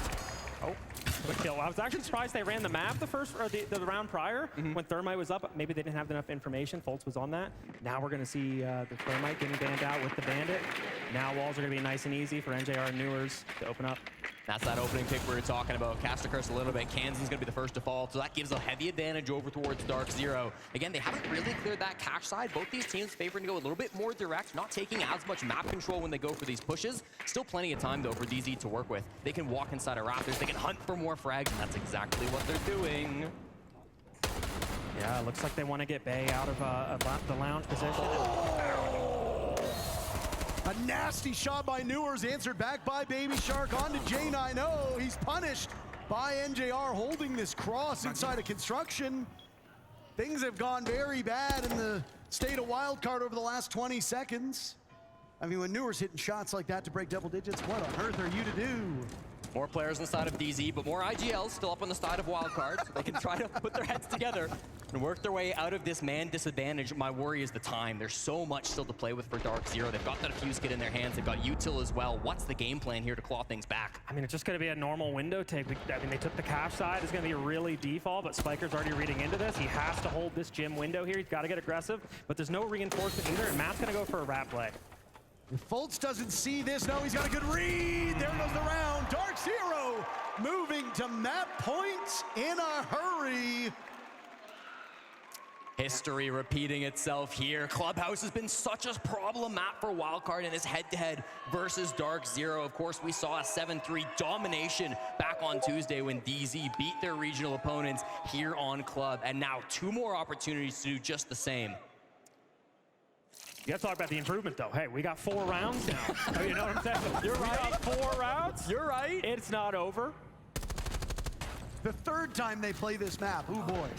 Watch out. Well, that's actually something I wanted to bring up that I was kind of hoping in this series is something we have at the high levels, like the rematch theory, the best of 3 theory. It's usually the team that loses the prior best of 3. They do the most learning in the VOD review, and they're going to win the next best of 3. And, you know, that's totally me coping right now. Yes. I would love to see the stat on that as well.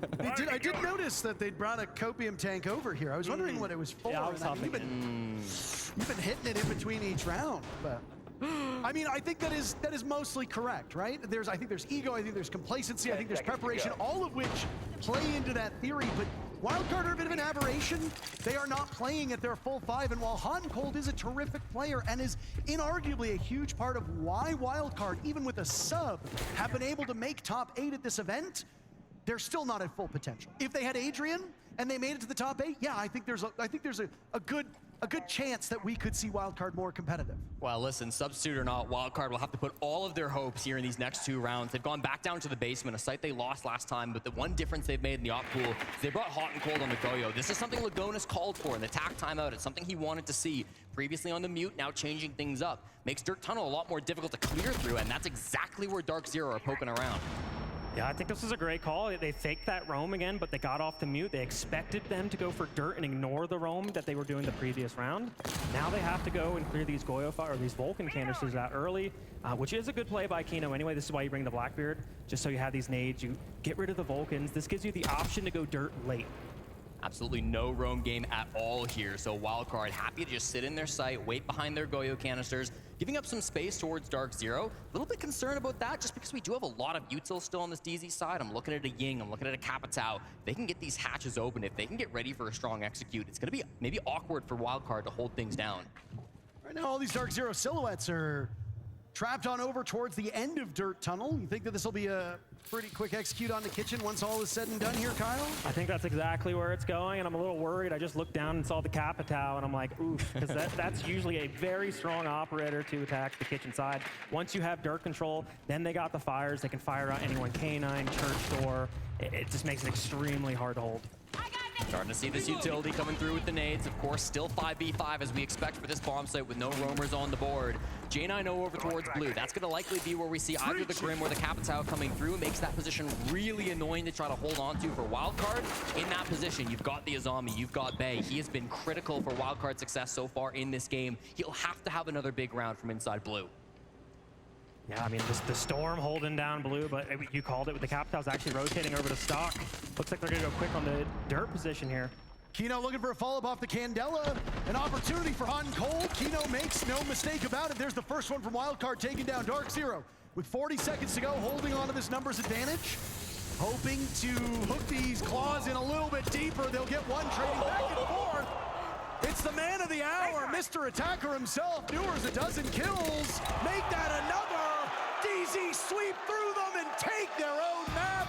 Dark Zero one map away from moving on to the semis. Ethan James, Newers, what a round to close things out. The multi-kill king on the attack. A massive performance from DZ, but it's their own map pick, and it's still a long series. It is their own map pick, but I'm a little worried because we're following the pattern of the previous game where Newers, he had his best career game ever against these guys, 13-4, 13-6, not far off. Baby Shark, 7-10, kind of negative at the moment too. We're not seeing the players that we need to see that get to map 3. You're never in trouble till you lose at home. If Wildcard lose at home, that's the ball game. What happens on border?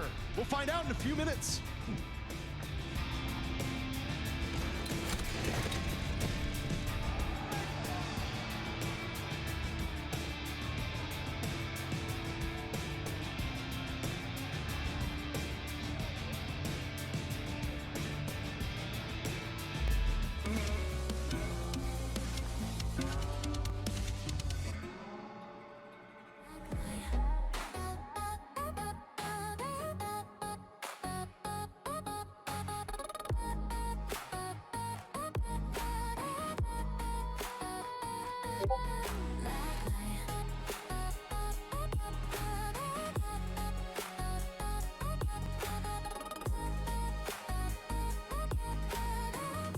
From Salt Lake City to Arches, Utah roads are full of surprises. But AAA is your membership to go. It's roadside support that travels with you and starts at less than $6 a month. Add loved ones to your membership for 50% off. Call or visit your local branch today.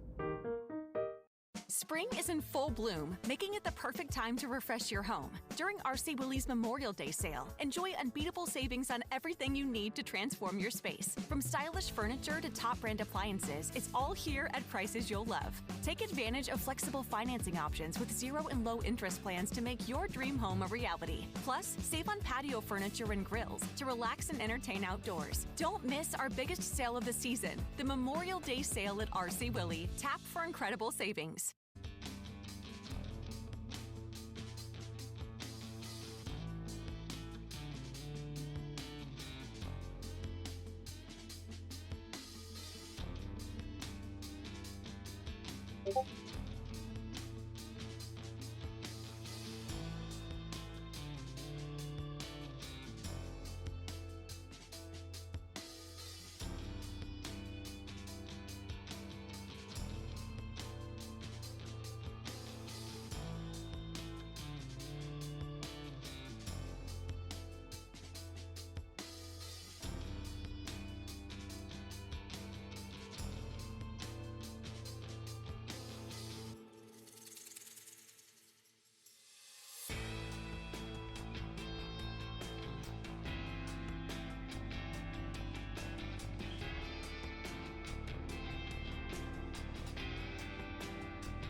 in Salt Lake City, where we've put some of the best Siege players in the world in a 1 versus 1 versus 1 trivia contest. Who is the youngest player here? I think Spiker. It's me, yeah. Spiker, classic. Spiker, the youngest out here. It's always going to be you. These will be questions about operator lore. You guys should be pretty good at this, right? Yeah, hopefully. We'll see. No. Spiker, you shaking your head? No. Who's the shortest player left here in Salt Lake City? P9, I guess. That's the only one I can think of. No points for that one. Which gadget enables an operator in a wheelchair to be active on duty? We're looking for the exact name of the gadget. It's just called Scopos shell. Almost. You're missing a couple of words in there. There's 4 words in that? There are. Well, one of them is some letters, some numbers. No, I lost. It is Scopos' V10 Pantheon shells. That sound familiar? No. No. I've never heard that in my life. What is the name of Blitz's special forces? GSG or GSG9? Give me one of them. Pick one, and I'll take it. GSG9. Correct. Good point there. That was a wild time to record. I looked ridiculous, but the players were into it. It was fun, and hopefully people will get a kick out of that. But Dark Zero, they take the win to start things off here on Clubhouse. That is why you don't take Dark Zero to Clubhouse. Fox, we saw it in front of us. They were simply the better team. I think it really just came down to the experience aspect. No hate onto Wildcard. They played a hell of a game, but it felt like the casters were saying, when it came down to the last couple of seconds, that's where DZ thrived. They were just doing amazing. And when it came down to the big individual plays, that's what we saw. Not only was it great team play, but great clutches. I mean, NJR in round 3 in a nice 1v2 situation, Bay was able to get 2 picks pushing into the site. But then NJR clutched it up in a 1v2, and that was something that was so beautiful from him. And this is what we talk about, being a turret. He's locked in a position, hell in a cell, still back against the wall, he gets 2. And then it goes without saying, I mean, Newers is big clutch himself to be able to push this round that much closer to being a secure win. I mean, this 3K from him, locked in a church. He realized the diffuser was way too far away, couldn't get to his team, so he took matters into his own hands, was able to handle it all on his own. Yeah, Newers was definitely firing all cylinders. I mean, there was multiple occasions where Newers was just getting multi-frags, but like you were saying, NJR just being a sentry. I mean, 82 I mean, when you just look at the cost from both sides, I mean, clearly everyone was trying to show up as best they can, but again, Dark Zero just a little ahead of the curve there, and Newers like playing exceptionally well. But again, one thing I really want to highlight outside of just Newers is those opening kills. We heard Parker talk about it. There was only one round out of those opening kills that it wasn't converted. Opening kills really led the way for either side, who was ever getting in. Clearly, if you're looking on the side of Dark Zero, they were running away with those opening picks. They sure were, and even in those situations that seemed very clutch appropriate for Wildcard, hot and cold inside of Logi in the 2v4. A lot of these situations, it felt like Wildcard, hot and cold most of the time, was on his own. He had to be able to get that man advantage back, and he tried his absolute best, but at the end of the day, you got 5 DZ players running at you in Strip Club. There's nothing you can do about it. I mean, in one ways, I'm glad that you mentioned that, because he did almost find success in that one top floor round where he did just over-aggress and he gets picked off from behind. But even in that basement round, where he gets pushed all the way into Strip, I mean, I would almost say go back to a turtle, have that little man advantage below, being able to, you know, make this round go more into their favor. Just losing a death like that with no trade potential, no one able to save him. I need to see him more with the team, especially in a dire situation now where they don't have a lifeline. Yeah, backs against the wall, Wildcard need a win. So maybe for some inspiration, our very own Ian Chambers sat down with Hot and Cold's family ahead of this map. You never forget your very first esports event, especially if that first event features your son performing on stage. That is the case right here for Kristen. Yes. Kristen, you are Hot and Cold's mum. How much are you enjoying this experience? So much. I'm so blessed to be here. Nothing was going to keep me from coming here. How proud are you of him? Extremely proud of him. I am his biggest fan, always. Do you think he's going to come back? I mean, look. Oh, yeah, of course. We're going 3 maps? Oh, yeah. Absolutely. Nick is here too. Now, Nick, Hot and Cold's your brother. Does this feel like an emotional moment to see him perform live? It's sure a cool moment, for sure, I'd say. It's cool. Kristen, when you've been watching him online, I guess, did you imagine what an event like this would be like to see it live and in person? I tried to imagine, but until you're here, you can't. Yeah. Yeah. So he's going to win? Yeah, of course. Kristen, it is lovely to meet you. I hope you enjoy the rest of this event. And for your sake, I hope he goes on to win this thing. He will. Good stuff. Thank you very much. Back to you guys. Wild card moments away from diving into this one, and as we said, they need a little bit of energy. They need that comeback, and maybe that can power Hot and Cold up a little bit, see his family there in the crowd. There's nothing like a mother's support. I mean, there's nothing that can come closer to it, and I think she is absolutely right in being able to have faith in Hot and Cold and the rest of the boys in Wildcard to make something work. You love to see it. At the end of the day, even if he's not able to push it and win this series, win this tournament, I'm sure we're going to see Hot and Cold yet again on the main stage in the future. Well, Border is next, and we've got our fantastic tri-cast standing by and ready to go. Intero, Jesse, and Mint, take it away. Well, I know it maybe wasn't the result that you wanted, but you can't say it wasn't a good map. Mint, Hot and Cold certainly far from the problem, but again, Wildcard, they've been kind of running uphill this entire event, and it might just be too steep of a climb. And I mean, hey, some of those Salt Lake City mountains look like they're, well, you can't Uber to the top of them, that's for sure. So, is this the end of the road for Wildcard? Border awaits us, and yeah, man, I'm gonna ask you, are we going to map 3? Yeah, just hopped a little bit more of that copium, and I think we are going to map 3, but me and Jesse, we were just talking about this map pick coming out from Wildcard, which is actually quite interesting. It's not even one of their favorite maps. No. Talking to them before the event, they actually have no idea even what their map pool is. Maybe they're just like, hey, maybe Border's our map. But traditionally, this is not a wildcard map. And so them picking it here doesn't make a lot of sense unless you're looking at Dark Zero's map rate as well, where they lost 3-7, I believe it was, to... Yeah, to Shopify Rebellion back during the kickoff playoffs. Which I don't even think is the strongest Border team, so I'm expecting Lagonis, again, hopefully have some good prep on Border. But the biggest problem that last map for me was the opening kills, only having 3 opening kills. They don't have any pushing power. They didn't run a shield a single time. I would expect that to change on a map like Border. Yeah, Border is so important too. Those opening frags can be even more critical. So you've got kind of a really important goal in front of you for Wildcard. Find some of those entries, sink your teeth into a little bit. You mentioned it, this is a bit of a curveball pick. We don't expect Wildcard to be picking a map like Border, but they put out of maybe desperation. They played DZ so many times in the past. They've lost 2-0. They've struggled on some of their own in there. The only time we've seen this Wildcard team play on Border was back during Cloud9 in the kickoffs, and that was an 8-6 win. So a win, but very scrappy, and I'm gonna go out on a limb here and say Dark Zero are a better team than Cloud9. I don't know how you can say such brash things on a broadcast like that. That's a heater right there. That's They bring me in for the hot takes. That's why you're here. To your point about the First Bloods in the previous map, every single player on Dark Zero struck first. All 5 of the players drawing First Blood at least once.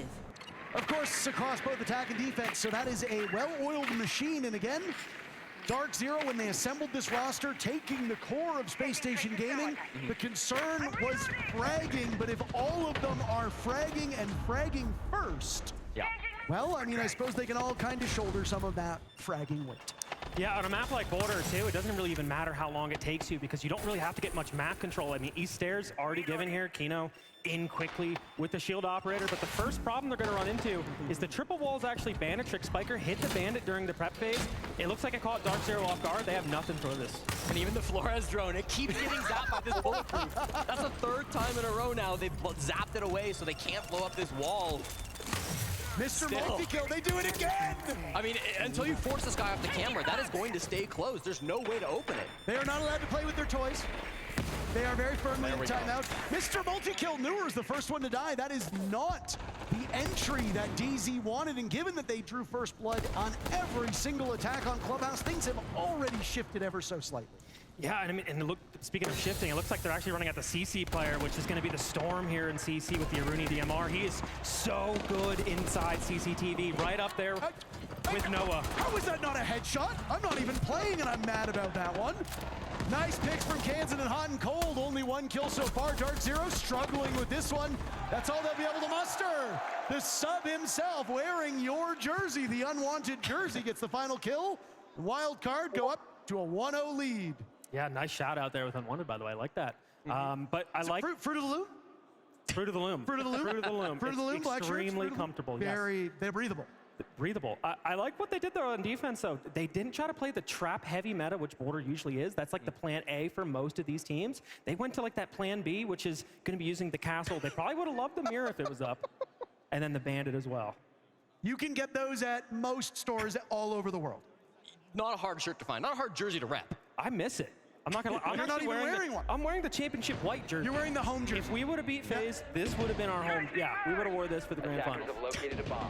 Well, really good start from Wildcard, one way or another. It starts with Kansan getting that opening pick, something we've been focused on here. And even the Yuto game, I mean, I'm glad you brought that up, Mint, with the bandit tricks coming through. We saw it with the bulletproof camera as well. Made it really difficult for Dark Zero to find an opening on that defense. But they'll get a second chance coming down here towards the bottom floor. Ventilation Workshop will be our second approach for Wildcard. What are you hoping to see out of this defense from Wildcard? Well, again, it's going to be another compact defense running the Cade tube. So they're going to be trying to force Dark Zero to actually work to take some of this map control. Probably if they want to read into the books walks, which is basically walking outside the CC balcony. I'm assuming the armory wall is double reinforced. Now they're forcing Folds to bring that Thatcher to try to open up the wall. Ooh, actually it's the jail wall, which is also going to be... So this is, again, it's just problem solving. They're forcing DZ to play an uncomfortable border. It's not just like traps and get a bunch of picks and get a bunch of easy kills. They actually have to problem solve. Yeah, and I like the Twitch being brought out from J90. You already see a little bit of that problem solving coming through alongside the Thatcher, which you already mentioned, being brought now by Faults. You got Newers in the IQ, so they've got the right tools here to deal with it, but there's still a lot on the board they're going to have to clear through. Already opening things up in through Passport. It looks like there is a strong focus here on the mid floor, wanting to try to get into the south side of the map. They can get this space. They may not have above the bomb slate. They might not be able to break into lockers, but they'll still have some good map control to then move over and try to work some more picks. And in goes Kino. He's got two players nearby, but he might not be aware of that as he continues to, well, haul ass, I believe, is the official term, and he's blinded the Valkyrie. Baby Shark made that one a little bit too close for comfort on the side of Dark Zero. I'm certain of that, and Hot and Cold wants no smoke whatsoever. He peels completely off of this position, will survive for the time being. His whereabouts known by the drone inside a bathroom, and the Kaid will wait and live to see at least another few seconds. Hot and Cold so on his own. Dark Zero want to be able to get that secured kill. If he doesn't get a frag, that'll be a 5v3 advantage for DZ, so it's critical that Matt can do something here. Yeah, it looks like they're reading into Dark Zero just trying to go for like a back workshop plant. They're actually going to just have to take some fights. And they're narrowing them all down. 3 players, a wild card, no longer available as Dark Zero finding a little bit more sharpness on this entry than in the previous round. Setting themselves up very effectively for a flawless end to round number 2 to tie this up. It all hinges on Kansan and Bay. They've got the vert here, Parker. This is massive, and the smoke comes through, but with this shield, it's so difficult to deny the plants. And they drop. It's the support player of Fultz collecting all of these kills. Kansan unable to determine the location of the defuse kit. That's the first diffuser planted in this series. These teams are usually pretty good with utility, but it's been all violence all the way down. To stop a flawless end, Kansan will need to collect 1, 2, maybe 5 kills, who knows. Kansan's had some pretty nice clutches in his career.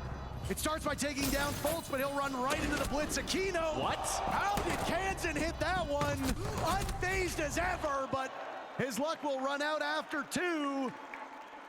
Dark Zero answer back and tie the game. Well, it would have been the greatest clutch of the tournament. Would it have been his greatest clutch? Because he does have a spot named after him. Pretty good. You know? What's yours? What's my what? What do you think is his best clutch then? Do you think it's the bank? It's the bank one for sure. I mean, he did that in jeans. There's something to it. There's Hot and Cold right now. The black shirt. It's not only the black shirt. He's wearing jeans. He's wearing jeans as well. Dream. Dream is sexy. Can we get that chant going maybe? But anyway, he likes to play in jeans as well. Why not? Those are khakis being worn by Callout. A lot of jeans in the wildcard fans too. That's good to see, starting to represent the team a little bit. Of course, on the top and at the bottom, these two squads have loaded up the arena with their fans here today. DZ and wildcard jerseys all throughout the crowd. In this hometown matchup, we came to expect it. But I don't know. I feel like the DZ fans have been a little bit louder today. Camera feed up and running. I mean, I wouldn't fault any of these fans after how loud that Shopify Rebellion G2 match was. And that one was about 5-6 hours ago. So, I mean, the fact that they've been able to stay and rise to the occasion, kudos to you and the fans. We are expecting a very noisy barn tomorrow as even more fans fill in those seats here in Salt Lake. Typically, Fridays are the quietest day, and I gotta say, crowd, I'm not trying to win you over here, but you've been pretty good for a Friday crowd, so give yourself a hand. Incidentally, the loudest they've been is for themselves. True. They know what's important. Of course, that.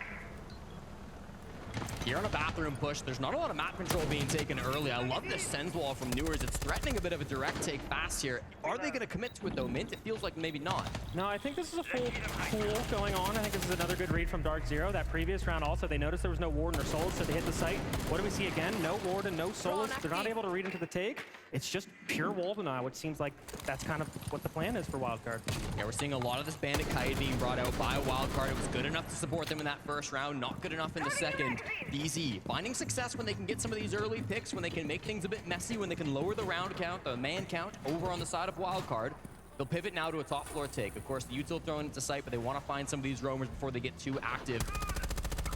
Opportunity, and they do down Kansan in the midst of it. Is he aware, though? Kansan immobilized by the immediate follow-up of the EU1D. Full still has one in back pocket. There goes the shield.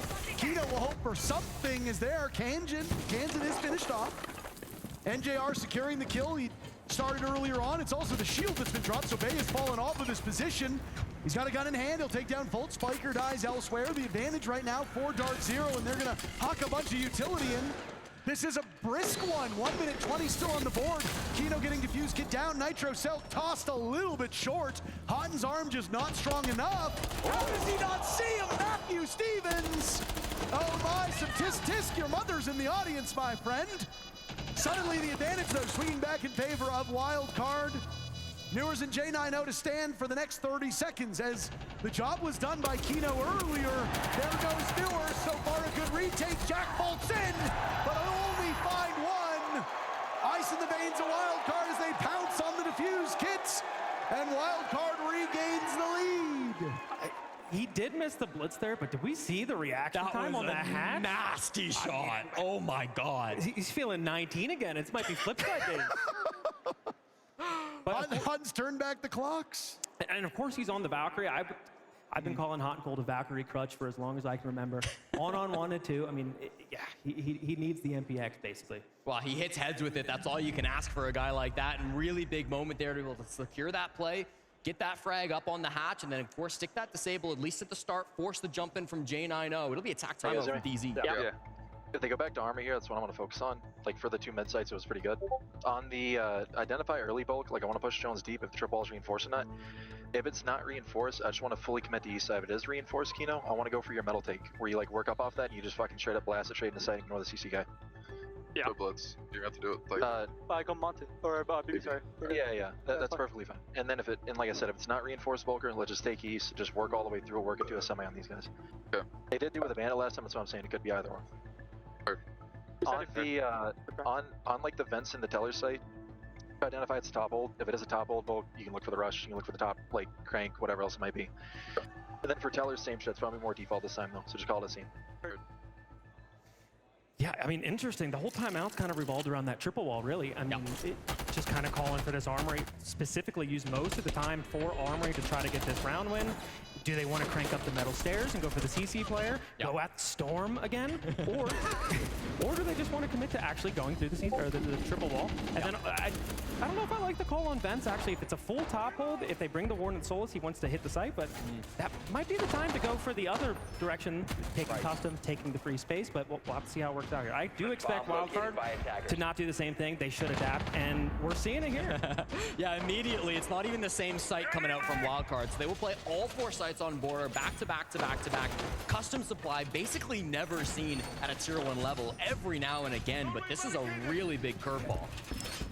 Yeah, the biggest curveball for me is we were running Wall Denial, and yes, Cade got banned, but we're not going to run Bandit. We're going to run Hot and Cold on the Alibi. Has Alibi been played this event?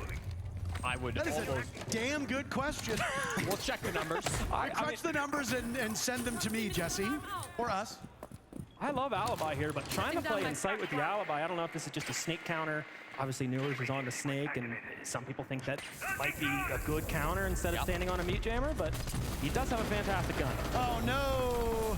How on earth did Fultz find Spiker in the first 20 seconds of the round? That is a devastating loss. Dead. So that's kind of a normal play. I mean, Spiker plays around the fire hatch. I feel like this is kind of, let's see it right here. Let's take a look. An instant replay. Wow. Window is prepped. Spiker likes to play aggressive around there early, fall down the bathroom hatch and try to go for a flank late. Looks like another aggressive play, possibly. Good read from one captain onto another. Baby Shark hunting for a frag, but Newers seems to be aware of it. waiting for this peak. I think Baby Shark's gonna think better of this. You hope so, but this is just a patience battle, and my money's on Newers. Yeah, mine is too. He's looking for a Claymore. Of course, there's nothing there. He's used his gadget. It's good read. Doesn't see anything, though. Ooh, maybe should be seeing that. I think they might have an idea. A pretty damn good idea, as Fultz will go for a second. He's got the read. Does he have the reflexes? Can't control the recoil, but Newers is there for the backup, and a good 1-2 punch as Dark Zero's lead, and man count grows.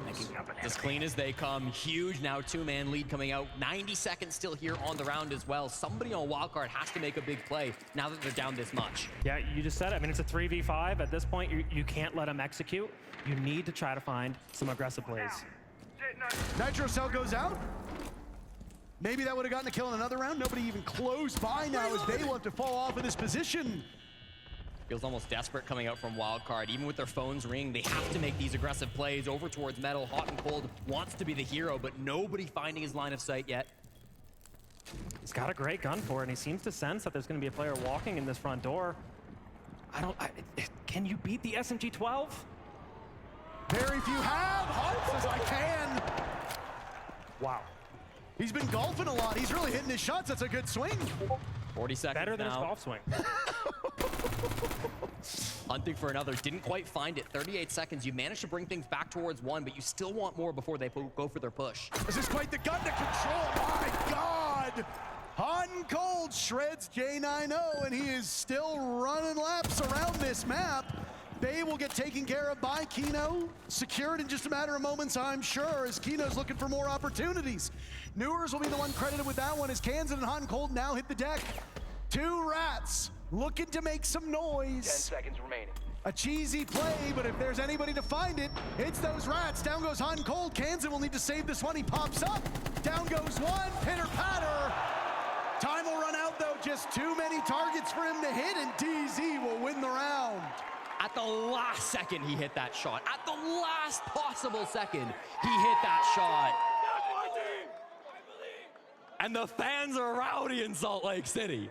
Oh my God, that one hurts to see. Hot and Cold doing what he needs to do as the super sub, finding some picks with Alibi. I was about to go on a big segment about how I think Alibi is actually underrated. Go on. That gun is, I mean. Go on, you got the time. I got the time. You got the time. Look, the gun is great. We see Shaiko take it first off. Shaiko, great player. Of course. It's got a great gun, fast rate of fire. You got the bailiff, you got prox alarms for the gaps. I mean, it's actually not that bad, especially in the meta now.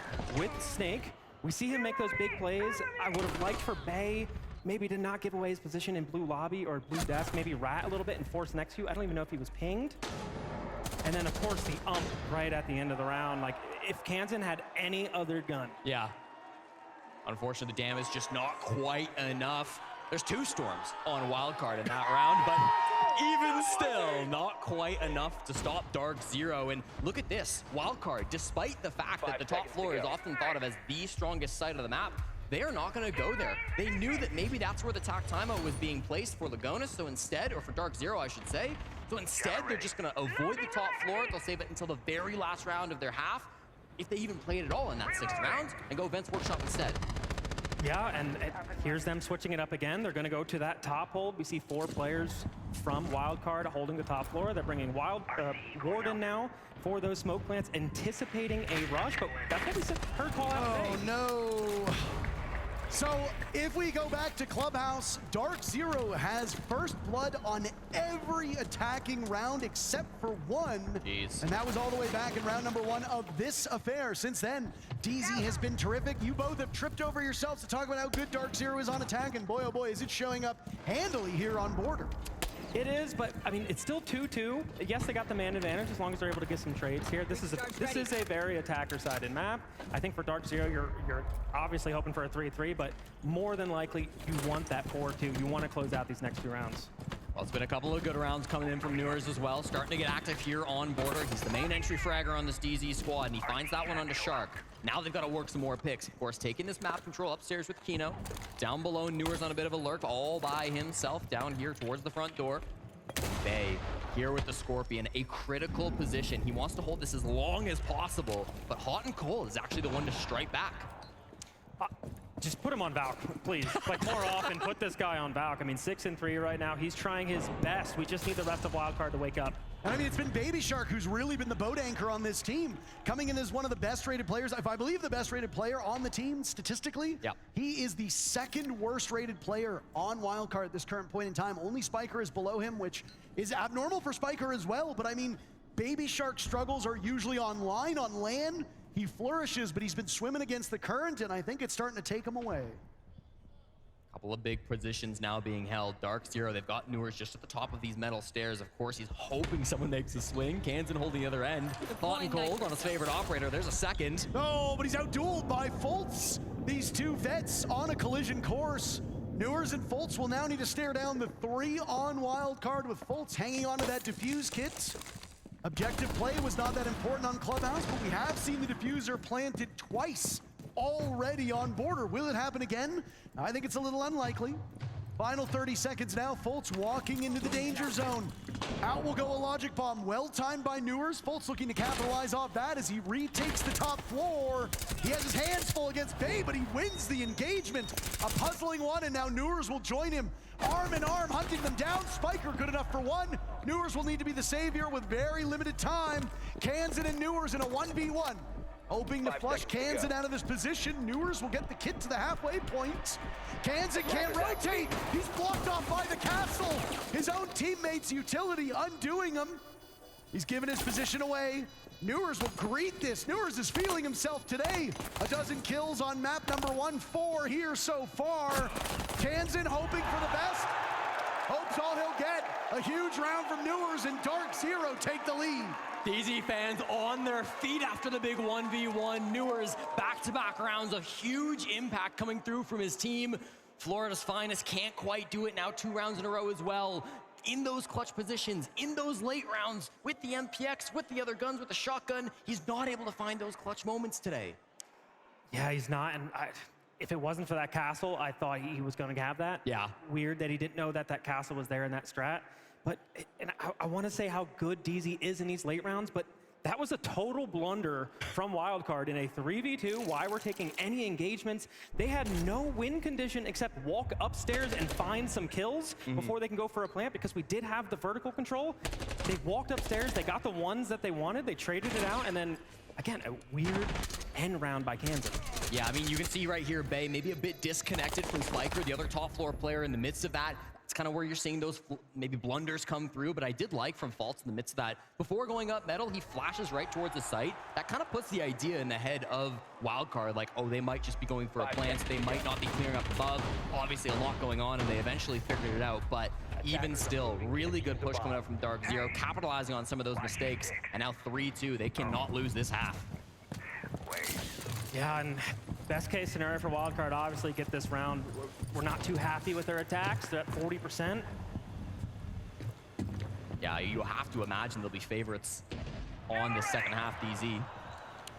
This is vintage Nick right here. This is mailbox 101. Let's get this guy Kali and just look out a window for 2 minutes. Sees a Kajmada Bay that was thrown out earlier. A North American team earlier today has already punched their ticket to the semifinals. Shopify Rebellion with a statement game against G2. Ambi with giving off one of the best single map performances we've ever seen. We're guaranteed another North American team, but what do they win? They win a matchup against FaZe Clan, the defending world champions, who have yet to drop a single map here at this event. We've already seen one death. It was Hot and Cold who died. So what can they muster? Pardon me? I mean, that was a battle happening for about 20 seconds. Bay just had his pistol out. Let's fight a guy on a sniper rifle and win it. Only Bay makes that play.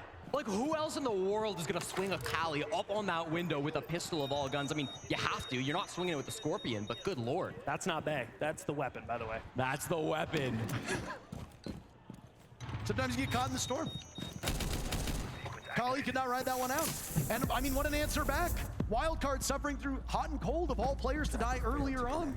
And they've managed to somewhat recover. Another pistol on this side, though. Watch out for it. Newers down below, 6-2. He's been the best player on Dark Zero these last couple of rounds. He's been so deadly on these opening duels.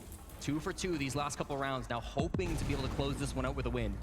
Yeah, they're targeting Spiker here in Archives. They got the radio wall open next to him, but Spiker's gonna play, or try to play in a spot here where he can stay alive, but they have him trapped. It's a suicide position for Bay. Inside of security, we see that Ella, or even the Denari, played in that position. Bay is living on borrowed time, very limited HP. You were right, they're trying to track down Spiker. They've been unsuccessful so far. Bay gets another. Oh my goodness, and now it's Kino on the ground. Baby Shark needs to make up for lost time, and he gets Stewars as well. J90 will need to clutch out in a 1v4. This is a daunting task walking in. They know exactly where he is. He's gonna drag Spiker down with him. How many more can he claim? We've kind of been waiting for J90 to pop off. This could be the potential. Not a lot of time though for the superstar on Dark Zero to work with. He's got a good read. Now in pursuit of Baby Shark. He flashes his way around, the DMR getting put to good use. J90 with that pocket SMG in hand. This is a messy one. J90 wins it, but running out of time. No defuse kit. Can he find 2 kills in 5 seconds? A valiant effort from Jack, but it won't be enough. Wildcard will win on time alone.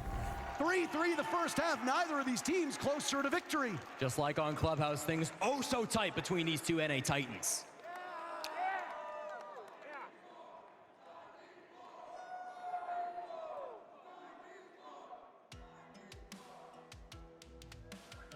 Yeah, also remember we just talked about, like, early on in the round, if they're playing it slow, when it gets quiet and they start stacking that pressure, that's when you look to get aggressive on them. Especially on a map like this, and then, like Eddie was saying as well, make sure we're cheesing them. They're not that comfortable on this map, they don't play it a lot. Yeah. We'll hang it. We'll hang it. Yeah, if you're not cheesing, at least do some pictures. Punch a brick door, punch a cat window. Bullshit like that. Yeah. They can see in the lawn chair for a minute. Yeah, a little relax. Get you a little light in there. Plant for a little bit. Like a little plant. Nothing wrong with a little plant. Also, bro, even more like they like the walks, and even more with the subs, bro. They're like not fully comfortable right now. Like they're not full in like their environment, bro. So it's even more of an enabler for them to do those weird walks. Okay. They're gonna be faster. Yeah, where I just called that. Called the gas. The rushes or like fast walks for sure. Yeah.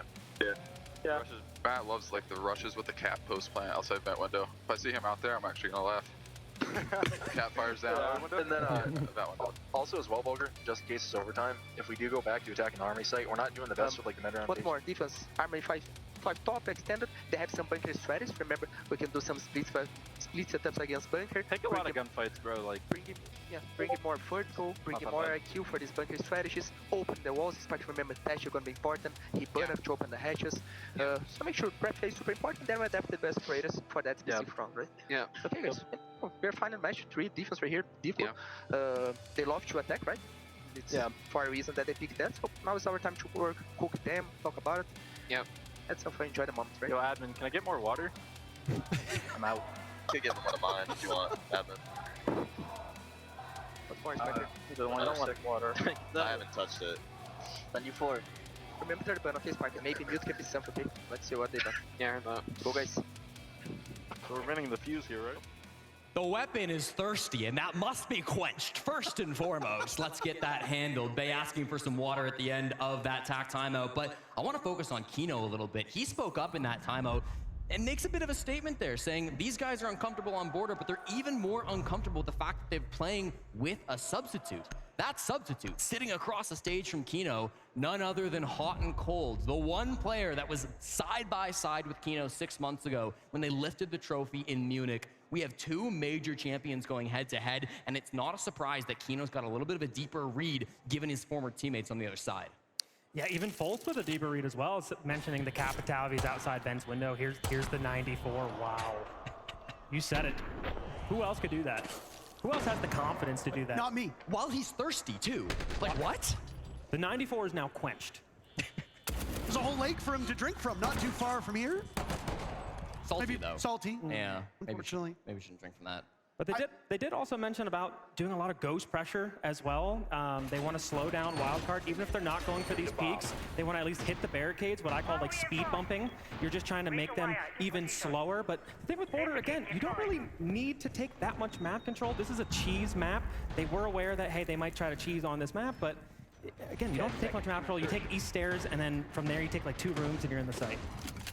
Well, as we come into this half swap, once again, it's all tied up, but remember, it was also tied up on Clubhouse. That's the one thing. When Wildcard moved to that second half, they really started to struggle back on Club. They have to be able to answer much faster here on Border. Small difference, though, or maybe massive difference, actually.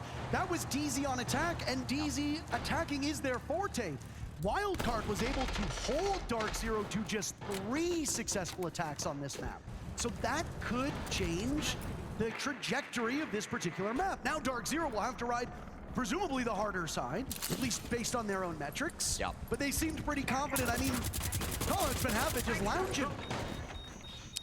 Yeah, this is going to be a sight hit right here. I can't remember if this was Wildcard that did this or somebody else, but basically, a lot of people go for a back archive plant.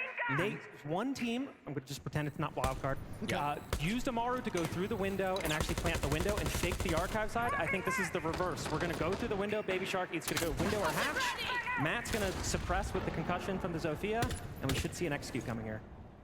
Gonna be dangerous the moment it comes through. Shotgun in the hand for Baby Shark. He's just there for the frags, hoping to capitalize on some of that. It's gonna be Spiker, of course, who gets that plant down, but already half HP. It's gonna be risky. J9O, the only one not heard with these logic bombs as he sits on a mute jammer. There they go off to the races. Kino finished off by Baby Shark using that Gara hook to slingshot his way into the heart of TZ's defense. They'll turn the tables. Newers eliminates Baby Shark. So the surprise is good. Diffuse kick goes down. The surprise is even greater. 4 players on each side still alive. 8 of 10 up for this post plant. Perfect time to bring out the logic bomb. Those mute jammers doing an excellent job of concealing the defenders, but Dark Zero cannot rest on their laurels. They are running out of time, and so far the coverage for Wildcard has been very good. Newer's trying his best, looking for kill number 9. He'll get it. NJR on the defuse kick. They'll plug the hole. Nick, if you'd only trusted him, you would have probably won the round. Wildcard pull that one out of back pocket, and they take the lead. Thank God for the backstab there, because I was worried that was just about to be a defuse. Newers nearly steals that away. The defuse happening at the exact same moment. A scary final post plant, but Wildcard, they get the job done in the end. Those Kiba barriers, they're not quite enough to stop things out. And unfortunately, just jumping off that defuse kit, man, that could have been such a different story if they can just stick it. But Wildcard, they keep the pressure up through the midst of that, right? Of course, there's that Azami coming through. But of course, there's the Amaru up through the hatch as well. But it doesn't seem to matter when the plant's going down. They trade out the Amaru, but the objective play still so good from Wildcard. Yeah, I really like this grapple hook play. I mean, again, they masked the sound. The Warden had absolutely no idea. I would have just liked Baby Shark to maybe pump the brakes there a little bit, not get over aggressive, because you know the bomb is going to go down, and you need as many bodies as you can, especially against Dark Zero, to make sure that they can't go for that retake. What about Spiker, too, in the midst of that? I mean, the fact that he downs the Azami as the Kiba is coming out, if he's a second later on that, of course, there's no chance that he's able to get that frag, and it's a completely different post plant. So huge credit to Spiker. Of course, got the plant earlier in that one, too. Gains the lead now for Wildcard, something they desperately need on their own pick. Yeah, and this looks like a read out of here from Dark Zero. They're at that point, they got the script. They know Wildcard wants to go for these fast takes, so they're going to just play a top hold here with the Warden and the Solus, so they are ready for any direct takes. But we see the weapon on a weapon. He's on Cali right now. Looking like he's going to go for the CCTV pick. Is J9O get a peek? Hold your breath. Bay had the cojones to do it when he was facing the Kali as he stolen all that power from NJR. He shot once, though, and now they know, right? Now it's going to be a game of chicken. You can't peek these angles. Everything going to what you said. This will be a quick one. They're using so much utility on the side of Wildcard. Maybe they might get a read of their own. If Dark Zero responded saying, we're going to slow them down, we're going to bog them down, Wildcard might have to go back to the drawing board here, because after those calls were made, patience on their side. It does look like Plan B coming out. They were just trying to go for that CC pick early, but now a majority of the players on the radio side going for this jump in. They're just trying to clear top floor. Oh, and they'll trade it out. Kanzi missing the golden opportunity as NJR doesn't realize how close he came to certain death. He'll realize it, though, as Fultz gets punished by Spiker, and NJR will have 2 lined up. They've immediately vacated the premises. Wildcard with the numbers advantage. So they change things, they make an adaptation, but it immediately works, and now Wildcard have this numbers advantage with half the round to go. So clean to come through from Wildcard. Now they can just play with their food. They know the aggressive swings are going to come out, so they just hold their angles. They're waiting for it. Not a moment there for Bay to grab it, but still hungry. And again, I don't think Dark Zero can fall here. They're going to just try to play the aggressive fights, and there's the weapon. Oh, J90 falters. Bay now looking for his 10th kill. This looks a little grim for Dark Zero. They seemed a little confident. Kino and Callout and the timeout basically said, like, they don't play this map. They're not very comfortable here. Well, this is discomfort. I'd hate to see what a comfortable wildcard is able to do. NJR taking down Baby Shark now, but logic bombs are gone, so you would have just been a gun in hand. And I mean, you don't want to let Baby Shark warm up. Two of the most clutch players in the game. They brought a 2v4 right down to a 2v2. Kino and NJR, two men you can never count out. Kansan's got the Fenrir of NJR on the run. Good tracking on his position. Kino will take that major winning experience to the bank with 30 seconds to go. Spiker holding on to the case. No utility remaining, no flashes, no nades. Lions starved for that gadgetry. Kino will patrol from above, but I'm certain that they've heard this and they'll send Kansan in pursuit. Spiker will now get defused, get down. The Blackbeard being a great distraction. Kino will drop. He's not able to stop this one. Pulls out the shotgun in the corner. They have no idea, but Kansan is there for insurance. What a round from Wildcard. I felt the caster curse coming. But thankfully, we have Jesse here who realized that NJR was still alive. That 4v2 quickly turned into a 2v2. And again, that was something I discussed with these guys right before the event is some of their problems is when they get that man advantage, they have the two IGLs that are kind of coming up with these ideas. What do we do in the mid round? How do we end the round? And they just need to trust one. Yeah, really scary when that drop comes out in the 1v2. Of course, such a huge opportunity to come through from Kino. Didn't know where the plant was at first. It was only the shots of the Lion that gave him a bit of a clue, so that could have been even worse, but thankfully the trade was so quick to come right back out from the Blackbeard. A huge round from Kansan. He's had a couple of big clutch opportunities, has yet to really capitalize on them, but that 1v1 was probably the best one that he could have gotten. 5v3 now from Wildcard after that play. Again, Kino, no idea, figures it out at the last moment, but it's so quick, the follow-up from Kansan, and now you can see the face of Lagonis. I mean, he's thrilled. He's so excited by this movement because they are now just 2 rounds away from map 3. Yeah, not only Lagonis. I think the crowd might be waking up for Wildcard a little bit. There might be some hope we might be seeing a map 3. I think they were chanting Hot and Cold's name, weren't they? Well, it is late in the day. Again, this is a potentially tired crowd as the first map began not 12 hours ago, but I mean, that's a long day for gamers. They're awake. Well, it's 7 p.m. Mountain Time, so most of them should be waking up about now. Yeah, it looks like another adaptation, though, coming out from Dark Zero. We said maybe they don't know how to play the map, but this is a good sign right here because they're bringing the Mirror, they're bringing the Castle, they're bringing the Goyo. They're going to force Wildcard now. Instead of getting your free picks, we're going to be able to sit, trade on defense. You have to clear us out of these spots. Yeah, it's a completely different defensive lineup coming through now from DZ, so they're really trying to change things up. They have a little bit more experience on border, so maybe you'd expect that to come through from them, forcing different ideas out from Wildcard, really testing this team, as you said. And so far, it's been a bit slow from Wildcard. They're doing a lot of droning. I like that the Twitch is being brought out by Baby Shark. This is an excellent counter both to the Goyo and to the Mira. The information, I mean, that might be the most valuable aspect of all. Uh-oh, and you trap Bolts in the corner, and he loses the Mira window too. Huge value from the Frenchman. Baby Shark, a bit of frustration was shown on his face when that first drone got shot. The second one, far better, and the value that comes from just a small piece of his gadgetry.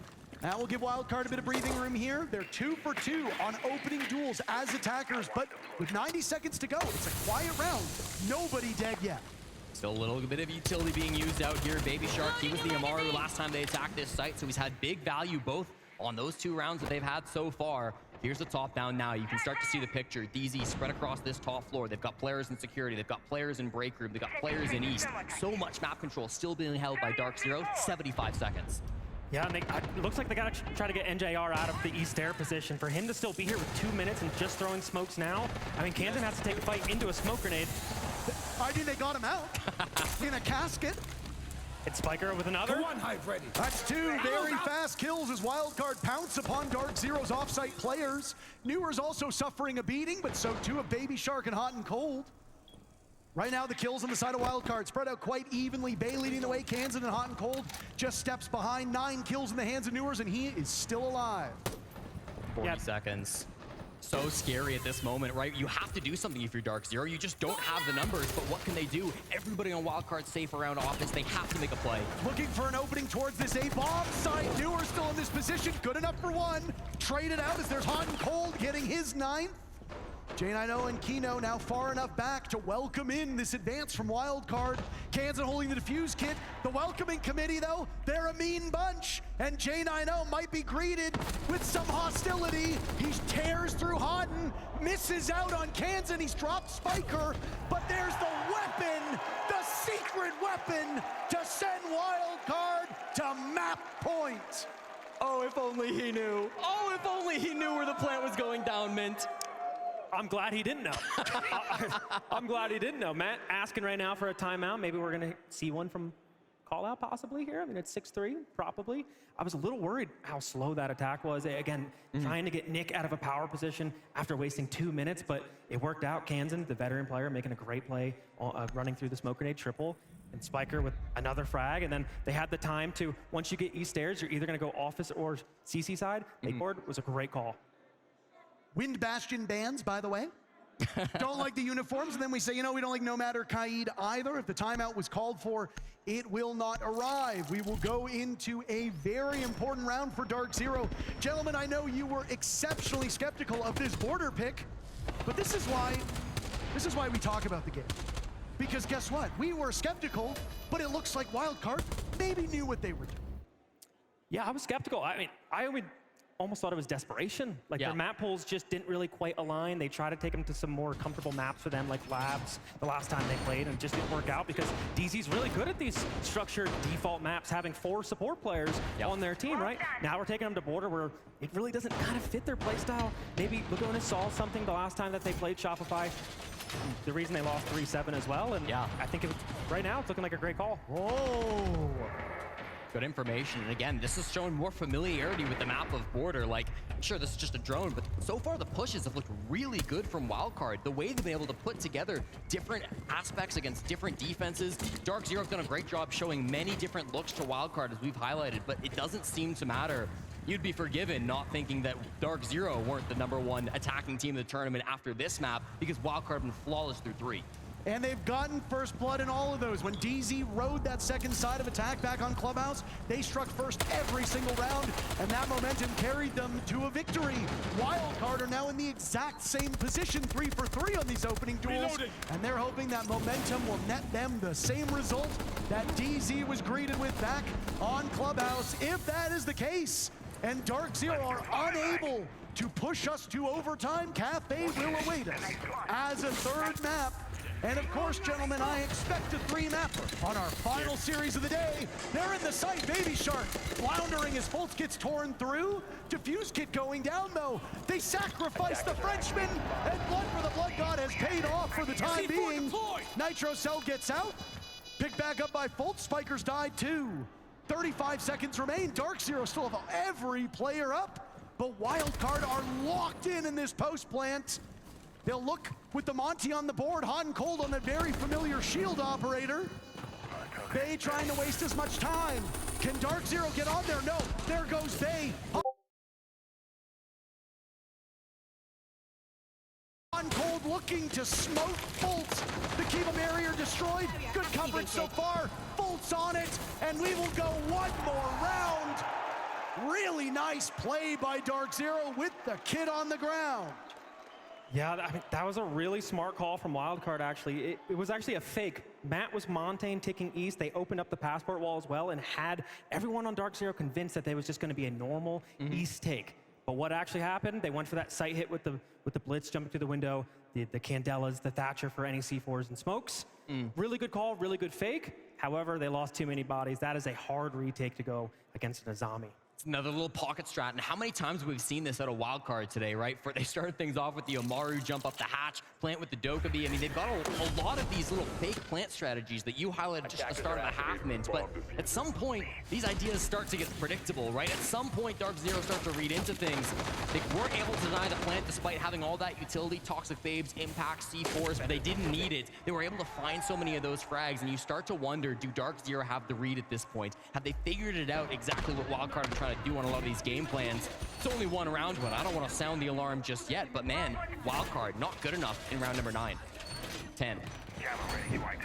Yeah, that's a great point. And honestly, I would like wildcard probably just go back to some defaults here, right? Let's not just try to cheese the whole time. I know we're up 6-3. You got a couple rounds to throw away. Why not? You just threw one way. Let's go for an easy take. We got Spiker on the ace. We got Habana. It looks like we're going to try to open up some walls and clear some of these guys out of their positions. Calm things down a little bit. Go by the book. You don't have to get crazy every single round. Vents workshop, of course, with our sight. So plenty of top floor presence to try to clear through. Kino on this Solus might be a bit of a difficult position over inside of Armory. They've got a couple different players here locking down the top floor. Kino alongside J90 and NJR. The triple-digit letters coming through to try to support this top floor roam. And Kino with this information, he sees all these drones just scurrying around on the roof, maybe playing the skylight too. Wildcard clearly having a bigger budget for the names. Letters were too expensive on the side of Dark Zero. There goes Bay at the hands of J90 as he will now escape through that hatch, linking up with Newers. On the bottom floor on that electrified jail wall. Suffering early deaths for Wildcard now after they were the ones to strike first. This is not a good look, and it is a bit of a worrying sign. The alarm bells might be getting a little louder, Jesse. Yeah, they're starting to ring a little bit, Parker. Here comes the entry from Wildcard into the map. East stairs under their control. Of course, still, you got faults down below to try to apply some pressure, but these players with their phones ringing, their positions will be known. And all of a sudden, this space is getting really small for DZ. Yeah, I mean, and that was Bay just walking down the hallway, by the way, like over 2 minutes. I wonder if he had that same cam in CC and just saw a play and they sent the weapon at him, but didn't work out. We're now going to have to see a little bit of a pivot here. I think they're going to have to go for some of these top floor picks. Weapons misfire. It happens. His gun jammed. I don't know. Still hoping for one of these players to wander into a crossfire. Wildcard, they have to get more aggressive than this. They have to be the ones to force the play. That's why the flashbang comes out. Lots of damage on Kino, but no follow-up. He's not blinded. Oh, maybe he is. Maybe some remedial aim training for Hodden. No, he'll break double digits on that one. Kansan was right there with him. Kino doesn't do any damage to either of these players on Wildcard, and with 1 minute to go, back to a stalemate in numbers, 4v4. It's a good clear on the top floor, though. This is Wildcard's portion of the map. But those nitro cells can be your undoing, and Spiker will learn that the hard way. It's a good clear, but they don't have any vert ops. Obviously, this was plan B, so it's going to be a really tough execute. They can't clear anyone out of vents. They already lost somebody to a C4. What's going to be the answer here? A mighty good question, and not a lot of time with Wildcard holding that defuse kit, but now having to go to the bomb sites. Kansan knows there's a follow-up too, in fact, but he can't hit them, and the drop is not good enough.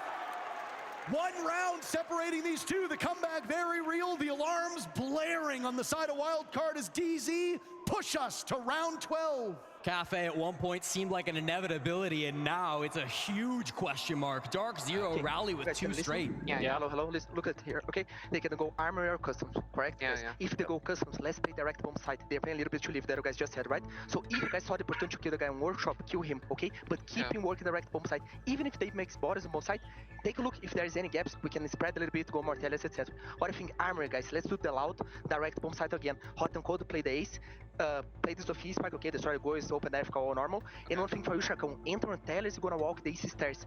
If you guys kill the armor guy, like, let's suppose, he's pushing, like, Archives don't kill the armor guy, already planted the bomb right there, let's abuse the gap of the kill. What about me on the loud? If you don't get the kill, you can play normal. Why am I ace? Ace for after, if we slow down, we open the radar wall. Okay, you're gonna radar wall. So, or we're gonna get the kill and plant the bomb, or we're gonna... Yeah, interesting. I mean, kind of getting cute with it. I would kind of like them to simplify it a little bit. I mean, Lagona's some good ideas. Armory, maybe we can just do a little bit of a book swap. Kill the armory player, go fast, plant the bomb. Or he's going to put hot and cold on the ace. Maybe they don't get that pick. They at least have a plan B. They're able to pivot off it and use the ace to start opening up some of these power positions and don't let the defenders hide. But again, I'd really just like them maybe even just bring like a Montane and let's just start slowly working some of these picks out. Well, this is kind of the problem too. You call a pocket strat for the bomb site that you expect to come out, and then what happens? Dark Zero say, nope, we're not going to let you plan for that. We're going to go to a bomb site you will not have come to expect. Customs and supply. This is the same trick that Wildcard played. After DZ's tack timeout, Wildcard threw a curveball, said we're going to play the 4th site on this map.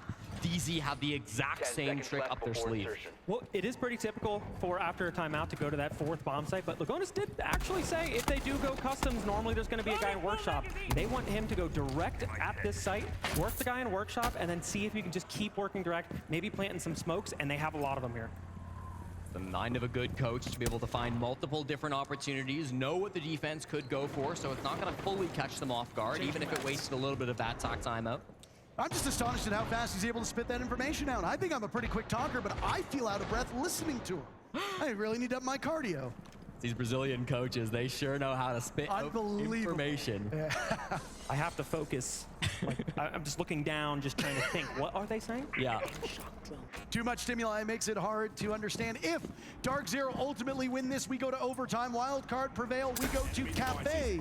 Either way, FaZe Clan will be the opponent for these teams tomorrow. So the Brazilians yet to drop a map through this entire event. The defending two-time world champions.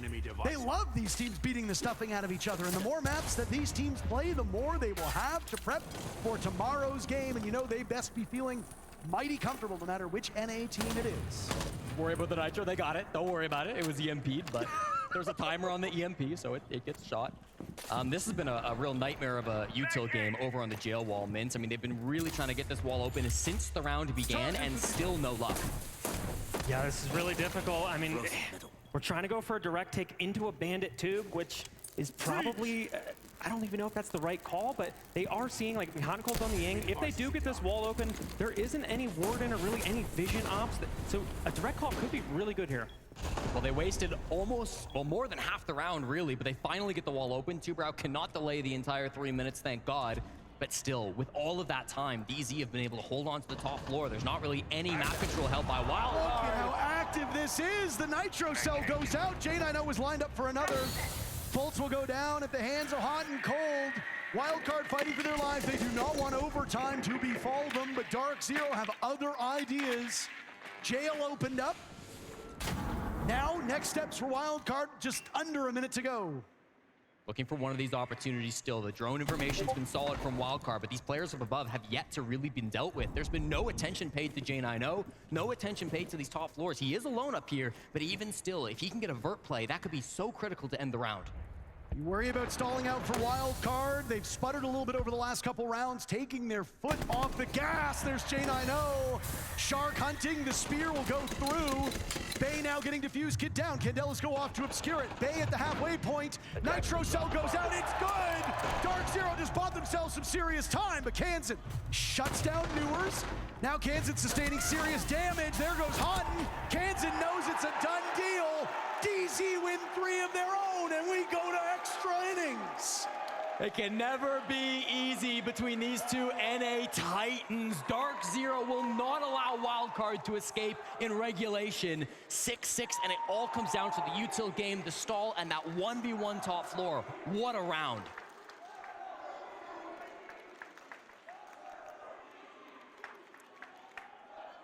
Yeah, you said at the stall with the bandit and the Tubrow, like, that's what worries me sometimes with these real strategic coaches is, do we have like the thinking power, the IGL power in-game, or the freedom in-game to kind of make a different call from what we're seeing from the operators? Because to me, the top player's probably looking like maybe a better option here instead of wasting 2 minutes at the site. He also wanted them to work the workshop pick. They never even had enough time to look over there because they were worried about the wall the whole time. They were susceptible to that C4 out the window, which is something we were doing on DZ like 4 years ago, by the way, that we're still not ready for.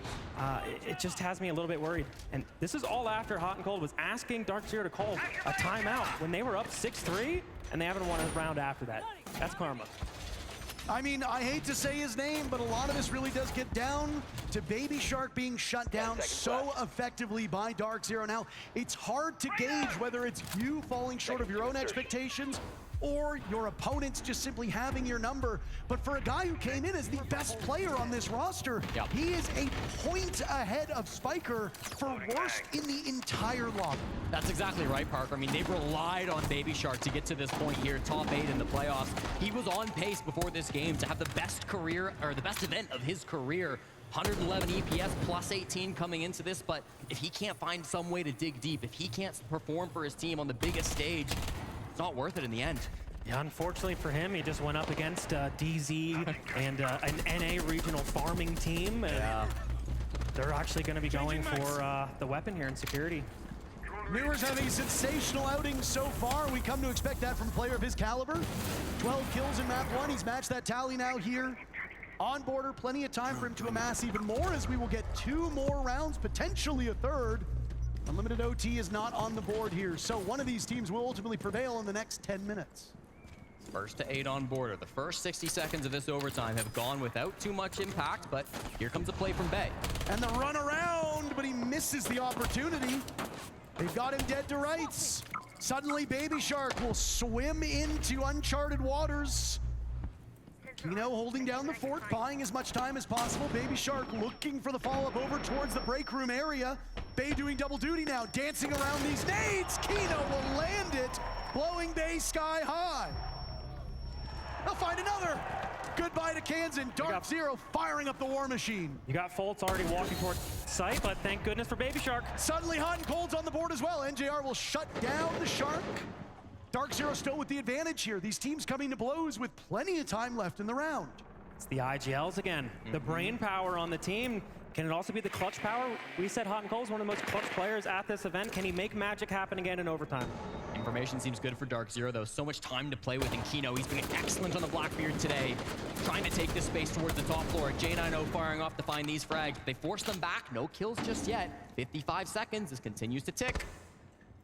I think Spiker might have one here. I don't think they have the information on him, like we're saying. I don't see anyone on drones for DZ. We're just kind of watching at the moment. Looks like J90. Oh, there's actually a drone behind him.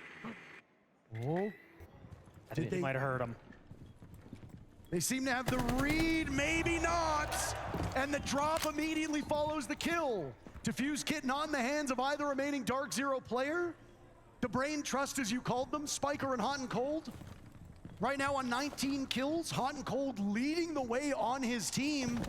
He does not want this to be the end of this major, though he didn't think he would make it here. What a performance it's been. A 13th kill for Matthew Stevens. Who will find J90? How about Matthew Stevens again?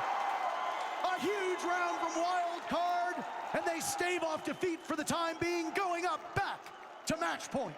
The captain and the substitute, the 2 IGLs staying alive, and straight to the text chat, lost in the sauce. Oh, why are we aura farming right now, Hot and Cold? We were up 6-3. Just close it out, please.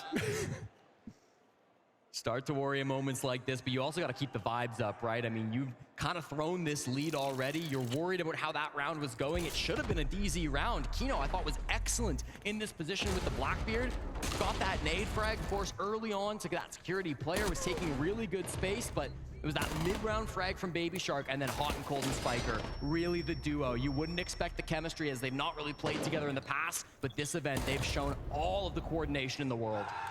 I will say this, never having been a player, and you can correct me if I'm wrong on this one, one of the greatest things that I have heard from players, and one thing that I've observed myself, is how easy it is to play around Hot and Cold. He can flourish on a support role, he can flourish on shields, he can flourish on IGL, and you can make him frag if he needs to. And I imagine that's quite the boon here for this wild card.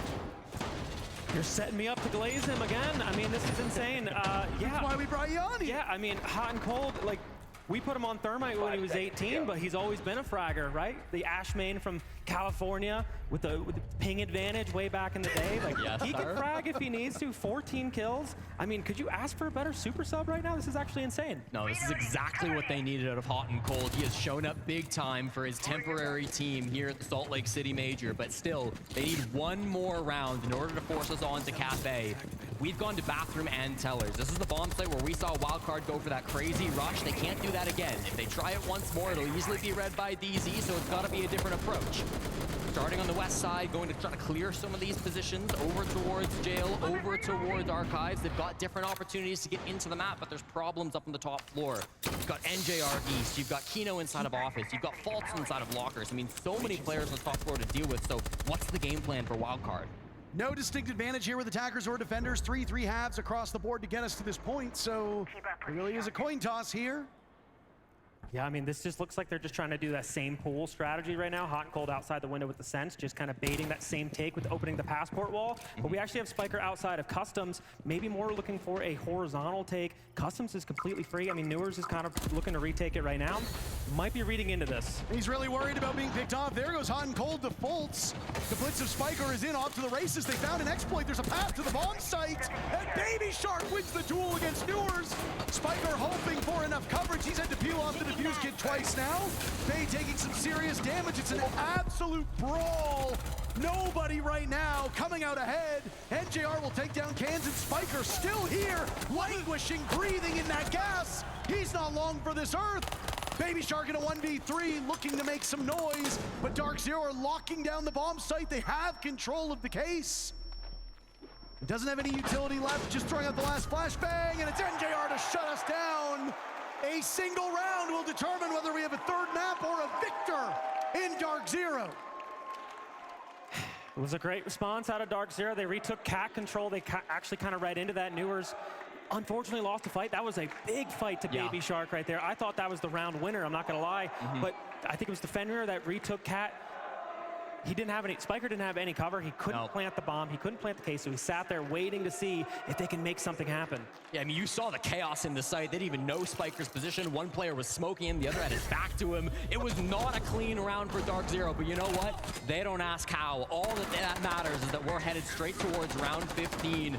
And this is that play from Jan, I know, retaking Catwalk, just as you were saying, Mint, so critical to grab that control in, but also around the bomb site. Dark Zero maybe a little bit more comfortable on border, and it's showing at the final hour. I will say, when Wildcard defended all the way back 30 minutes ago in those first 6 rounds, they won on Armory twice. They won Bathroom Tellers once. The only bomb site that they won here in overtime was a completely different site. So they have options at their disposal.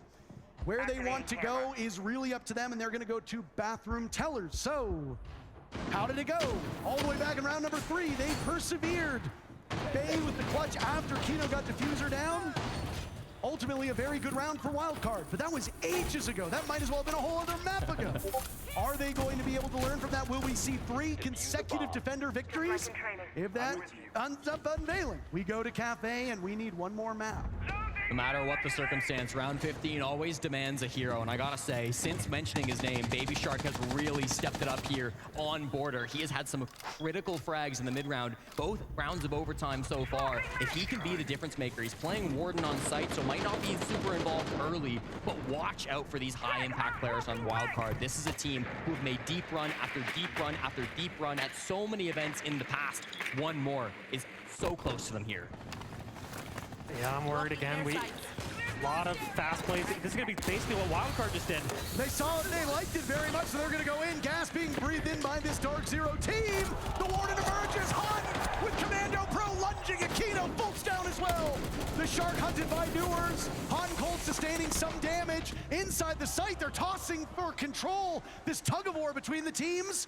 And there might be a brief ceasefire now as things slow down. Bay might be dead, but we are in the eye of the storm. Spiker, opportunity, top E, sees the head, but he doesn't hit the shot! NJR is better and man advantage for Dark Zero. Who put him on Ash? It's the right call, it would seem. NJR and Newers. He forward him? No Doing way. well, Hun's down, Kansan will need to clutch out. If this is the end, it's been one hell of a run from this Wildcard team playing with a sub. And it sure does seem like this is it. NJR will get the 1-2 punch. The major winner on home soil sends Dark Zero to the semifinals. Darkness is your ally? That's lights out DZ, isn't it? 2-0 for them as they move on. What a statement match from Dark Zero against their regional opponents. They've beat them so many times in the past.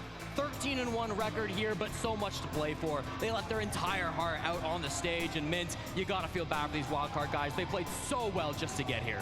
Played so well, and on their map pick up 6-3. Plenty of potential to bring up any of those rounds and close them out, but it doesn't really matter. I mean, again, they had a sub for this tournament, and it's not like they're gonna go and pick those rounds apart. Yeah. They had a hell of a tournament. The underdog story was almost there. And you see the respect being shown once again. Hot and Cold and Kino, they lifted the hammer together 6 months ago in Munich, but it won't be together here. Only one could move on, and today it's Kino. Well, North America will have 2 teams in the semifinals, so there will be much to cheer for as we move on. Wildcard was really hoping that Adrian's visa would clear in time. They waited. Alas, for no reason, it was not able to be done. Hot and Cold stepped into a tough situation, and ignoring all the M80 stuff in the background, what a performance it was from him to try and make this as close as possible. But DZ just loves their all-NA matchups. The last time that a North American team made the grand finals on home soil, it was this squad. Maybe different players, but this organization that took home a trophy, and Mint, you were a key part of that. DZ still very much in the running, and tomorrow they will play up against the 2-time defending world champions in FaZe Clan. It's only going to get harder here at the Salt Lake City Major, but that's exactly what they signed up for. Dark Zero, a huge roster change coming into the season, and it's paid off so far. We know it was a long day, but it was an exciting day, and let's cap it off with Kino on stage. Thank you very much, Parker. Dark Zero, our semi-finalists here in Salt Lake City. Kino, that was a crazy map too. Oh yeah. Well, we love the 7-7s. Those are the best ones. You do love them, and I'm getting the impression that you're really enjoying playing in a Dark Zero jersey. How much you enjoying being a part of this roster? Oh, I love it. I wouldn't want to do it with anybody else. I like the full black fit, even socks, no shoes. It's wonderful out here. Now, what I love about this as well, we are literally just a matter of meters away from your mum and dad who are watching. Can we just make some noise for mum and dad down here? Are you enjoying it? Does it give any more pressure? Is it amazing to play in front of them? Yeah, first time I'm playing in front of my dad. My girlfriend's also here somewhere. And yeah, feels good. Feels good to win in front of them. We'll see what happens. You obviously lifted a major trophy not that long ago, alongside Hot and Cold. You just had to shake his hand and wave him off. Was there any emotion there? No, that's my boy. End of the day. Yep. Yep. And can you see yourself raising another trophy here? Because to do it, tomorrow, first things first, you need to beat arguably the best team in the world in FaZe Clan. I'll be honest, I'm not really thinking about that. We're just playing the game in front of us. Don't care about the trophy, don't care about FaZe, don't care about anything, we're just playing. Cannot wait to see you in action once again tomorrow. Great to see you. Well done. Big up mum and dad and the girlfriend as well. Kino goes to join the rest of his teammates. Dark Zero are in the semi-finals.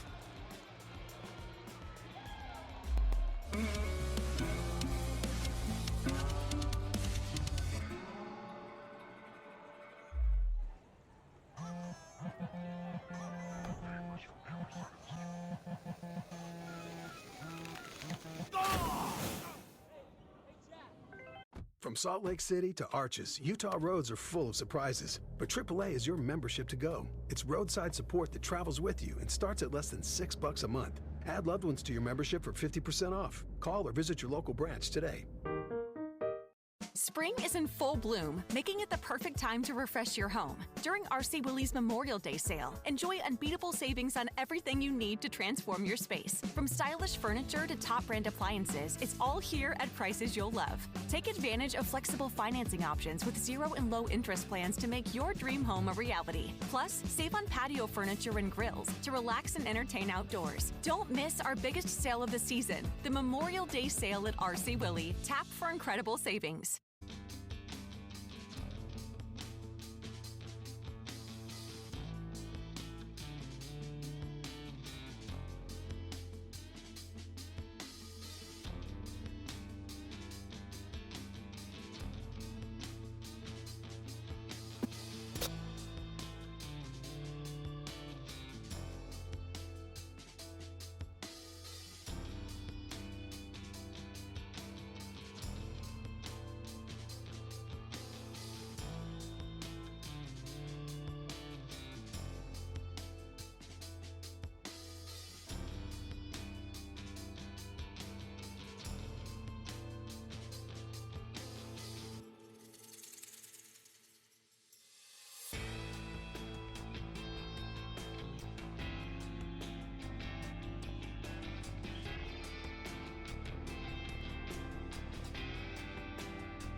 Dark Zero are semi-final bound. We have to say goodbye to Wildcard and the story that they have become at this tournament. But Dark Zero played a fantastic game, and in an NA versus NA grudge match, we knew it would be about adaptability, about changing things up on the fly, and that is where DZ won the game. Yeah, absolutely. I mean, you have to look at the timeout coming from Wildcard. I think that's where really everything started to fall apart for them. I don't know why it came out where it did. And then we also heard they definitely did a bait and switch on that timeout. They were getting prepped for Armory. You could hear from Lagonis and how they wanted to set up. And immediately it got instantly turned on ahead. Dark Zero went to custom, completely caught them off guard, and they didn't know how to respond from there. But to even push that pass further, I mean, there was the one archive teller round, well, the one teller's round, teller's bathroom round, where they went for that quick execute where we see Times jump into that window, try to go for that plant. What I would have much rather have them see is they know, Dark Zero knows that Wildcard can throw away some rounds.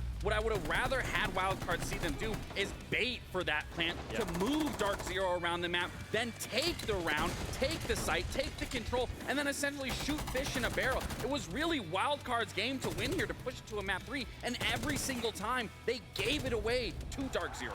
Yeah, I mean, we talked about it. Map 1 was an instance of, you know, Dark Zero was really winning it out in the later rounds. They're a set team. They're not playing with a stand-in like Wildcard is. So at the end of the day, you've got to give credit for Wildcard. And that being said, Hot and Cold himself, I mean, I found myself watching that game and sometimes thinking to myself, if Hot and Cold wasn't here, do Wildcard even make it this far? It felt like he was keeping them alive in this series. He's been having an amazing tournament so far. I know it's a team game at the end of the day, and Wildcard is a great team.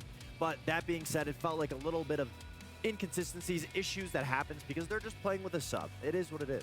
Feels like that is a 7-3 if Hot and Cold is not having the game that he is having. Baby Shark was a little quiet, and given that he was a key component of Wildcard's success so far in Salt Lake City, it really hurt them here. I mean, but again, like, regardless of focusing on Hot and Cold's performance, like I said, they were up 6-3, and even in some of the rounds that I was originally going to try to grab, they had those rounds. Kansan in that one post plant, he unfortunately missed on the diffuser or whoever's covering over him. I believe there was 1 second left. That could have been a 7-3. There could have been another round where it could have been a 7-2, essentially. I mean, it's these small, crucial mistakes that end up punishing. In a situation like this, it costs them their entire campaign here at SLC. And I'll admit, I am a little heartbroken that the Hot and Cold Revenge Tour comes to an end, but I am stoked for the Dark Zero story that is just starting to come together, because tomorrow they take on the world champs. FaZe Clan are the next one coming under their gun. I mean, you're going to go through that huge, crazy series against Wildcard, breathe a little bit of fresh air, wake up tomorrow, and then you're going against the world champions. I mean, I can't say I'm too envious on that upper side of the bracket. I mean, it really is, at the end of the day, who's going to be able to beat FaZe if any of the teams still in the tournament can beat FaZe. We're assuming it's going to be a gray match versus Dark Zero, but at the end of the day, even if FaZe make it to the final, SR, Twisted Minds, it's an uphill battle no matter what against the double-time invitational champion. So either way you cut it, somebody has to beat FaZe. It is true that this one could go either way. I mean, you look at the bracket, it's gonna be a bumpy finish for all of these teams. SR has to take on Twisted Minds, so there is a lot of Siege yet to be played. You can still get your predictions in if you haven't already. You can head over to the R6 Esports website and you can win some prizes. So if you haven't done that, make sure to do it before the matches get underway tomorrow. But Lax, I mean, you excited about the matches we got tomorrow? Two semifinals coming our way. Today absolutely delivered. And again, every storyline is being made here in these moments. I mean, even for tomorrow, if SR or the side of Twisted Minds makes it, that's another piece of history. Not only for SR, they're able to attend a grand final at that point, and then even for the MENA region. Once again, We've never seen them here at a semifinal. They're going to be here in a semifinal. They push it one step further. We've never seen them in a grand final. Again, history. There's so many storylines. I'm excited to get into tomorrow. And as an NA fan, we have 2 chances of making it. We do. There might be a little copium on one side of it. At the end of the day, but yeah, there's so much story. I mean, 3 new teams that are going to be able to make it to the final besides FaZe. So that's why I think they're just the Titans everyone's looking to beat. And if Dark Zero can take them out, that makes the final even that much more juicier because we've never seen 2 of these teams in a final play against each other before. Well, Dark Zero and FaZe will be the 2nd match tomorrow. We will warm things up at 1 p.m. with Shopify Rebellion and Twisted Minds. To everyone who's tuned in today for our marathon of a quarterfinal day, thank you so much for watching. To the crowd here in Salt Lake City, you've been amazing. We look forward to more action tomorrow. Thank you so much. The action continues tomorrow at 1 p.m. We'll see you then.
Spring is in full bloom, making it the perfect time to refresh your home. During RC Willie's Memorial Day sale, enjoy unbeatable savings on everything you need to transform your space. From stylish furniture to top brand appliances, it's all here at prices you'll love. Take advantage of flexible financing options with 0 and low interest plans to make your dream home a reality. Plus, save on patio furniture and grills to relax and entertain outdoors. Don't miss our biggest sale of the season, the Memorial Day sale at RC Willie. Tap for incredible savings.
Spring is in full bloom, making it the perfect time to refresh your home. During RC Willie's Memorial Day sale, enjoy unbeatable savings on everything you need to transform your space. From stylish furniture to top brand appliances, it's all here at prices you'll love. Take advantage of flexible financing options with 0 and low interest plans to make your dream home a reality. Plus, save on patio furniture and grills to relax and entertain outdoors. Don't miss our biggest sale of the season, the Memorial Day sale at RC Willie. Tap for incredible savings.